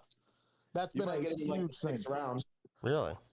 Well, I know he's from Georgia, but Well, the reason Falcons fans are wanting Maffa is they just feel like he was kind of underrated. He was kind of the one-man show as running back at Clemson. True. Me personally, I would love Maffa because I think he would off balance, or I guess kind of offset having Tyler Algier. Right. And I've been a Maffa fan since, the last 2 years I've been a Maffa fan. Yeah, he's good. Yeah. Well, he's just a guy that can carry the load, and he just seems to, it doesn't bother him. So to have him with another guy like that and say you have to split carries, I think his longevity is going to be huge. Yeah, he's a bruiser. Yeah. I love Maffa. And he's a good dude, too. A lot of wear on the tires is the problem. I think that's the reason why he'll slip down to around 6 or 7. It's just because he's already gotten so many carries. I don't know, though. He really only had one season where he was the guy at Clemson. He was behind Shipley the whole time. Yeah. But look, I love the guy. Don't get me wrong. I want the Bengals to take him in the 7th round. Fuck, or the Jags. Go for it. Yeah. I know. No, it's been I don't know. This draft seems a little different to me, and I guess just because the Falcons actually seem to be showing life. Yeah. That's why it seems different to me. But anyways, did you guys have anybody drafted in the first round? No. Do you think you'll have somebody drafted in the second? Unlikely. I think Carter is going to be a 3rd or 4th round pick, and he'll be our first guy. We really don't have anybody that's projected to be picked in the first 4 rounds other than Barry. Like I said, I think there's only 4 guys in the draft from Clemson. It's like 5 or 6, but it's not a lot. Is it? Yeah. Okay. Yeah, like I said, Carter at the high side will go at the end of the 2nd round, probably somewhere in the mid 3rd round. Yeah. Okay. But we just, like I said, we're number 1 in returning production on both sides of the ball in the country. So we just at Clemson. Listen, in 2026 or 25 season, Clemson is absolutely loaded.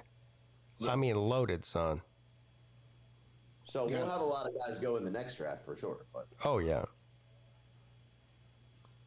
Well, like I said, I don't know much as far as the draft when it comes to Clemson, but I just know that Maffa has been a name that has been thrown around a lot for the Falcons.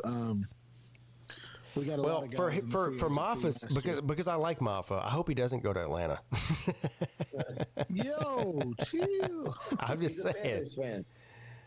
Well, not even just that, just for his own personal benefit. I hope he goes somewhere better than Atlanta. I don't want him to go to fucking Pittsburgh either. You know what I mean? Like, yeah, I hear you. The thing is, though, is that Atlanta, you look, there's like 4 or 5 games last year that they lost.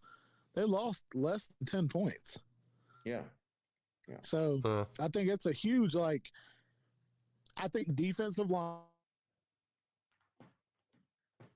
You lose them? Or is that me? Another one we just brought in. So I think it'll help. I think it just, our running back situation could use some help, but I also think we just need experience we need consistency, not experience, because we had Cousins, but he struggled the second half, dude, to the point where they started Penix Jr. What? Penix was okay. He didn't play badly. No, I'm saying I'm more the type with what's his name, Trevor Lawrence. I'm that type of just let him play. If he does bad, it's okay. He's young. Let him learn. Yep. I feel that way about Penix. You don't have to start Cousins and try to be a contender right away. Let your team build, dude. It's a big year for Trevor this year. It is. I completely agree. Yeah, especially coming off that head injury he had last year. Yeah. Yeah, so now Brian Thomas turns out that he's a stud, and then they got Hunter to put next to him.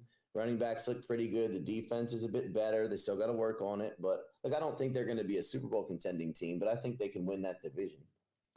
Dude, what do you guys think about getting? Wait, where did Malachi Starks go? Did he go to you guys? No, he went to fucking Baltimore. Yeah. Baltimore, that's right. He's beside Kyle Hamilton. What do you guys think? What do you think about getting?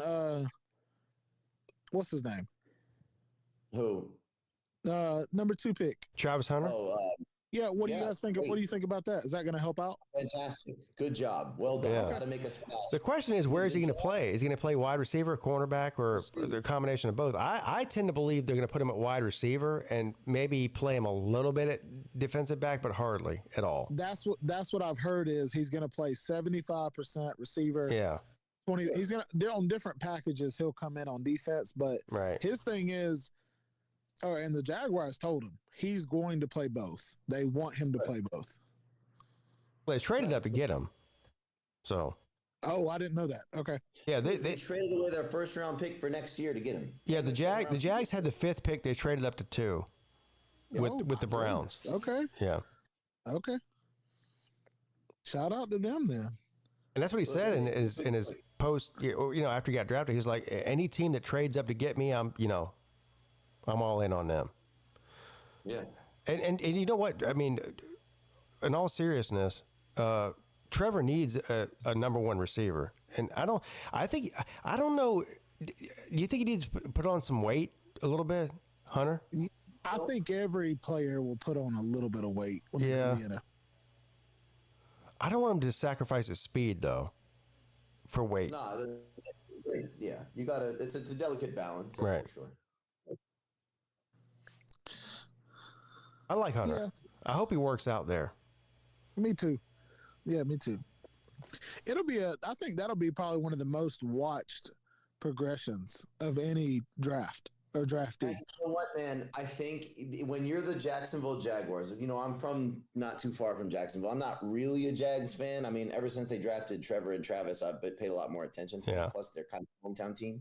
But they're the team with the smallest fan base in the country. They're the team that people pay the least attention to. Who the fuck? Do you know anyone who's a Jacksonville Jaguars fan? Yeah, I do. But you know what? I think the Panthers are pretty similar to that. They're down there. But the Jags even more so. And so the Jags of all teams really need eyes on them. People paying attention. You know what I mean? And I like the Jaguars. I never disliked them. They came they came in the league the same time as the Panthers did. They're kind of like, brother and sister type deal. It's a good pick, as far as talent wise, but it's also a popularity pick. Totally. And if you're the Jags, you can use that. The fucking Cowboys and the Packers don't need popularity picks. Agreed. No, I agree. That's a good way to put it. So I think it's cool. No, I'm not. I think it's cool too. I mean, guys, it's 4-4. Trying my best to chill because I know Pete. Last time Pete did a 24-hour stream, I was like solid, bro. Like I stayed in till I might have been the longest person, or what do you call it? I stayed on the longest of his whole 24-hour stream. Yeah. But this year, dude, I'm old. I'm old, Pete. I'm way older. I'm twice your age, man. Just get the fuck out of here. Come on now. It's tough, bro. I know. Believe me. Trying to stay up, but it's like ever since you joined the whole mental hospital nursing home, bro, you've been going off, bro. I can't. I do need. Who said that? Get some coffee. I do need to get some coffee. I got how much time I got left? Like 5 hours. You need some Adderall. You need no damn coffee. I got 5 hours left. You need some Adderall. I mean, I'm going on hour 19 now, though. Come on now. You feel all right though? No. But I'll be all right. All right. You want me to DoorDash you some Starbucks or what you need? Yeah, DoorDash me some Starbucks. That'd be great.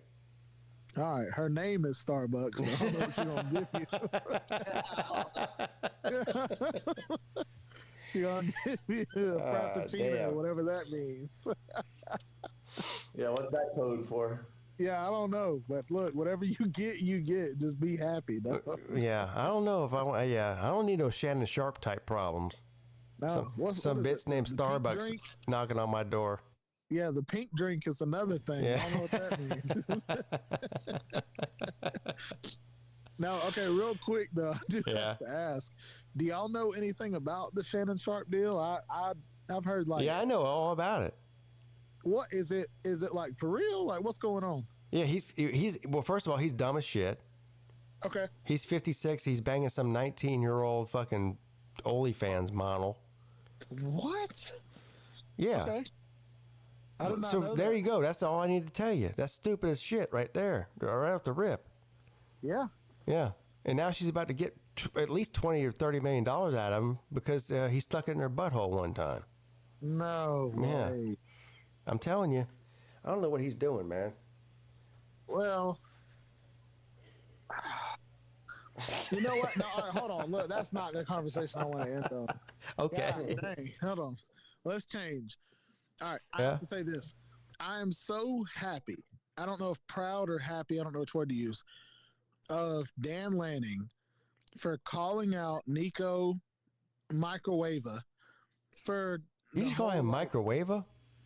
I don't know, lava chicken jockey guy, whatever his last name is. What the fuck? But for calling him out for asking for the NIL deal, because that's what it takes. It's going to take a bunch of coaches calling these kids out to where, because before we were all worried about the tampering from the coach.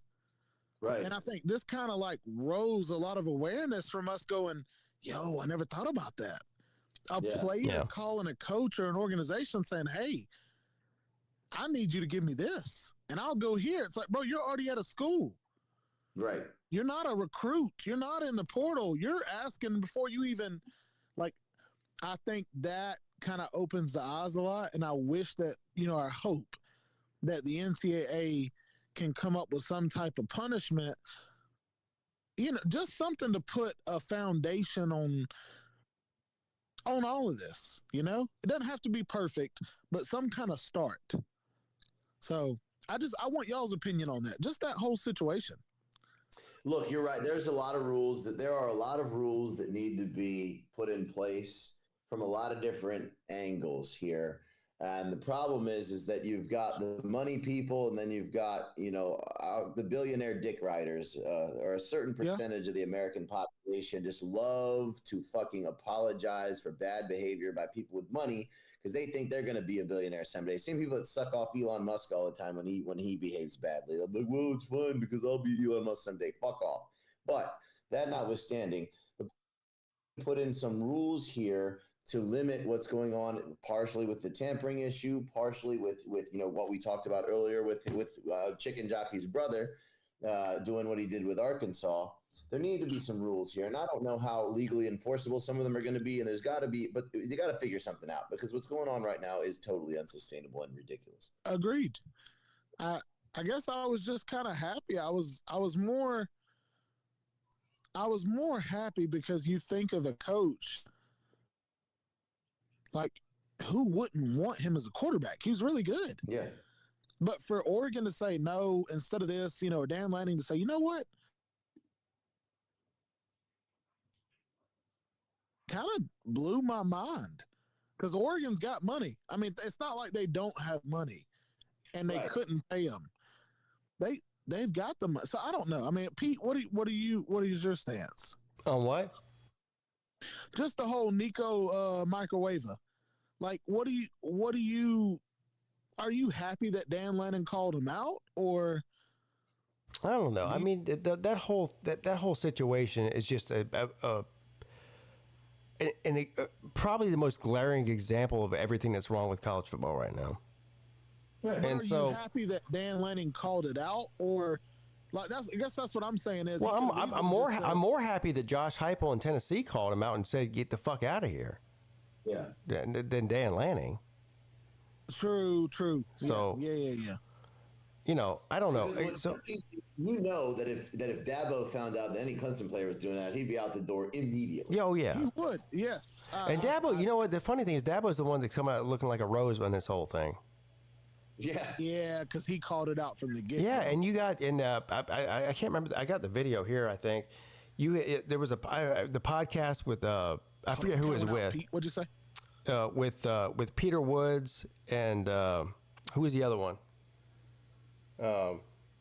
T.J. Parker, and they were talking about Dabo Swinney and the transfer portal, and they're like, look, y'all been shitting on Dabo Swinney about this transfer portal and NIL thing this whole time. Turns out, guess who nobody transfers from? Clemson. Right. Yeah. And guess who we love to play for? And guess who? We're all getting paid. I mean, Cade Klubnik, we looked this up today earlier on the live stream. Do you know how much Cade Klubnik's NIL deal is worth? Nobody talks about it because nobody associates NIL with Clemson at all. He's the 4th highest paid player in the country. Yeah. $3.6 million. Yeah. How much is he? $3.6 million. I see you, Cade. Yeah. Okay. Yeah. Here's the thing, and y'all all remember this. This wasn't but 3-4 years ago when Dabo was expressing some hesitations about it, and was kind of coming out and saying more than any other major college football coach was willing or dared to say at the time. And what did all the media people came out and did? They said, well, he's against NIL. He's stuck in his ways. The game's passing by. But not only that, they came out and said that he's a racist because he didn't want players to get paid. And he's a slave master. Yeah. Shit about him. And all this different kind of shit they were coming out and smearing him with. These are major media outlets talking about this kind of shit. And now who looks like the fucking smart guy and who looks like the fucking jackass? Well, he was right in the end. Yeah, that's crazy. Yeah. I love that was back in 2020 when they all came out with he's a racist and this and that. I remember this was DeAndre Hopkins was already in the NFL at this time. He was like one of the top players in the NFL, and he's like y'all said, and he's not. DeAndre Hopkins is not like some sort of conservative, right wing, No.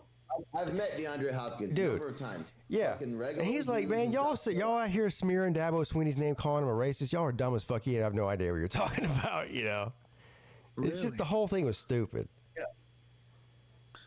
Man. Yeah. I don't know. I mean, I completely agree with his stance on it. It's funny because I know you guys know. Like, I'm a Georgia fan. It's funny hearing Kirby on it. Kirby continues to stay with that stance of, I'm only worried about the guys who want to be here. I'm not worried about the guys who don't want to be here. Yeah. So he does his best to talk about it. And he always talks about, if a player comes and their first talk is, NIL, we're not about it. So I don't know. I know that NIL is a big deal, but I completely agree with what you guys are saying. Clemson's not saying we don't believe in NIL. We do. No. But that's not what we're chasing. And that's the same thing Dabo said with the transfer portal. He's like, do we take less transfers than a lot of other teams? Yeah. But do we have a more solid foundation than most other teams? Yeah. They should be looking up to us, not the other way around. Like Florida State, for example. Florida State and Colorado. We got 3 transfers now. We got 3 transfers this year, right? Of consequence. One of them is a dude who played junior college, then played FCS, and it turns out that he was a diamond in the rough, and now he's getting a chance to play major college football. Let me tell you something. Great. There's not a single head coach at any level in Division I football that would not love to retain 95% of their fucking team every year. Not a single goddamn one. But it was like, oh, Dabo, he'll never win again. He doesn't take 10 transfers every year. Yeah, what? Are you bragging about taking 10 transfers? That means you had 10 people transfer out. The fuck are you talking about? Agreed. I know. I think it's the whole. You know what? I'll say this. I think Volusia, Pete, we all agree. This craziness needed to happen for it to settle down. You needed to see a bunch of people in the portal that aren't on the team, that are sitting in the portal after a season, if not 2 seasons in a row, not playing college football, going, damn, I messed up. You know what the worst thing is, though, right now, is as bad as it is in college football right now, and I know you guys don't pay as much attention to this as I do, college basketball is way worse. College basketball. Oh, yeah. College basketball. Well, and that checks out. Basketball is just a totally different. I mean, the NBA is worse than the NFL when it comes to that kind of thing too. So it's just the way the sport's designed, I think. Yeah. Well, it's the way that that one player can change the entire. Yeah. Exactly. Yeah. Oh my God. I'm fucking free for all right now. I know, like for girls basketball, the girl from Notre Dame transferred to TCU. They paid her $400,000. Well, I personally know a family. Their daughter goes to Georgia Tech, and she just transferred to a school. And I don't want to say it because I would easily give it out, but she's just transferred to a big school, and they paid her a lot of money. But not every player that transfers is getting paid that much money. This kid was like the 11th or 12th player. If she would have went to the draft this year, she was a sophomore. Right. And it's like, so this school just had a lot of stuff going wrong, blah, blah, blah. You know, we were looking at the most highest paid NIL players in the past, whatever it is, 12 months, the past year. Yeah. Do you know, like, number 5 on the list is a gymnast from LSU, a woman gymnast? But I'll tell you this, though. Now, tell me how that checks out. Like, she's not being paid that much money because she's a gymnast. I'll say that. I don't know how that works, but here's what I do know. Gymnastics is one of those sports that loses money. It's subsidized by the other sports, like basketball and football. So how do you justify paying a female gymnast, which nobody watches that? There's no endorsement deals, like really, that worth anything. Paying them $3 million a year. That's crazy. I don't know. Yeah, go ahead. I was just going to say, Volusia, the same way that Carson Beck's girlfriend, the Cavender twin. Oh, my God. But the same way that she might not be the best basketball player, but people watch her on social media. Okay, I guess that might be it. Yeah, it must be it. That's what it is. Oh, no, it's definitely it. Social media star. It's definitely it. She shows a lot more than her gymnastic skills. Oh, yeah? Where can I find? What's her name? Olivia Dunn.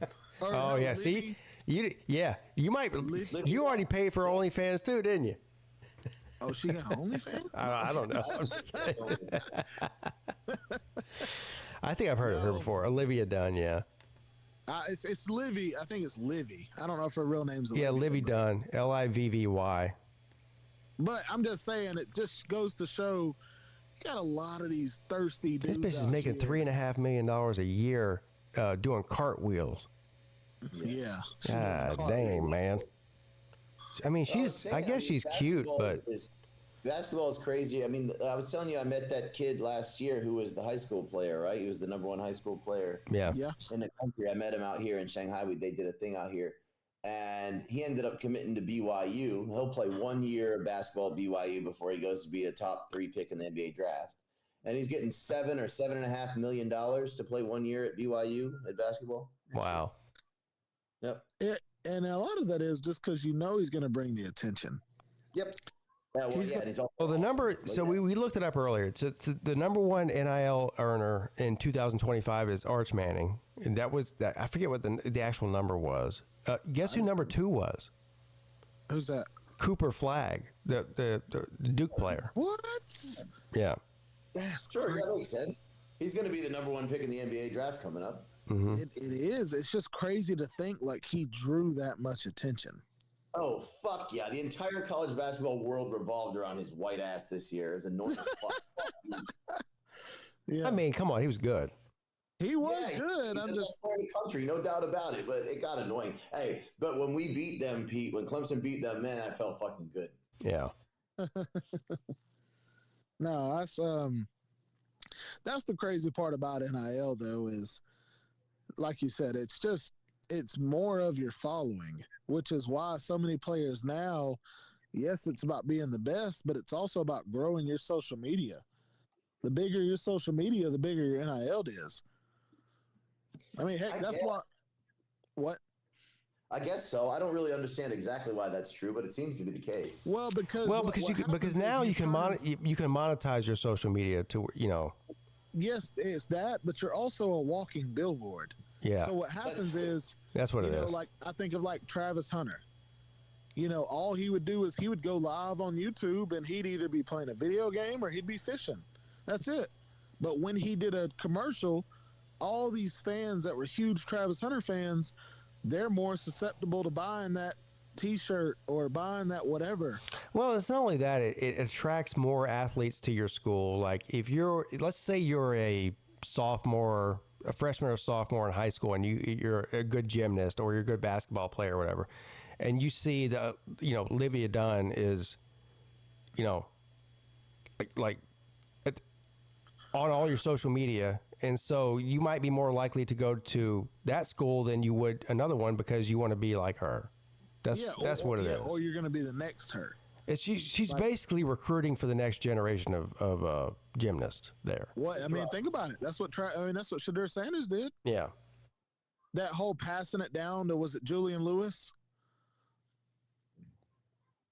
What was the quarterback's name? I forget. Something like that. Is Julian Lewis or Julian Sayin? That dude looks like a total douchebag. I'm just gonna go ahead and say it. But that's kind of he's like fucking 16 years old, walking aroround like he's fucking baby from the I don't know, man. Like he's acting like he's Birdman or something. Come on, bro. Now you're he's just gonna kiss Lil Wayne on the lips. But no, I know that's the weird part about NIL now is like you said, you shouldn't be looking up to these kids. They should be looking to you. It shouldn't be paying somebody to come play. It should be, hey, I'm doing really good for you, so pay me. Okay, yeah, you're doing really good. We'll pay you. But not, I hope you do good. Here's money. Right.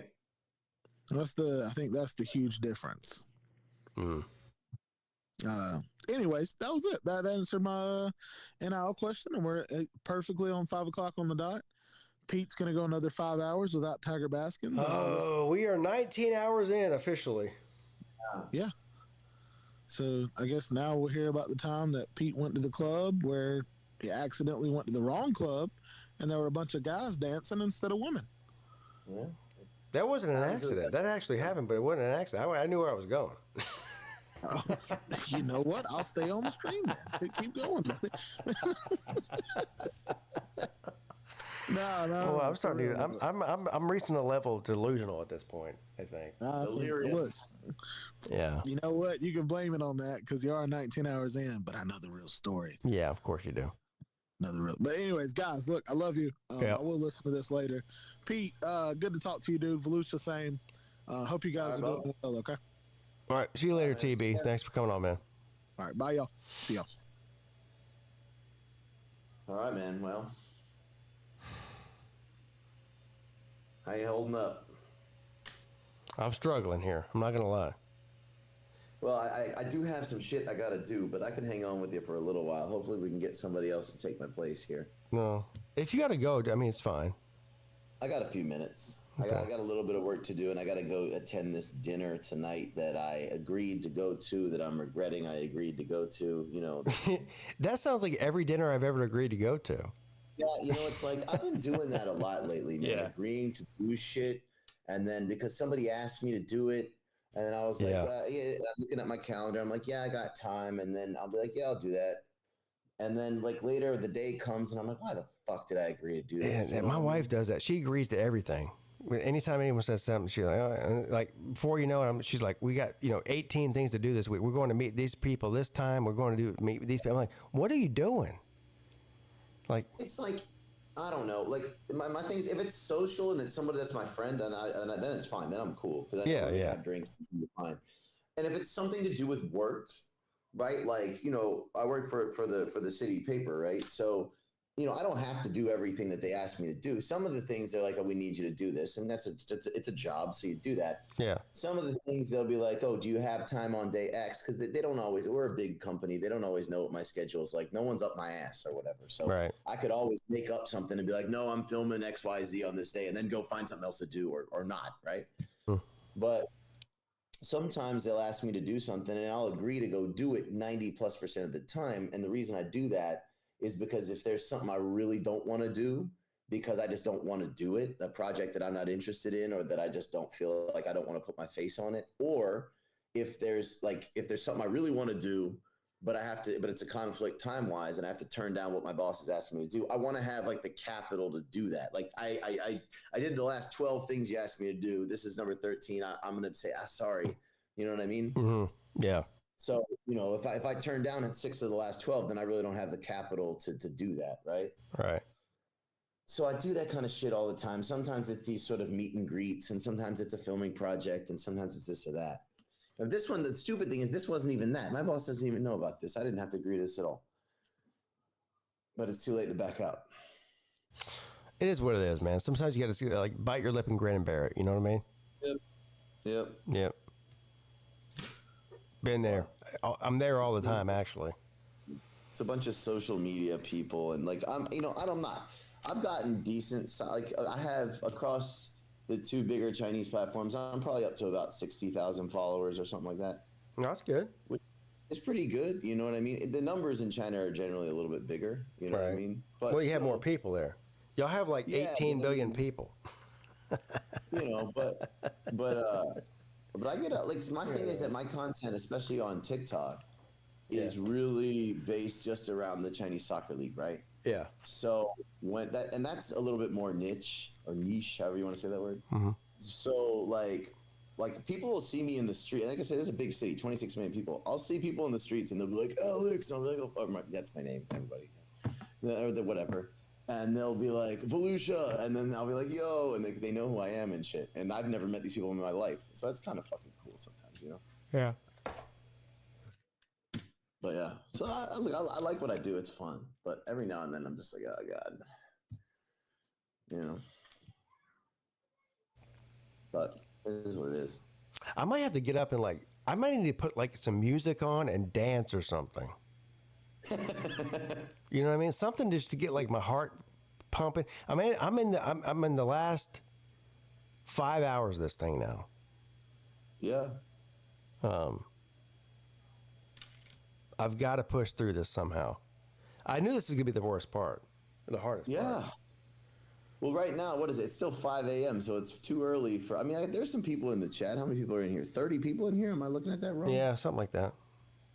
Well, shit, you got to get a couple of these people to jump on the stream, man, and chit-chat a little bit. Doesn't it? Yeah. I think I need something other than just... here's what I do feel blessed about this, because over the past 19 hours or whatever I've been on here, there's been people on here the whole time. There hasn't been any sort of downtime where there's not anybody for me to talk to at all, which is great. Right.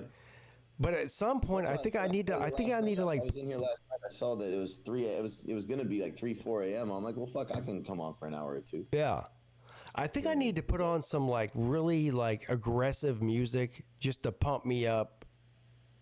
You know what I mean? Yeah. Yeah. You're like, yeah. What would be your go-to in that situation? I don't even know. Probably Tech 9. Oh, that's not bad. Yeah. I think I need to listen to Tech 9. That's actually pretty good. That'll get me my adrenaline pumping. That'll get me through another couple. I'm trying to piece this out here. So I've got 5 more hours. Uh-huh. So I think adrenaline will get me through at least another 2 hours. Then I only got to fill 3 more after that. Now, all these people in the chat, I know Sven's in Germany, and I know that Vandy Dandy is over here in Asia as well. And then there's me. So it's, daytime for us. But I guess everyone else, it's also the middle of fucking night, isn't it? Yeah, pretty much. All right. Well, you got a following. I mean, they've been up here. Shit, I jumped on at 3. It's 5, and there's been people in the entire time. So they're up at 3 a.m. too, I guess. Yeah. Yeah, 5 a.m. Yeah, I guess so. Oh, Tiger Baskin says pull up some Clemson football highlights. No, I'm not doing that. Yeah. Well, pull up them getting beat by Texas? Fuck that. Yeah. Yeah, well, I guess what was the highlight of last year? I guess it was beating SMU, right? Yeah, that's kind of sad. I mean, we lost to South Carolina. We lost to Georgia. Fuck, man. Yep. Yeah, I'm not pulling up anything from last year. What are you doing? Season, man. I mean, beating the fuck out of NC State was fun, but you're not going to hang your hat. Yeah, NC State. Yeah, whatever. Yeah, it must have been the SMU game, which is cool. I mean, it was the AC title game. It was a cool finish. Still. I mean, come on, man. Yeah. The three games that we wanted to win the most, we lost. You know what I mean? That is right. Yeah.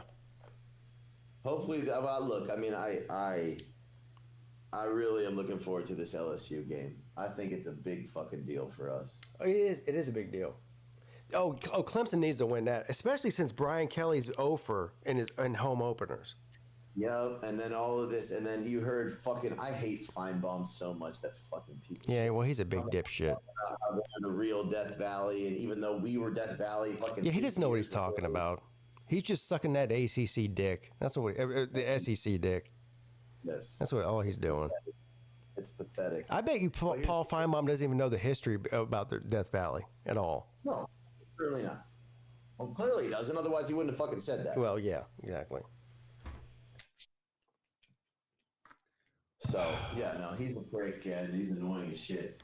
Well, we really need to do something. If it's not Clemson ourselves, it needs to be the ACC network needs to come out and do something about, do a little bit of a thing about how Clemson got the Death Valley name and why it's the real Death Valley and the original Death Valley. I read an article. It was on one of the Clemson sites where they said that they should, before this game, change the sign on the stadium where it says Clemson welcomes you to Death Valley to something like, Clemson welcomes you to college football's original Death Valley or something like that. Oh, that would be great. That would be sick, and it would be the perfect time to do it right now. Mrs. Pete's in the chat. Oh, I'm sorry if I woke you up by yelling about whatever I was yelling about. But she says, can I make you something? Yeah, I am hungry. I really am. Eggs would be great. It would give me enough energy to get through these last 4 hours and 50 minutes. Yeah. Yeah. Fucking hell. Gotcha. Thank you. I have a great wife. Yeah. I mean, how many women would support their husband doing something stupid as this? Not many. Think my wife would tell me to shut the fuck up and go to bed. Yeah, exactly. Yeah. Thank you. But then again, I live in a small apartment. You live in a house, so it's different. Yeah. She gets mad. You've heard her get mad at me when I was up at night on the show before. So. Well, not even just that. I mean, she's got to work in the morning. Well, I say the morning, which is now. Also, since I'm doing this, she has to get the kids ready to go to school, the whole thing. Right. So she's a trooper. What is it? Friday morning there, isn't it? Yeah. Okay. Yeah. I'm fucking Friday evening at 5 o'clock. If I didn't agree to this fucking dinner, I'd be out at the bar drinking with my friends right now. Happy hour. Yeah. God damn it. I did pop by there this morning. They were watching the draft in the bar. I told you there's a lot of fucking Americans and people out here, but my buddy has this bar. It's unfortunately named the Rooster. But it's a great fucking bar. He's a Gator. He's a UF grad. And but he's out there. He opens up at 8 o'clock in the morning or 7, whatever it was, and he's out there with the draft on. You got a Packer fan and a fucking Bronco fan and Cowboys fans and Niners fans all in there watching the draft and shit. Drinking beer at 8:30 in the morning. It's pretty cool. It's good shit. Good time. So I would have been out there with them, but no, unfortunately.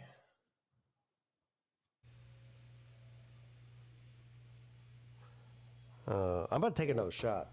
Take a shot? Yeah, about to. Hold on, let me see if I have any. I don't know if I have anything at the house. I stopped drinking at home like probably about 6 months ago. Yeah. I just decided to quit drinking at home. That's a pretty good idea. Now, does that mean I drink less? No, it means I go out and spend more money outside. But yeah, that's okay. I think that's a good rule. Yeah, well, I used to drink on this show all the time because the show's midnight to 2 a.m. for me. Yeah, yeah. And, I used to sit here right in this spot and just get sloshed. Over the course of the show, you could kind of hear my voice start to slur and deteriorate. Yeah. But I decided to stop doing that because when you're drinking at home, you just don't really control yourself. You know what I mean? At least if you're out, you gotta stay. Yeah, you gotta stay. You gotta keep. Yeah. I don't have to drive home, so I don't have to drive home, so I can get.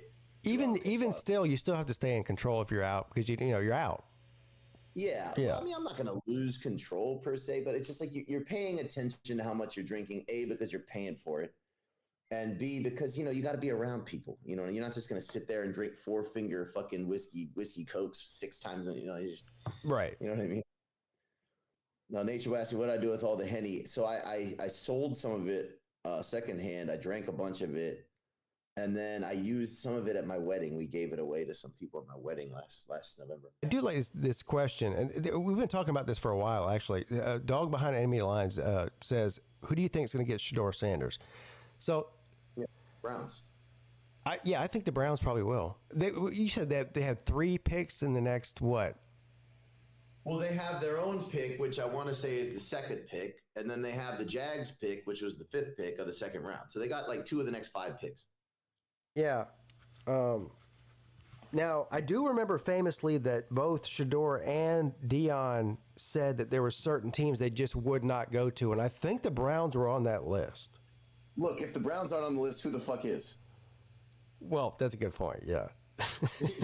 The Browns are at the top of that list. Yeah, it's at the top of the list for everybody, yeah. On the list. If the Browns aren't on the list, there ain't a list. Well, you remember what Dion said. He goes, well, if certain teams draft us, we'll pull a Eli. Right now, but I assume he was thinking that Shedeur was going to be drafted in the top 5 when he said that. Now, well, that's a hell of a fucking stupid assumption to think that. Well, you know what? I'm willing to bet that if the Browns take him at 34 or at 37 or whatever, that he's going to fucking be a Cleveland Brown. Yeah. Yeah. I think so too. And that's going to be fucking hilarious. Yeah, it's going to be a tire fire. Yeah. Yep. Look, and I think the Browns have good players, especially on defense. Yeah, they do. They really do. It's not like it's a...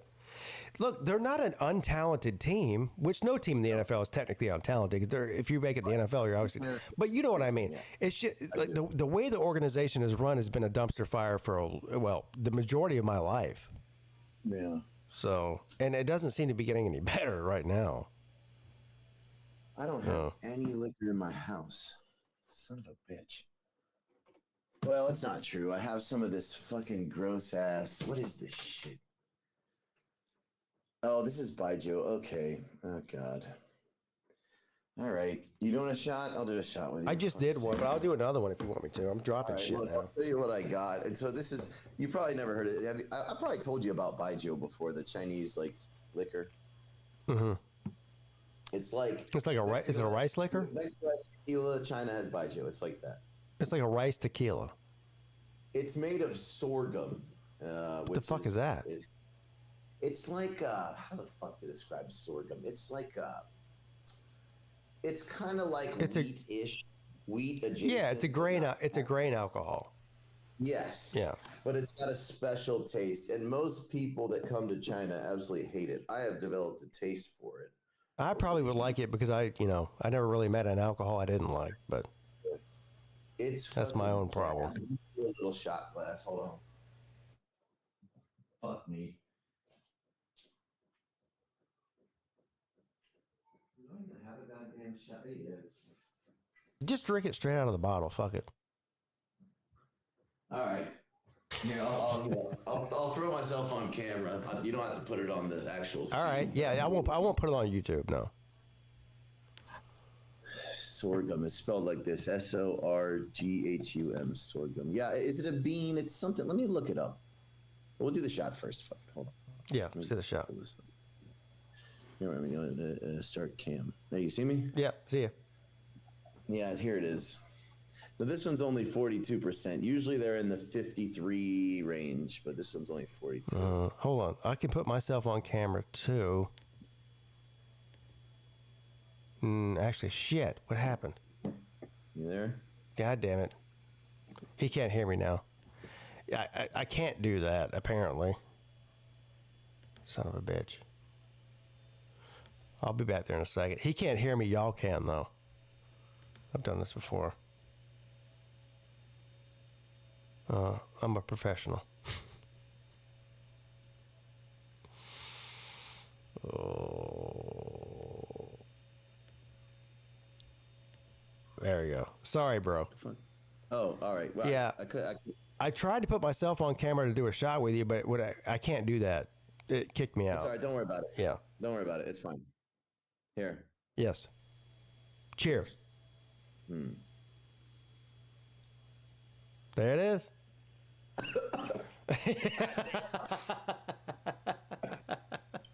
Damn it! I wish that was on YouTube. You should see what he looks like right now. It's not. I'm not putting you. I'm not going to put you on, dude. I inhaled a little bit of it. As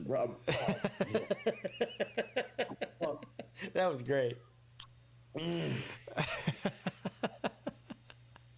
Yeah, you bowed up on that though. Yeah, fuck me, man. Yeah. God damn. Cheers, though. Yeah, cheers. Ooh.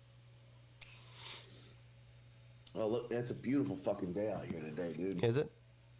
Hell yeah. You know what it's about? Because I know in Shanghai it gets hot as fuck. It's about to get hot as fuck there very soon, isn't it? Right now, it's awesome. Yeah, right now it is. I'm talking about like a month from now, it's going to be hot as balls. Yeah. So, so we have, it gets real humid here, right? So right now it's like, let me look at the temperature. It's got to be like 68 right now. Yeah. Oh, that sounds good. 68, 70, 68 Fahrenheit?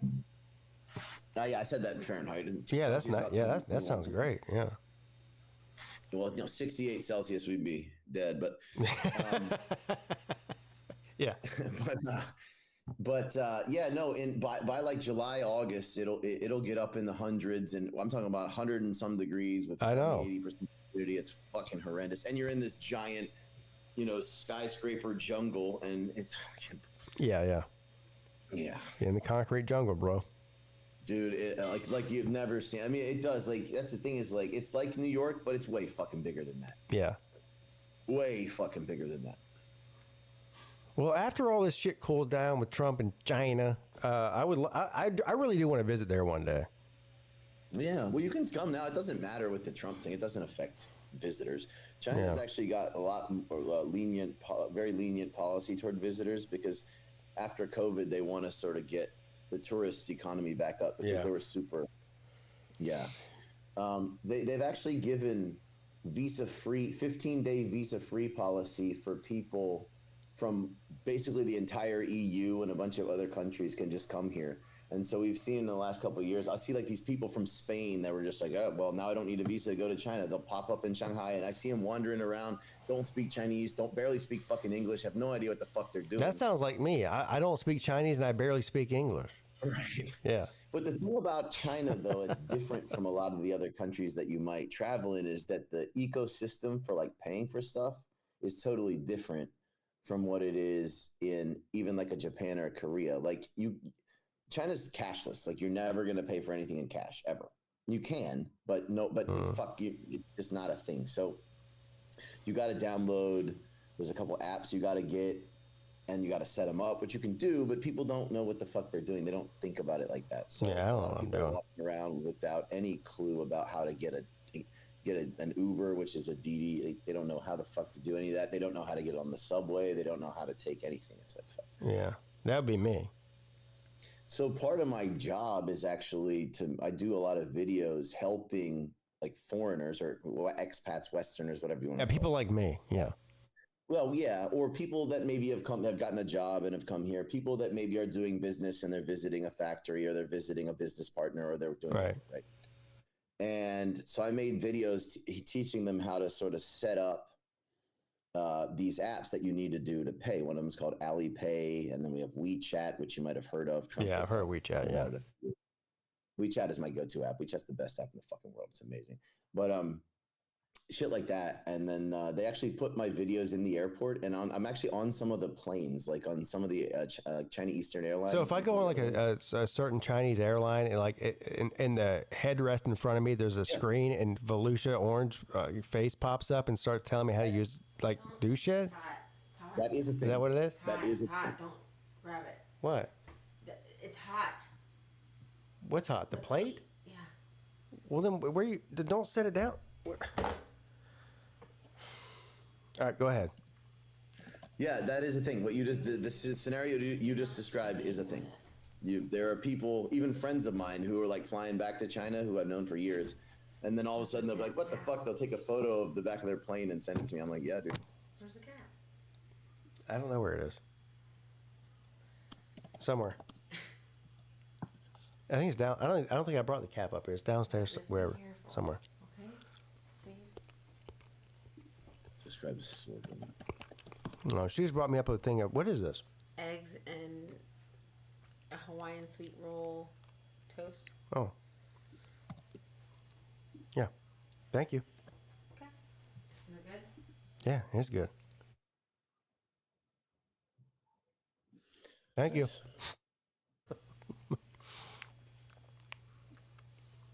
Anyway, what were you saying? Sorry, I got interrupted by it. I was just talking about the airplane thing. Anyway. Oh yeah. Your face is on the airplane. Yeah. So when I sit down, Volusia pops up on my headrest. That is a thing that can happen. Yeah. Yeah. I didn't realize it was going to get to that point, but I signed my rights away for my face on that video, so they can use it however the fuck they want. That's cool. But yeah, anyway, point being, China's a great place to travel. It's fucking awesome. If you've only got a couple of days, come to Shanghai. If you've got 5 or 6 days, maybe check out Beijing or maybe Xi'an to see the Terracotta Warriors or something like that. And if you've got 2 weeks, man, you can do all sorts of shit. Yeah. But if you just if you're going to Japan, you were talking about your son wants to go to Japan, you can just pop over here for a couple of days and go back. And that's visa free too. You can just do transit. What, between Japan and China is? Yeah, well, not just Japan and China. For example, like if you have a layover in China, you can kind of plan a layover and they'll give you something like 5 days. They might even made it 10 at this point, where you can just kind of stay. Because normally Americans, we have to get a tourist visa to come to China, right? Which is easy to get, but you have to pay for it and yada yada, and apply for it, etc. You're not going to get rejected, but it's a process, right? But if you're only coming for a couple of days, for 3 days or something, and you don't feel the need to get the visa, you can just, like, for example, fly to Japan, have a flight to China, and then your flight from China goes back to the States, or it goes to Hong Kong, or it goes to, back to Japan or whatever. You can say, I'm just transiting in China, stay for 3 days, visa free, hang out for 3 days, and then go on to wherever the hell you're going next. Okay, I got you. Yeah. And dude, yeah, it's cool as fuck. Dude, I mean, Shanghai is my favorite city in the world, and I've been to a few, and Shanghai's fucking awesome. So yeah, I believe you. Yeah, sick city. I know that Vandy's in the chat. Vandy's been here, I think. I tried to meet up with Vandy. Where's he at now? He's like in Vietnam or something? He's in Thailand, I believe. Oh. Or he was last time I talked to him. Well, every time I talk to him, he's somewhere different. I don't know. I mean, I haven't spoken to him. What's up, Vandy, by the way? I haven't spoken to him on WeChat in a little while. But last time I talked to him, he was in Thailand. I tried to get him. We tried to meet up when he was in Shanghai, but we weren't able to for some reason. And the city he was living in, Changsha, is pretty far away. It's like Shanghai is something like, let's say Shanghai was Atlanta. He's living in, Omaha or something. It's right. Yeah, like 1,000 miles away. Yeah. Or more, yeah. Right. So it's not that easy. I mean, it's not hard, but it would be it'd be a mission. You know what I mean? Yeah. But yeah, going to a soccer game tomorrow. I think Vandy is a CIA asset. Yeah, that checks out. That makes sense. Could be. You never know, man. You never know. No, he doesn't strike me as that, but you never know, right? I'm just messing around. I hope you read the chat, actually. No, we unfortunately never had the chance to meet up, but he is in my WeChat group where we talk shit about college sports and stuff, which is fun. He mixes it up. I appreciate that. I'm sorry, I'm just eating. I haven't. No, dude. Starving. Yeah, dude. Yeah, I'm going up to a soccer game tomorrow, which is about how fucking far away? It's a good 600 miles away. Hopping on the high-speed train up there. How long, if you ride the high-speed train to go 500 miles or whatever it is, how long does that take? Yeah. So the one that I'm getting on is actually the fastest one in the country because it's the Shanghai-Beijing route. Uh-huh. And how far is it on that train? It's like, it's like Doesn't it go like 500 miles an hour? It's like 500 miles an hour or more than that. They're about 300 miles an hour. Maybe. Okay. So, well, if you go 500 miles, you're talking about maybe like an hour and 20 minutes? No. So they're about 300 miles an hour. Maybe they're about I'm thinking kilometers. They can get up to about 400K, but usually they're running in the 300s, about 300K. So let's call it 200 miles an hour consistently. Okay. Right. And so to get to Beijing takes about 5 hours on that train. So I'm going about 60% of the way. So it's 3 hours. But to drive there, it would take fucking, Right. So it's good. Cool. And it costs that train ride is going to cost me $68.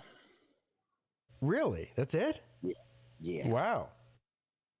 It's fucking great. And I got a hotel room in that city, which is a city you've never heard of, but it has 12 million people in it. And I got a hotel room right by the stadium, which is going to cost me about $40. Actually, not even quite, $38. Wow, really? Yeah, the game ticket is, because, you know, our game tickets are the most expensive because we're in Shanghai. The game ticket is like $8. Wow. And then the train back's another $68. So I'm going to do this whole trip, the whole trip, including lodging, game tickets, and train tickets for under $200.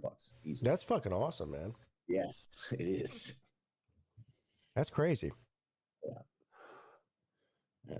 Yeah, in the States, that would cost like $700. Easily. Trust me, I've done it. Yeah, and then, I mean, it's a big game. I mean, there's gonna be 35,000 people at that game. You know, I'm saying right outside the stadium. Wow. Mrs. Peete came in here. She brought me a big giant plate full of eggs and toast, which was amazing, by the way. But you know what she took away from me? My giant bottle of vodka. That was damn. That was not nice of her to do that.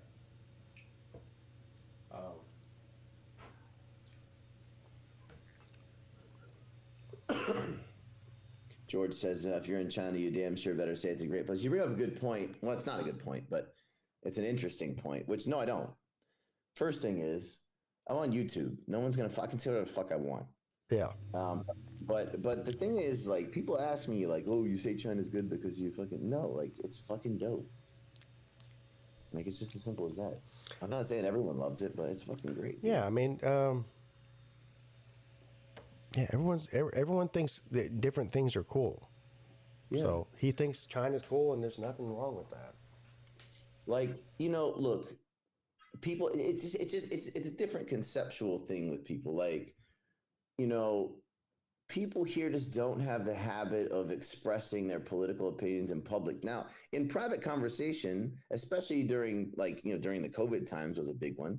Yeah. In private conversation, people would say all kinds of shit that they wouldn't say on social media or they wouldn't say at their job. You know, it's just here we don't really have, people don't really express that kind of opinion in public or in their, you know, in their social circles, maybe sure. the social circles, you know, who it is, but like at their job and shit. Like, you know, in America, we can be like, oh, fuck Trump, fuck Biden, fuck this, fuck that, you know. That's yeah, but even that's kind of a new thing. I mean, even... Well, yeah, but not really. I mean, that's kind of who we are. Like, part of being American is hating the president. Right? I understand, but it used to be at a time that I can remember, not even that long ago. I mean, I'm talking about, what, 15 or 20 years ago, where, I mean, you would lightly discuss politics and things like that in a work environment, but not really. You know, now it's everybody. I'm talking about pre-social media. Okay. Yes. Now it's just everybody is like full on with their opinion 24 hours a day. I don't give a fuck who hears it. And I'm not saying there's anything wrong with that. It's just a new thing. Yeah, I mean, I don't know. Yeah, it's just out here that's not a thing, and part of it is because you're not allowed to be like, you can't be like, fuck this on your social media, it'll get blocked and shit. Like, you can't just do that, and that's a different thing, right? I mean, it's obviously true that we don't have the same levels of freedom of speech about political shit that you have in America. That's just a fact, and that's fine. But you know, it's just not something that people bitch and bicker about. Like, fuck, man. Even honestly, man, like, I mean, you know that I don't like the current administration, right? We've been over that. Yes. But, you know, I've got a lot of American friends out here as well. Even Europeans will sometimes get into the discussions. And most of the people that live out here who are Americans are also sort of more on my side of it. You know, people that tend to travel the world and have like global business interests and things are going to lean against, you know, protectionism and this kind of shit. And they're going to be a little bit more. I'm not trying to be disparaging to anybody. I understand what you're saying. And so most of the people I know out here are definitely on my side of the aisle, but I know a few Trumpsters out here. My buddy from North Carolina I saw him yesterday. He's a big Trump guy. And, you know, we can sit there, we'll disagree about it, and it'll come up, especially nowadays. But, you know, we're just going to, at the end of the day, I'm just I think, this is not a slight at you necessarily, but I hear this a lot of people that is like, they go, okay, either you're a liberal or progressive or you're a Trumpster. And it's like, no, hold on. There's a whole like big like swath of people between those two things. And no, you're right. He's a Trumpster. Maybe he is a Trumpster. But I hear that a lot. It's like, MAGA this, MAGA that, Trumpster this, Trumpster that. It's like, well, hold on now. Just because I don't, agree with everything that AOC says or fucking Nancy Pelosi or whatever, Chuck Schumer, that doesn't make me a Trumpster. It just makes me, I don't agree with what they're saying. Right. Do you know what I mean? Call you a Trumpster. Okay. Well, I'm definitely not. Yeah, I wouldn't say you're a Trumpster. I wouldn't even say Slim is a Trumpster. No, he's not. Ultra MAGA Dog is a Trumpster. Yeah, and look, I voted for Trump, and I fully admit that. And Scott is a Trumpster. No, but no, I'm not MAGA or whatever that is. Right. Scott is a Trumpster. Scott Kerr is a Trumpster. Yeah. Well, that's what I'm talking about. Now, this guy, my buddy, I'm not going to say whatever his name is. It doesn't matter. He's a good dude. He's a Trumpster, right? Whatever. It doesn't make it there. He's on that side of the aisle. Maybe I shouldn't have called him a Trumpster. Maybe I don't know. It doesn't matter. He's a cool dude. And, we'll have drinks together. And, if we start talking about politics, he and I are going to disagree. He's going to say some shit that's patently ridiculous, and I'm going to disagree with him. And then I'm going to fucking buy him a shot, slap him on the back, and say, "Sit your." I just see this. I see the same thing. And listen, the right wing people do the same thing. Everyone, libtards, liberals, they put you all in the same basket. And then I see this, but I see that y'all do the same thing. Anyone who doesn't agree with me is a MAGA or a Trumpster or something. It's like, or coming from their angle, maybe you might agree with me on something, and now all of a sudden can't there be any sort of middle ground anymore? There used to be a big middle ground. It doesn't seem that it exists anymore, in people's minds anyway. The point I'm making is that despite our differences in that regard, we're hanging out, we're drinking, we're laughing. Any disagreement we have lasts 5 minutes. I don't care. I don't get mad about politics. I mean, I have my own opinions, but I don't like judge people based on if they have a different worldview than me. I don't think any less of them. But a lot of people do though. It's kind of sad, really. Yeah. Like, imagine if you only associated people that agree with you on everything. Yeah. How boring would your life be? Sucks. Yeah. Totally. Well, a lot of people Good morning, like that. Pete. Just checking in on you, buddy. How you doing? I'm hanging in there, buddy. Okay, cool. I just woke up and thought I'd. Were you trying to rub it? All y'all keep talking about sleep. You're trying to rub it in my face? I'm just kidding. But anyway, have a good morning. I'm gonna jump off here. I gotta go get up and go do some stuff today. So I'll be listening in. And congratulations, man. You're gonna make it real good. How you doing? Is that Millis? I'm all right. I'm hanging on by a thread, but I'm gonna make it. Right on. And hi, Volusia. Did y'all ever find out how much the price of tea is? I did ask him that. Yes, I did ask him that. He did ask me that. The thing is, there's just so many different kinds of tea at different qualities and price points that I can't really answer that. Okay, cool. Well, I'm gonna jump off here, so I gotta go get in the shower and that. So I'll be listening to you there, buddy. All right, thanks. Y'all have a good Thanks, Millis. All right, bub. All right, you have to stop doing that because it's gonna make me fall asleep. My wife's being nice and trying to rub my shoulders for me, but it's gonna make me fall asleep. You're gonna knock him out. Yeah. He's gonna need that in about 4 hours. Yeah. Hit me up 4 hours from now. She won't have no interest in doing it though. Yeah, right. Yeah. She's gonna be busy. Yeah, she'll be busy. Be working by then. Well, does she go to the office or does she work from home? Mostly from home. Okay. Yeah, goes in the office whenever she needs to. But yeah, it's pretty much at this point. It used to be 100% off-site. Now it's almost 100% remote. Ever since 2020. Right. Yeah. Yeah, like most of the world, I guess. Yeah, I mean, same for me. I don't have to go into the office unless we have some sort of meeting or something that I need to be there. Yeah, exactly. And I'll go there if I need to focus on something for a few hours and not have any distractions. Right, because it's a newsroom, right? It's a pretty quiet place. You can just throw on my headphones and I work on what I'm working on, which is easy to do than having my wife in and out and the cats and all this kind of shit and all the temptations of being at home, But other than that, I don't need to go in. As long as I turn in my stuff, they don't give a shit. No one's checking to see if I'm at the office. It doesn't matter. Somebody named Michael Hansinger says, I have no middle ground on Clemson with a P. Well, at least he pronounces it correctly. Well, I mean, obviously he doesn't know how to spell, so there is that. Oh, with an I? No, I don't know. Yeah, Climpson. Is that supposed to be an insult? I'm not sure. Yeah, they think that's an insult. Yeah. Then I guess I'm insulted. I don't know. Yeah. Ironically, nobody's insulted. You just look like a real fucking retard when you do that. Yep. Yeah. So. That's it. Well, shit, what is it? 5:40. Let's see. So I got to be at this dinner. It starts at 7. It's at the fucking Ritz-Carlton. Jesus Christ. You gonna wear a tie? No. Fucking no. What do you mean no? It's at the Ritz-Carlton, man. Can you at least put a clip on? No, I'm not. I would never do that. I'm not doing that. Well, if I'm wearing a tie, I'm wearing a fucking tie. Yeah, I hear you. I'm with you on that. But I'm just saying. I mean. No. I'm gonna put a button up on and wear jeans. I don't give a fuck. You're not gonna you could put like one of those clip-on bow ties on and pretend to be a scientist like Bill Nye. Yeah, fuck off. Absolutely not. Let me find this shirt. Hold on. Ridiculous. Clip-on bow tie, right? Yeah. No. Yeah, put a clip-on. Oh, god damn. This is fine. This shirt works. No. Let me see this one. I'll tell you if it works or not. I'll be brutally honest, too. I'll tell you if it doesn't. It's a shirt.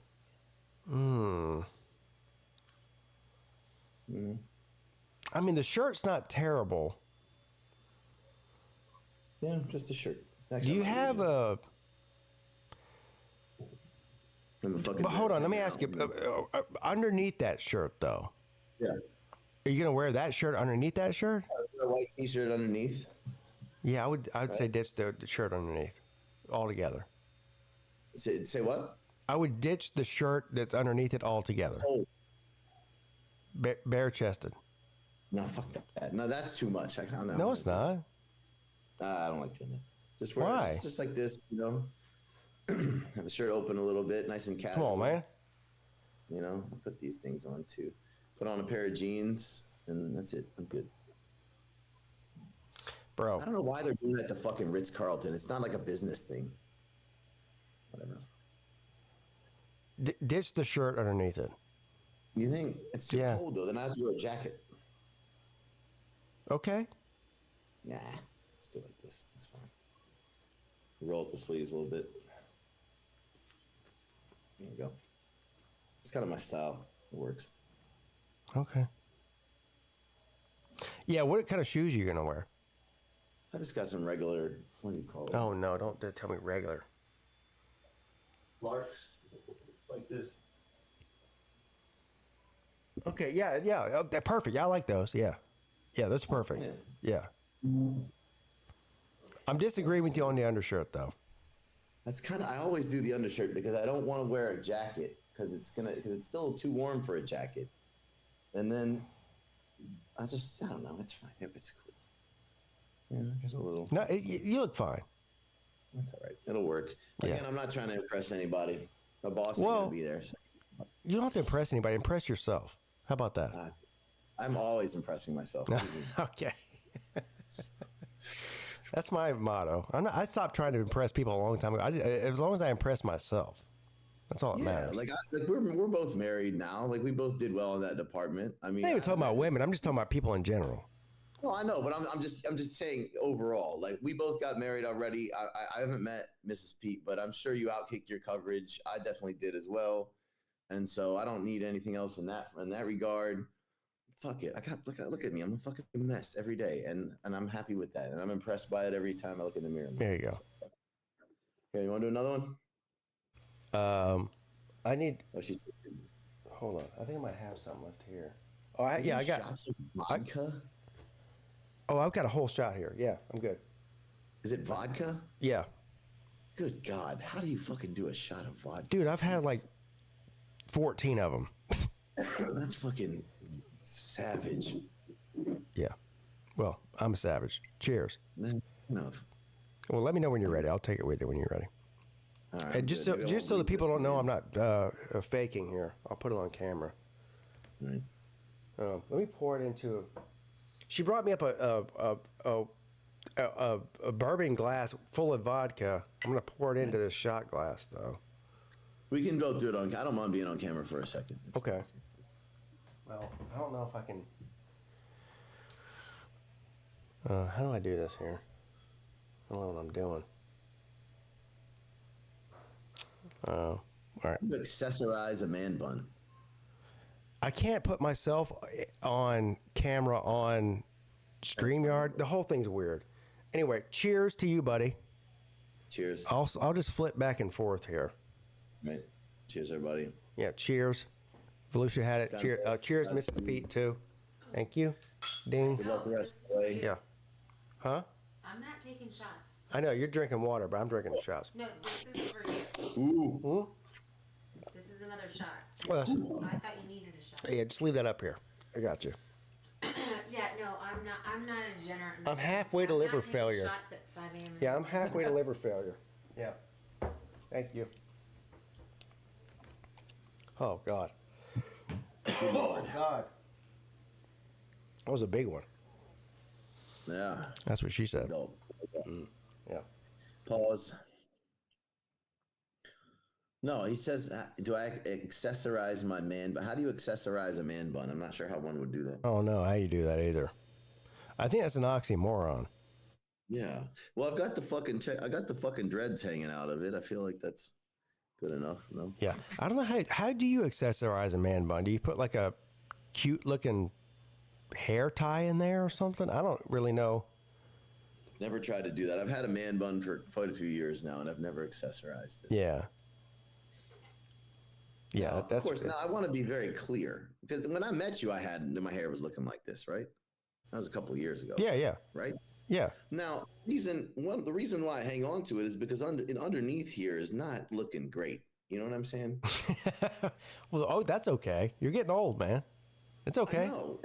But people don't realize what stage to which my bald spot has gotten to, and I'm gonna keep making sure that they remain unaware until it's no longer tenable, until sort of like the girders sort of start to, you know what I mean? Yeah. At what point do you just abandon the man bun and just shave your head?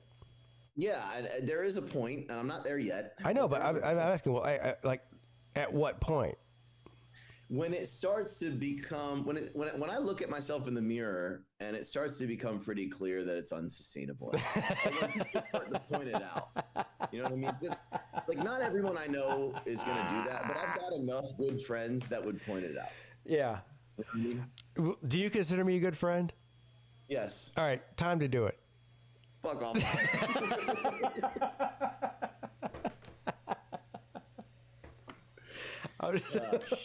You know what I mean? You can't tell. Like you can't tell. Like it's fine.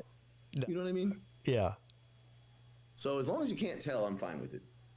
I think the fact that you can get away with that as a white guy in China for longer than if you move back to the States like tomorrow, you'd shave your head. You know what I mean? I would maybe. It depends on what job I was trying to do. You know what I mean? Like you can have a man bun as in the United States. Oh sure, yeah. You know, you can. I mean, you get made fun of constantly. What job I was, like if I was going to go, you know, it would depend on the job, right? I mean, I worked a corporate job for a couple of years, a few years ago, like a very corporate, like New York City, fucking and I had to do suit and tie. I definitely wasn't allowed to have this kind of shit going on. But as soon as I quit that, I was like, "Fuck you! I'm growing long hair again," and so I did.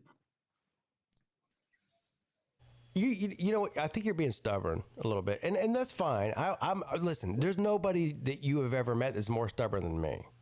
Okay, so I totally get it. So I'm not hating or anything or like judging or anything like that. But I can tell you, as somebody who is stubborn, I think at this point, like you're holding on at this point. Sure, I don't know, and I'll fully admit that. Yeah, I think I'm doing an okay job of it, up to date. You know? Yeah. I mean, it's passable at this point. Like people don't know. It's passable in China, I think. Well, it depends, man. I mean, no. What do you mean by that? Well, I don't even know what I mean by that, but I just said it. Yeah. Like I say, it just depends on what job you're doing. You know, if my boss doesn't care and no, I'm not even talking about job. I'm not talking about your job. Oh, you mean like socially? Just in general, yeah. Well, fuck them. Who gives a shit? Yeah, and by the way, I think you look beautiful. So I'm not even hating. I'm just saying. I'm just making an observation. That's all I'm saying. I know what you mean. I'd probably catch a little bit more hell for it in the States. Oh, in the States, you definitely catch hell for it, yeah. Gives a shit. Yeah. I don't have to please everybody. This goes back to the point of not really trying to impress anybody or give a fuck. You know what I mean? Yeah. Oh, I stopped caring about impressing people a long time ago. Yeah. I mean, look at me. When last time I lived in the States, I had long ass fucking dreadlocks, man. And fortunately, it was a little bit before the time when people started complaining about shit like that. But, you know. Right. Whatever. I don't know. Are people still on about that shit? I have no idea. Do people still complain about that kind of shit? No, not really. Cultural. I mean, you know, you're always gonna have the fuds complain about shit. Yeah. Well, yeah, but as long as it's just people on the fringe, who cares? Oh, listen, we have a professional, like an actual, real professional hairstylist here. Oh, what's up, BA? Good morning. I'm glad to see you're hanging in there. I am hanging on by the thinnest of threads, but I am a professional. Yes, thank you. I can imagine. So, well, you're doing a great job. Thank you. At least I have something to listen to on my drive this morning. So I'm glad I can entertain at least 35 people. Thank you. Yeah, that's actually when I saw that, I was like, wow, that's impressive, actually. So yeah, I was surprised. Yeah, at 4 o'clock in the morning, I had like 50 people in here. I was like, you know what? That's an accomplishment. Yeah, that's a huge accomplishment. It wasn't like we were talking about anything fucking groundbreaking. You know no, we were talking about the NFL draft and Volusia's hair. So. Right. So yeah, I just came on here real quick to jump on to let Volusia know that you're actually doing more damage by keeping it in that bun. So at this point, you might as well just let it go, buddy. You know what? I think about you. You're correct. Your point is absolutely valid. But here's the thing. If the next step is just shaving it all off, then who cares if I do damage? I mean, it's just we're riding. He does have a point there. You know what I mean? That's true. You're right. You're right about that. So. But that is one of the first things that Lou actually asked me when we first met, and you know, like he basically said, "Well, yeah, you're the professional," and you know, he's like, "What should I do with this?" And he, you know, took off his ball cap, and I was like, you know, at this point, yeah. Now, to be fair, it's time to just you know cut the cord. Lou was already, but he at that point he was already like 80% bald. You know. Well, yes. So Volusia is he's I don't what percentage would you call that? I don't. Well, it's hard to tell because he's got it pulled up right now. So, but yeah, the hairline. I mean, I can tell that it's you definitely got a huge receding hairline there. I'm sorry. There's a situation going on for sure. Yeah.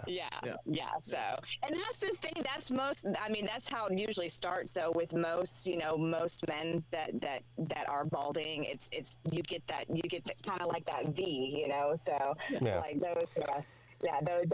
Those little pieces in the front are always the first to let go. Mrs. Pete is in the chat. Says, should Pete dye his beard? I'm not dyeing my beard. So just stop asking. You mean like just from inside? Look, yeah, I'm not doing that. And look, I told Lou the same thing. I said I actually like the salt and pepper look in the beard. So. Yeah. So. Yeah. I'm not dyeing my beard. You're lucky, Volusia. You don't have any of that salt and pepperness going on. Not yet. Just yet. A little bit. A little bit starting. Yeah. Oh, like what, near the sideburns and stuff? Just like the temples. Yeah, I can see a little bit. That's where it starts. Yeah, I can see a little bit too. Yeah. So, all right. Well, I'm going to let you go, fellas. I'm going to continue working and listening. So, Pete, I'm proud of you. Yeah, thank you, Battle Angel. Look, I know, and you're probably feeling something right now after eating and getting a full belly too. So usually that does it for me. Like I turn in the towel. Actually, I feel better after eating. A little energized. Yeah. I need. Well, I was good. hungry. Yeah. Yeah. So look, you got about another 4 hours to go. Oh, come on, man! Stop! Come on, man! Oh my God! Dying right Oh my God! All right. Well, I will keep listening, and I'm rooting for you. I'm rooting for you. All right, thank you. I needed that. All right. All right. Bye. Battle. So she works. She's a hardworking woman. She has like 3 jobs, and one of her jobs is every Friday morning, she wakes up at 4 a.m. to go deliver these mugshot papers to the gas stations. Who got arrested last week or whatever. Really? Yeah. So that's what she's doing right now. What? She's out there at 4 a.m. driving around Augusta, delivering papers. So it's not like a wanted ad. It's more like a. No, it's like the Inquirer for local convicts. Does that describe it right, BA? Yeah. It's actually kind of fucked up that like somebody would can you imagine walking into a gas station and buying a newspaper that was delivered that morning of the people who were arrested the day before? Wait, that's the only thing that's in the paper? Yeah, I think. Yeah, it's a paper full of, it's a mugshot paper. So it's like the Mugshot Gazette or whatever the fuck? Yeah, it's like, let's see who got arrested last night in Augusta. And it's just like mugshots of people. And I guess it just tells what they got arrested for and what their charges are or whatever. It's kind of fucked up, really. Imagine, no, my thing is, imagine being the person who's like a religious reader of that. You know what I mean? How fucked up do you have to be? Like, I can't wait till the new the new paper of who got arrested this week comes out. Yeah. This is for a select small group of people. Like maybe you have like an estranged relative that lives on the other side of town or something. I don't know. Yeah. She said there's a couple of articles and most interesting arrest. Yeah, so it's like the people who say I read Playboy for the articles, right? Yeah, but nobody's buying that because they want to read the articles. They want to see who, did Aunt Sally get arrested for public intoxication again? That's what it is. I need a hobby. I need a hobby. Oh boy. Volusia, how am I going to last another 4 hours doing this? We're about to hit hour 20, by the way. Yeah. We're about to hit hour 20. I'm at 3 now. I think. Yep. So. Oh, I never said that Battle Angel wasn't a hard worker. Quite the opposite. She's a badass. A battle angel, as it were. Yeah. You kidding me? Yeah. Yeah. Definitely not throwing shade at all. The opposite. I need to go in a few minutes because I can't take a taxi right now because if I do, I'll get stuck in traffic. I hear you. So I probably need to take the subway, and it'll take me about 45 minutes to get there. But now apparently it's cocktail hour from 7 to 7:30. So if I get there like 7:15, no big deal. No, and the car. I assume they're not comping my cocktails, and the cocktails at the fucking Ritz-Carlton are expensive as shit. Yeah, probably like $12 a piece. Something like that. And so I'd rather just do another one of these. There you go. Well, I have another. Mrs. Pete filled up. She treated me like a child. She took. So I had the entire giant bottle of vodka up here. She took the bottle of vodka, and she brought me back a glass with. I'll show you what it is. I'll look on the thing on YouTube here. So she brought me back this glass, but with this much vodka in it, which really is kind of like 3 shots, I think. 3 shots? 2 or 3. It's a pretty big glass. Yeah. Oh, it's one of those Coca-Cola cup glasses. It's Hold Your Horse's glass? But it's the size of a Coke can. Yeah. It's like a 12-ounce glass. Yeah, so that's what she gave me. I mean, it's a healthy shot. I would call that one healthy shot. Maybe I'm an alcoholic. No, it's definitely at least two. Well, I have a shot glass here. We can test this theory out. I think it's about 4 ounces. Okay. A shot is technically 1.5 ounces, and that's what it's. It's about 3 ounces. Yeah. That's a shot that someone sells you. You're not taking an 1.5 ounce shot at your house. Well, that's true. Well, I don't. At my house, most of the time, I just drink right out of the bottle. I don't even pour it in a glass. Just swig it. All right, here we go. All right, yeah. Cheers. You ready? Let me know when you're ready. At home like a monster. All right. This is a bad idea again, but go ahead. Cheers. All right, cheers, buddy. Ganbei in Chinese. Ganbei. Ganbei. Ganbei. Am I saying that right? Yeah. All right, good. All right, make sure. Good. Oh. Oh, God. It's like fucking paint dinner, man. God damn. Oh, wow. That's not one of the best bajos I've ever had. You know, it's like the difference between good tequila and bad tequila. Mm-hmm. That's like not the worst, but it's not great. Cool. I hear you. Oh, Lord. All right. I have on a cocktail at the Ritz then, so yeah. Hold on.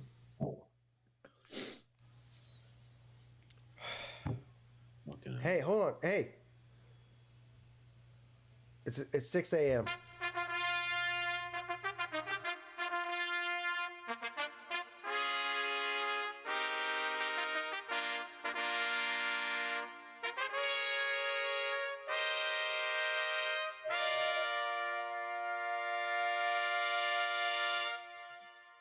There we go. Officially hour 20 in the books.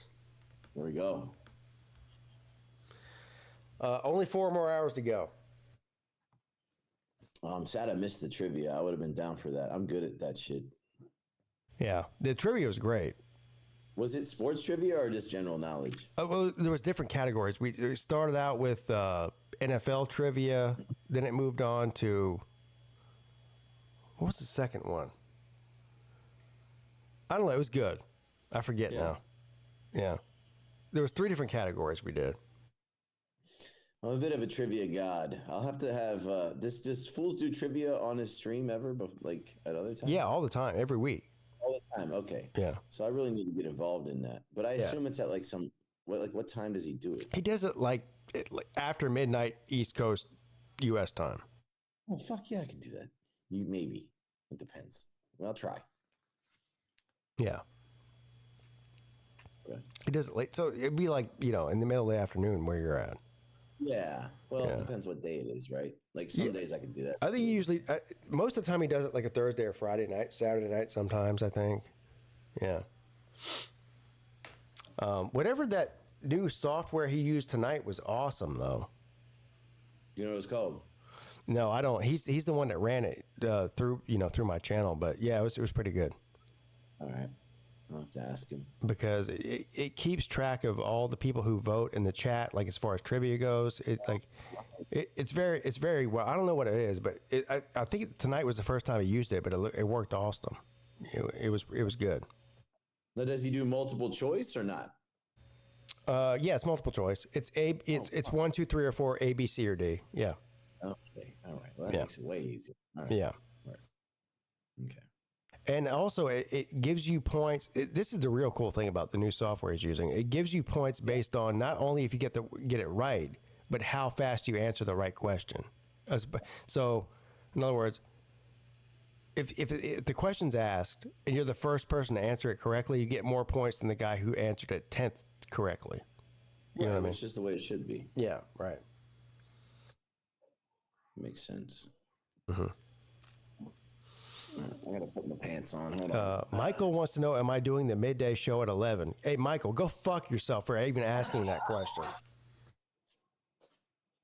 Casket! What the hell kind of question is that?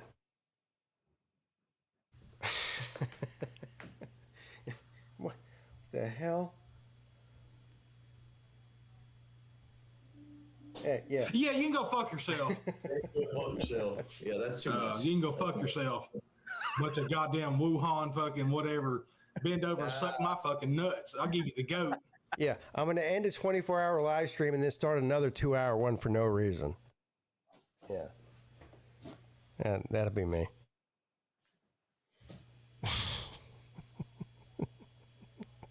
Craziness. Don't do that.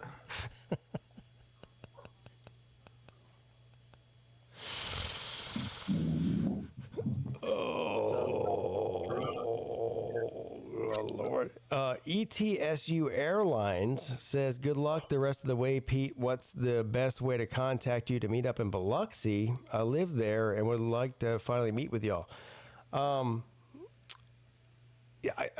Probably the best way to contact with me is I'll be uploading or posting stuff on, are you on X, on Twitter? If you're not following me on there, that's probably the best way. But we're staying at the Harrah's, the 26th through the 30th, I think. So, Pete, what is your Twitter? At Pete Pigskin. Okay, I have almost never used a Twitter at all. Twitter's awesome. But I do have one. Yeah. Man, it's just so, it's like, I'm just on other shit. But I'm gonna search for you right now and see if you can find me on there, because that is the one thing I don't like about Twitter is it's kind of hard to find people. Pigskin, there you are. You found me. I followed you. Give me a follow back. I don't know that I have any followers yet. Let me pull it up. That's my go-to. Nice. It might take a minute since you're in China. I don't know because I don't see you on there yet. I just followed you. Anytime anyone follows me, I'll get an immediate notification. But mine is at A Subtle B. It's since you're in China, it's probably going to take a minute to happen. Yeah, it shouldn't. They probably should. I mean, we're fucking live streaming right now. It shouldn't. Yeah, but it's still different. Here it is. Hold on, I got it. Got me? Now hold on. Now is that you? That ain't you. It's A Subtle B. It's the tiger with the rubbing the rock is my little. No, that's not you. This is a Florida Gator person. No, that's not it. That's definitely not you. Well, the last things. Are you sure the one you found was me? Because there's more than one Pigskin Pete. I found that out too. Pigskin. You have 40 followers. Huh? 2,500. Yeah, that's it. That's it. I am now following you. How do I DM somebody on fucking? The little envelope on the right, or you can just click on their profile and hit DM. That's the envelope. Huh? Yep, got it. Yep. Maybe here. It's whoosh. No. Yeah, DM me, bro. Hold on. Pete Pigskin. Do we have to be mutuals for me to do that or not? No. Once you're following me, you should be able to. I think I don't have a restriction on people who can DM me. Right. You should be able to just DM me directly without either way. Is it not verified? All you have to do is go to my profile and click the envelope and just directly DM me.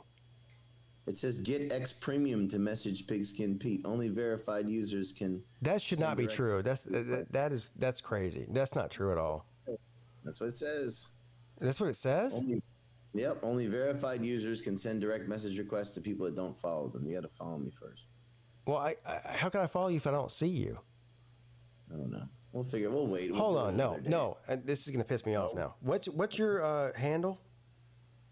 A Subtle B. I'll send it to you in the side chat. Yeah, do that. It's A. There we go. All right, hold on. A, is that just like that? Yeah. Hmm. I just sent it to you. Yeah. See it? Yeah, I see it. But just like that, as far as the that's at that. Yeah. I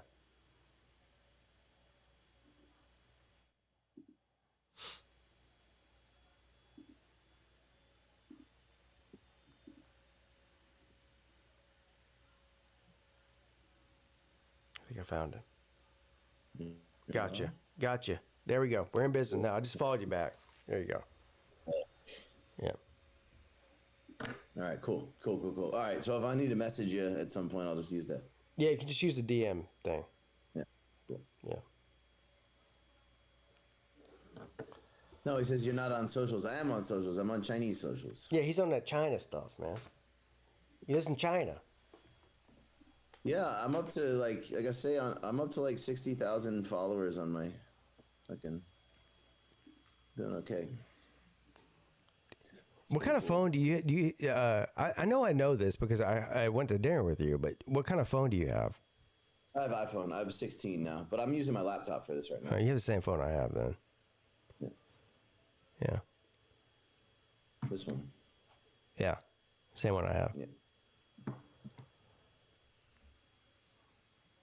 Pretty badass phone. Yeah. Yeah. I can't read Chinese, so I don't know what that means, but it looks cool. It's just the team, Shenhua, the football team. No, the other side. The soccer team I follow. Yeah. Yeah, whatever that Chinese writing is on there. I don't know that. It says if you're not crazy and you're not all in, then you're not Shenhua. That's kind of one of our slogans. It's kind of like all in.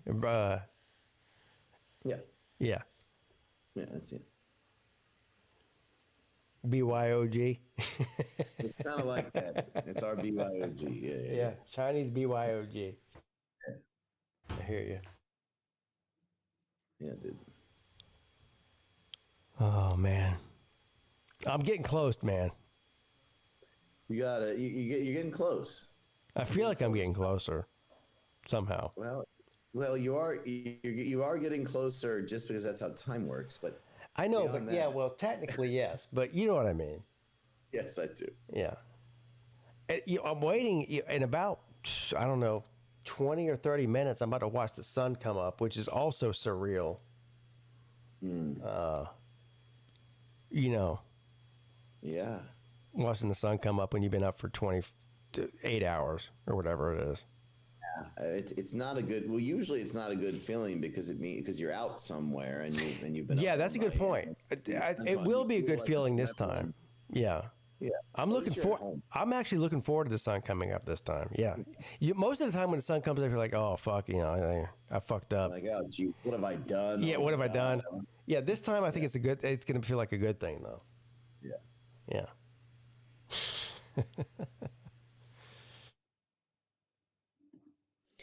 Yeah, you'll be all right. All right, I do have to run or I'm going to be late. I hear you, bro. All right, but hey, somebody else in the chat, jump on the live stream.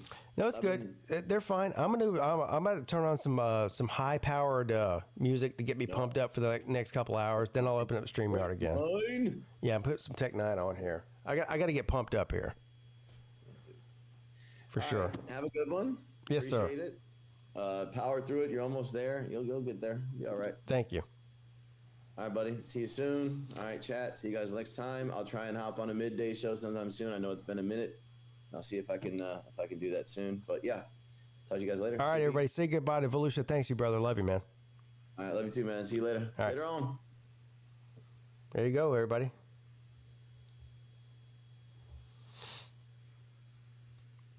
Oh. We're in the final stretch now here. I'm gonna turn on some music here for a minute though, just to get me. Smoking weed, true indeed. Sick MCs, presented by Take a knee. Check it out. Ain't nobody bustin' like a nigga with a gun up in the middle with a West. I be the killer with a tech and I'm a villain with a vest. I got a feeling with effects, then I get it out the way. so I can say what I want to say. Right over the track singing like the father of Nona Gay. Let's get it on, they love it when text spit a song way rugged and jack niggas on their grudges, then death shit it on their buzzes. That was just the intros for the family with sensos, but the Gandhis with the fem flows can't stand me like 10 toes. I rock it, making my female fans freaking faucets. Put me up against hoppers, thoughtless, not supposed to press button to stop it. Can't compete, compare crotches, cockless, tick and tech is too toxic, toss it. Never with the bosses, take losses, study cautiousness off this shit. Cause some fans are antagonistic, nagging bitches, ragging like a stabbing happened when I'm having hits, get masked and sick shit. Like I ain't flat and vicious, bad and twisted. Keep it jabbing, fisted, trap insisted.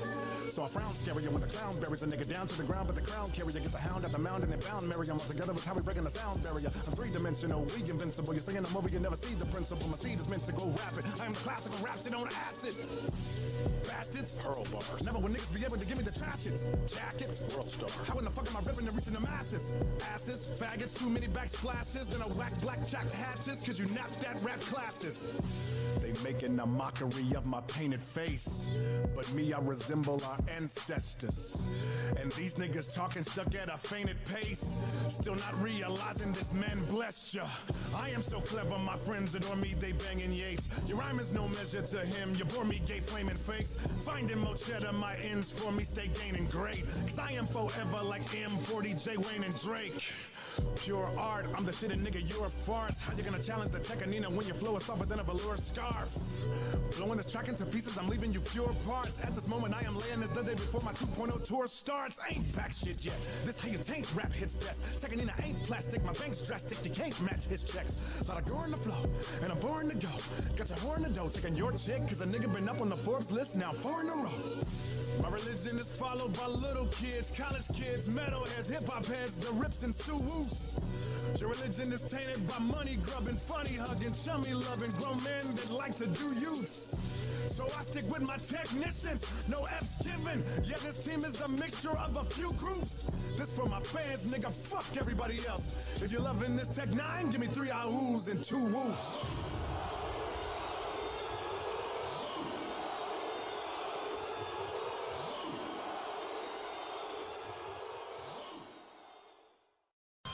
What I wanted to do was take some of my classic beats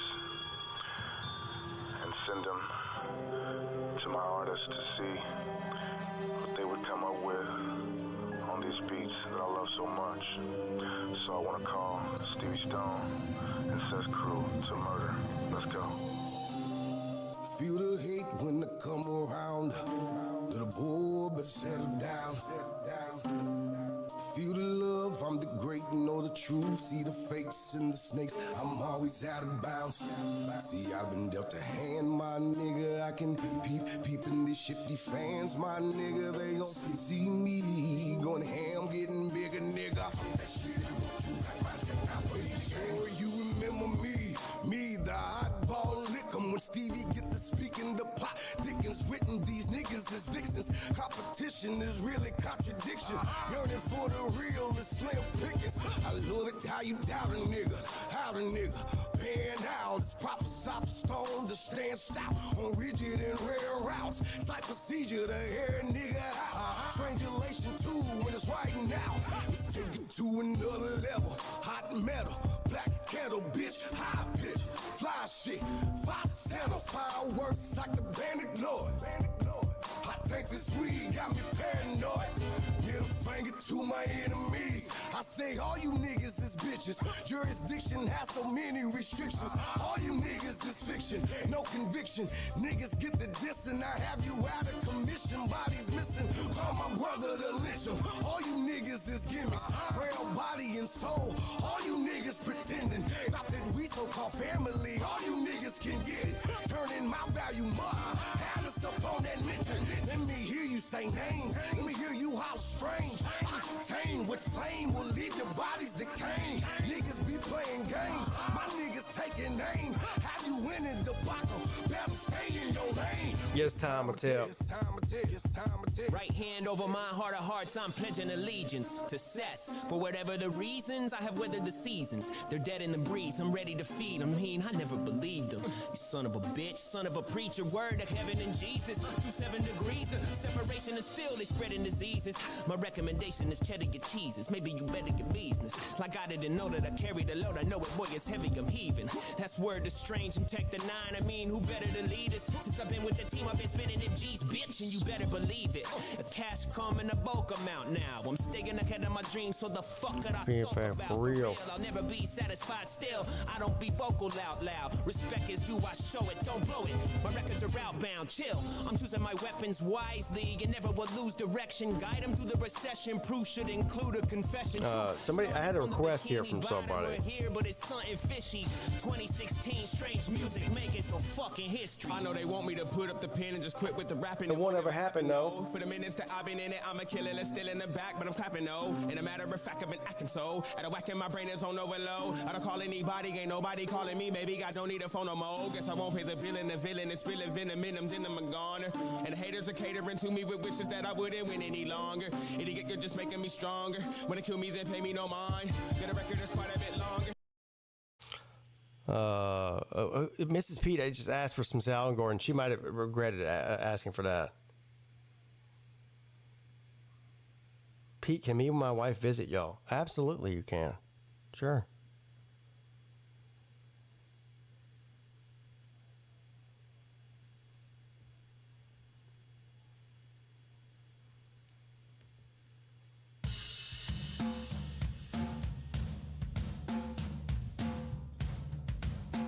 I love this song.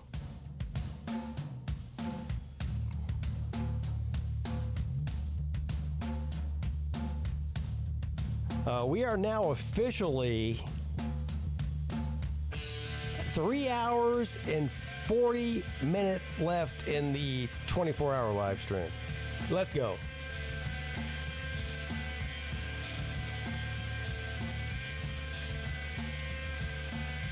Come on, man. Shout out to all the people that came on the show and supported the show in the chat and otherwise. You guys are awesome.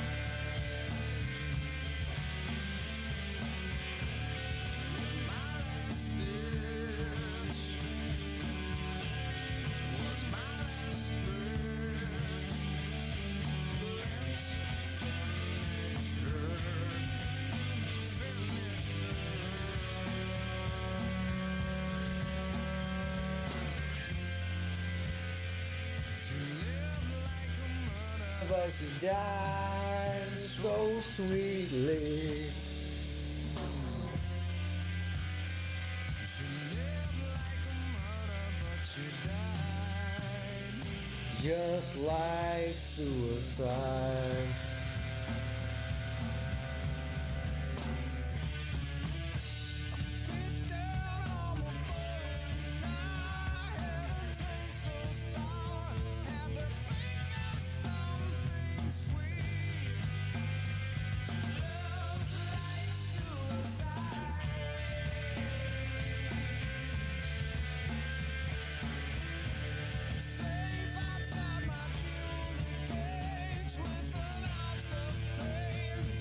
I wield a ton of rage, just like suicide. I fucking love Chris Cornell, man.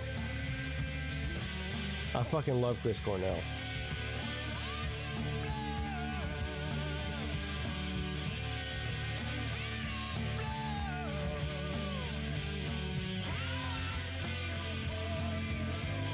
I feel for you.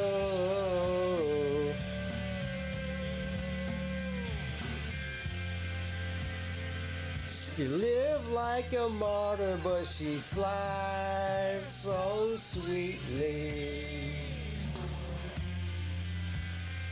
She lived like a martyr, but she died just like suicide.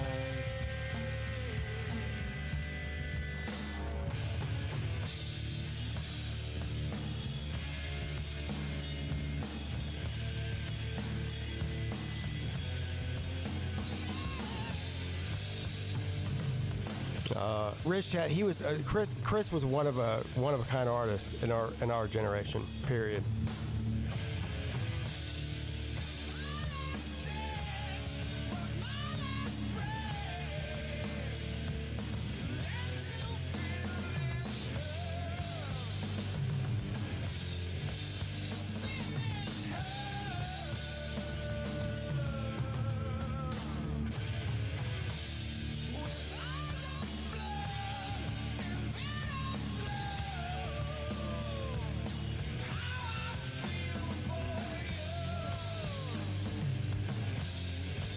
I feel for you.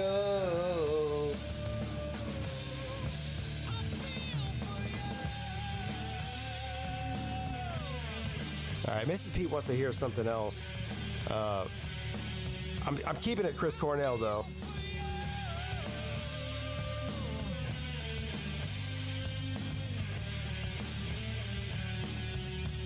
You said play the carpet song. You want to hear the highway song. That's what you're talking about, I think. She said the carpet song. I think you're talking about I'm the Highway. Is that what you're talking about? The carpet song.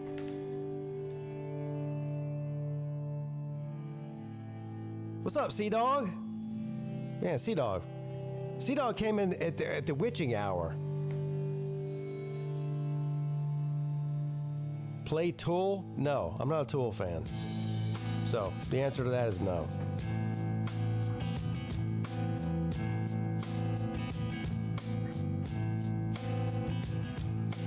Bulls and swine don't wait on me. This is kind of like that. This is kind of like the.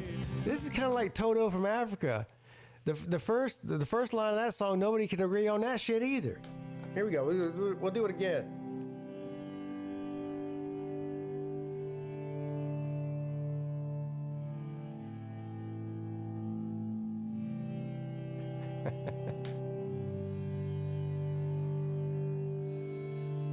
I need Vic on here. Vic is the one that knows how to not accurately predict what they're saying. Come on, man. Hey, Esso's been here a long time. Yeah, Esso's been here for most of the stream. Shout out to Esso.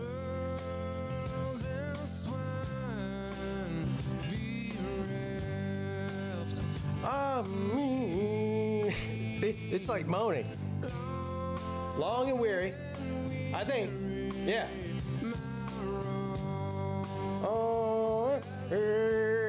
That's like Eddie Vedder shit. Lost in the city, I feel rowing pity.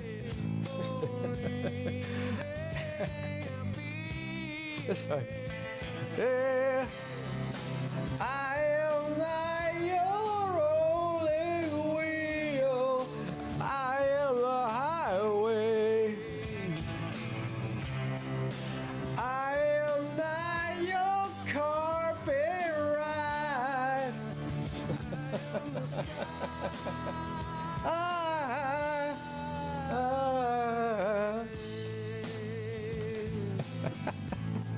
Oh man. Oh boy. Here we go. Let's go. Come on now. Friends and liars don't wait for Pete. I'll get on all by myself. I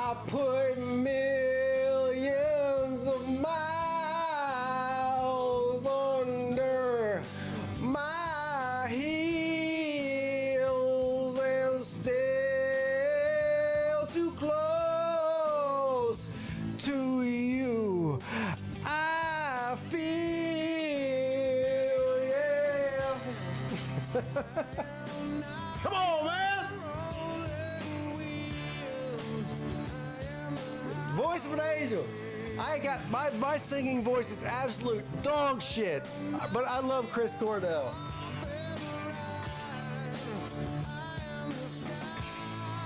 Let's go. I am not your rolling wheels.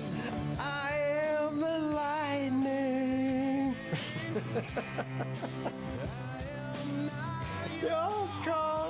On a moon. Here we go. I am the night.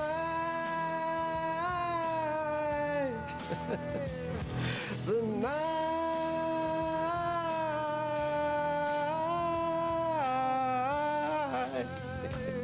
I'm about to lose my voice. Holy shit. Oh.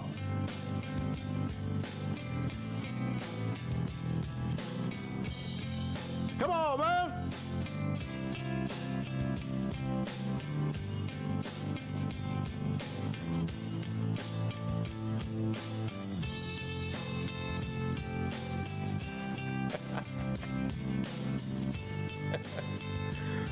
Oh, man.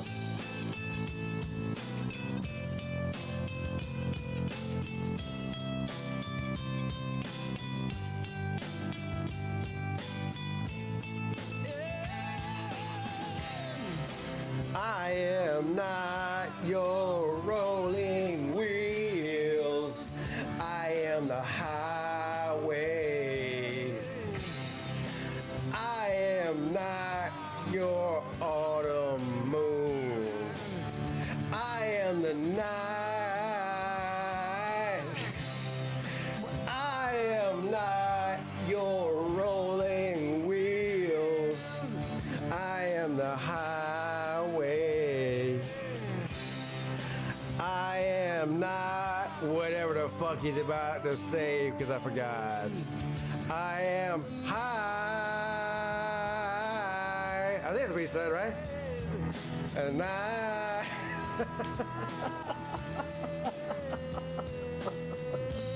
God damn. Oh, man.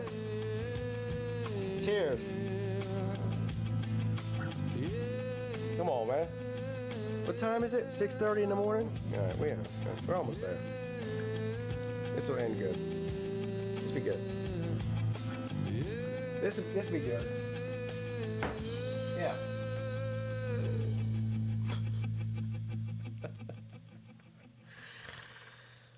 Oh, boy. Are y'all having fun yet?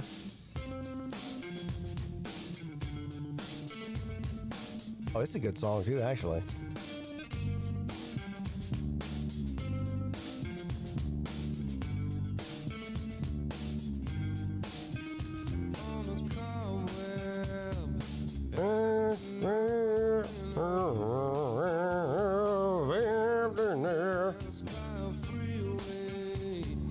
I recall.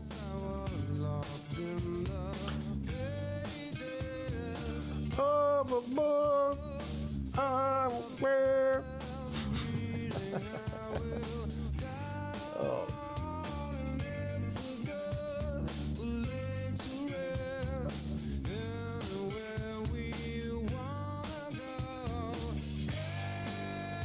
Your house I long to be. All y'all can thank Mrs. Peete for this bullshit here too, by the way. This wasn't me. She wanted Audio Slave. I wanted Soundgarden. You say, okay, yeah, same thing, Chris Cornell. No, not the same thing. I don't want to hear that shit. Not the same at all.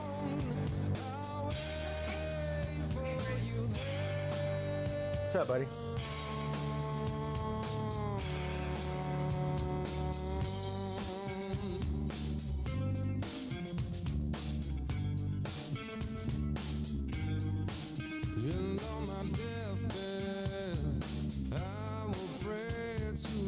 Gods and the angels.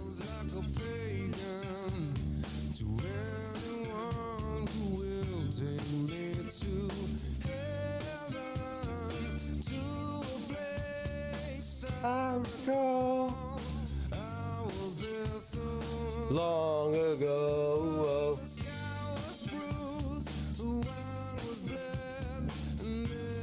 sky was bruised and the wine was bad, is what he said. Yeah, I never that.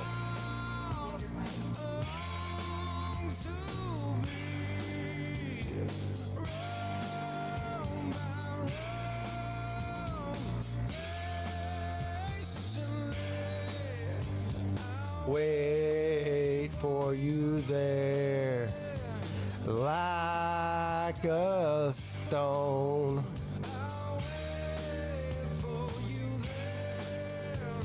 Alone.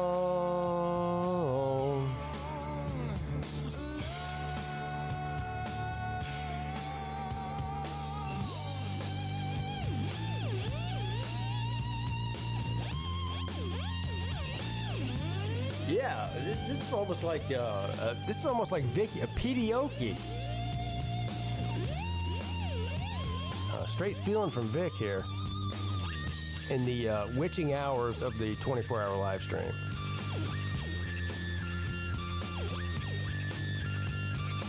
Womp, womp, womp, womp, womp, womp, womp, womp.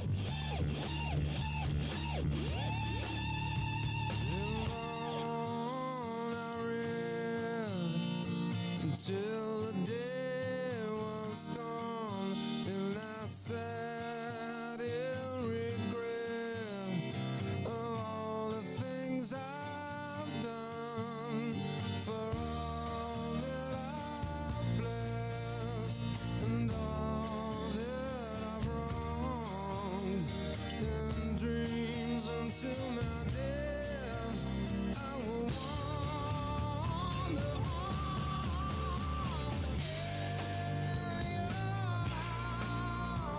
Shadow in the Sun is the best Audio Slave song. Yeah, I would probably agree with that, Riz Chad.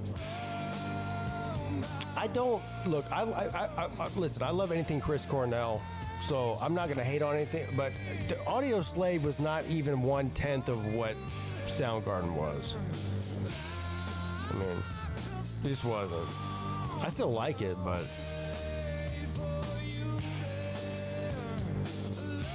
The Soundgarden songs, albums are probably like top 3 '90s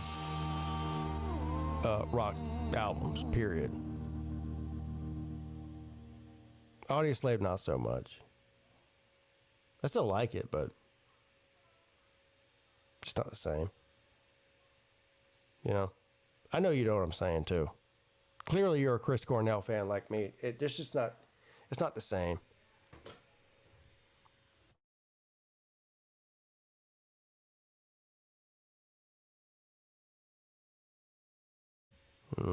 I'll prove it to you right now, too. That's why wouldn't I? What else do I have to do? It's 6:37 a.m. Come on, man. What else do I have to do?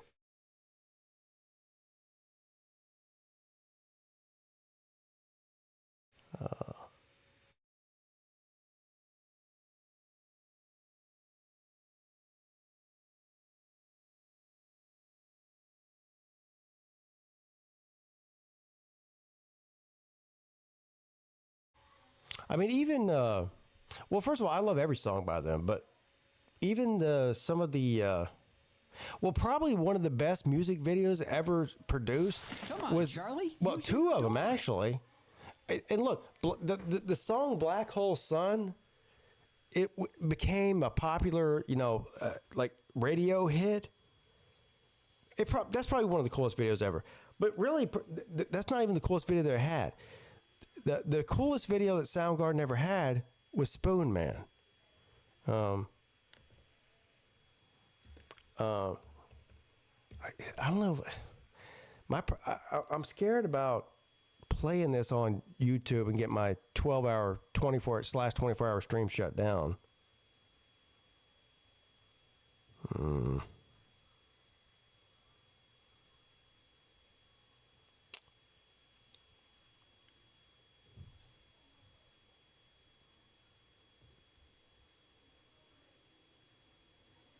I don't want that to happen. But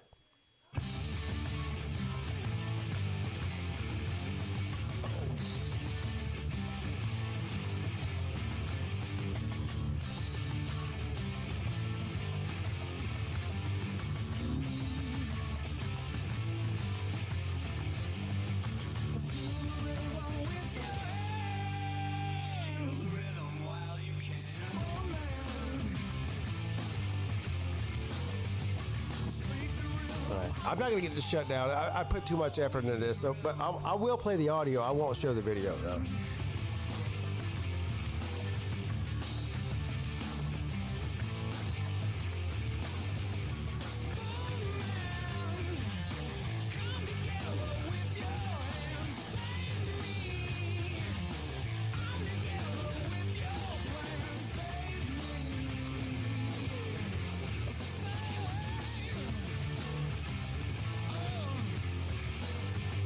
Come on, man!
All right, let's go, everybody. Come on now.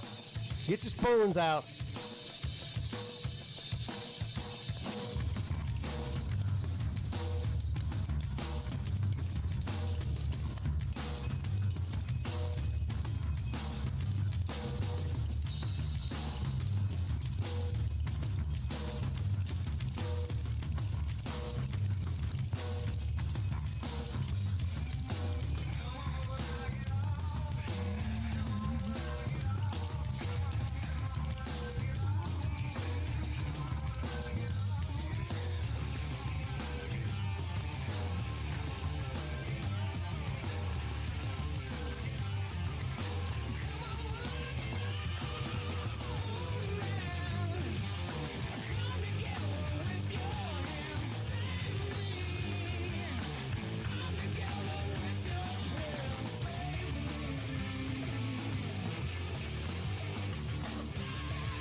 Let's go. I knew I was underwater. I just didn't realize I was this underwater. If you're stressed about your... Shut up.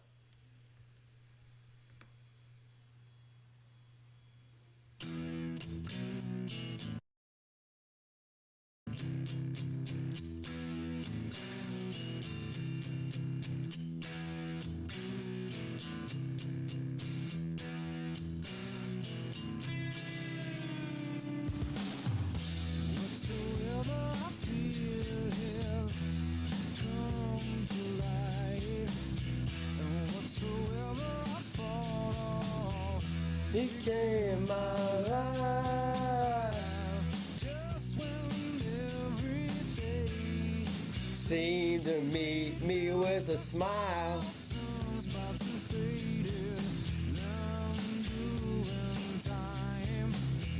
I'm doing time.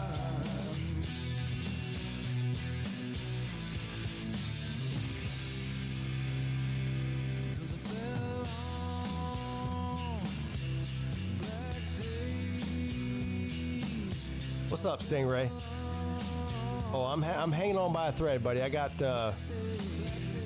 3 hours and 15 minutes left here, buddy. Hanging on here. Barely.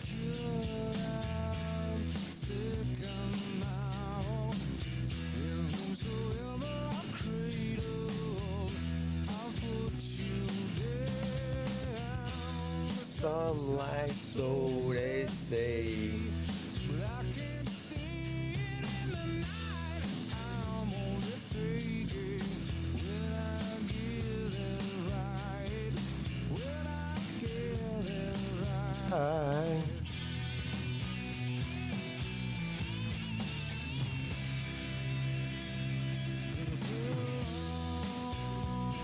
The end of this song is the best part. All right, I'm checking the Cash App here. I'm looking for. I wanna know.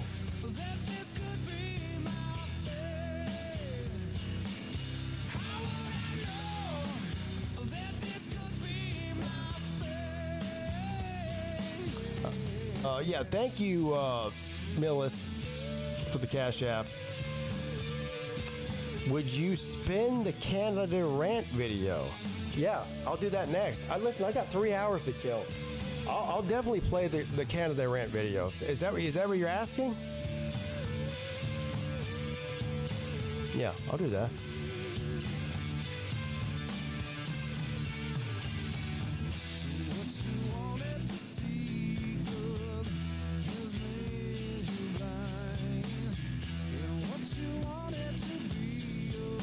Play the video, eh?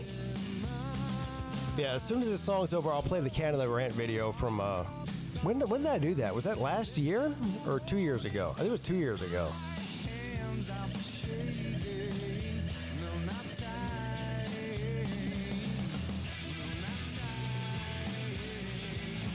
Gabe says, Pete, I get some sleep. I've been listening to you for my 12-hour shift. Well, I'm glad I could provide some sort of entertainment for you over the last 12 hours. And I appreciate you listening, too.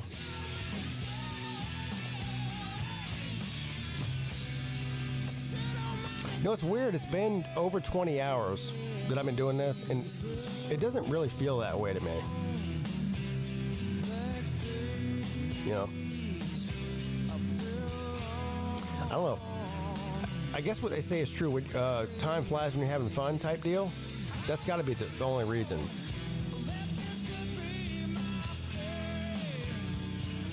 Got to be the only reason.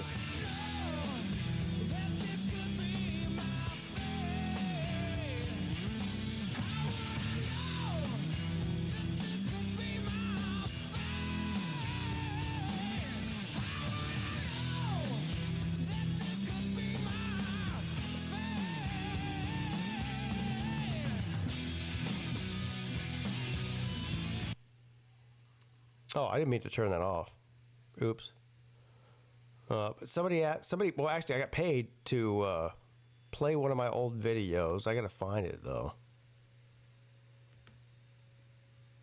I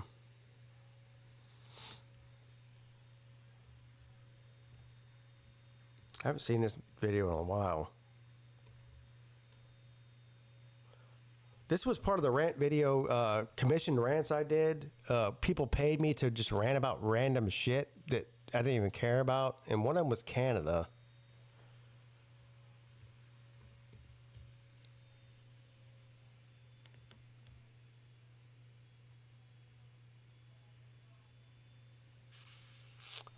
How many did I do?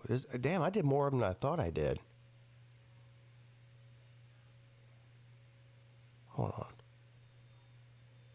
Oh, here it is. I found it. These videos already. Hold on. When was this? So somebody. Who paid me to do this? A 25-minute rant on Canada is what I did. Here we go. Stand here in my living room and rant. I've done several of these videos already. Some of them more ridiculous than others. But anyway, to make a long story short, this past Friday night, there was sort of a bidding war going on. Well, what won out was one that I thought was extremely funny, and I was looking forward to making this rant video. The subject for today, if you haven't figured it out already, is Canada. That's right, Canada. Now, that's a pretty broad subject. It's a pretty big country, but it's a pretty broad subject. But nonetheless, there's plenty of material. This could be a two-part series if I really wanted to make it one, but we're just going to do a part one series today, see how that goes. So if you're Canadian, look, it might be a rough couple of minutes for you. I'm not going to apologize for it. I just hope you have a sense of humor, all right? That's all I can say. Canada, what is Canada?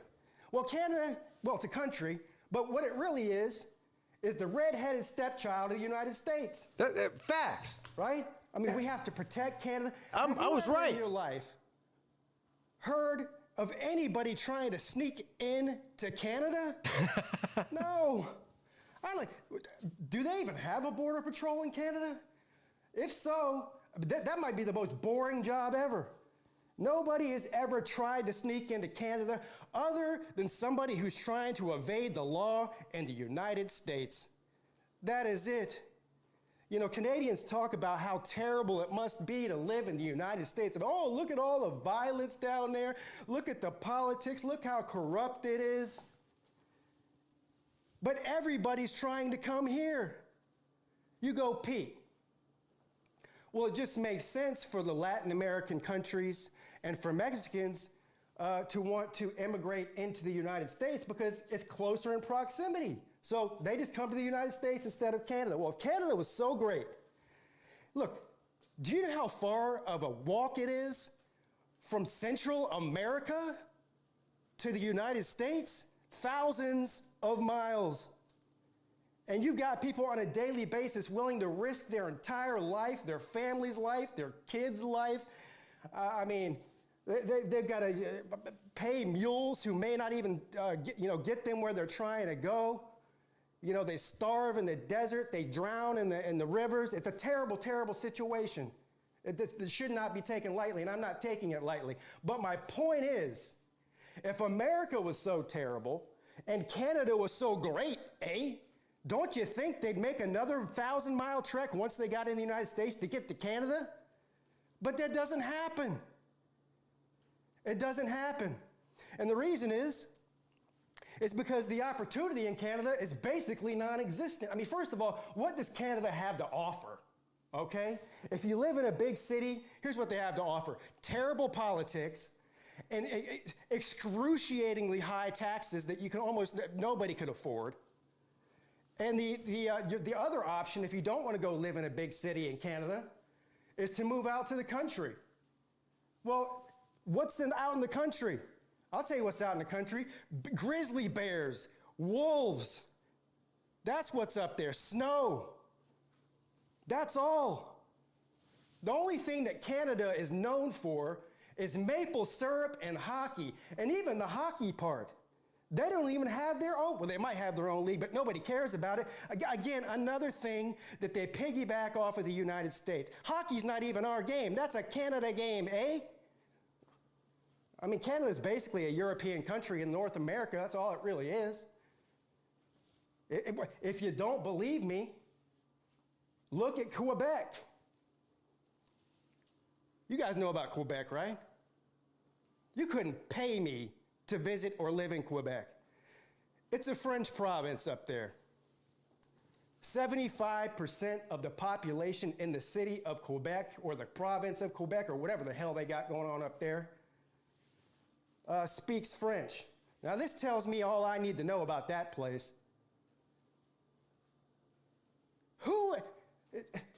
If you mixed the most boring and the most pompous group of people on the entire planet, it would be Quebecians. I don't even know if that's what you call them. Which brings me to my next point. I keep saying I don't know what they're called. I don't know if it's a province. I don't know if it's a territory. You know why? Because Americans don't know crap about Canada. And they don't want to either. Why would you? Canadians know everything about America. Everything. Here's a little test that I'm going to give you right now. without Googling, how many of you and how many Americans in general do you think even know what the capital of Canada is? Huh? You don't, do you? Most of you don't. Shit. You want to know why? Because nobody cares. The only reason that people even know who runs that crap country is because he's always in the news for doing some dumb shit, isn't he? Justin Trudeau. Good God almighty, this is the best that you guys have to offer? The only thing worse than a leader of a country than Justin Trudeau is that walking and talking vegetable that we've got in the White House right now. God, they might be the two worst. Between the two of them, they've got an IQ of 12. I'm going to run that dump of a country into a bigger dump. What else we got here? Oh my God. Let's talk about some of the people. Let's talk about some of the famous Canadians. A really good example of this. I don't even know if you consider them famous. I guess they are because they have a TV show on the History Channel. Have you guys heard of the Oak Island brothers, the Oak Island boys? Because they're Oak Island boys and they're trying to find that treasure. God, these are the two biggest idiots in Canada. The best part about them, I bet a lot of you guys didn't know this, but through my research and development team, we did find out that both of these guys went to school in the United States of America. That's right, they're Canadians. One of them went to the University of Michigan. I don't know where the other one went. But you guys know who I'm talking about, right? What's these jabronis' names? I don't even know their names. I had to write them down. It's Marty and Rick Legina. I don't know if it's Legina or Legina, but you can use your imagination on that. The Oak Island boys. These two idiots have spent their entire adult life looking for a treasure on a tiny little island in Nova Scotia.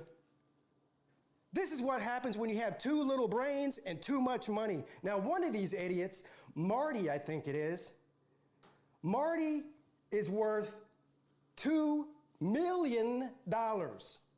That's his net worth, according to the Google machine. $2 million. Do you know how he amassed this fortune, this Marty Legina guy? He was a retired U.S. postal worker.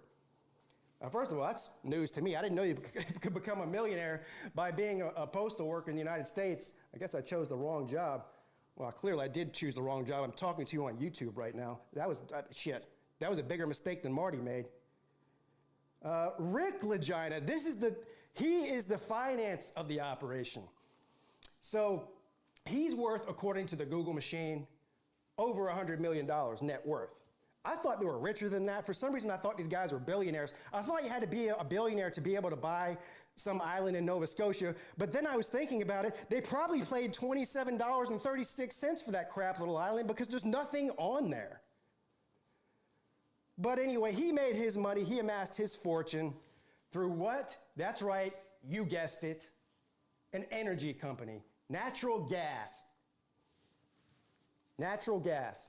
So the one brother's got the money, the other one's got the ambition to spend the brother's money. So these two Mensa students come up with an idea to buy this little tiny island. It's like a mile wide and half a mile long. It's a tiny little island.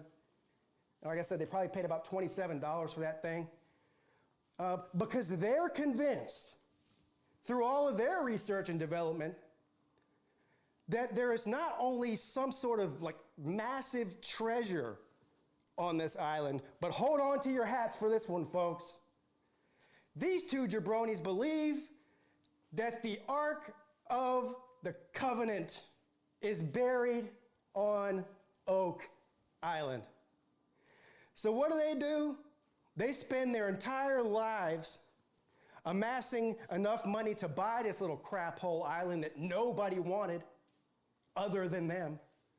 And then they spend millions and millions of dollars and thousands of man hours digging holes all over this dumbass island looking for the Ark of the Covenant. And they've made about 12 seasons of this show on the History Channel that I can't even believe people watch this. I admit, I've seen it. That's the reason I know about it. But good God, I stopped watching after about 3 seasons when I realized you're not going to find nothing. And not only are they not going to find nothing, they haven't found nothing. The biggest find that these two idiots have found on that island is like a piece of petrified wood. They had a whole 4 episodes on how they dug down like 150 feet into this damn island. And what did they come up with? A couple of shreds of petrified wood. And they're going, oh my God, they're celebrating, popping champagne and shit. I'm like, shit, they actually found something. What'd you find? A piece of wood. This is the kind of idiots you got up there in Canada. What's next? Oh, we already talked a little bit about hockey. I'll get into hockey again in a minute. All the sports, right? Here's the ironic thing, and also the weird thing that I can't figure out about Canada. They're basically United States light, and that extends to sports. They love baseball, right? They're part of the MLB up there. Clearly they love hockey. I mean, it's Canada. They're part of the NHL. They love basketball, right? They have NBA teams, or a NBA team, or I don't even know. I know they got the Raptors. But all 3 of those sports is basically the exact same thing. Well, not basically, it is. It's the exact same game as the United States plays. Hell, it's in the same league. The exact same rules as the United States plays. And the best players in the world, right? The best players in the world go to Major League Baseball. And baseball, well, I guess that's debatable with Japan and that, but don't even get me started. That's a whole different video. But you get the point. The best basketball players in the world, per capita, go to the NBA. Same with hockey, go to the NHL, right? But Canadian football, the CFL.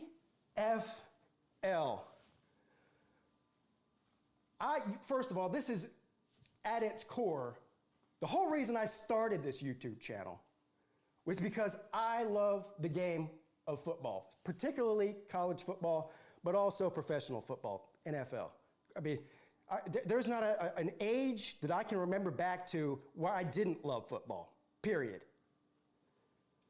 I don't think I've ever been able to sit through more than 10 or 15 minutes of a Canadian Football League game. And the only reason I even watched those 10 or 15 minutes in my entire life is because Johnny Manziel was playing, and I just wanted to see what a disaster it was going to be.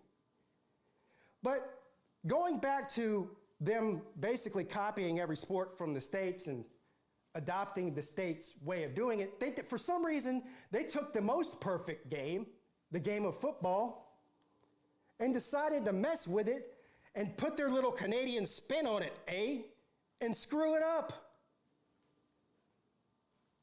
First of all, instead of 4 downs, there's only 3 downs. What's the point of that? I have no idea. You'll have to ask a Canuck. But I don't know why they just thought, imagine you're in that meeting. Okay, let's start a Canadian Football League, Okay, what's the first thing we're gonna do? Instead of 4 downs, we'll do 3 downs, Oh, that sounds like a good idea, Bob. Yeah, write that down. I don't even know how to do a Canadian accent. Because do they have one? What else? Oh, how about this? How about this? Instead of 11 players on the field, in American football, which is the only football there is, I'm not talking about soccer. In American football, there's 11 players on the field for each team at each time. So if you have 12 players, you don't substitute in time, or maybe you just don't know how to count. It happens every once in a while. You get a flag, throw the flag. 12 players on the field. So-and-so penalty. All right. No, they've got 12 players on the field anyway. Now, for what reason? Again, I have no idea. They didn't think 11 was good enough. They thought 12 was better. I don't know. You know, it's kind of like Mike Vick. Shout out to Vick. You know, 10 is good. You know, 11 is better. You know, and if you have 12 players on the field, that's just good business, eh? I have no idea why they do that. No idea. Oh, here's the other thing. Major League Baseball Stadium, Canada. Same size, same shape as every other baseball field in the world. Who asked for this shit video? Same. Was that Mills Vanillis that asked for that? As every other basketball court in the world. I think there's probably just about a couple minutes before I start talking about Pamela Anderson Same length, and same Avril Lavigne. same The only lines I don't and know shit. much about Canadians. As every You know? other hockey rink in the world. But no. Again, with the football again. maybe Dave Coulier. I know like four the Canadians. American football field Mario just got not Lemieux, good enough for the Canucks, eh? Pamela Theirs is Anderson, bigger. Why? I don't know. Avril Lavigne, and David Coulier. Wider. The That's end about zones it. are like 25 yards deep for some reason. I guess they feel like it gives them a better chance to get a touchdown if the end zone's. Is it- I have no idea why. Is Jeff But Bezos this is the Canadian? out of all the things I've named so far, this is the I don't stupidest know. change. Because now what they've done is you can't bring your product. Island Boys boxing What they're match. doing, instead of building What? Americanized football stadiums in Canada, What, they box each other? they're just using soccer stadiums. So in their mind, well, we've got a big field. Oh, here. What are you Nickelback's gonna do Canadian? with it? Yeah, well, we that, know yeah, what we could yeah, do, Bob. yeah, well, that we could checks just out. still make it a 100-yard field that's 52 yards wide, and we could just make it the copy of American football because that's what Yeah, it is. you guys gotta understand. This isn't. no. Yeah, I know. Canadians Canada's become popular subject since Trump been reelected. This is a 3-year-old video. Okay. So We've got all this green grass. Let's make it longer and wider. Well, for what? For what? Build a smaller stadium because I guarantee you, how big are those soccer stadiums up there in Canada and all over the world for that matter? Most of them, 100,000 seats or more. There isn't 100,000 people in Canada who give a shit about football. That is a Let alone fact. Go to a game. come on, man. Soccer stadium. Good God Almighty. Yeah, that is a fact. Let's talk about some of the other famous Canadians. Oh, Ryan Reynolds, Canadian? Yeah, don't care. Dave Coulier. Oh, You guys yeah. remember See, him? told you, Dave You guys Coulier. remember Dave Coulier? The goofy comedian from Canada, which is, that's the description of every famous Canadian, right? Unless you're a singer or something. You know, here's what comes out of Canada. Hot chicks, I'll give them that. We'll talk about that in a second, too. Comedians, and the comedians all have one thing in common. They all have one thing in common. They're like over-the-top goofy, right? Dave Coulier fits right in the Jim Carrey. I forgot all about this video. I'm spitting Just facts, goofy. though. But Dave Coulier, you remember him? He was on Full House. Now, if my memory serves me correctly, and I could be wrong about this, because my memory is pretty bad, I'm not going to lie.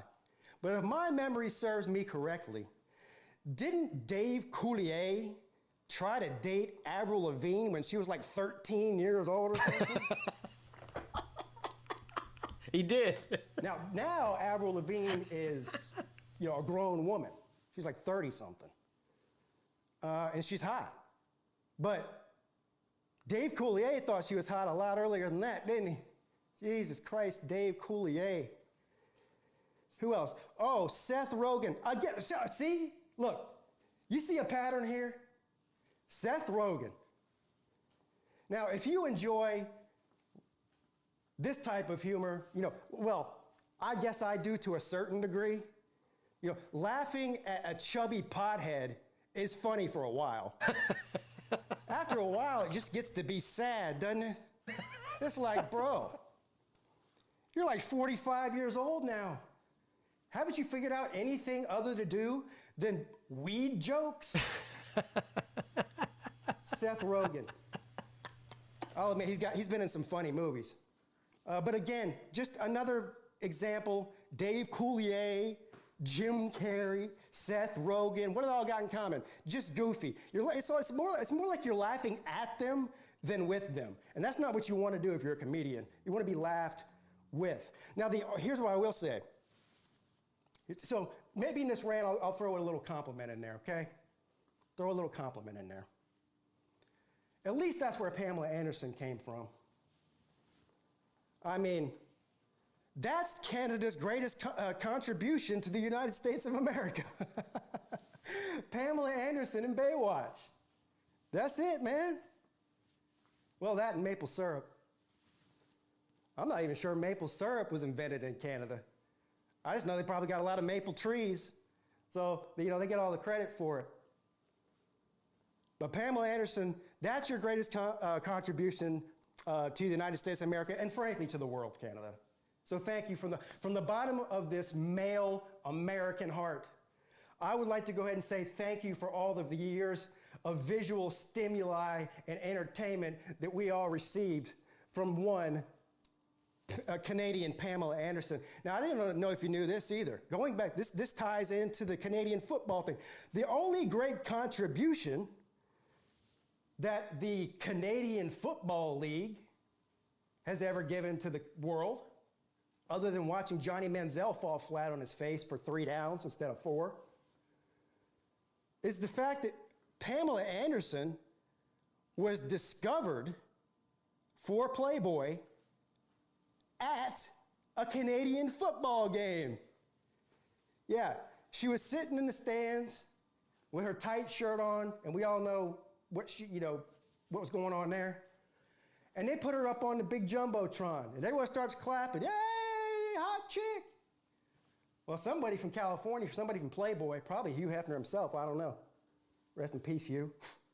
Somebody from the Playboy Mansion saw her at this football game, because I guess she went, whatever viral was before the internet, she went kind of viral about how hot she was. So they called her or found out who she was and contacted her and said, hey, come down to California, bro. We're going to put you in this magazine called Playboy. So that is interesting that they did that. Canadian, now this is an oxymoron. This is an oxymoron. Canadian bacon. The only thing that would make bacon Canadian is if the pig was from Canada. Right? That's like saying American bacon, or if there's a pig in South America. Oh, you want some South American bacon? No, bacon is bacon. It doesn't matter what country it comes from or what part of the world it comes from. How dare you, Canada? How dare you claim to have your own bacon? There's no such thing as Canadian bacon. I call it ham because that's what it is. And no, I'm going to put my foot down right now. If you're an American out there and you call it Canadian bacon, shame on you. Shame on you. It's ham. And also, shame on you if you call the pizza place and say, yeah, it doesn't matter even what pizza place it is. Whatever your favorite pizza place is that you call all the time. If you call a pizza place and you order, yeah, what would you like on it, sir? Yeah, can I get some Canadian bacon? Here's what I want you to do right now, or when you do this. I want you to remember, next time you call a pizza place, I want you to remember this right now. If you accidentally let the words or the phrase Canadian bacon slip out of your mouth, I want you to open up your hand, put it right here next to your face, and slap the crap out of yourself. And then correct yourself afterwards. Say, I'm so sorry, after you slap yourself. Say, I'm so sorry, sir or ma'am, or whatever you identify as today. I'm so sorry. What I meant to say was, I want ham on that pizza. Canadian bacon.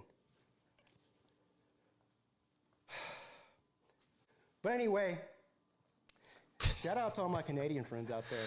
Hey, I love you. Wow. Welcome to the Daily Show. We got a great show for you tonight, ladies and gentlemen. Wow. Yeah, I forgot about those commissioned rant videos. Yeah, somebody paid me $25 to rant for 25 minutes about Canada. There's a reason I don't do that anymore.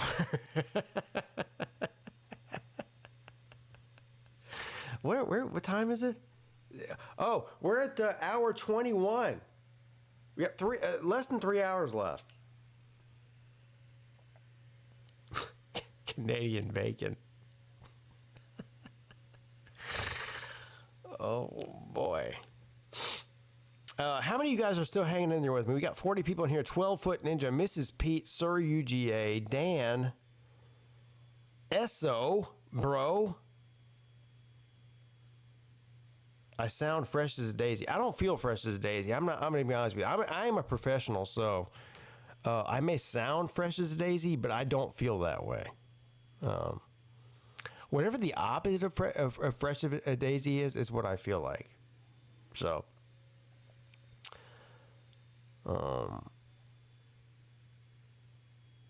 some of the other commissioner, I think how many of those videos did I do here? I think I did like 3 of them, maybe 3, 4. I did. Hold on, no, 4 of them. So I did part 1 was I don't even know what the first one was. Then part 2 was, well, I don't know. It's not in the title. 1, 2, 3, 4. I see that. The first one's 30 minutes long, but I don't. What my cult neighborhood means. Yeah. So, the first one I think was pretty random. I'm gonna have to rant about all the people out there who got involved in the rant can shaking endeavor. All right, let's start with what's top on the list now. What is this here? Ugly stewardesses. Oh God! Now, I'd like to rant about stewardesses in general. Yeah, somebody wanted me to rant. You know what I think it was. This is classic traveling fools shit here. I'm pretty sure he's the one that sent me money to rant about quote unquote stewardesses. I'm almost positive of it. I don't know why. If you want to be a stewardess, let's attack that word first. Stewardess. Because, these stewardesses are so important these days that they get offended if you call them stewardesses. Well, that's what they are. They're stewardesses. If you don't like it, then don't take the job. I know everyone's got, I identify as this these days. I identify as that. I identify as a tree. I identify as a frog. He, her, she, they, them. And stewardess is no different. Well, Pete, you can't call them a stewardess because there's men. And the S at the end of stewardess would imply that this is a female job only. Hey, guess what? It is. It's supposed to be. I mean, look, how many young men out there, when they're growing up as a child, there's career day at school, right? And everybody, these kids, especially little boys, they have lofty expectations. They always want to do something macho most of the time, right? I want to be an NBA player. Okay, I want to be a professional football player. What's the other very popular ones for kids? Oh, I want to be a policeman. Oh, I want to be a fireman. How many kids in school are out there going, man, when I grow up, I really want to be a stewardess? Not a single damn one of them. So what is it about stewardesses that compels somebody to want to have that job? Well, there's a lot of jobs out there that need to be done that are very important, and being a stewardess, I guess, is no different. I'm just saying that nobody grows up wanting to be a stewardess. I can't wait, F college. I'm just going to go straight into the airline industry and hand out peanuts and Coca-Colas for the rest of my life. And here's the other thing, too. When you say, what do you think about your job as a stewardess? They go, Oh, it's great. I get to travel the world for free. I get to see the world. I'm in a different city every night. I get to meet all kinds of interesting people. Yeah, because everybody's like, I can't wait to get up at 4 o'clock in the morning and take a flight to Birmingham, Alabama. Jesus Christ. And here's the other thing too, is this is the most phony group of individuals on the planet. At least they try to pretend like they care. They try to pretend like they want to be good at their job. They've got that fake smile plastered on their face. But these people are basically just bad actors, really bad actors. As a matter of fact, most of them, we were talking about career day, probably wanted to grow up to be actors and failed. Have you ever seen these people do the emergency, I don't even know what the hell you call it. You know, they have to go through the motions, which is ridiculous, by the way. But they have to stand up there in the aisle for 5 or 10 minutes before the flight starts, which already pisses me off because that's 5 or 10 minutes that we could have been in the air and getting us to our destination quicker. But that's a whole different story. But you can tell they stand up there and there is zero. I mean, when I say zero, I mean absolute zero enthusiasm in what they're doing. They're just going through the motions. You know, the oxygen mask falls, you're gonna put it over your face, you're gonna put the strap over your head, the exits are this way, the exits are that way. I mean, they do this shit so much, but they're really terrible at it. And then you get the ones, and these ones are even more annoying than the ones who are just bad actors. The ones that try to make it fun. Oh yeah, the emergency course before the damn flight, and now they're gonna try to make it fun and do a little dance and make little faces. Yeah, meanwhile, the seat in front of me is shoving my knees into my own chest. And I'm supposed to be laughing at a person because they're having a good time putting on an oxygen mask? Jesus Christ. I don't know how much these stewardesses make, but it's too much. I can tell you that. Pushing a shopping cart down an aisle for 10 minutes and giving people peanuts and Coca-Colas and asking them if they, you know, and then if you need if you need something from them, good luck with that. If it's off the script, Jack, you ain't getting it. You ain't getting it. Anything other than I would like peanuts and Coca-Cola is too much to ask for a stewardess. And here's the other thing. They'll be the first ones to come down there and put their finger in your face and scold you publicly in front of all these other passengers because you're not wearing your seatbelt when the seatbelt light is on. Meanwhile, look, lady, you're not wearing a seatbelt. As a matter of fact, you're not even in a seat. So if you're up here walking around slinging peanuts for 2 hours, there's no reason why I have to wear this goddamn seatbelt. And by the way, seatbelts in planes are stupid. If the plane crashes, a seatbelt ain't gonna save your ass. What the hell is that anyway? That's a fact. Stewardesses. All right, what's next on this list here? Traffic in Charleston. Now, I've lived in Charleston for 42 long years, and I have seen the growth of this city unlike anybody else. Well, unless they've lived here for at least 42 years. You know, growing up in Summerville, South Carolina, this was a small, little quaint town, a bunch of nice people around here. And then at some point, I don't know what happened because, well, again, this was a military town. When I was a kid, the only reason you moved here, you were either worked for the port, because it's a big port here in Charleston, you were a military brat like myself, or you were a fisherman, because the fishing industry has been big down here, especially over there in the Mount Pleasant area, Charleston area.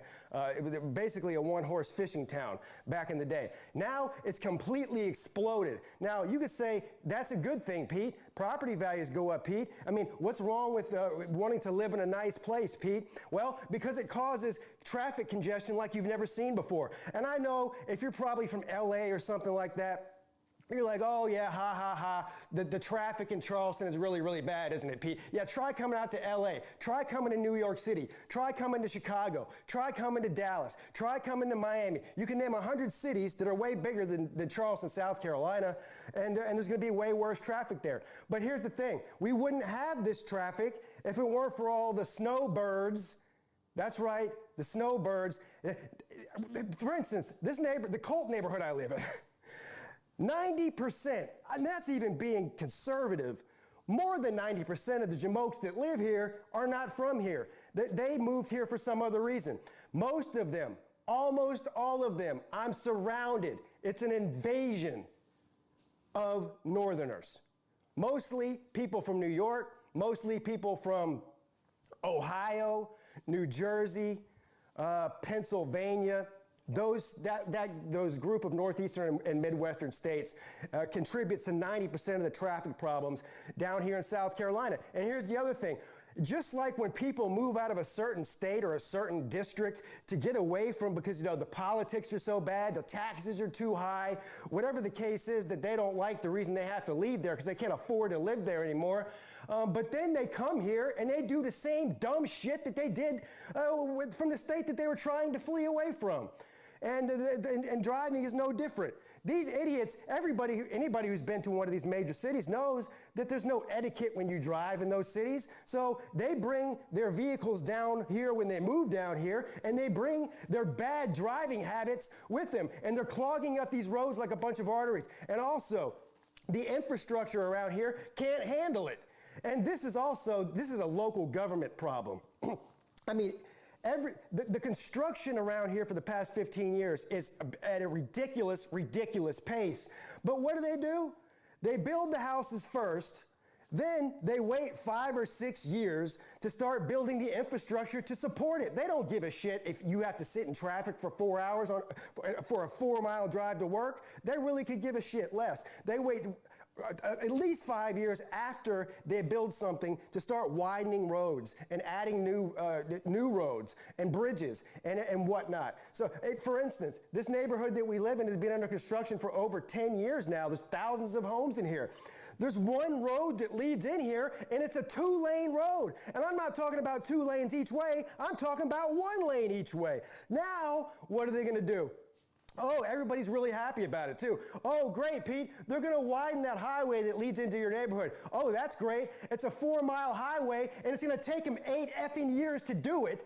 And it's going to be a complete and total hassle the whole time they are doing it because they're completely incompetent when it comes to the time of day and the way that you do it, and to not cause problems for the people that are living there. There is that. And by the time that they get done making this road, it's going to be time to widen it again.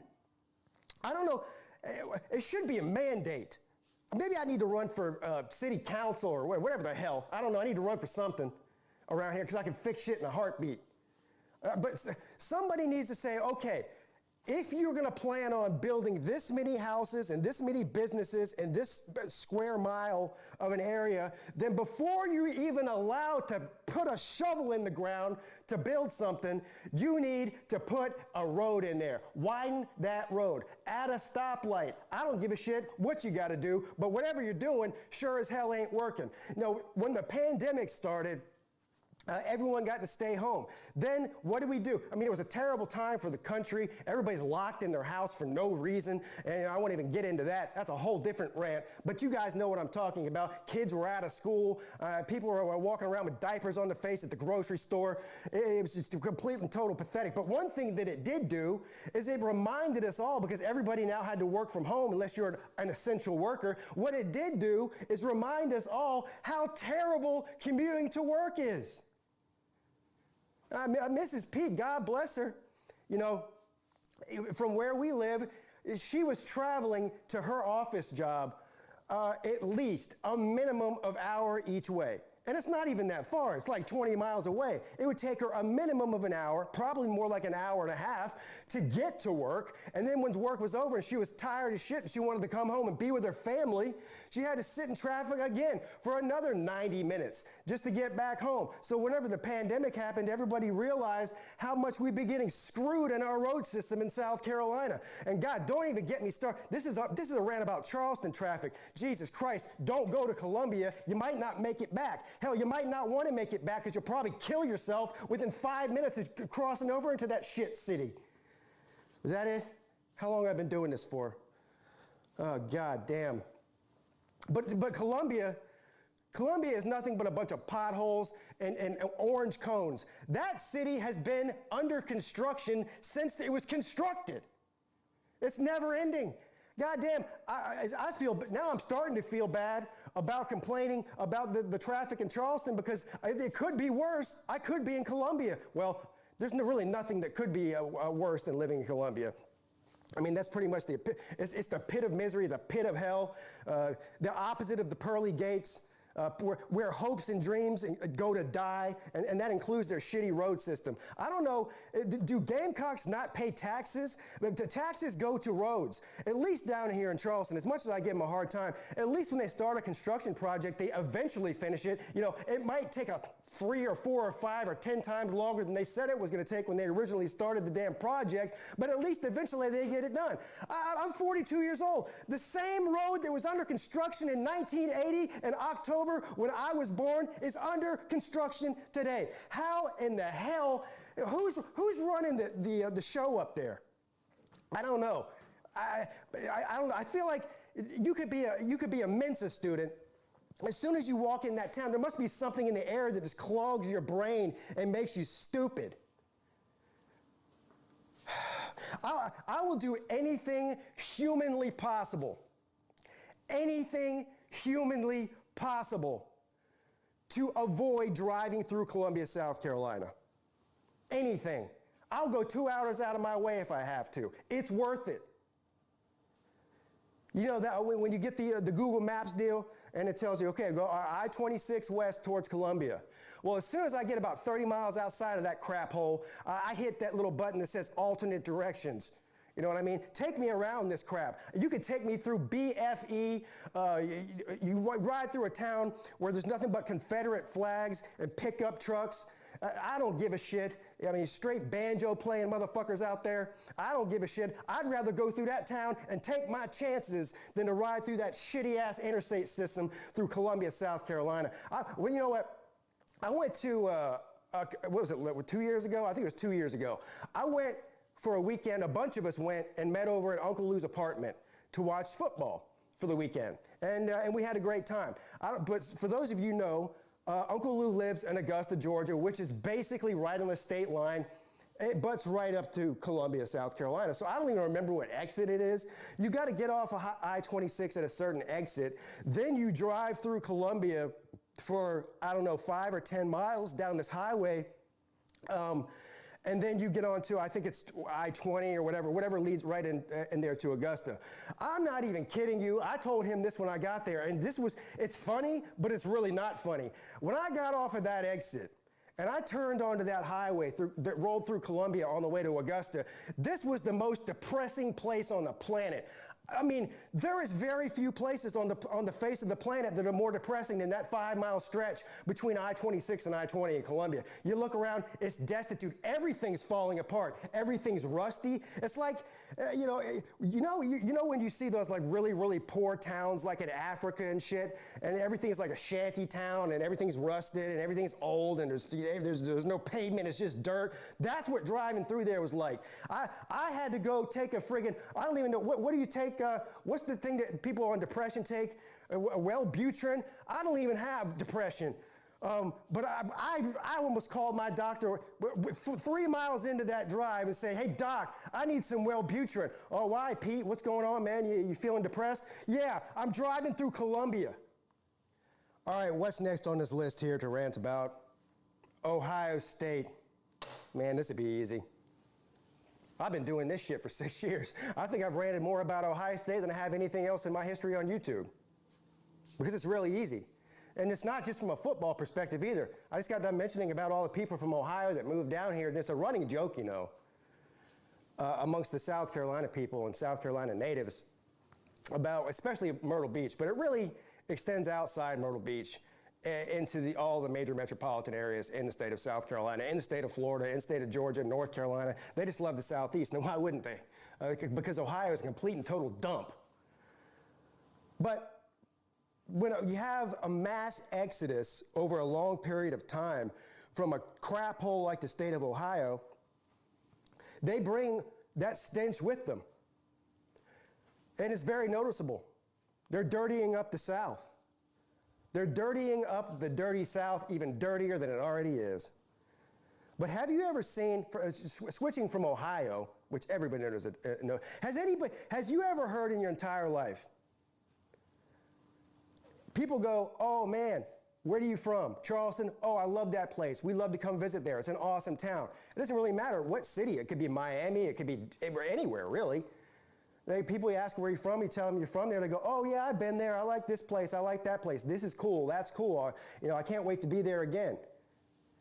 Has anybody in the history of history ever said, man, I sure can't wait to go to Ohio? No, it's never come out of anybody's lips. And the people that grew up there and lived there can't wait to get the hell out. And I understand why. And the epicenter of the crappiness of Ohio has got to reside in that Columbus place. I've never been to Columbus. I really don't ever want to go, to be honest with you. You know how I have my bucket list? I got my bucket list of all the different, college football stadiums that I would like to visit and go to. I would love to go to Notre Dame, right? Like any of them, really. I mean, I would love to go to a lot of these different places like Penn State, Michigan, Nebraska, Texas, Alabama, LSU, Florida State. I mean, I just go down the list of all these places that I would love, and hopefully sometime I'm lucky enough in my life to actually visit some of these places. I have no interest in going to Columbus, Ohio. I just don't. And why is it named Columbus? You know who it's named after, right? Yeah, it's named after Christopher Columbus, which is very fitting because Christopher Columbus didn't discover shit. But he took credit for it. A lot like the Ohio State Buckeyes. These people act like they invented football or something. I understand why the love for their football team is so important to them there because there's nothing else to look forward to in Ohio. As a matter of fact, I think most of these people just sedate themselves with Wellbutrin for 8 months out of the year, and the only time they crawl out of their little hole is during football season. And when football season's over, they go right back into their little hole. Well, they're either in their hole or they're on Twitter constantly, one of those two things. But Jesus Christ, have you ever seen a bigger group of crybabies in college football than Ohio State? And they have the audacity to say that Dabo Swinney's a crybaby? Jesus Christ, Ryan Day has never lost a football game in his life if you ask Ryan Day. It's always somebody else's fault. This guy, nobody cries about referees more than Ohio State. Nobody. If it were up to them, they would be, how many years has the playoff been going on? 10 years? 14, 20, so 8, 9 years? If it were up to them, if you asked an Ohio State man, if it weren't for the referees, they'd have 9 national titles in the playoff era. Jesus Christ. They cannot take a loss. They're still crying. It's been like 3 effing years since that playoff game against Clemson, where Clemson beat them. Trevor Lawrence ran for like 195,000 yards on them. He's outrunning their defensive backs. Trevor Lawrence. Travis Etienne had 3 touchdowns after they talked about for months, weeks and weeks, days and weeks leading up to the game about how they're going to shut down Travis Etienne. Oh, the reason Travis Etienne is so good, he plays in the ACC, he's going to work with the Ohio State defense, we're going to shut him down. 3 touchdowns. I'm pretty sure that Trevor Lawrence is still running right now. But it's been, 3 years since that game's happened, and they are still crying about that shit. They're like, oh, this was a bad call. You had a chance to win the game at the end of the game, and Justin Fields threw an interception in the end zone. Whose fault is that? Is that the ref's fault too? I didn't know the refs were throwing interceptions now. I didn't know refs couldn't stop Trevor Lawrence from running all over your ass. And you watch, you Georgia people. You watch. You've already seen it. After the playoff game this year against Georgia, they're still crying about that shit, aren't they? Well, guess what? Usually, if people have a problem with the way the game went, referees and this and that, usually they bitch and moan for it about a week, maybe 2 weeks, and then they move on with their life. Not Ohio State people. Believe me, you're going to be hearing about this shit for the rest of your natural life. All right, let's see. I was right about that. My voice is about to give out on me. This is before. This was right when Georgia beat Ohio State in the national championship, and I was 110% right about that. That was an accurate prediction. A third of the way there. We'll go ahead. We'll call this part 1. I'll do one more rant for part 1. Well, I guess we'll have to break this into either 2 or 3 different rant segments for about 25 or 30 minutes apiece, because Anyway, next on the list is my cult neighborhood. All right, there we go. Well, I've got 4 of these. Apparently. When did I do? I must have done these like 3 years ago. When did I do these? It says 2 years ago. So whatever, 2023-ish, I think.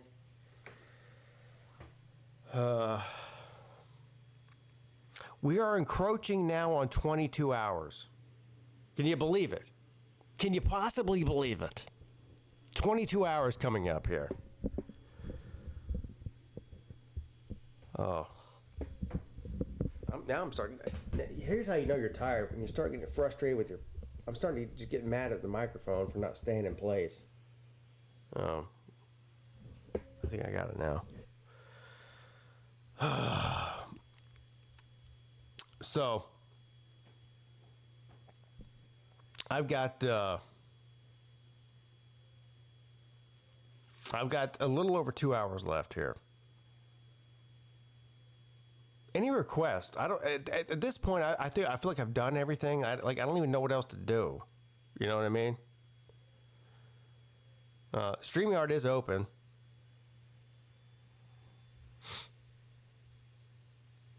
So, but what is that? See what I'm doing here?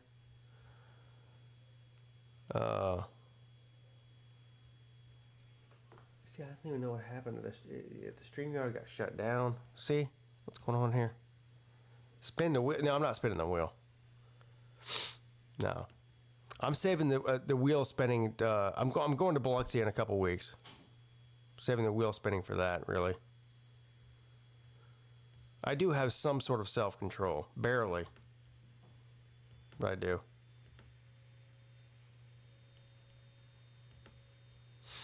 It's been a long day, or a long time.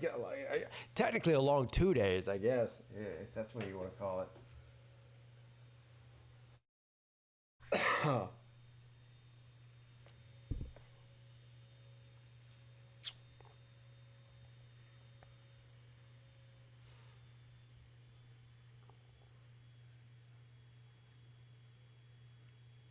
Well, it's a long day to me, Colby. I didn't go to sleep like you did.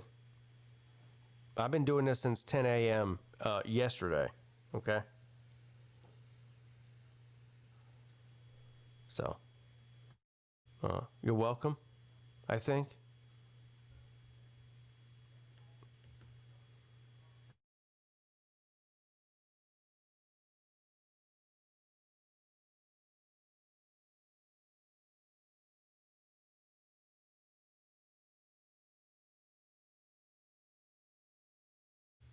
Yeah, glutton for punishment.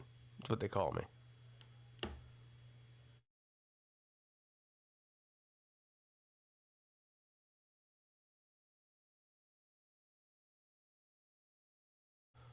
It was good to hear from Volusia for the first time in, I don't know, 2 months, 3 months? So that was amazing and fantastic. Got to hear from Slim for the first time in a couple of weeks since he took his new job at the jail and that. It was definitely a successful stream. I mean, Colby's being disingenuous for sure. That's what he does, though. Got any big plans for the rest of the day? Yeah, fuck you. How about that? That's my big plan. I'm fucking you, and just telling you to fuck you. How about that? This guy here.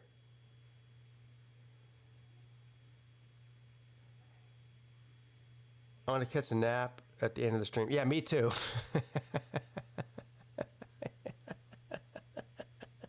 Yeah, me too. I'm at the end of my rope right now. As a matter of fact, you know what? Fuck y'all. What time is it? It's almost 8. I got 2 more hours left. All right, I'm about to hold on.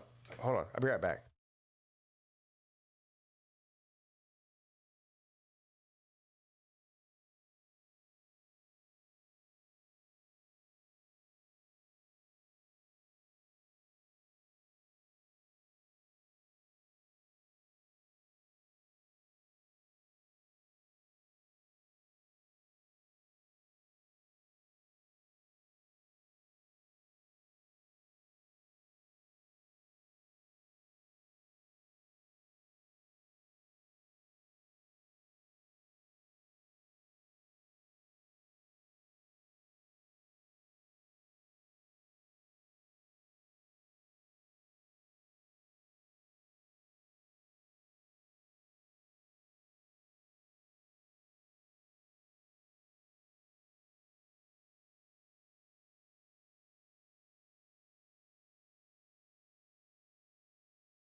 Colby was found not guilty in a court of.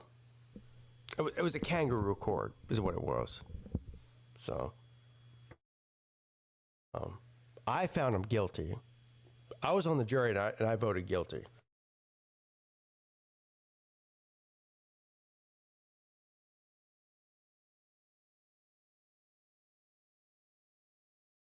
So, that's the real story. That's what really happened.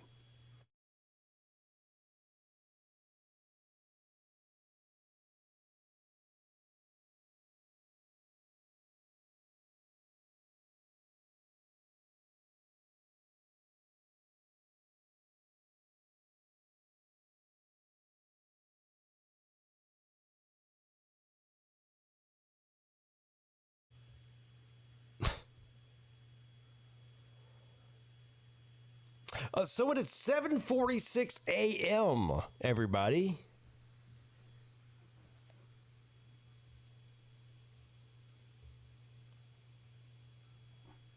It's currently Friday, April the 25th, 2025, the year of our Lord. How's everybody doing? I'm your host, Pigskin Peete. Welcome to the show. We're about 10 minutes away from 22 hours, which means I only have to endure this for 2 more hours before you can't call me a liar anymore. So, not that you would. Nobody would ever call me a liar. So,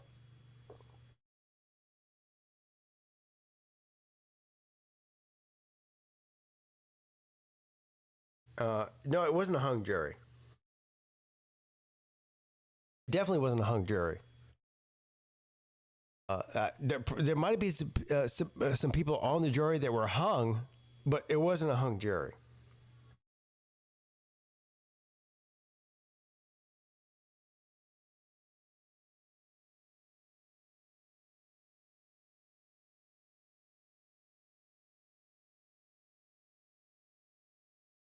No, Mrs. P's not on your side. Sorry.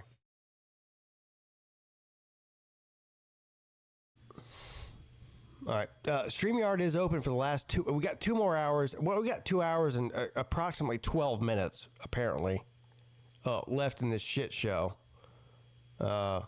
Anybody's welcome to come on if they want to for the last 2 hours. Otherwise, I'll find something else to play. But I'm not quitting. Definitely not quitting.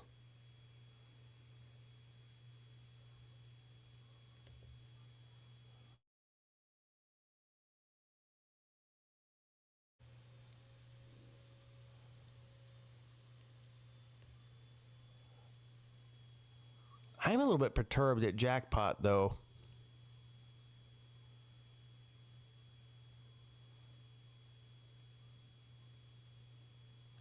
Let's watch his latest video. It just came out today. I haven't seen this yet. Obviously, I was streaming when it came out. Coming at you. It is Thursday afternoon. I hope everybody's doing good today.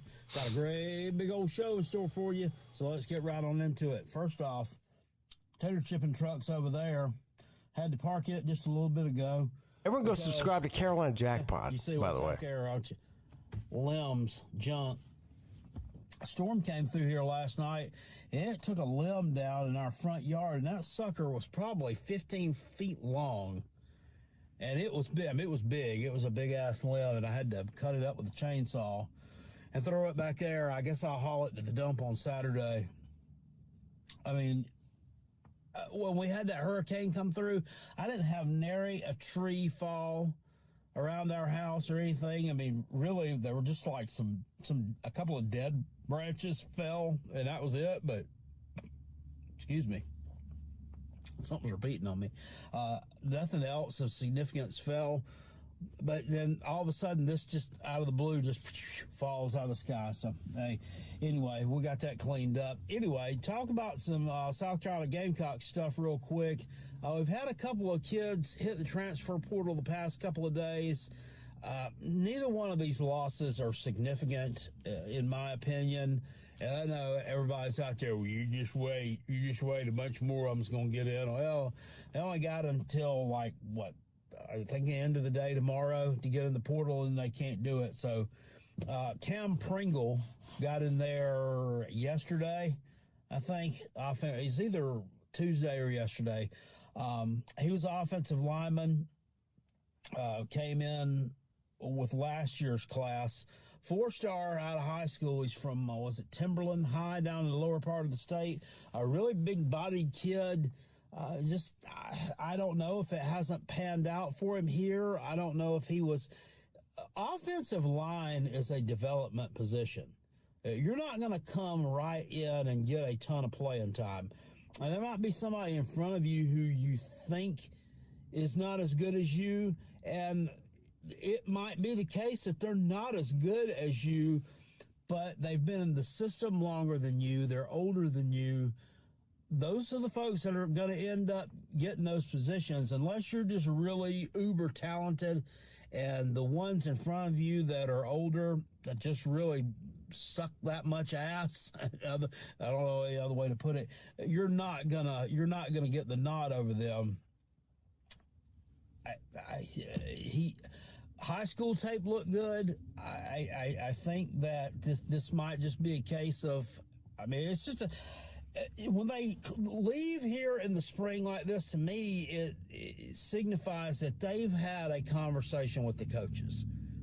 Maybe the coaches don't like what they see. Maybe they like what they saw in some of the other guys. Maybe they don't see you playing significant snaps for a couple of years. So he probably made the best decision for himself.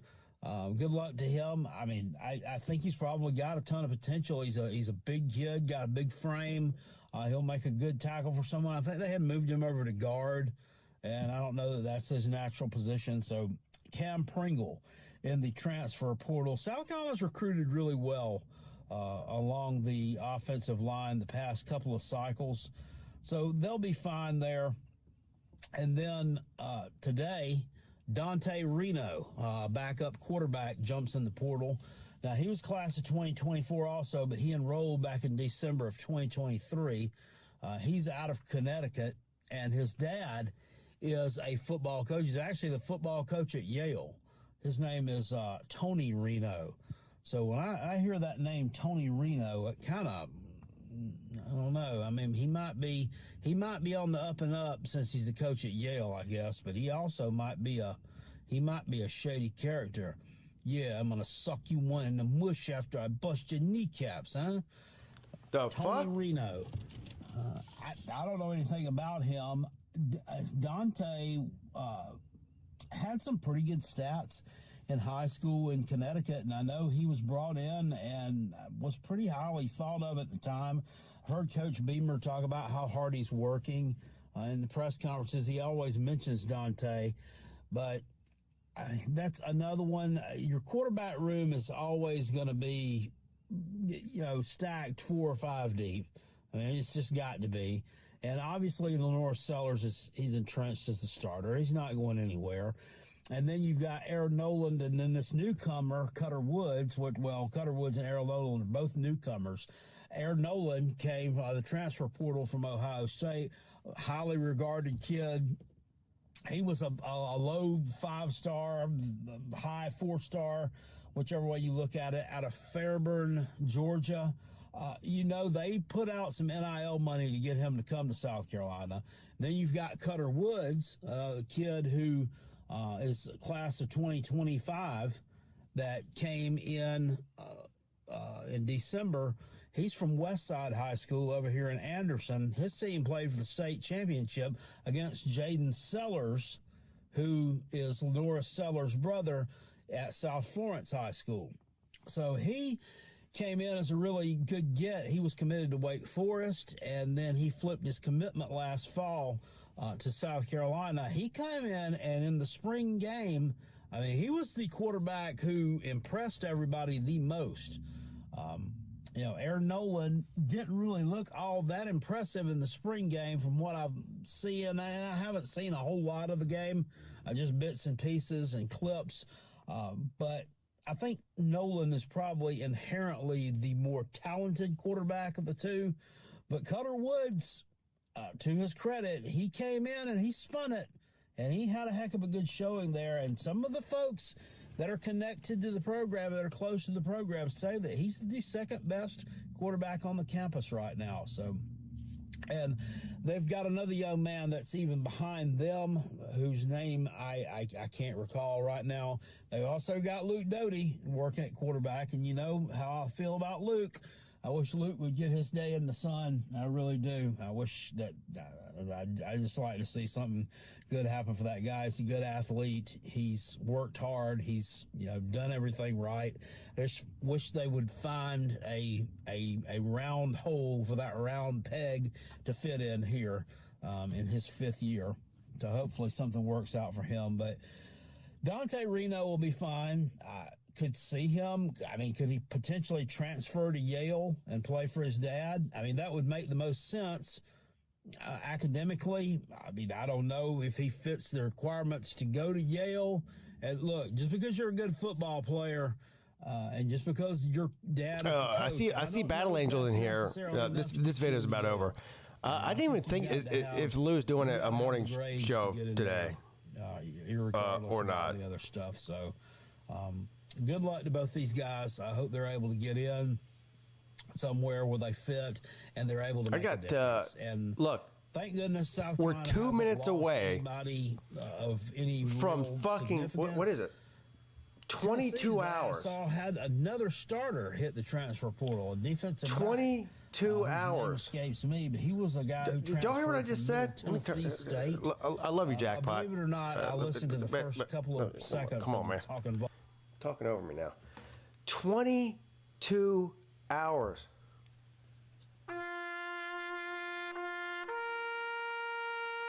Come on, man.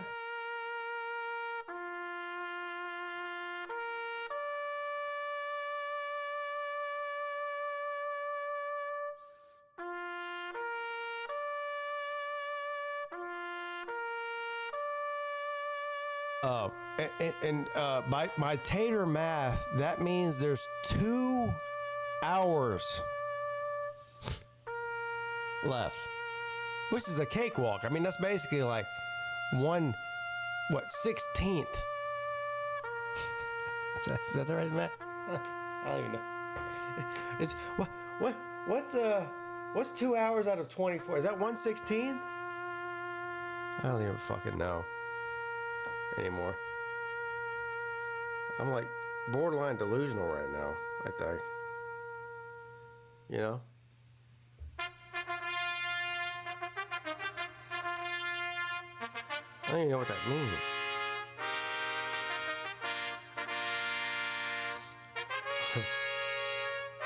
Yeah.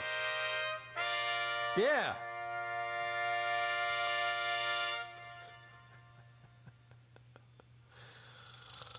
Oh boy.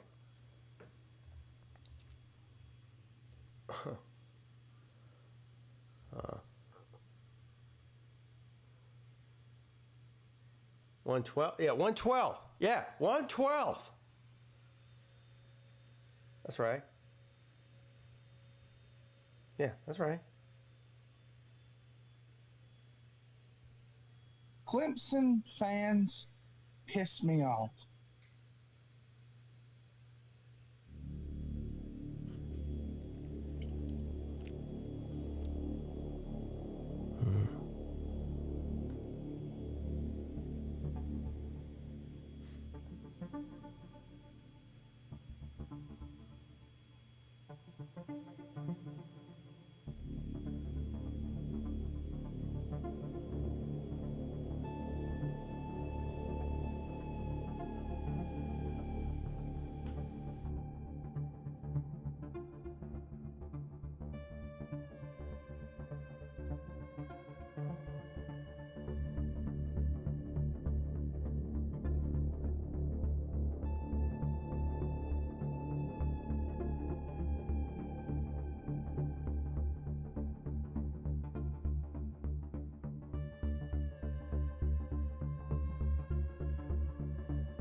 Casket! Casket! Casket!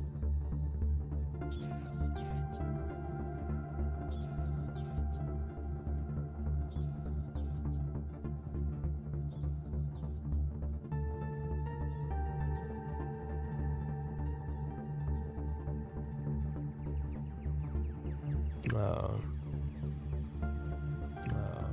Hold on.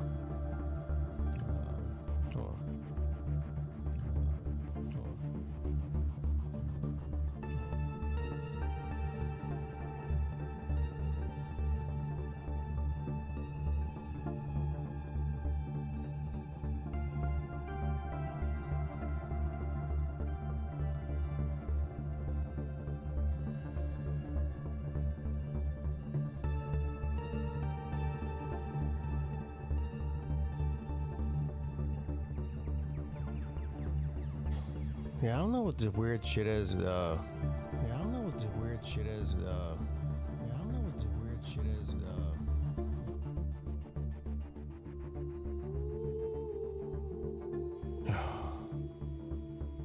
Hold on.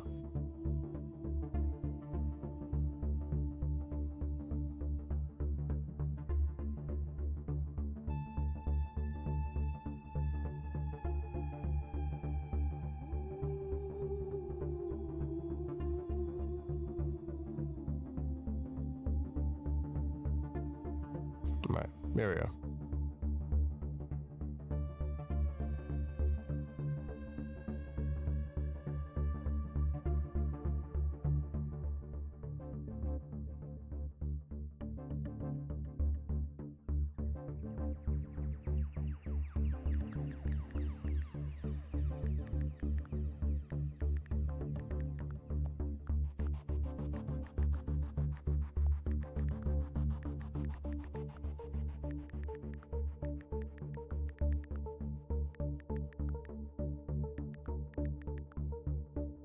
Yeah.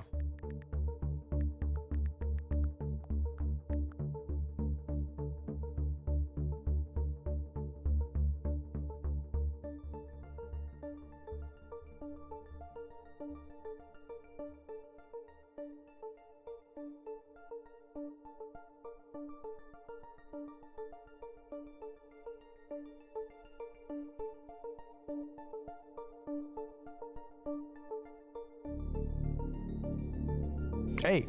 Hello. Let's go, Pete. Let's go, buddy. What you doing, buddy? I'm supposed to be working these days, so I'm just sitting here waiting for it. Waiting for what? Waiting for my dispatch. Oh. I got a text message earlier saying that they wanted me to haul some scrap metal to Columbia, so I'm just waiting on the information to come through. So hold on now. Wait.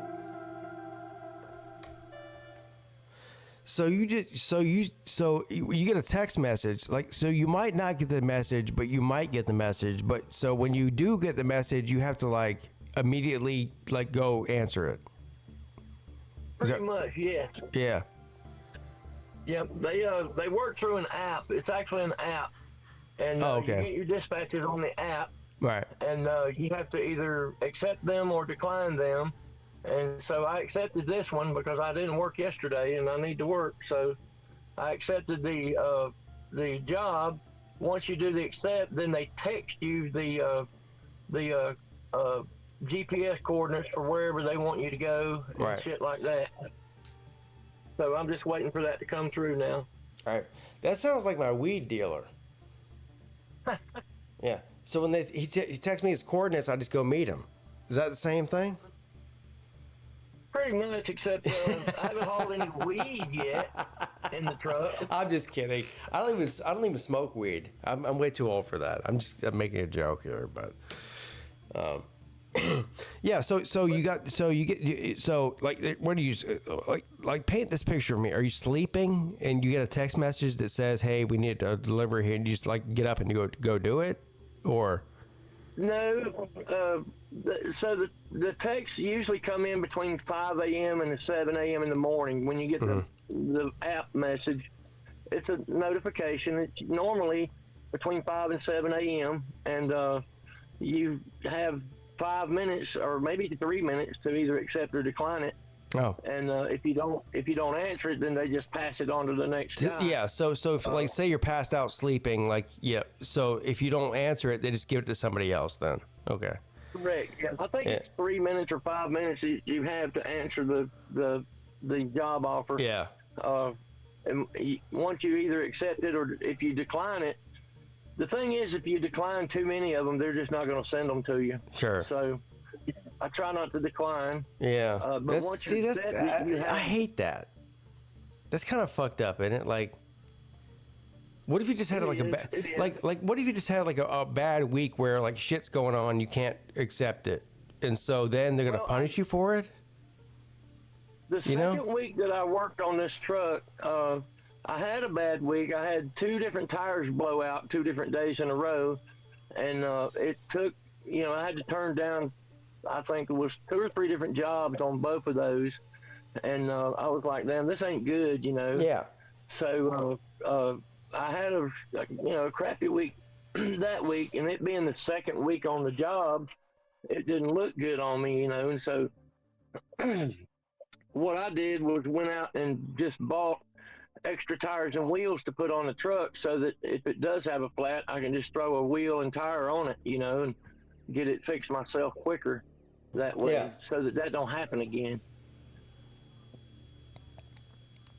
It's just kind of messed up. Like maybe you're having like a bad week. Like everyone has that. Like maybe shit goes haywire, and they send you a bunch of requests, but you can't do them, and so now what? They bury you down to where you like.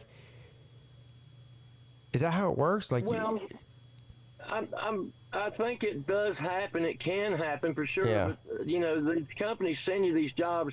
They understand that these are machines and machines break down. Yeah, and probably where you live, because I know where you live. Like, there's probably not a whole lot of other options out there other than you. Or I'm sure there are other options. Don't get me wrong, but not that many more. You know what I mean? There's not, and yeah. Sometimes if you're not careful, you can overbook your truck if you accept. Sure. Because I might be in the middle of one job and they send me, a request for another job. And just being a one truck outfit, a lot of times I can't cover, stuff. If I'm already on something, I don't have an extra truck to send on something else, so I have to decline it, and I don't want to get into having a reputation as a declining kind of a guy. Sure, yeah. Because, but that's the problem with these apps. It sounds like. And I don't want to compare you to this because it's not the same thing. But Uber and Lyft are the same way. Like, you know what? This is very much like an Uber for dump trucks. It works very much like an Uber but that's for dump fucked trucks. up because it's not the same thing. But yeah, it's kind of the same concept. I get what you're saying, and you're right. It's the same concept as an Uber type deal for dump trucks. Right. And if you turn down too many jobs, pretty soon, sooner or later, they're going to they stop giving you requests. Right. That's the fucked up thing. Yeah. But it's not right. Of the game, it is the way. It's the way the world's going, unfortunately. But it's just not right. Yeah. Well, but that's the nature of the beast. Look, you're not driving some fucking. Yeah, I mean, you're hauling shit. You're not driving some fucking idiot from point A to point B. Yeah, like you're actually hauling shit. There's my truck. I just wanted to show you a picture of it and see what it looks like. Picture of it. I'll show you. Yeah. It's been a good truck. I had a couple of tire problems and. Then I had to fix one of the brakes on it. Look at that son of a bitch. Hold on, let me put this on the screen here. Can I put it on the screen? Sure, yeah, go ahead. All right, cool. There it is. Look at it. Look at that. It's a 2013 quad axle. It's a Mac. I got a really good deal on it. Can I get, like, you don't have to tell me exactly how much you had paid for it, but let me guess though. This is just like for fun for me. Okay. Okay. Did you pay? Did you finance it or pay cash? I financed it. Okay. Yeah. I'm gonna say 95,000. Well, you're very close. The truck was for sale for 86,000. Okay. But I got the truck for 70,000. You did? Yes, I did. Okay. Yeah. Because when I was interested in it, and it was down at Holly Hill off of 26 down there, not too far from Somerville. And I went down there to drive it and look it over, and it had a few things it needed. It's a 2013, so it's a 12-year-old truck, and it needed some things. It probably needed about $3,000 to $5,000 worth of stuff done to it. That's not bad. Working. Yeah.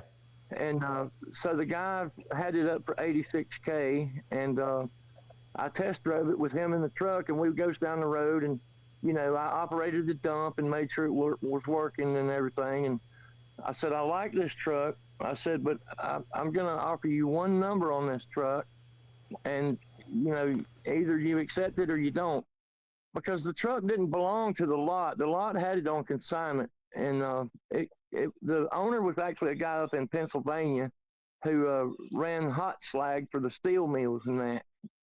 And so I said, I'm going to make one offer, and there's not going to be any negotiating, because that's all I'm going to give for this truck.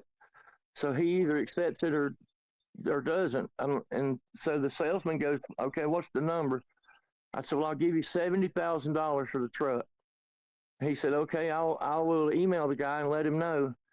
And I didn't think the guy was going to take $70,000. That's a $16,000 break, And but I got word a couple of days later that he accepted the 70.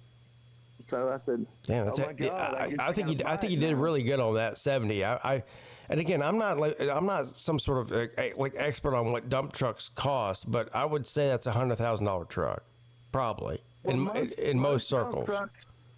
So I did a lot of research. I've been looking for a truck for a while. Yeah. Most of the quad axle dump trucks this size and this year in this condition are over 100,000. Yeah, that's what I said, right? I said, what did I say, 90 something?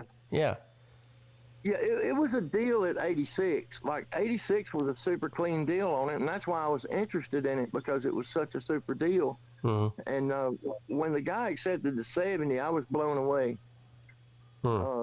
Because this truck actually got a new engine and a new clutch at 275,000. See, you can find good deals like that. You know what that tells me, as a person who's owned a business and owned like heavy equipment before. He already had that paid off. So whatever you paid him was cash. So that was all profit to him. Or well, in general, he didn't have anything to pay off. So that was cash in his pocket. Whatever you paid, it was 70,000, 75,000, whatever it was. That was cash in his pocket. So that's how you find deals right there. Find somebody who has some shit that's paid off. That's what you do. Well, so the owner. So the person I bought it from was the original owner. He had 40 of these trucks up in Pittsburgh. And so he was selling out the fleet and retiring, selling off. And so that's part of it too, was he was looking to get rid of trucks, Right. And the guy where I got this one actually had just sold one of the sister trucks to this one and got 92 for it. And for me to get this one for 70 just was like, wow. And so financing a truck nowadays is pretty tough. I had 20,000 down, and we can hush, dog. So I put down the 20K and then financed 50 on it. Excuse me, let me mute while this dog's barking. No, I can't even hear the dog. Oh, I thought you guys could hear her. No, I can't hear it at all. I got headphones on, so I'll tell you if I hear something. Yeah. Okay, well, I didn't want to be in the Nate category. I know. So. I got you. No, you're fine. But I got blessed, man. I don't want to call it luck. It was just more of a blessing to be able to even buy this thing. Because for somebody to loan me $50K for a dump truck, that's a high risk, Right. And I don't exactly have Donald Trump credit. And I don't know. How good is Donald Trump's credit? He's been bankrupt a couple of times, so, you know. I'm sure he could probably finance a dump truck. Yeah, I think a dump truck he probably could, yeah. Yeah, I mean, he is a billionaire, but nice find, though. I like it, man. Proud of you. I've been happy with it. It's not the first truck I've ever owned. I used to own I had 4 trucks. I had a trucking company back in the late 90s. Yeah. But it's been, 20 some odd years since I've owned a truck. And a lot of stuff has changed. The basics are the same, but there's a lot of government rules and DOT regulations that are different now than they were in 1998. Mm-hmm. And so I'm having to catch up with all that stuff. And also owning a dump truck is a lot, kind of a different game than owning, say, like a freight truck or a flatbed or a refrigerated. It's a different game. Yeah. Because, but I've been happy so far with it, Pete. And, well, here's the thing, man. Let's get down to brass tacks here. Are you happy doing it, and are you making money doing it? Yes, I'm making. This truck makes around $1,200 a day. Wow. When it's working. See, it makes come on great money. now. Now you're talking turkey. Let's go. Yeah, it's $1,200 a day. Let's go. That's more than I make on that Days gypsy like- site. Days like yesterday suck because you're basically losing $1,200. Yeah. That's as far as net $312 grand a profit, year. That's but like my truck payment's $2,200 a month, and my insurance is $1,500 a month, and I burn probably $1,000 a month in fuel, and then you have taxes, and the tires are $300 a piece on the average. Right. So you got to consider all that, and a smart truck owner starts tucking away money for mechanical breakdowns like clutches and drive lines and brake jobs and things like that. So you got to start tucking away what I call an escrow account for maintenance in case this thing takes a shit. you Yeah. know? So I hear your business plan and the profit loss margin. Here's what I want to know. This is all that matters to me. Okay. Are you happy doing what you're doing? Absolutely. All right. That's Sure all I am. care about. That's it. And in the end, my net is a bit more than I made as a company driver. You know, I'm probably making about 25% more on my net income There you go. than I did. So you're making more money and you're happier. I mean, Yeah. that's a fucking score, man. Yeah, it's a pretty good score. It's cool owning a dump truck. It's a lot of fun. If I need to haul something for myself, Yeah. I got a truck to do it. Like every kid around the country right now is like I want to drive a dump truck, and you're actually doing it. Yeah. And making and making money doing it too. Yeah. Fuck them. Yeah. Hey, fuck y'all.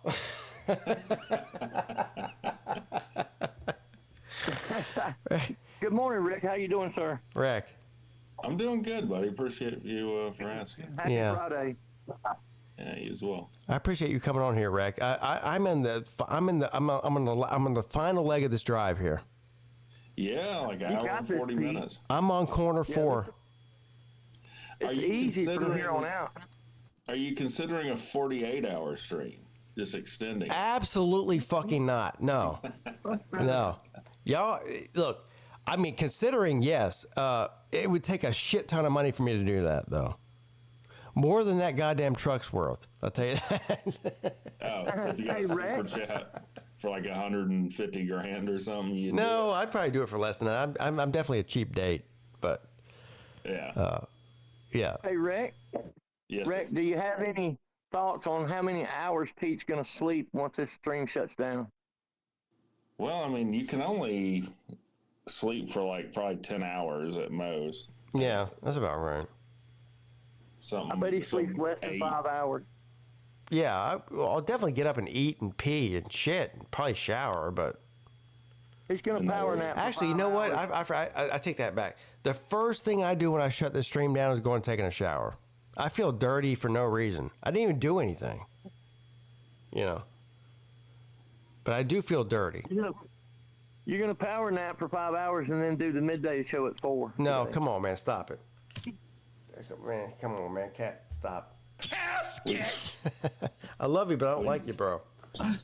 I still We love need a you, beat. but I don't like you, bro.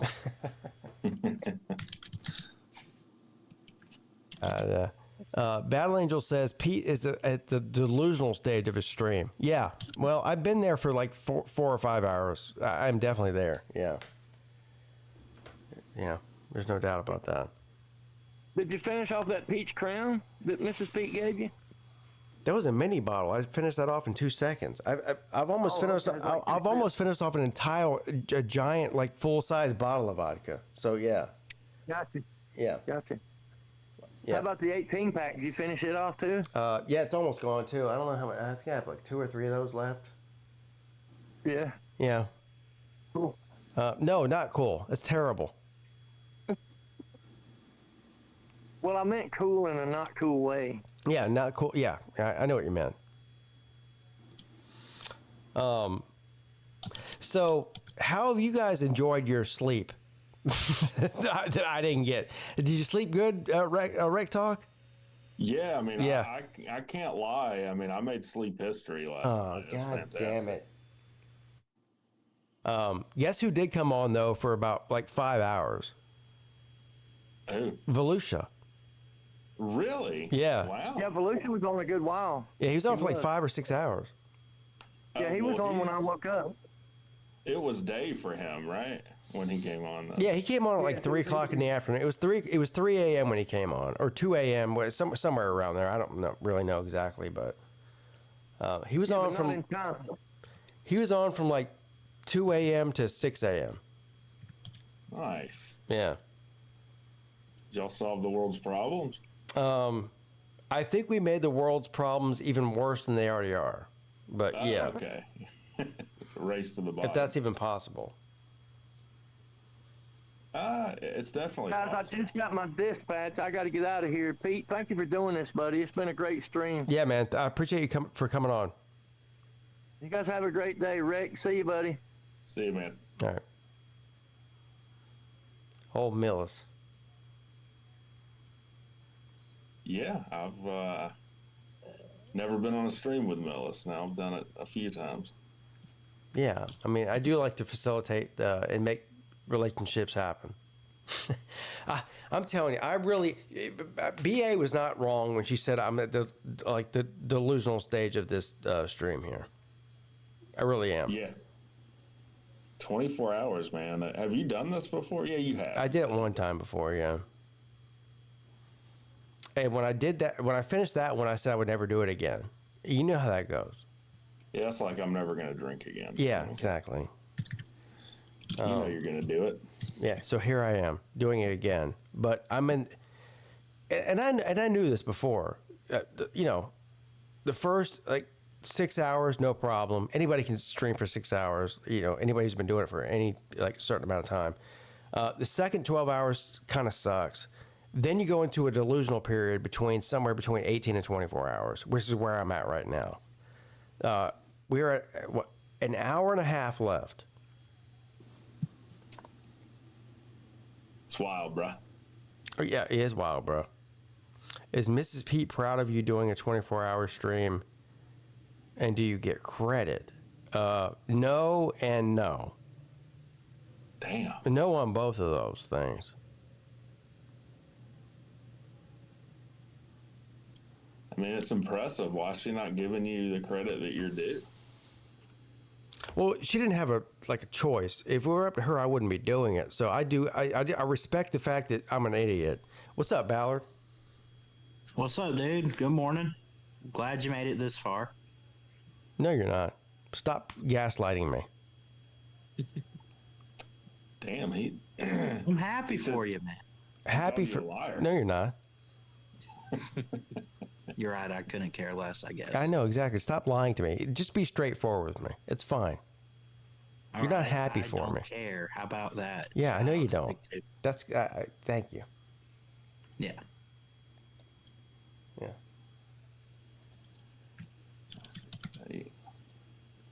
So. Yeah. Call Ballard a liar right when he comes in. So, did you call in for do you have something to ask me about, or? I wanted to get your thoughts on some of the draft picks. Okay, go ahead. Name them to me. I'll give you my thoughts. I'll give you one-word answers on these. I'm not built right now after 22 hours of streaming for long, drawn-out answers. You know, like digging into their personal lives and shit. So just tell me, name a name. I'll give you a one-word answer. Jags trade up for Travis Hunter. Was it done bang? For the Browns Big, bing, bang. Yeah, that was good on the Jags part. That's two words. The Browns. Yeah. There was. I think it might have been 3 words. Bing, bing, bang, bing, bang. That's 4 words. Bing, bang. Yeah. Next one. Let's see. Emeka Ibuka goes to the Bucks. Bang. Bang. Yeah. All right. Bing, bang. That's 3. Go ahead. Next one. Genty to the Raiders. Can I do 6? Bang, bang, bang. Bang, bang, bang, bang, bang, bang, bang, bang. Was that 7 or 6? I don't know. Let's see. Oh, your team's the Panthers. They took a wide receiver for Bryce, Tatario McMillan. Yeah, you know what? I don't really know how to feel about that. Yeah. I think it's good. He's a good weapon. Well, he's a good player, but look, the Panthers need so much shit. It's like, how do you feel about if I put my pinky finger inside of this leaking wall that has 100 holes in it? I'm like, okay, yeah. I mean, that's a start. You know?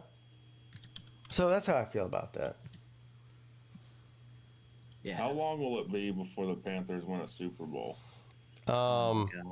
If they win one before I die, it'll be a miracle. Okay. It's reasonable. Now, that is reasonable, but here's the question. Will I live 1 more year or like 40 more years? Who knows? It doesn't matter. It'll still be a miracle if they win a Super Bowl at that time. So. Well, you'd be 80 something in 40 years, right? 85? Yeah. No, 84. Stop. Don't put that extra year on me. I thought you said you were 45. I'm 44. Okay. So you're born in 80? Yes.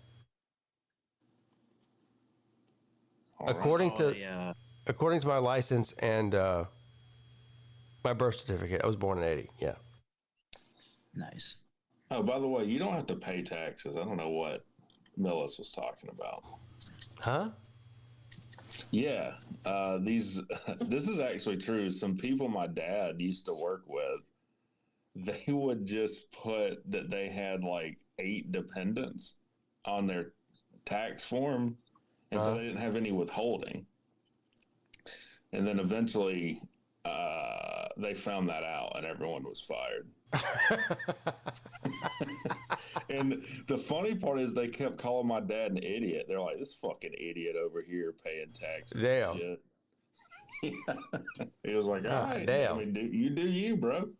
Wow. I mean, how stupid do you have to be? Probably at least as stupid as me. Bro, come on. You give yourself some more credit than that. No. I'm not in the business of giving myself credit. Only Mrs. Peete can do that. I'm sure she'll give you some credit. Have you met Mrs. Peete? I have. Okay, good. I have, actually. Yeah, giving me credit's not exactly on the top of her list. That's for goddamn sure. What's up, Bulldog JC? How you doing, buddy? Good morning. What up? I just wanted to come on and thank you for doing this. It was a lot of entertainment. Good. Well, you know what? That makes me feel better in some weird way. Thank you.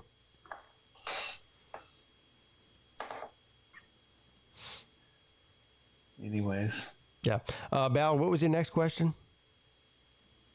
Oh, I had saw a stat actually about that Travis Hunter pick.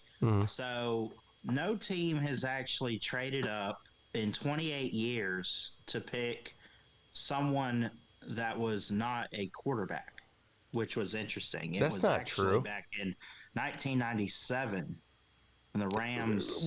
Ballard, where'd you hear? Where'd you get this stat that is not true from?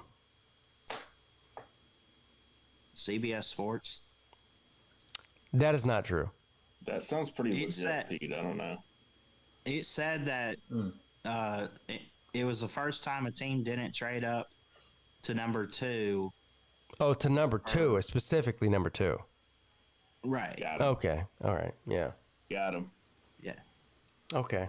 Because the Jags went all the way up and got Hunter, but Yeah. usually when you see a team go that high, they go and get a quarterback. And obviously the Jags got Trevor Lawrence. They don't need that. I mean, we've seen teams trade up to get running backs, cornerbacks, wide receivers. Yeah. But I guess what you're hanging your hat on here is it was specifically trading up to number 2. Right. Okay. All right. I believe that then. Yeah. Yeah. That's a pretty arbitrary stat, but okay. So what was your point again? I just wanted to point that stat out. Oh, I yeah. thought it was interesting. Yeah. I didn't know that until I read it, but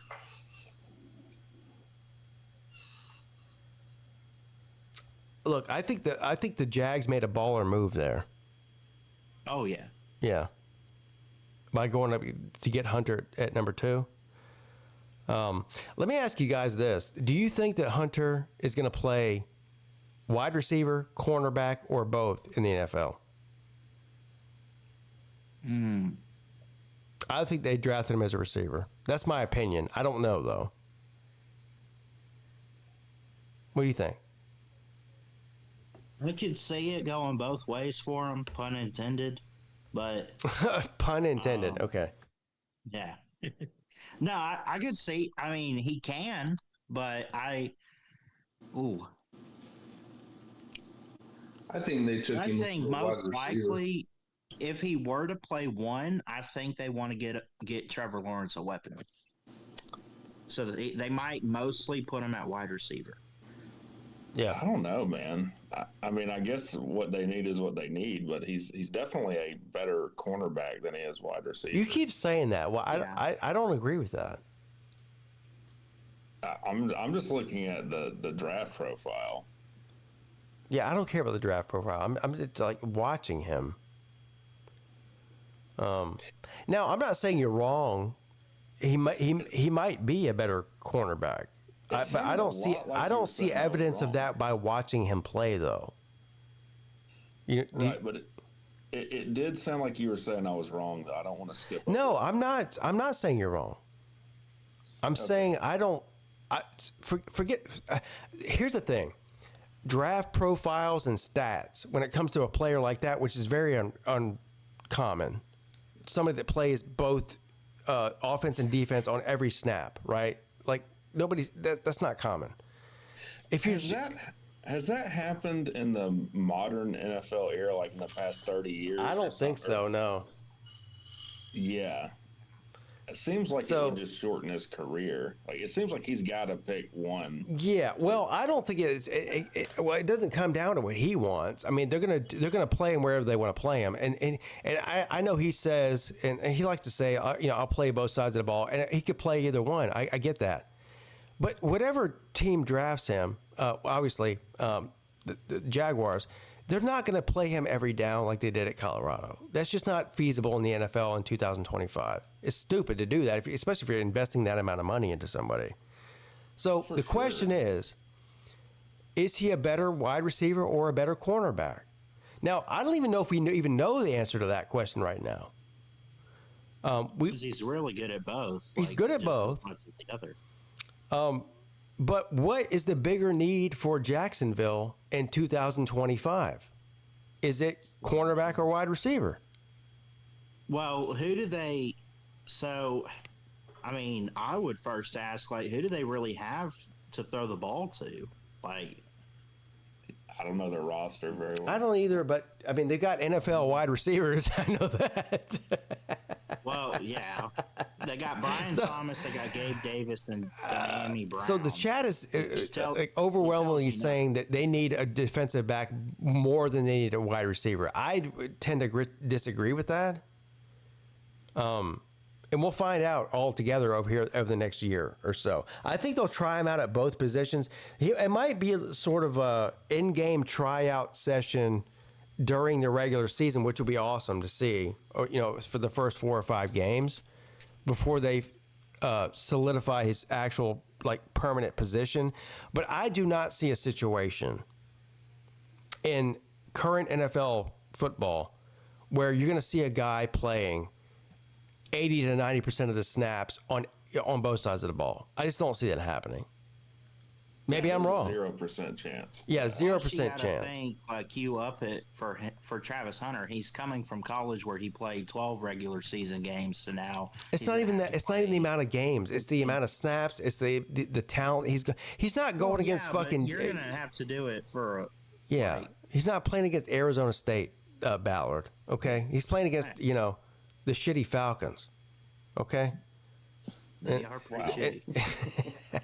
We had 2 first-round picks. We're going to the Super Bowl now. So it is what it is. Oh, I don't know. I tend to believe they're going to use him as a receiver more, but we'll see. Maybe not. I mean, I think probably a shutdown corner is probably more valuable than a wide receiver in the NFL. Yeah, but I would say so. It definitely is. But is he a shutdown corner though? He absolutely is. Well, he was in college. That doesn't mean he is in the NFL. Yeah, I see what you're saying. Yeah. I'm going to stick to that. I think he's better at cornerback than he is wide receiver. And if they need that, set aside whether that's true. If that's what they need, I mean, it kind of seems obvious what they need to do. Well, they need a lot though. They definitely need wide receiver, and they need. Well, listen, that's the reason they drafted him. They need both of those things. Well, they drafted him. They said, "I'll kill 2 birds with 1 stone here." Well, at the end of the day, it's going to be 1 bird with 1 stone. That's kind of my point. It's just which stone is it going to be, which bird is it going to be? Jeez. So this is it's complicated. Well, they don't pick again. The Jags don't pick again until they do pick twice tonight, but they don't pick till the 3rd round. So they got their guy last night, but it's not like they have a 2nd round pick. So you're going to have a lot of guys go off the board before they even touch the board again to get,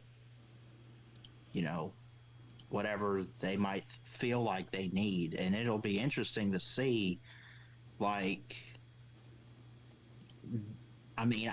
feel like. And here's the thing, like the chat is in dissent.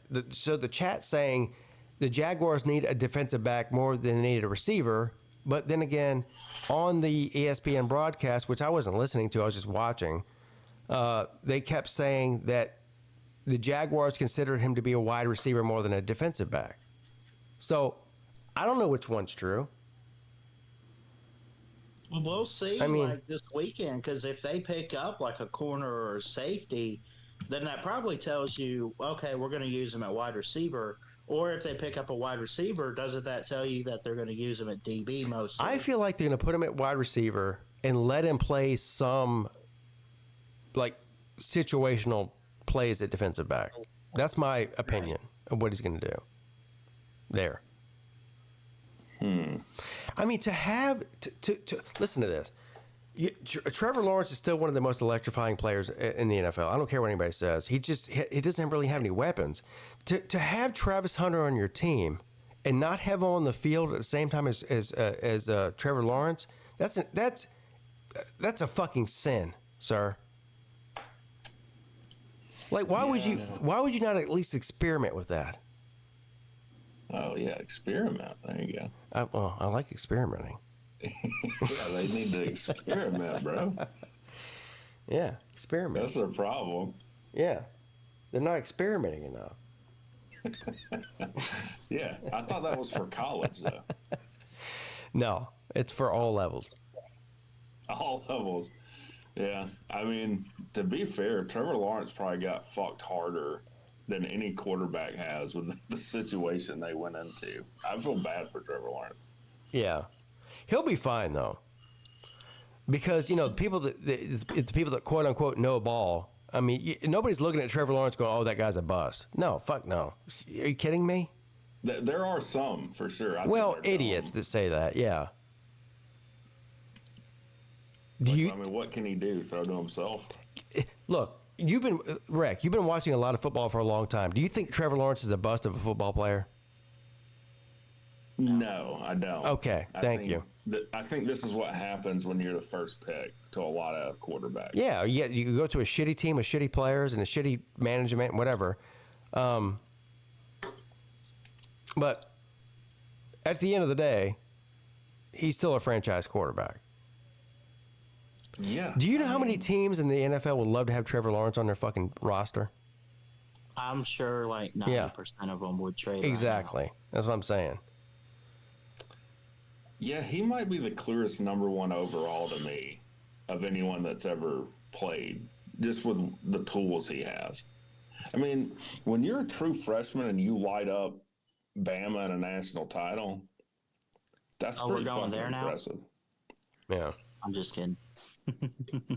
So I don't know. Did light our ass up, though. That's why I tend to believe that they drafted Travis Hunter for more for offense than defense, just because they have Trevor Lawrence and he like they need offensive help, big time. And I know they're saying, oh, they need a defensive back more than no. I don't think that's true. Well, points are more of a premium in the NFL, right? Yeah, especially now. Yeah. People out there are gonna say they need defense. They got some wide receivers on the roster, Pete. Well, let me tell you who they got: Diami Brown, Joshua Cephas, Gabe Davis, Brian Thomas Jr.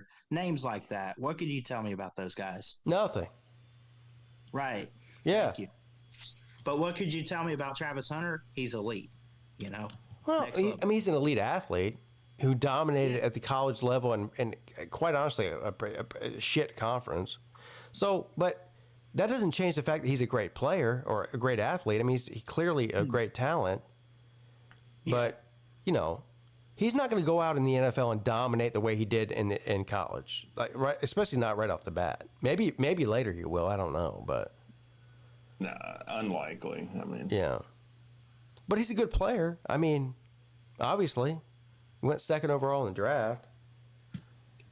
Was it 2017 the last time the Jags made the playoffs when they made the AFC title game, or did they make it a year or two after? I think. No, I think they made it a couple of years ago. Didn't they make it Trevor Lawrence's first year? Am I wrong about that? Maybe a wild card, but they didn't really, obviously didn't. Yeah, I don't really remember, honestly. It can't be his first year because that was the year that Shitstain got fired. Maybe his second year. I don't know. I don't really know. I feel like he made it and lost the first round one year. I think Slim Shady. Slim Shady. Oh yeah. Yeah, he says good hypothesis. What hypothesis? I have no idea. Is he throwing shade from last night? Hey, what Slim? I would never do such a thing. Slim, I told you Volusia was going to come on, right? At 3 a.m. He came on exactly 3 a.m. I asked him, one of the first things I asked him was, what is the actual price of tea in China? And I told you what he was going to say. What did I say? You said that he was going to say that it'd be comparable to the U.S. And that's exactly what he said. Yeah, of course. Well, first of all, he goes, well, I don't really know. I don't really drink tea, and I don't really follow the prices of tea in China, but they're probably pretty comparable to the U.S. Exactly what I said he was going to say. That fucking hippie is sucking down some lavender tea right now. No, he's not. He is. Lavender? Yes, lavender. Oh, man. Doing him dirty, dude. Now he's doing himself dirty with the comb-over man bun. Is that true? I've never actually seen Volusia. So we spent we spent an hour trying to convince him to shave his hair off. He needs to, man. The comb-over man bun is not a good look. Yeah.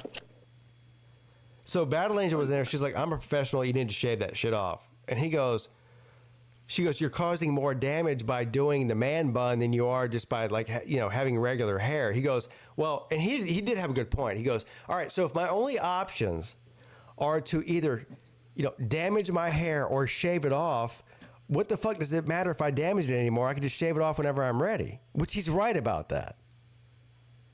Right? Like, Well, yeah, if you're and, just like- going to change your brakes, you might as well fucking ride them brakes till they wear your rotors down. You know what I mean? That is true, and I mean, isn't sumo an Asian thing? And they have man buns. But he's not Asian. Well, he's assimilated. Whatever. He's a fucking soy boy with a man bun. No, he's Let's not. be real. He's not a soy boy. I got to defend my boy here. Yes, he is. No, he's not. That motherfucker has so much soybeans in his diet that he's about to grow bitch tits. Man, stop, man. Is that how it works? I don't think so. I don't know. Actually, well, I mean, theoretically, not trying to throw it shade, but theoretically it could, because that shit does make your body produce excess levels of estrogen. Yeah. Well, I didn't know that. I've never heard that, but I'll take your word for it. Never heard it. Whatever, I stand by my statement. yeah. Well, of course you do. I'm going to test that out. I'm going to incorporate that in my diet and see if I lose weight while growing tits or something. I mean, it kind of seems counterproductive. It's almost like you would be just shifting the location of where all the fat is. I would like to do that if it was a choice. He was about to go to some sort of like formal event where he had to like dress up. So I had him dress up for me to tell him what he was doing wrong. And he wore some sort of like big undershirt that covered his whole neck and everything. I was like, just take all that off. Just like let He wears fucking turtlenecks too? No, yeah, Oh yeah. my God. He was wearing some like crew neck fucking white undershirt underneath unbuttoned buttoned up shirt. I said, bro, just take the undershirt off. Just wear the buttoned up shirt like halfway up with your chest out. You know? He's like, no, I can't do that. I'm like, but you gotta. Wait a minute. Come on, man. He had on a. I said, listen, I don't care who you. Everybody, if you wear a turtleneck shirt like that, you look like an uncircumcised dick. That's just what you look like. yeah, I was like, bro, just put your chest out. He goes, no, I'm in China. I go, what? They don't have chest hair in China? Fuck that. Damn. Yeah. Well, Steve Jobs made it work, I guess, with a turtleneck. Turtleneck? Nobody makes the turtleneck work. Man, fuck a turtleneck. It's 100 degrees in China right now. Wait, turtleneck? What the fuck? I love how this man came on for like 3 hours. It's like, fuck this guy, fuck what he wears, fuck what he looks like. Yeah, Well, exactly. he's a fucking communist, so, I mean, to a certain degree, fuck him anyway. He is a communist. No, I spent at least 10 minutes telling him how much I loved him before I tore him down. Does that count? That is, yeah, that's the Southern way. I'll give you credit for that. All right. Bless his heart. I was like, I love you, bro, but. You Yeah. look like a fucking doofus. Yeah. But I don't like you. I'm like, bro, what are you doing? You look like a fucking doofus, bro. Like, shave your head, take that undershirt off, take them goddamn flip-flops off, whatever you're wearing over there with your fucking your big toe poking out of a goddamn sandal. Wait. Yeah, he wears fucking hemp flip-flops and he recycles them. What the fuck? Wait, so fuck the big toe too on him? Yeah, fuck his big toe. Yeah, That's dude. true BA. There's no reason. Why do Asian sandals have to have one strap just for one toe? That makes no sense to me. Because to secure it, dude, that's for balance. You No, gotta protect it. that's bullshit. Listen, Dion's missing like 3 toes on 1 foot, so I'm calling bullshit on that whole you need toes thing. And he waddles. Yeah, fuck his big toe and that strap too. The strap? Yeah. Yeah. You don't need one individual strap for one toe. Fuck that. That's bullshit. That's not even a real thing. Well, what if you had a strap for each toe? That's even gayer than that. Oh, now it's gay. Yeah, gay. Yeah, same difference. You know what I mean? Yeah, no, I do. I mean, we've all dressed gay once or twice. It is what it is. I wear Hawaiian shirts. I'm the gayest of all of them. Kidding me? I don't know if you're the gayest, but I wear literal flowers on my shirts. There's nothing much gayer than that. But do I convince me? But do I care? No. Just as a matter of fact, when I mean, he doesn't really come around that much anymore. But I think Neo's the gayest of us all, bro. Well, I mean, I'm not letting somebody. Well, I think actually sucking people's dicks does make you gayer than us. Yes, I think that's probably true. What does? Sucking penis. Definitely makes you gayer than us. So yeah, he's gayer than us. I'm talking about dressing, not actual sexual acts. I don't know that that's always gay, though, dude. What? Well, I mean, to Pete's point, I mean, Lou has basically gone full metrosexual now. Yeah. He's like the Georgia fan base equivalent of Todd Chrisley.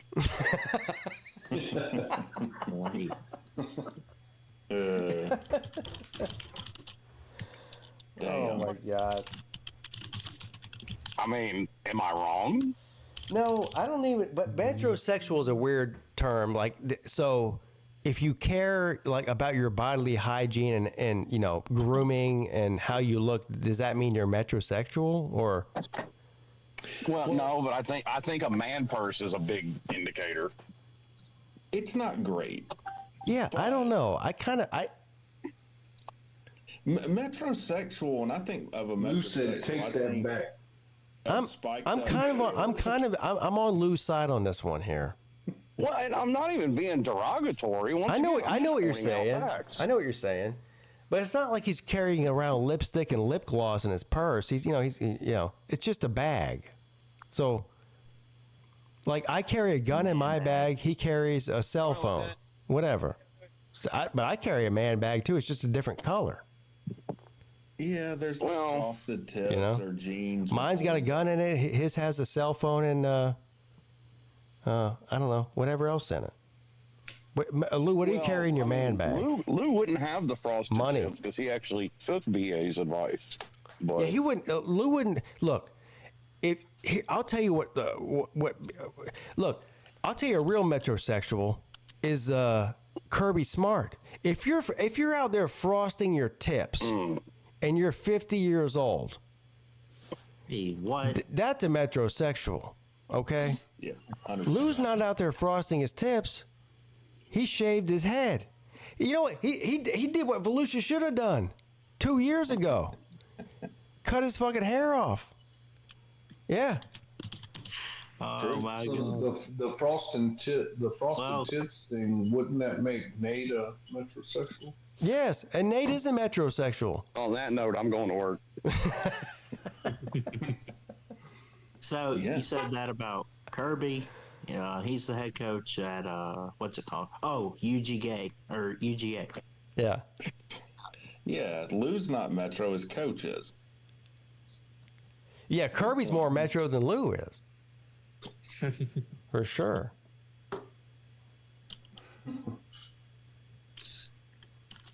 Yeah, frosting your tips.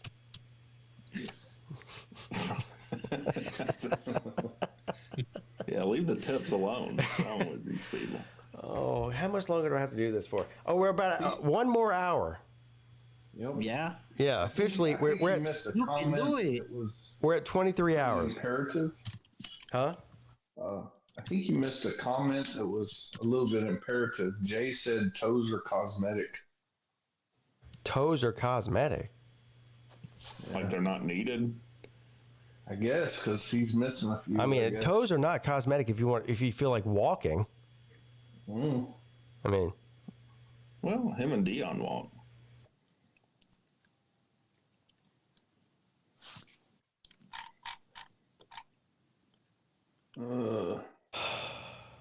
I gotta go soon too.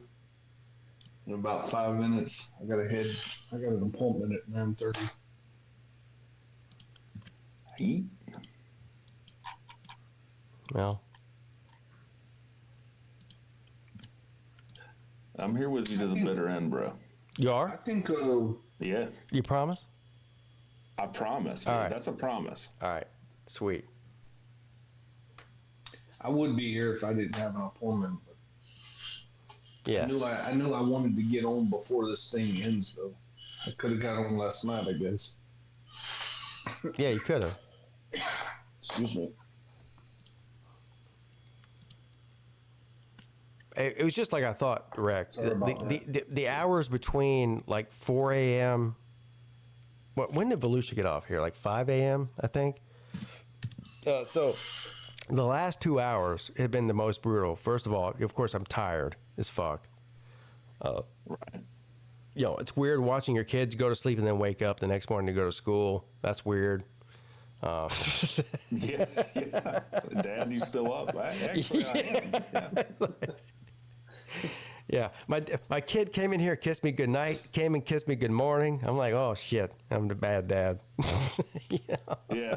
It's bad when your kids look at you like, what are you doing? Yeah, right. That's bad. Well, everything's bad about it, really. I'm a total degenerate, obviously. I will sleep good. Well, I will sleep, but I don't know if good is the right word for it.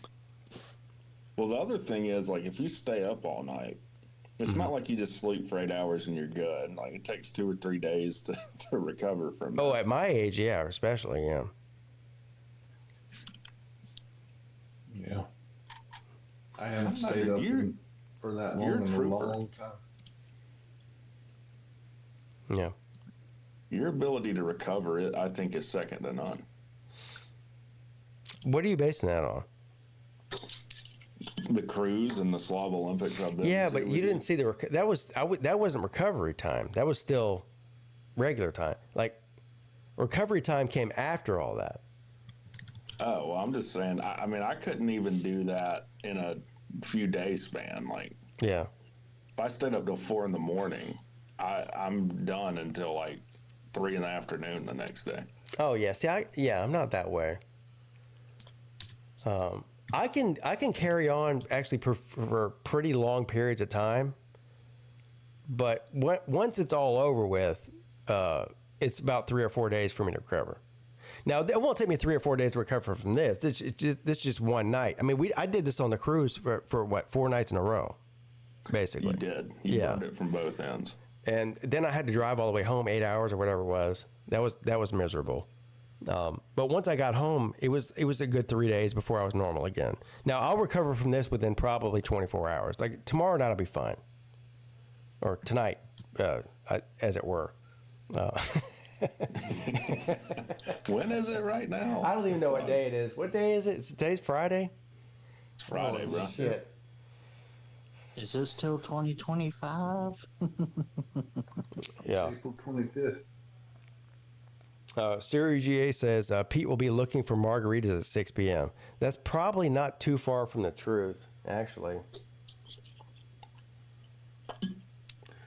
That's what you should have done. Just got fucked up for the last 5 hours. Well, that's what I've been doing. I've taken like 8 shots in the past 5 hours, Rick. Wait. Okay, I was unaware. Yeah. You still doing your Friday night stream, Pete? If you ask me that again, I'm going to slap the fuck out of you. Just for asking me that. Do it again, dude. He's begging you. So somebody in the chat earlier goes, "Are you still doing the midday show at 11?" Well, are you? What? So just to be clear, you're not doing it at 11. Man, fuck. What the? So the 6 p.m. Margaritas has nothing to do with the live stream tonight. Look, let me clarify this for you guys. There's no midday show happening today, okay? There's no 6 p.m. margaritas happening, and there's no call-in show happening tonight. Is that cleared up for everybody? Was that tongue-in-cheek, though? Like, oh, it's definitely not happening. It's definitely not happening. I hear you. Thank you. You're welcome, too. I got you. All right. Well, Pete, thanks for having me on. Yeah, thank you.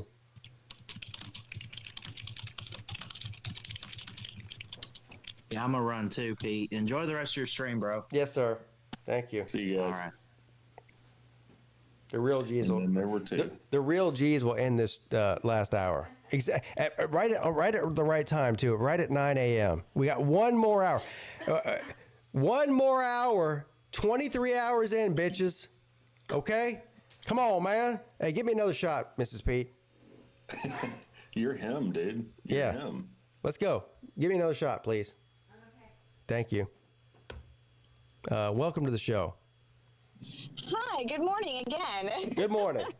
You're doing great. Home stretch, Pete. Home stretch. One more hour. Can you believe it? I know. It's, you're doing God's work today, okay? I think I'm closer to doing the devil's work than God's work, but thank you. I appreciate that. I want to come on here real quick and maybe get you to clarify something for me. So I meant to ask Volusia this earlier, but does his wife like his man bun? I don't know. She speaks Chinese and stuff. I don't know what she thinks at all. So, and did I also hear him say something about like he had dreads? What? Well, he pretends like so when he was back in his younger days when he was in college at Clemson, he did actually have like full dreadlocks, right? Okay. But I feel like now he's going bald and he wants to pretend like he still has dreadlocks, but he doesn't really have dreadlocks. It's kind of sad, actually. So maybe he's trying to. Maybe the man bun is just one big dread. Then I don't. Yeah, I think he's got one dreadlock. It's like he's got one lock of hair. It's a dreadlock. Yeah. Well, I can tell you this: if he keeps putting it in that man bun, it's going to turn into a dread, one big dread, and at that point in time, he's just going to have to shave that shit off because there's no getting that one nasty dread out. So trust me, I've tried. We did have sort of an honest moment there. I was like, bro, just go ahead and shave it off, man. Like, Yeah. And he was like, no. I think he took it to heart, but I get it. You want to hang on as long as you possibly can. So. Yeah, exactly. He just hasn't come to it. He hasn't come to grips with it yet. You know what I mean?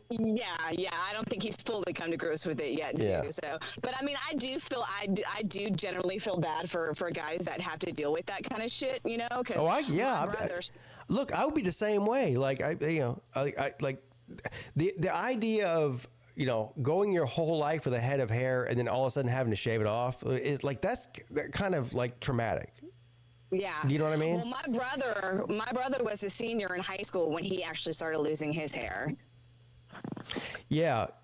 So both my dad and my brother still started going bald in their 20s. Mm-hmm. And I'm in my 40s. I think I'm starting to lose my hair now. But I'm early 40s. Yeah, well, and that's the thing, like age and things like that. Like if you change your diets, I mean, even the fact that you probably quit nicotine too, it probably does affect that as well too. So, I mean, hold on, you're telling me quitting nicotine makes me lose my hair?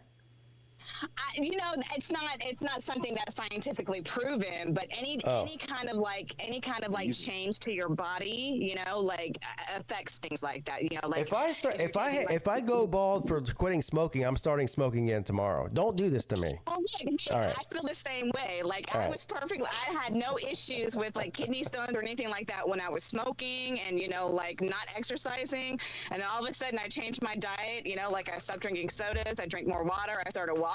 I quit smoking. Yeah. And now I have issues with kidney stones. So I feel you. Trust me. I feel you on that 100%. But you haven't lost your hair though.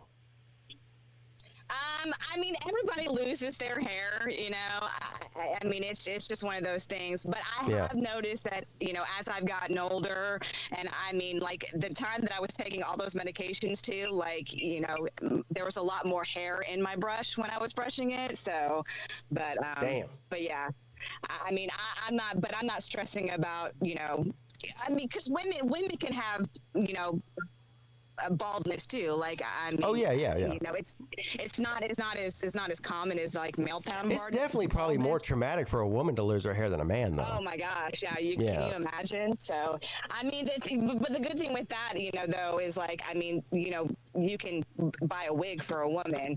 A lot of men, you know, don't see themselves getting toupees, you know. No. Yeah, no, that no. So, but okay, well, thank you for clarifying that for me. So yeah, like I said, I meant to ask Volusia earlier about that. So well, hold on, BA. I did want to ask you something because I've been wanting to change my look.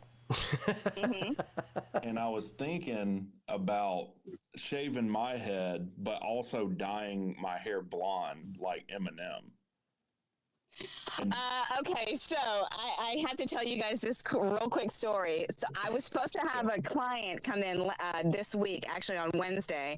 He was a new client. He called me. He was coming from another salon because the lady that he used to go to ended up moving. So he was coming in to actually get a bleach job and a haircut. And when I told Lou that, he was like, "Oh, so he's gay?" Yes.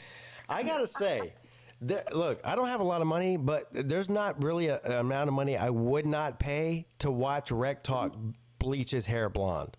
Like that would be something. Hey, come down to Augusta, Rec Talk, and come to my salon, and we can live stream it. You remember what Nate did to his hair a couple of last year or whatever it was when he turned himself into Eminem? That shit was terrible. Like I would, Like a Q-tip. Like you said, you called him out. You said he looked like a dirty Q-tip. Yeah, he did. And I can't even get that image out of my head anymore. But I mean, you're exactly correct. So look, I'll even do one better, Rick. Okay, I'll put on one of those caps where like you poke the hair through, and we can do that. We can bleach the hair that way. Be like in sync look. Yeah. And yes, like the ramen noodle look. Yeah, and Pigskin Peete. You can bring that style back, absolutely. I'll shut him up when you bring it back. Yeah, off of me.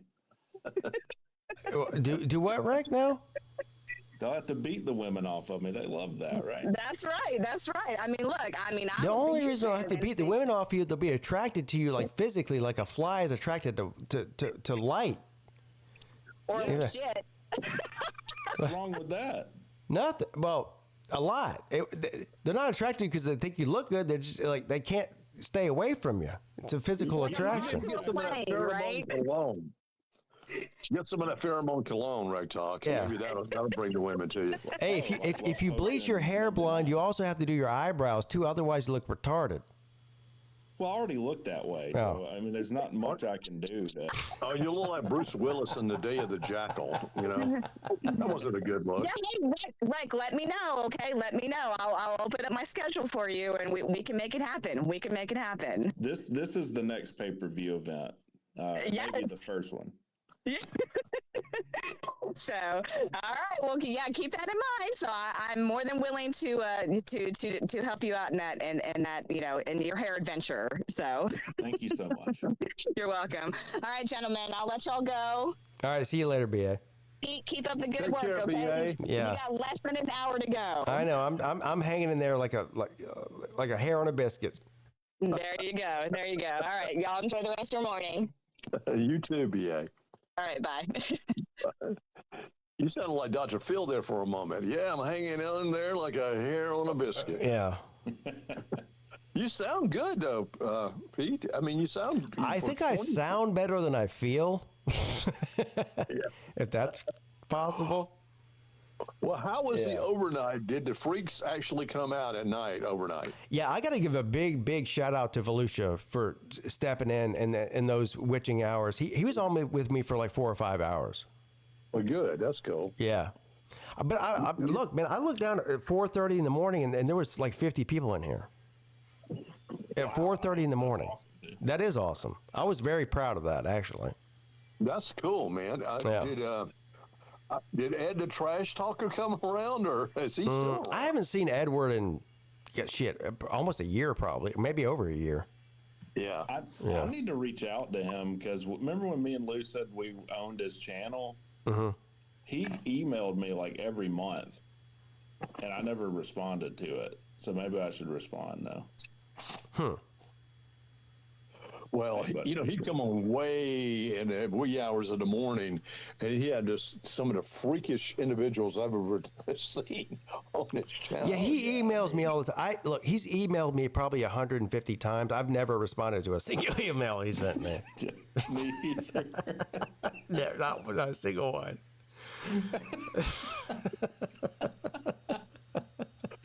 Have you checked what's the topic or subject matter that he emails? I don't know. He about? just emails me like arbitrary. Like he does the same thing to Lou too. I'm sure. Well, first of all, he doesn't have a phone, so his email is like, if I text message somebody, that's like what it is to him when he emails somebody. So, I don't know. He the last time he emailed me, I think it was after my dad died. He was like, "I'm sorry to hear about your dad." And now keep in mind, I hadn't talked to him in like a year. And he's like, "Sorry to hear about your dad and this and that." And I'm like, "What?" Like, I'm not responding to that. I mean, I appreciate it and everything. He's a nice guy and everything, but I don't use email as text message. Yeah. No, he does. No. The last time that I saw one of his videos or something, that he had some Crimean or Russian guy that looked like he was in a Russian prison. Yeah.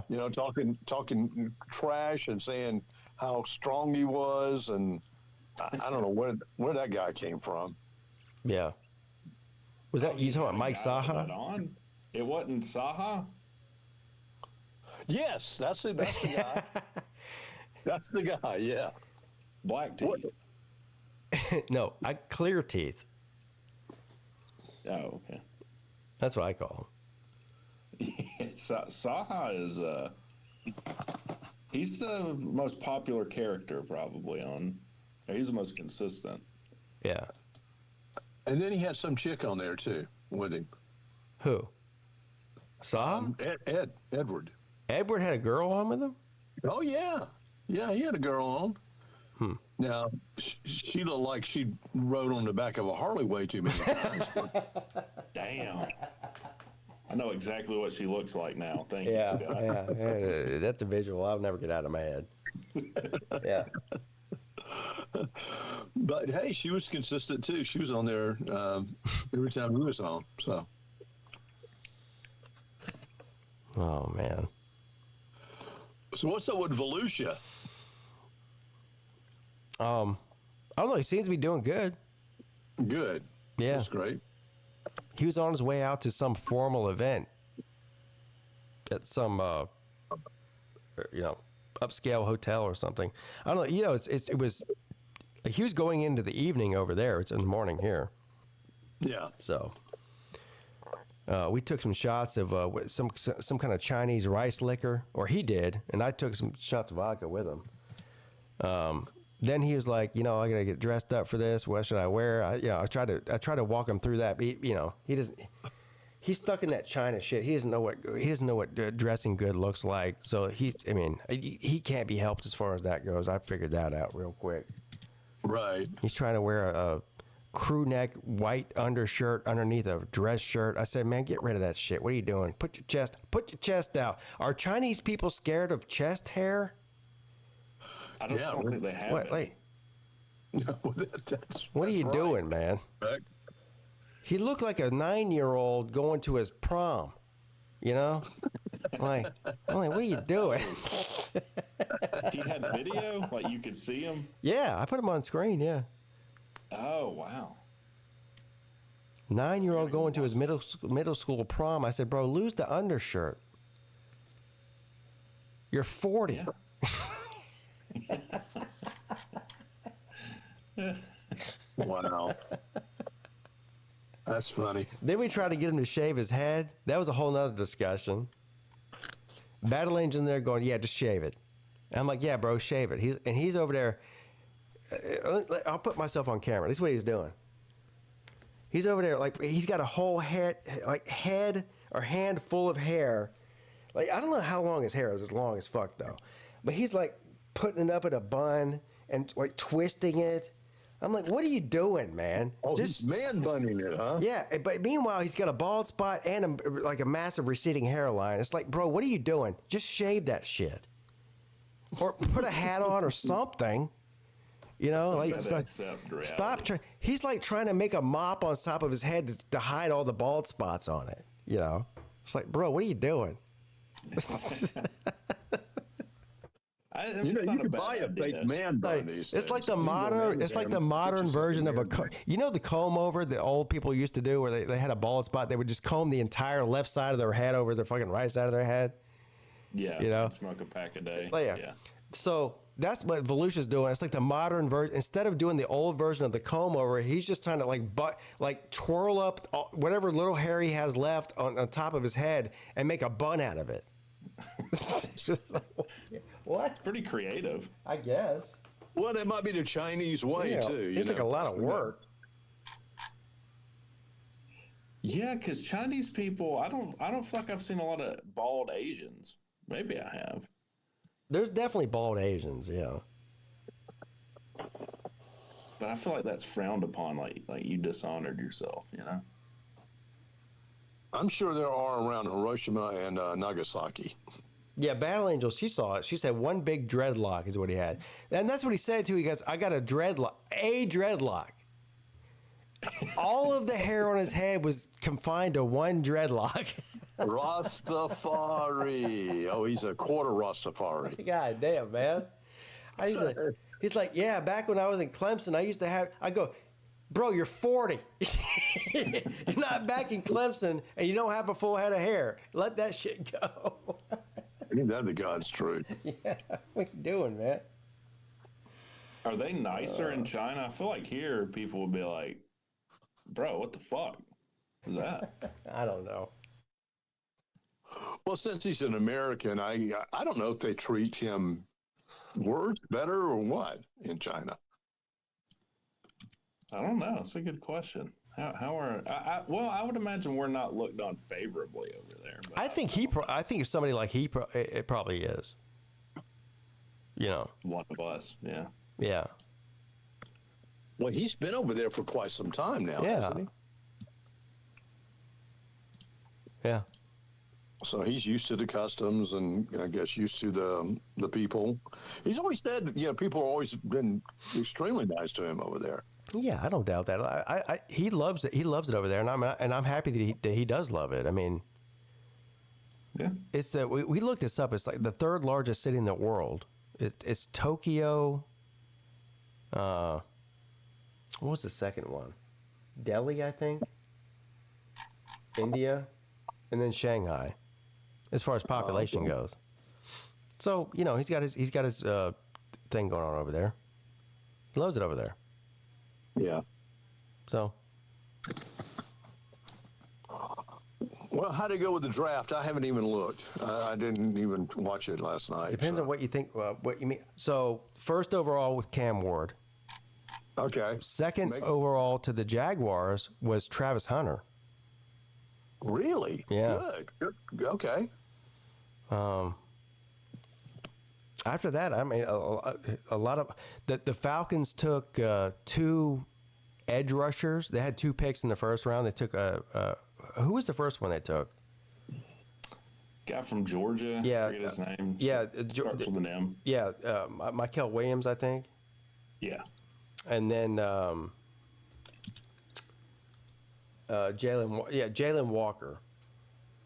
Yeah. Anyway, they took 2 edge rushers in the first round. I don't know. There wasn't really that many. Well, the real funny thing about the first round, guess who didn't get drafted? Who? Shedeur Sanders. Oh, really? Yeah. Oh, is that right? Wow. Yep. Wow. Not his ego down a bit, didn't it? I would think. I feel like he knew he wasn't going to get drafted in the first round because he wasn't even there. He was still in Colorado or whatever. So, I feel like he knew, but. What if he gets drafted by the Jaguars and he has to watch his buddy play and him sit on the bench? That would be fucking hilarious. Yeah. I mean, imagine if he got drafted by anybody that has like a solidified starting quarterback. Well, who needs a quarterback in the NFL these days? Atlanta, maybe? Well, Atlanta never gets a decent quarterback. Jackson Dart went to the Giants. Okay. So only 2 quarterbacks were taken in the first round. It was Cam Ward and Jackson Dart. That's it. So.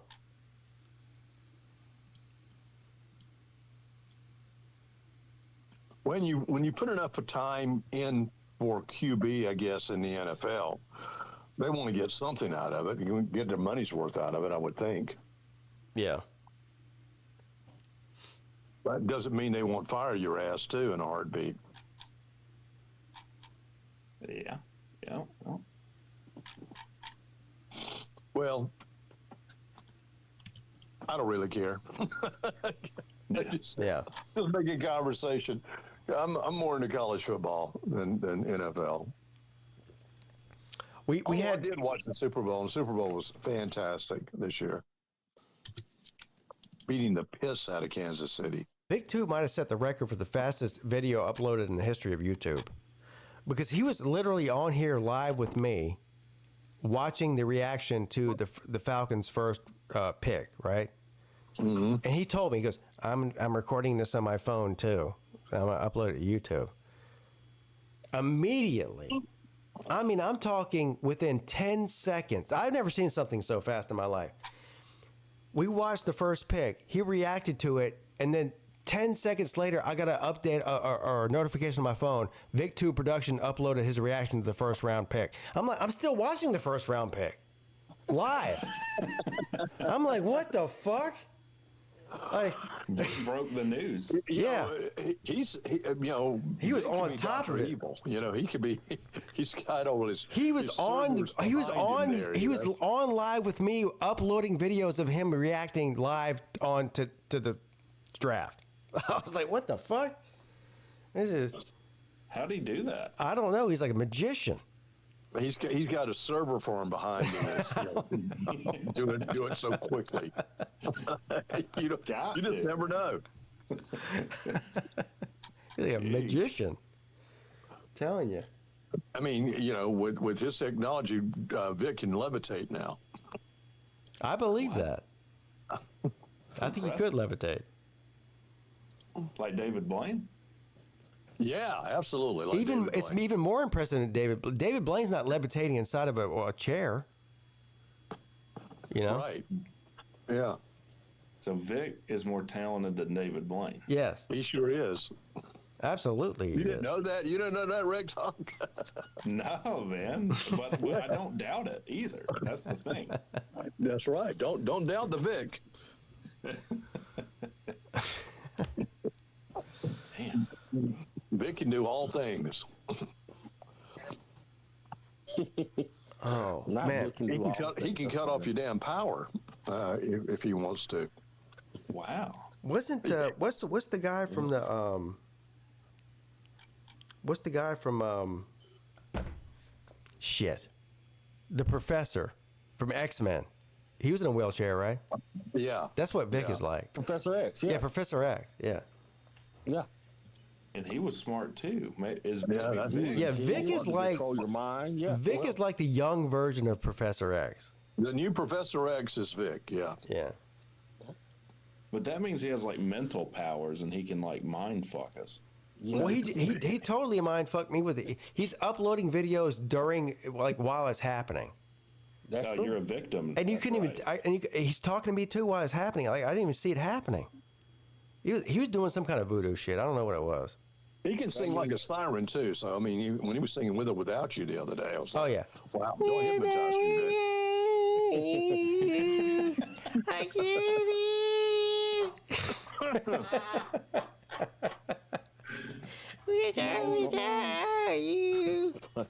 I was going to say about Shedeur Sanders, who has Tom Brady as a mentor.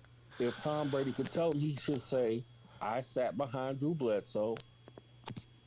Patrick Mahomes sat behind Alex Smith. Aaron Rodgers sat behind Brett Favre. You should learn. Those are 3 great quarterbacks. Yeah. Yeah. Hope that the starting quarterback gets hurt 2 years after you're drafted. Yeah. Like Tom Brady. I don't know. Shedeur doesn't seem too apt to learn it, though. to me. He's gonna want to come in and play. I know, but City will help him. I know he wants to play, but this ain't college, so City will help him. Yeah, I 100% agree. I mean, I gotta be honest with you guys. The gambler in me wants to find some ancillary fucking crazy outside bet that he falls to like the 4th round and bet on that, like plus 5,000. Wow. Yeah. Because I don't think anybody wants to deal with that guy. I'm being serious. I'm not saying, look, Tomlin can handle him. I don't hate Shedeur Sanders or anything. I don't think he's a bad player or any of that. But at some point, like when you're investing that kind of money into a player and risking a pick on them, there is a risk reward, like sort of a scale that they go on, right? Yep, so, yep. like how much are you willing to risk on this guy to hope that he pans out in the NFL? Really? And deal with Dion too on top of that. That's the big thing. You get a twofer. And I mean, this is a guy that was posting on Instagram and selling his merch at halftime at the Stanford game, and then got fucking beat. That. Right. I mean, this is not a good look. It's going to take a strong coach, but I think there's a strong. A strong coach. What does that mean? Mike Tomlin. Ask Antonio the Brown. Steelers. Oh shit! I think you know what? Here's what I think. Crazy Antonio Brown was when he played with the Steelers. I think Mike Tomlin is way too. I think Mike Tomlin looks at Shedeur Sanders as like, fuck that guy. Damn. Yeah, I would think a lot of coaches do. Because they don't want that. Mike Tomlin is probably one of the smarter coaches in all of the NFL. He looks at Shedeur Sanders. He's like, what the fuck am I like? No, I'm not doing that. I think we made this comparison yesterday. Yeah. I think we made this comparison yesterday that Shedeur is like hiring Cam Newton. I don't even think that's a fair comparison. Because Cam Newton actually delivered when he came out of college. Yes. He was an MVP, right? Yeah. Not fair. Right. That wasn't fair. Yeah. He shit. He turned into a big crybaby at the end of his season. I mean, but coming out of college, he was a rookie of the year, offensive player of the year. Yes. Went on to be MVP. Yes. Yes. Won the NFC twice. Yes. Went to a Super Bowl, lost that. So yeah, that's not even. I don't even think it's fair. Like Sanders hasn't done shit. Yeah. Correct. Now, I'm not saying. Look, I'm not. I am not a Shedeur Sanders hater or a Deion Sanders hater. I'm just calling like I see it. If I'm an owner or especially a head coach, I don't really know that I want that on my team. This me shit. Well, most teams won't. You know what I mean? Most teams won't, but there'll be a team that take a risk. I definitely don't want me, benching my rookie quarterback in week 3, and then fucking Deion Sanders is calling my cell phone, bitching me out because of it. Fuck all that. You know what I mean? And then you got to sign an Affleck contract too. Yeah, fuck Affleck too, and Nick Saban and that goddamn duck. Right. Yeah. I'd fuck the duck first. Yeah. Yep. But yes, Cam Newton came out of college and was just fine, and Carolina was happy to have him. Absolutely. You know what I'm trying to make a point is that Cam became more of a pain in the ass. That was way later in his career, though. That's fine. That's fine. A lot of players do that. I'm a Panthers fan. I was happy to have Cam Newton when they drafted him. I was happy to have him when he was there. Mm-hmm. He was exciting. He was a great player. All of that. Now, in hindsight, was he the perfect quarterback at the time? Probably not. But let me ask you, here's the other thing too. The Panthers and the Jaguars came in the league at the same time. What's the difference between the Panthers and the Jaguars' history since 1995? Well, the Panthers have won the Super Bowl a couple of times. No, they haven't won the Super Bowl, but they've been there a few times. And guess what else? I'll tell you what the real difference is. I'll tell you what the real difference is. Cam Newton. That's the difference. The Panthers have been way more successful as a franchise over that 25-year period because of Cam Newton. That's a fact. Jack? Now, I agree with that. Well, let me ask you this: what Shedeur falling? What is that more due to? His skill, or what we were just talking about? Like, this kind of his attitude and his dad. And his attitude. His dad. His both. Okay. Not. It's definitely not a skill. I mean, I don't think that he's some sort of. I don't have a problem with the skill level. I don't think Shedeur Sanders is some sort of like generational guy, like a Cam Newton, like physical talent, or No, not at all. Not at all. or a Josh Allen type. Even I think he's very good and serviceable, but the attitude alone would drive me away from him. Okay. At the pro level, it's more the attitude. Yeah. So the Panthers came. The Panthers came on board when 2001, 2002. The Panthers came on in 1995. Oh wow! This one not long? Okay. Really? Yeah. Okay. Yeah. The Panthers and Jags both were expansion teams in 1995. Okay. Damn, you know your trivia and your history on NFL there, Pete. That's Well, though, I mean, I'm a Panthers fan, so yeah, I know that. But yeah. Old Jake Delhomme.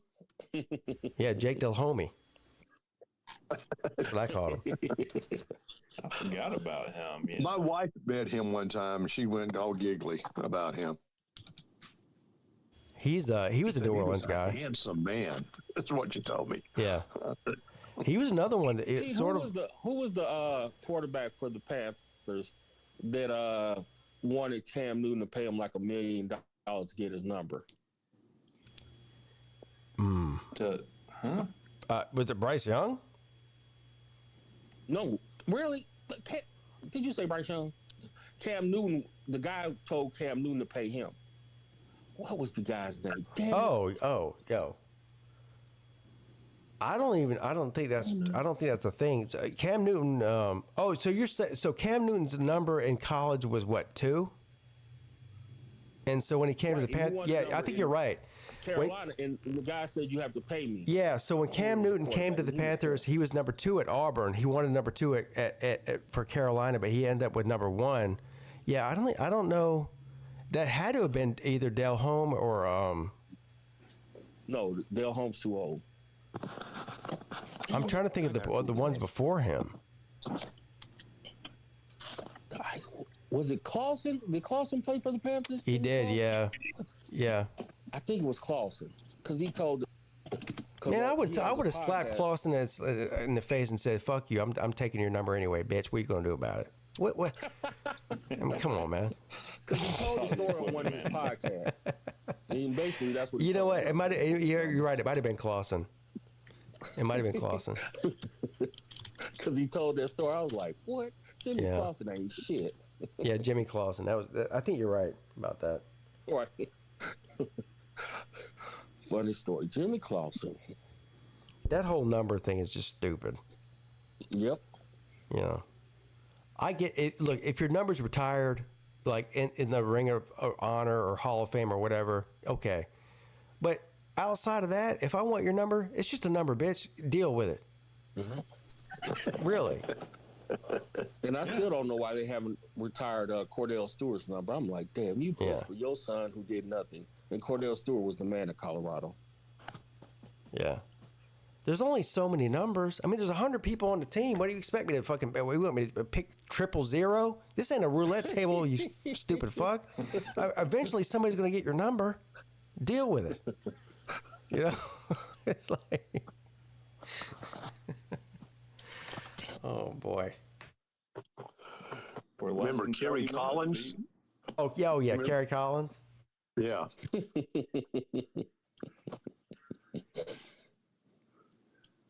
Kerry Collins. Yeah, one of your first quarterbacks starting in 1995. Yep. Mm-hmm. Yeah, he was the first quarterback for the Panthers ever, wasn't he? Kerry Collins? Yep. Sure was. Played in Clemson in Death Valley. The real Death Valley. Ah. There you go. Yeah.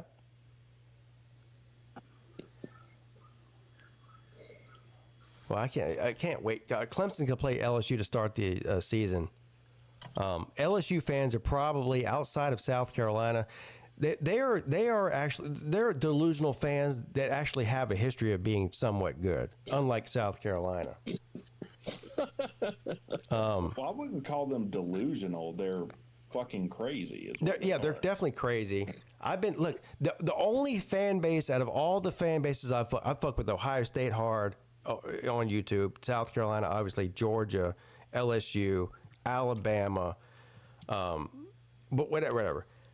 The only fan base that's actually gave me like real death threats was LSU fans. Damn. Like threatened to kill me. Really? Oh, yeah. What the hell? Are you kidding me? But the thing is, they don't really know who they're fucking with. They go, oh, we got swamps down here. You come down here, you go disappear in the swamp. Bitch, I live in the low country of South Carolina. We got swamps down here, too. Okay? Keyboard warriors. Yeah. Keyboard I ain't scared of no goddamn alligators. Fuck you. I got guns, too, bitch. Come down here. How about that? You about to come to Clemson. Fuck with me then, huh? Come on now. Yeah. They tried to drag you in the swamp. Is the game played in LSU or Death Valley? Death Valley. The real Death Valley. Yeah. Hey, you know what? I just found this out too a few months ago. That Death Valley was actually was placed on a burial ground, an Indian burial ground. Is that right? Which one? The Death Valley in Clemson. Yeah, it's still there. Death Valley. Yeah. Yeah. Never knew that. Yeah, Clemson. Listen to me. Look, let me give you all a history lesson. Clemson was Death Valley 40 fucking years before LSU called themselves Death Valley. That's just a fact. As a matter of fact, whenever LSU decided to start calling their stadium Death Valley, a lot of people in Louisiana and Baton Rouge got upset about it. They go, we can't do that. It looks like we're copying Clemson. Yeah, the whole news articles about it. They were originally called Deaf Valley, DEAF. But you know why? Because they're deaf, dumb, and fucking dumb. That's why. Wow, you are fired up for the last hour. Yes. The last 24 minutes, man. You're going at damn it. I can't believe you got that kind of You got me fired up. That's right. Yeah. Fuck LSU. Fuck Ed Orgeron. Fuck Nick Saban for winning the national championship there. Definitely fuck Brian Kelly's bitch ass. That guy that fucking looked down the goddamn bayou, bitch. Down in the bayou. Fuck you. Jesus. Life shouldn't be that stressful. If this is my show 2 weeks in, by week 10, I'm going to be doing the show from a casket. Everywhere Brian Kelly goes, there's dead people. He leaves a trail of dead students. Fuck this guy. Wow. Yeah, I think the meth has kicked in for Pete. Wow. Damn. Is it time to end this show? There it is. You only got 23 minutes left there, Pete. 23 minutes? I mean, that's congratulations, man. Yeah. You were. Yeah, and I did it drug-free, too. Oh, yeah, that's right. No Adderall, no crystal meth. No Adderall, no meth, no nothing. Nothing but vodka and Bud Light. Stop by and bring you a meth pipe. That's you know, that's some real bad friends out there. Yeah, we only talked about meth. We didn't do it, though. Oh, shit. You know, God willing, the only person that'll be dead after this game is Brian Kelly's bitch ass. Damn. Yeah. Instead of a student, maybe he'll drop dead and do the world a fucking favor and do LSU a favor too. Preach on. Damn, don't Preach, Pete. Was it the Texans coach that had the heart attack on the field or whatever he had that damn episode? I think it was the Texans. It's always an episode with him. Oh, I sent a student up into the tower to take pictures of the practice. The tower blew over. He died. Not my fault. You know, nothing's Brian Kelly's fault. Everywhere he goes, just people dropping dead left and right. At some point, you got to go, you know what? Maybe you're the one that's killing people. Yeah, what are you doing? Killer, son of a bitch. I mean, there's not people walking around behind Dabo Swinney dropping dead left and right. Lock his ass up. Wow. Damn. From Notre Dame to LSU, the serial killer to prison. Damn. Brian. Send him on. That's right. Yeah, I Put him in a cell with Bubba. He's also a fake. He pretended to be Catholic for 45 minutes. That's not true either. He went down. Shit. He pretended to be Catholic for 10 years. 10 minutes later, after they gave him $50 million to go down to LSU, he's down there going, I'm about the family with the Cajun accent. He's sucking the brains out of crawfish. He did. This motherfucker this guy is a total fraud. You're right. He was trying to pretend to be a Cajun. Yeah, he did. Yeah. Yeah, that was just assholey of him. Assholio is what his real name is. A total fraud. Yeah, total fraud, total assholio. Hey. I mean, if he has another losing, if he has a season pretty dismal, LSU will get rid of his ass. Is Chip Kelly his brother or cousin? Huh? Brian Kelly and Chip Kelly, are they brothers or cousins? What? Brian Kelly and Chip Kelly, are they related? Yeah, I think they are. They're not? No, they ain't related. I don't know what's worse. What's worse? You remember that video when Brian Kelly was dancing on that dude's back? Of course, that dude never even committed to LSU because why would he? That's weird. But y'all remember when Beamer did this? Oh yeah.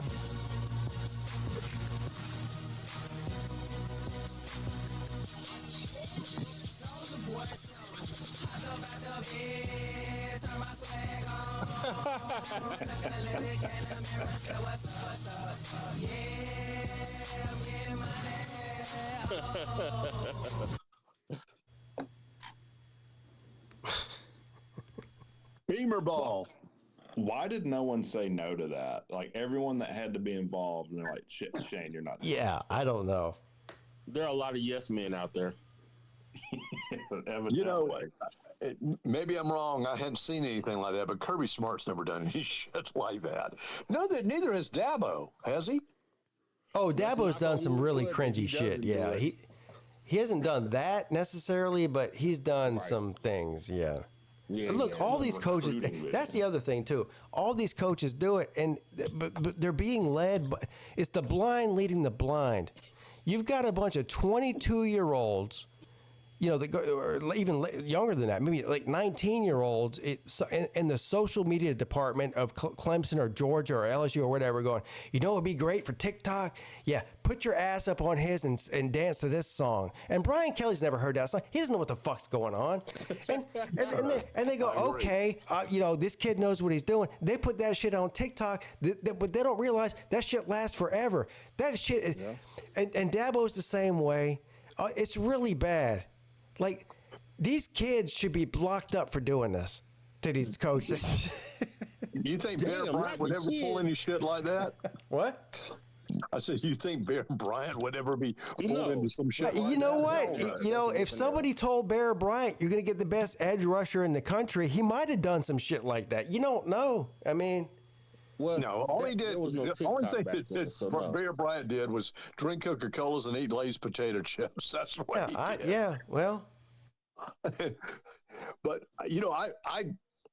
I was working in Montgomery, and they had the George Lindsey Goober, from Andy Griffith Show golf tournament. So he'd bring in all kinds of stars and people, like Ernest Borgnine, Joe Garagiola. But Bear Bryant was there. And at the very end of the, I'm in 18th hole. Here comes Bear Bryant was a big man. Okay, here he comes. And I said, Coach Bear, I said, how's it looking this year? He said, we haven't even started practice yet, son. Went, yes, sir. Thank you very much. Thanks for the time. I mean, whose idea was it to tell Kirby to wear this women's golf hat? Well, that's Kirby. He can wear it all the live long day as long as he wins. I don't care. That's facts. Yeah. Well, Auburn I don't know, bro. Bear Bryant for giving them the greatest gift ever, so they should always thank Bear Bryant. I'm looking at a picture right now with Laura Davies, who's an English women golfer, She looks like she might be able to whoop Kirby's ass. I'm not going to lie to you. Damn. She's got a wider jaw and everything. Damn. Oh yeah, I think she could. I think she'd take on fuck Kirby. him up. Damn. Damn. Damn, you're tagging them all in the last 16 minutes of your 24-hour marathon. Yeah. Get it all out there, Pete. Hey, Pete, what about Dave Doran, though? Dave Doran? Yeah. Man, fuck him.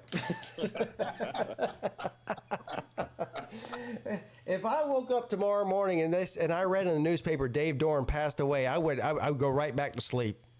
Damn. I wouldn't give a fuck. Well, tell me how you really feel, 50 Cent. You smoking on that Irv Gotti pack? Okay. No, I'm not smoking on anything. I'm just telling you how I feel. I fuck Dave Doran. Dave Doran is not a good person. Wow. Coffee and stuff. He shits on Down syndrome people in public, so fuck him. Damn. That's a fact. I'm not sure who this person is. Who is he? You know who Dave Doran is?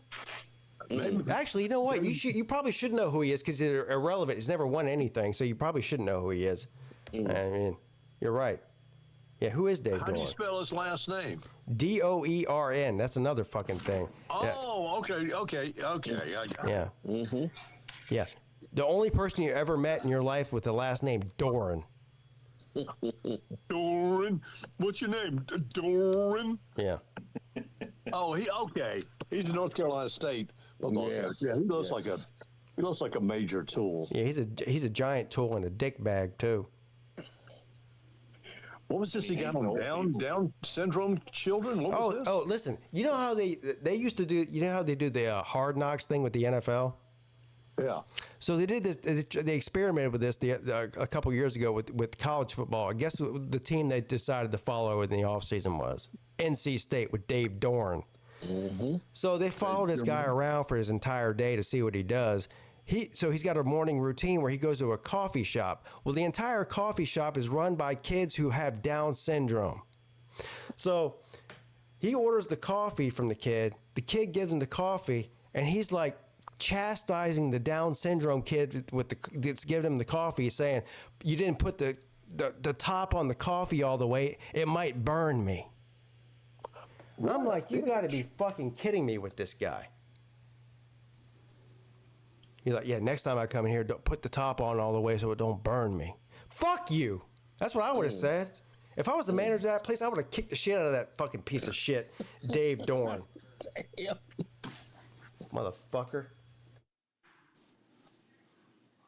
Yeah, you can't talk shit to Down syndrome people. What's wrong with them? Yeah, what's wrong with you? And also, you suck as a coach. That's even more important than shitting on Down syndrome people. And he knew he was being filmed, right? He's been the coach at NC State for like 9 years. He's beat Clemson once. Once.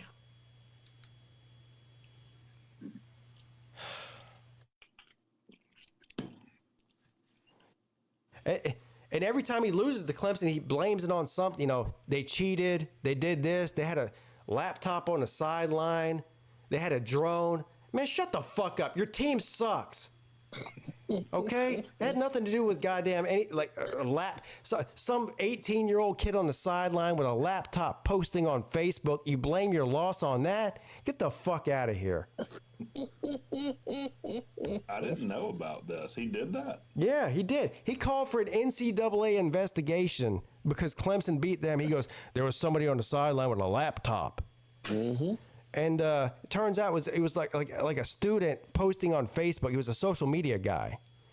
And they asked Dabo about it. Dabo goes, so this was the game when Kelly Bryant played against them.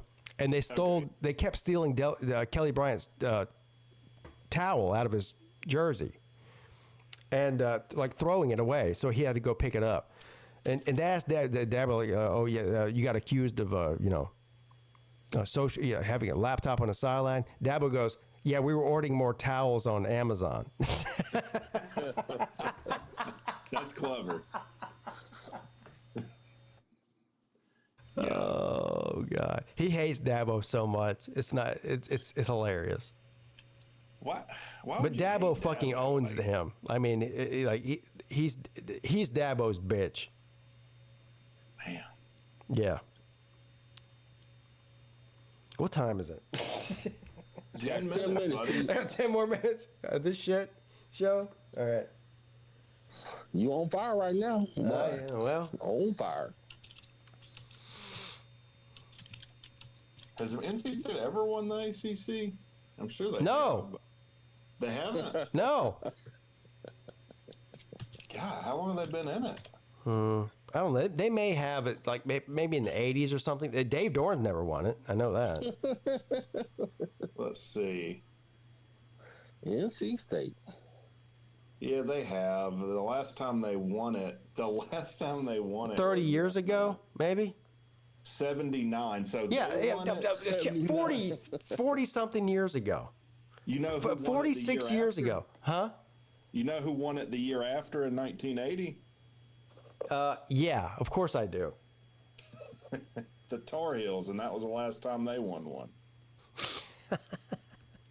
North Carolina down bad, man. Oh yeah. Whatever, they got Bill Belichick now. They'll be just fine. Yeah. Yeah, His wife looking at all their emails. They're just peachy. You got to give credit for Bill Belichick having that smoking hot show of a girlfriend. I don't give credit to that. Wait a minute.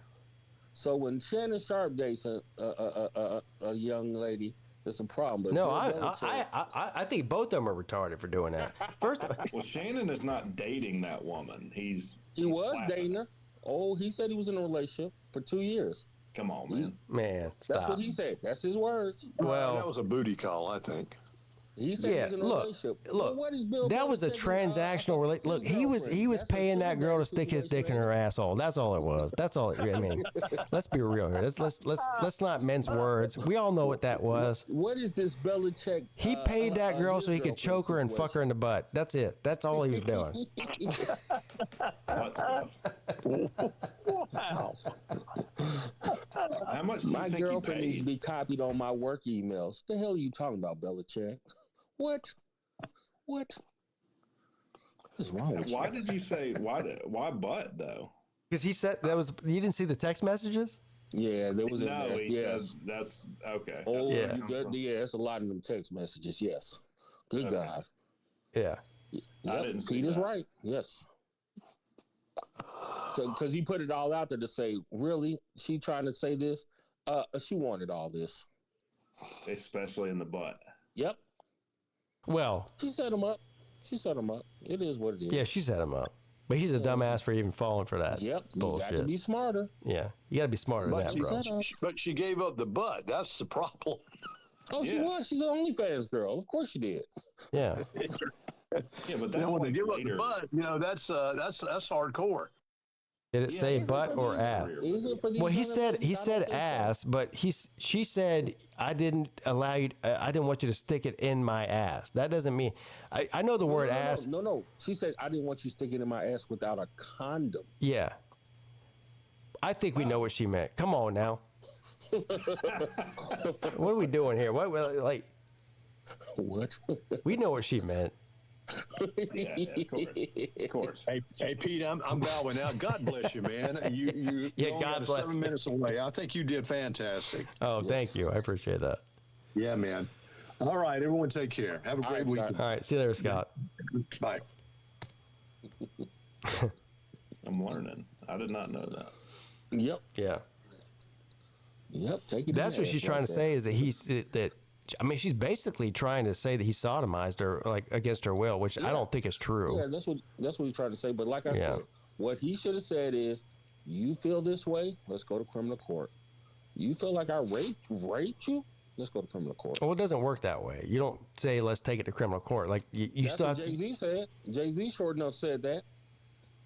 Yeah, but that's not the way it Jay-Z goes works. this Like way, we need to go to criminal court, and then all of a sudden you don't get to take stuff to criminal court. They have to bring that on you. You don't get No. to I didn't decide say he that. could take it. I said he should say it. No. Yeah. I'm not saying.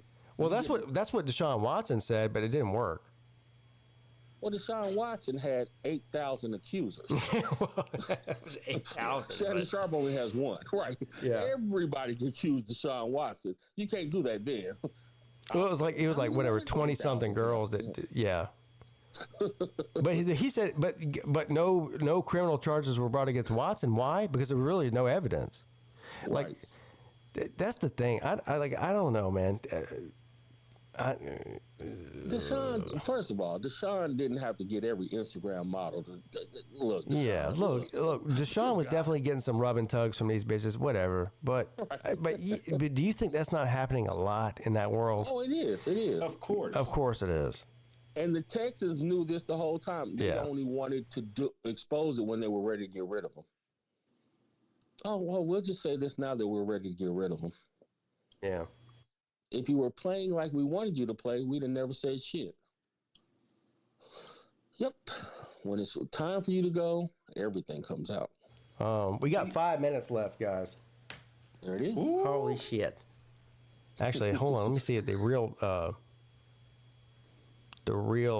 time.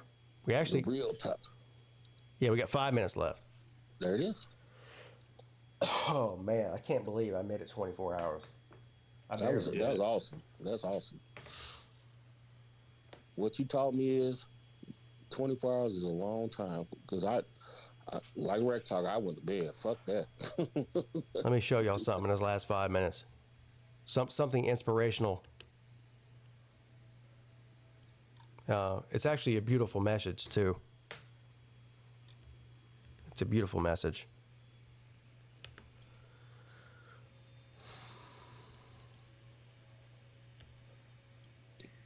A beautiful message. Y'all ready for this? Yes.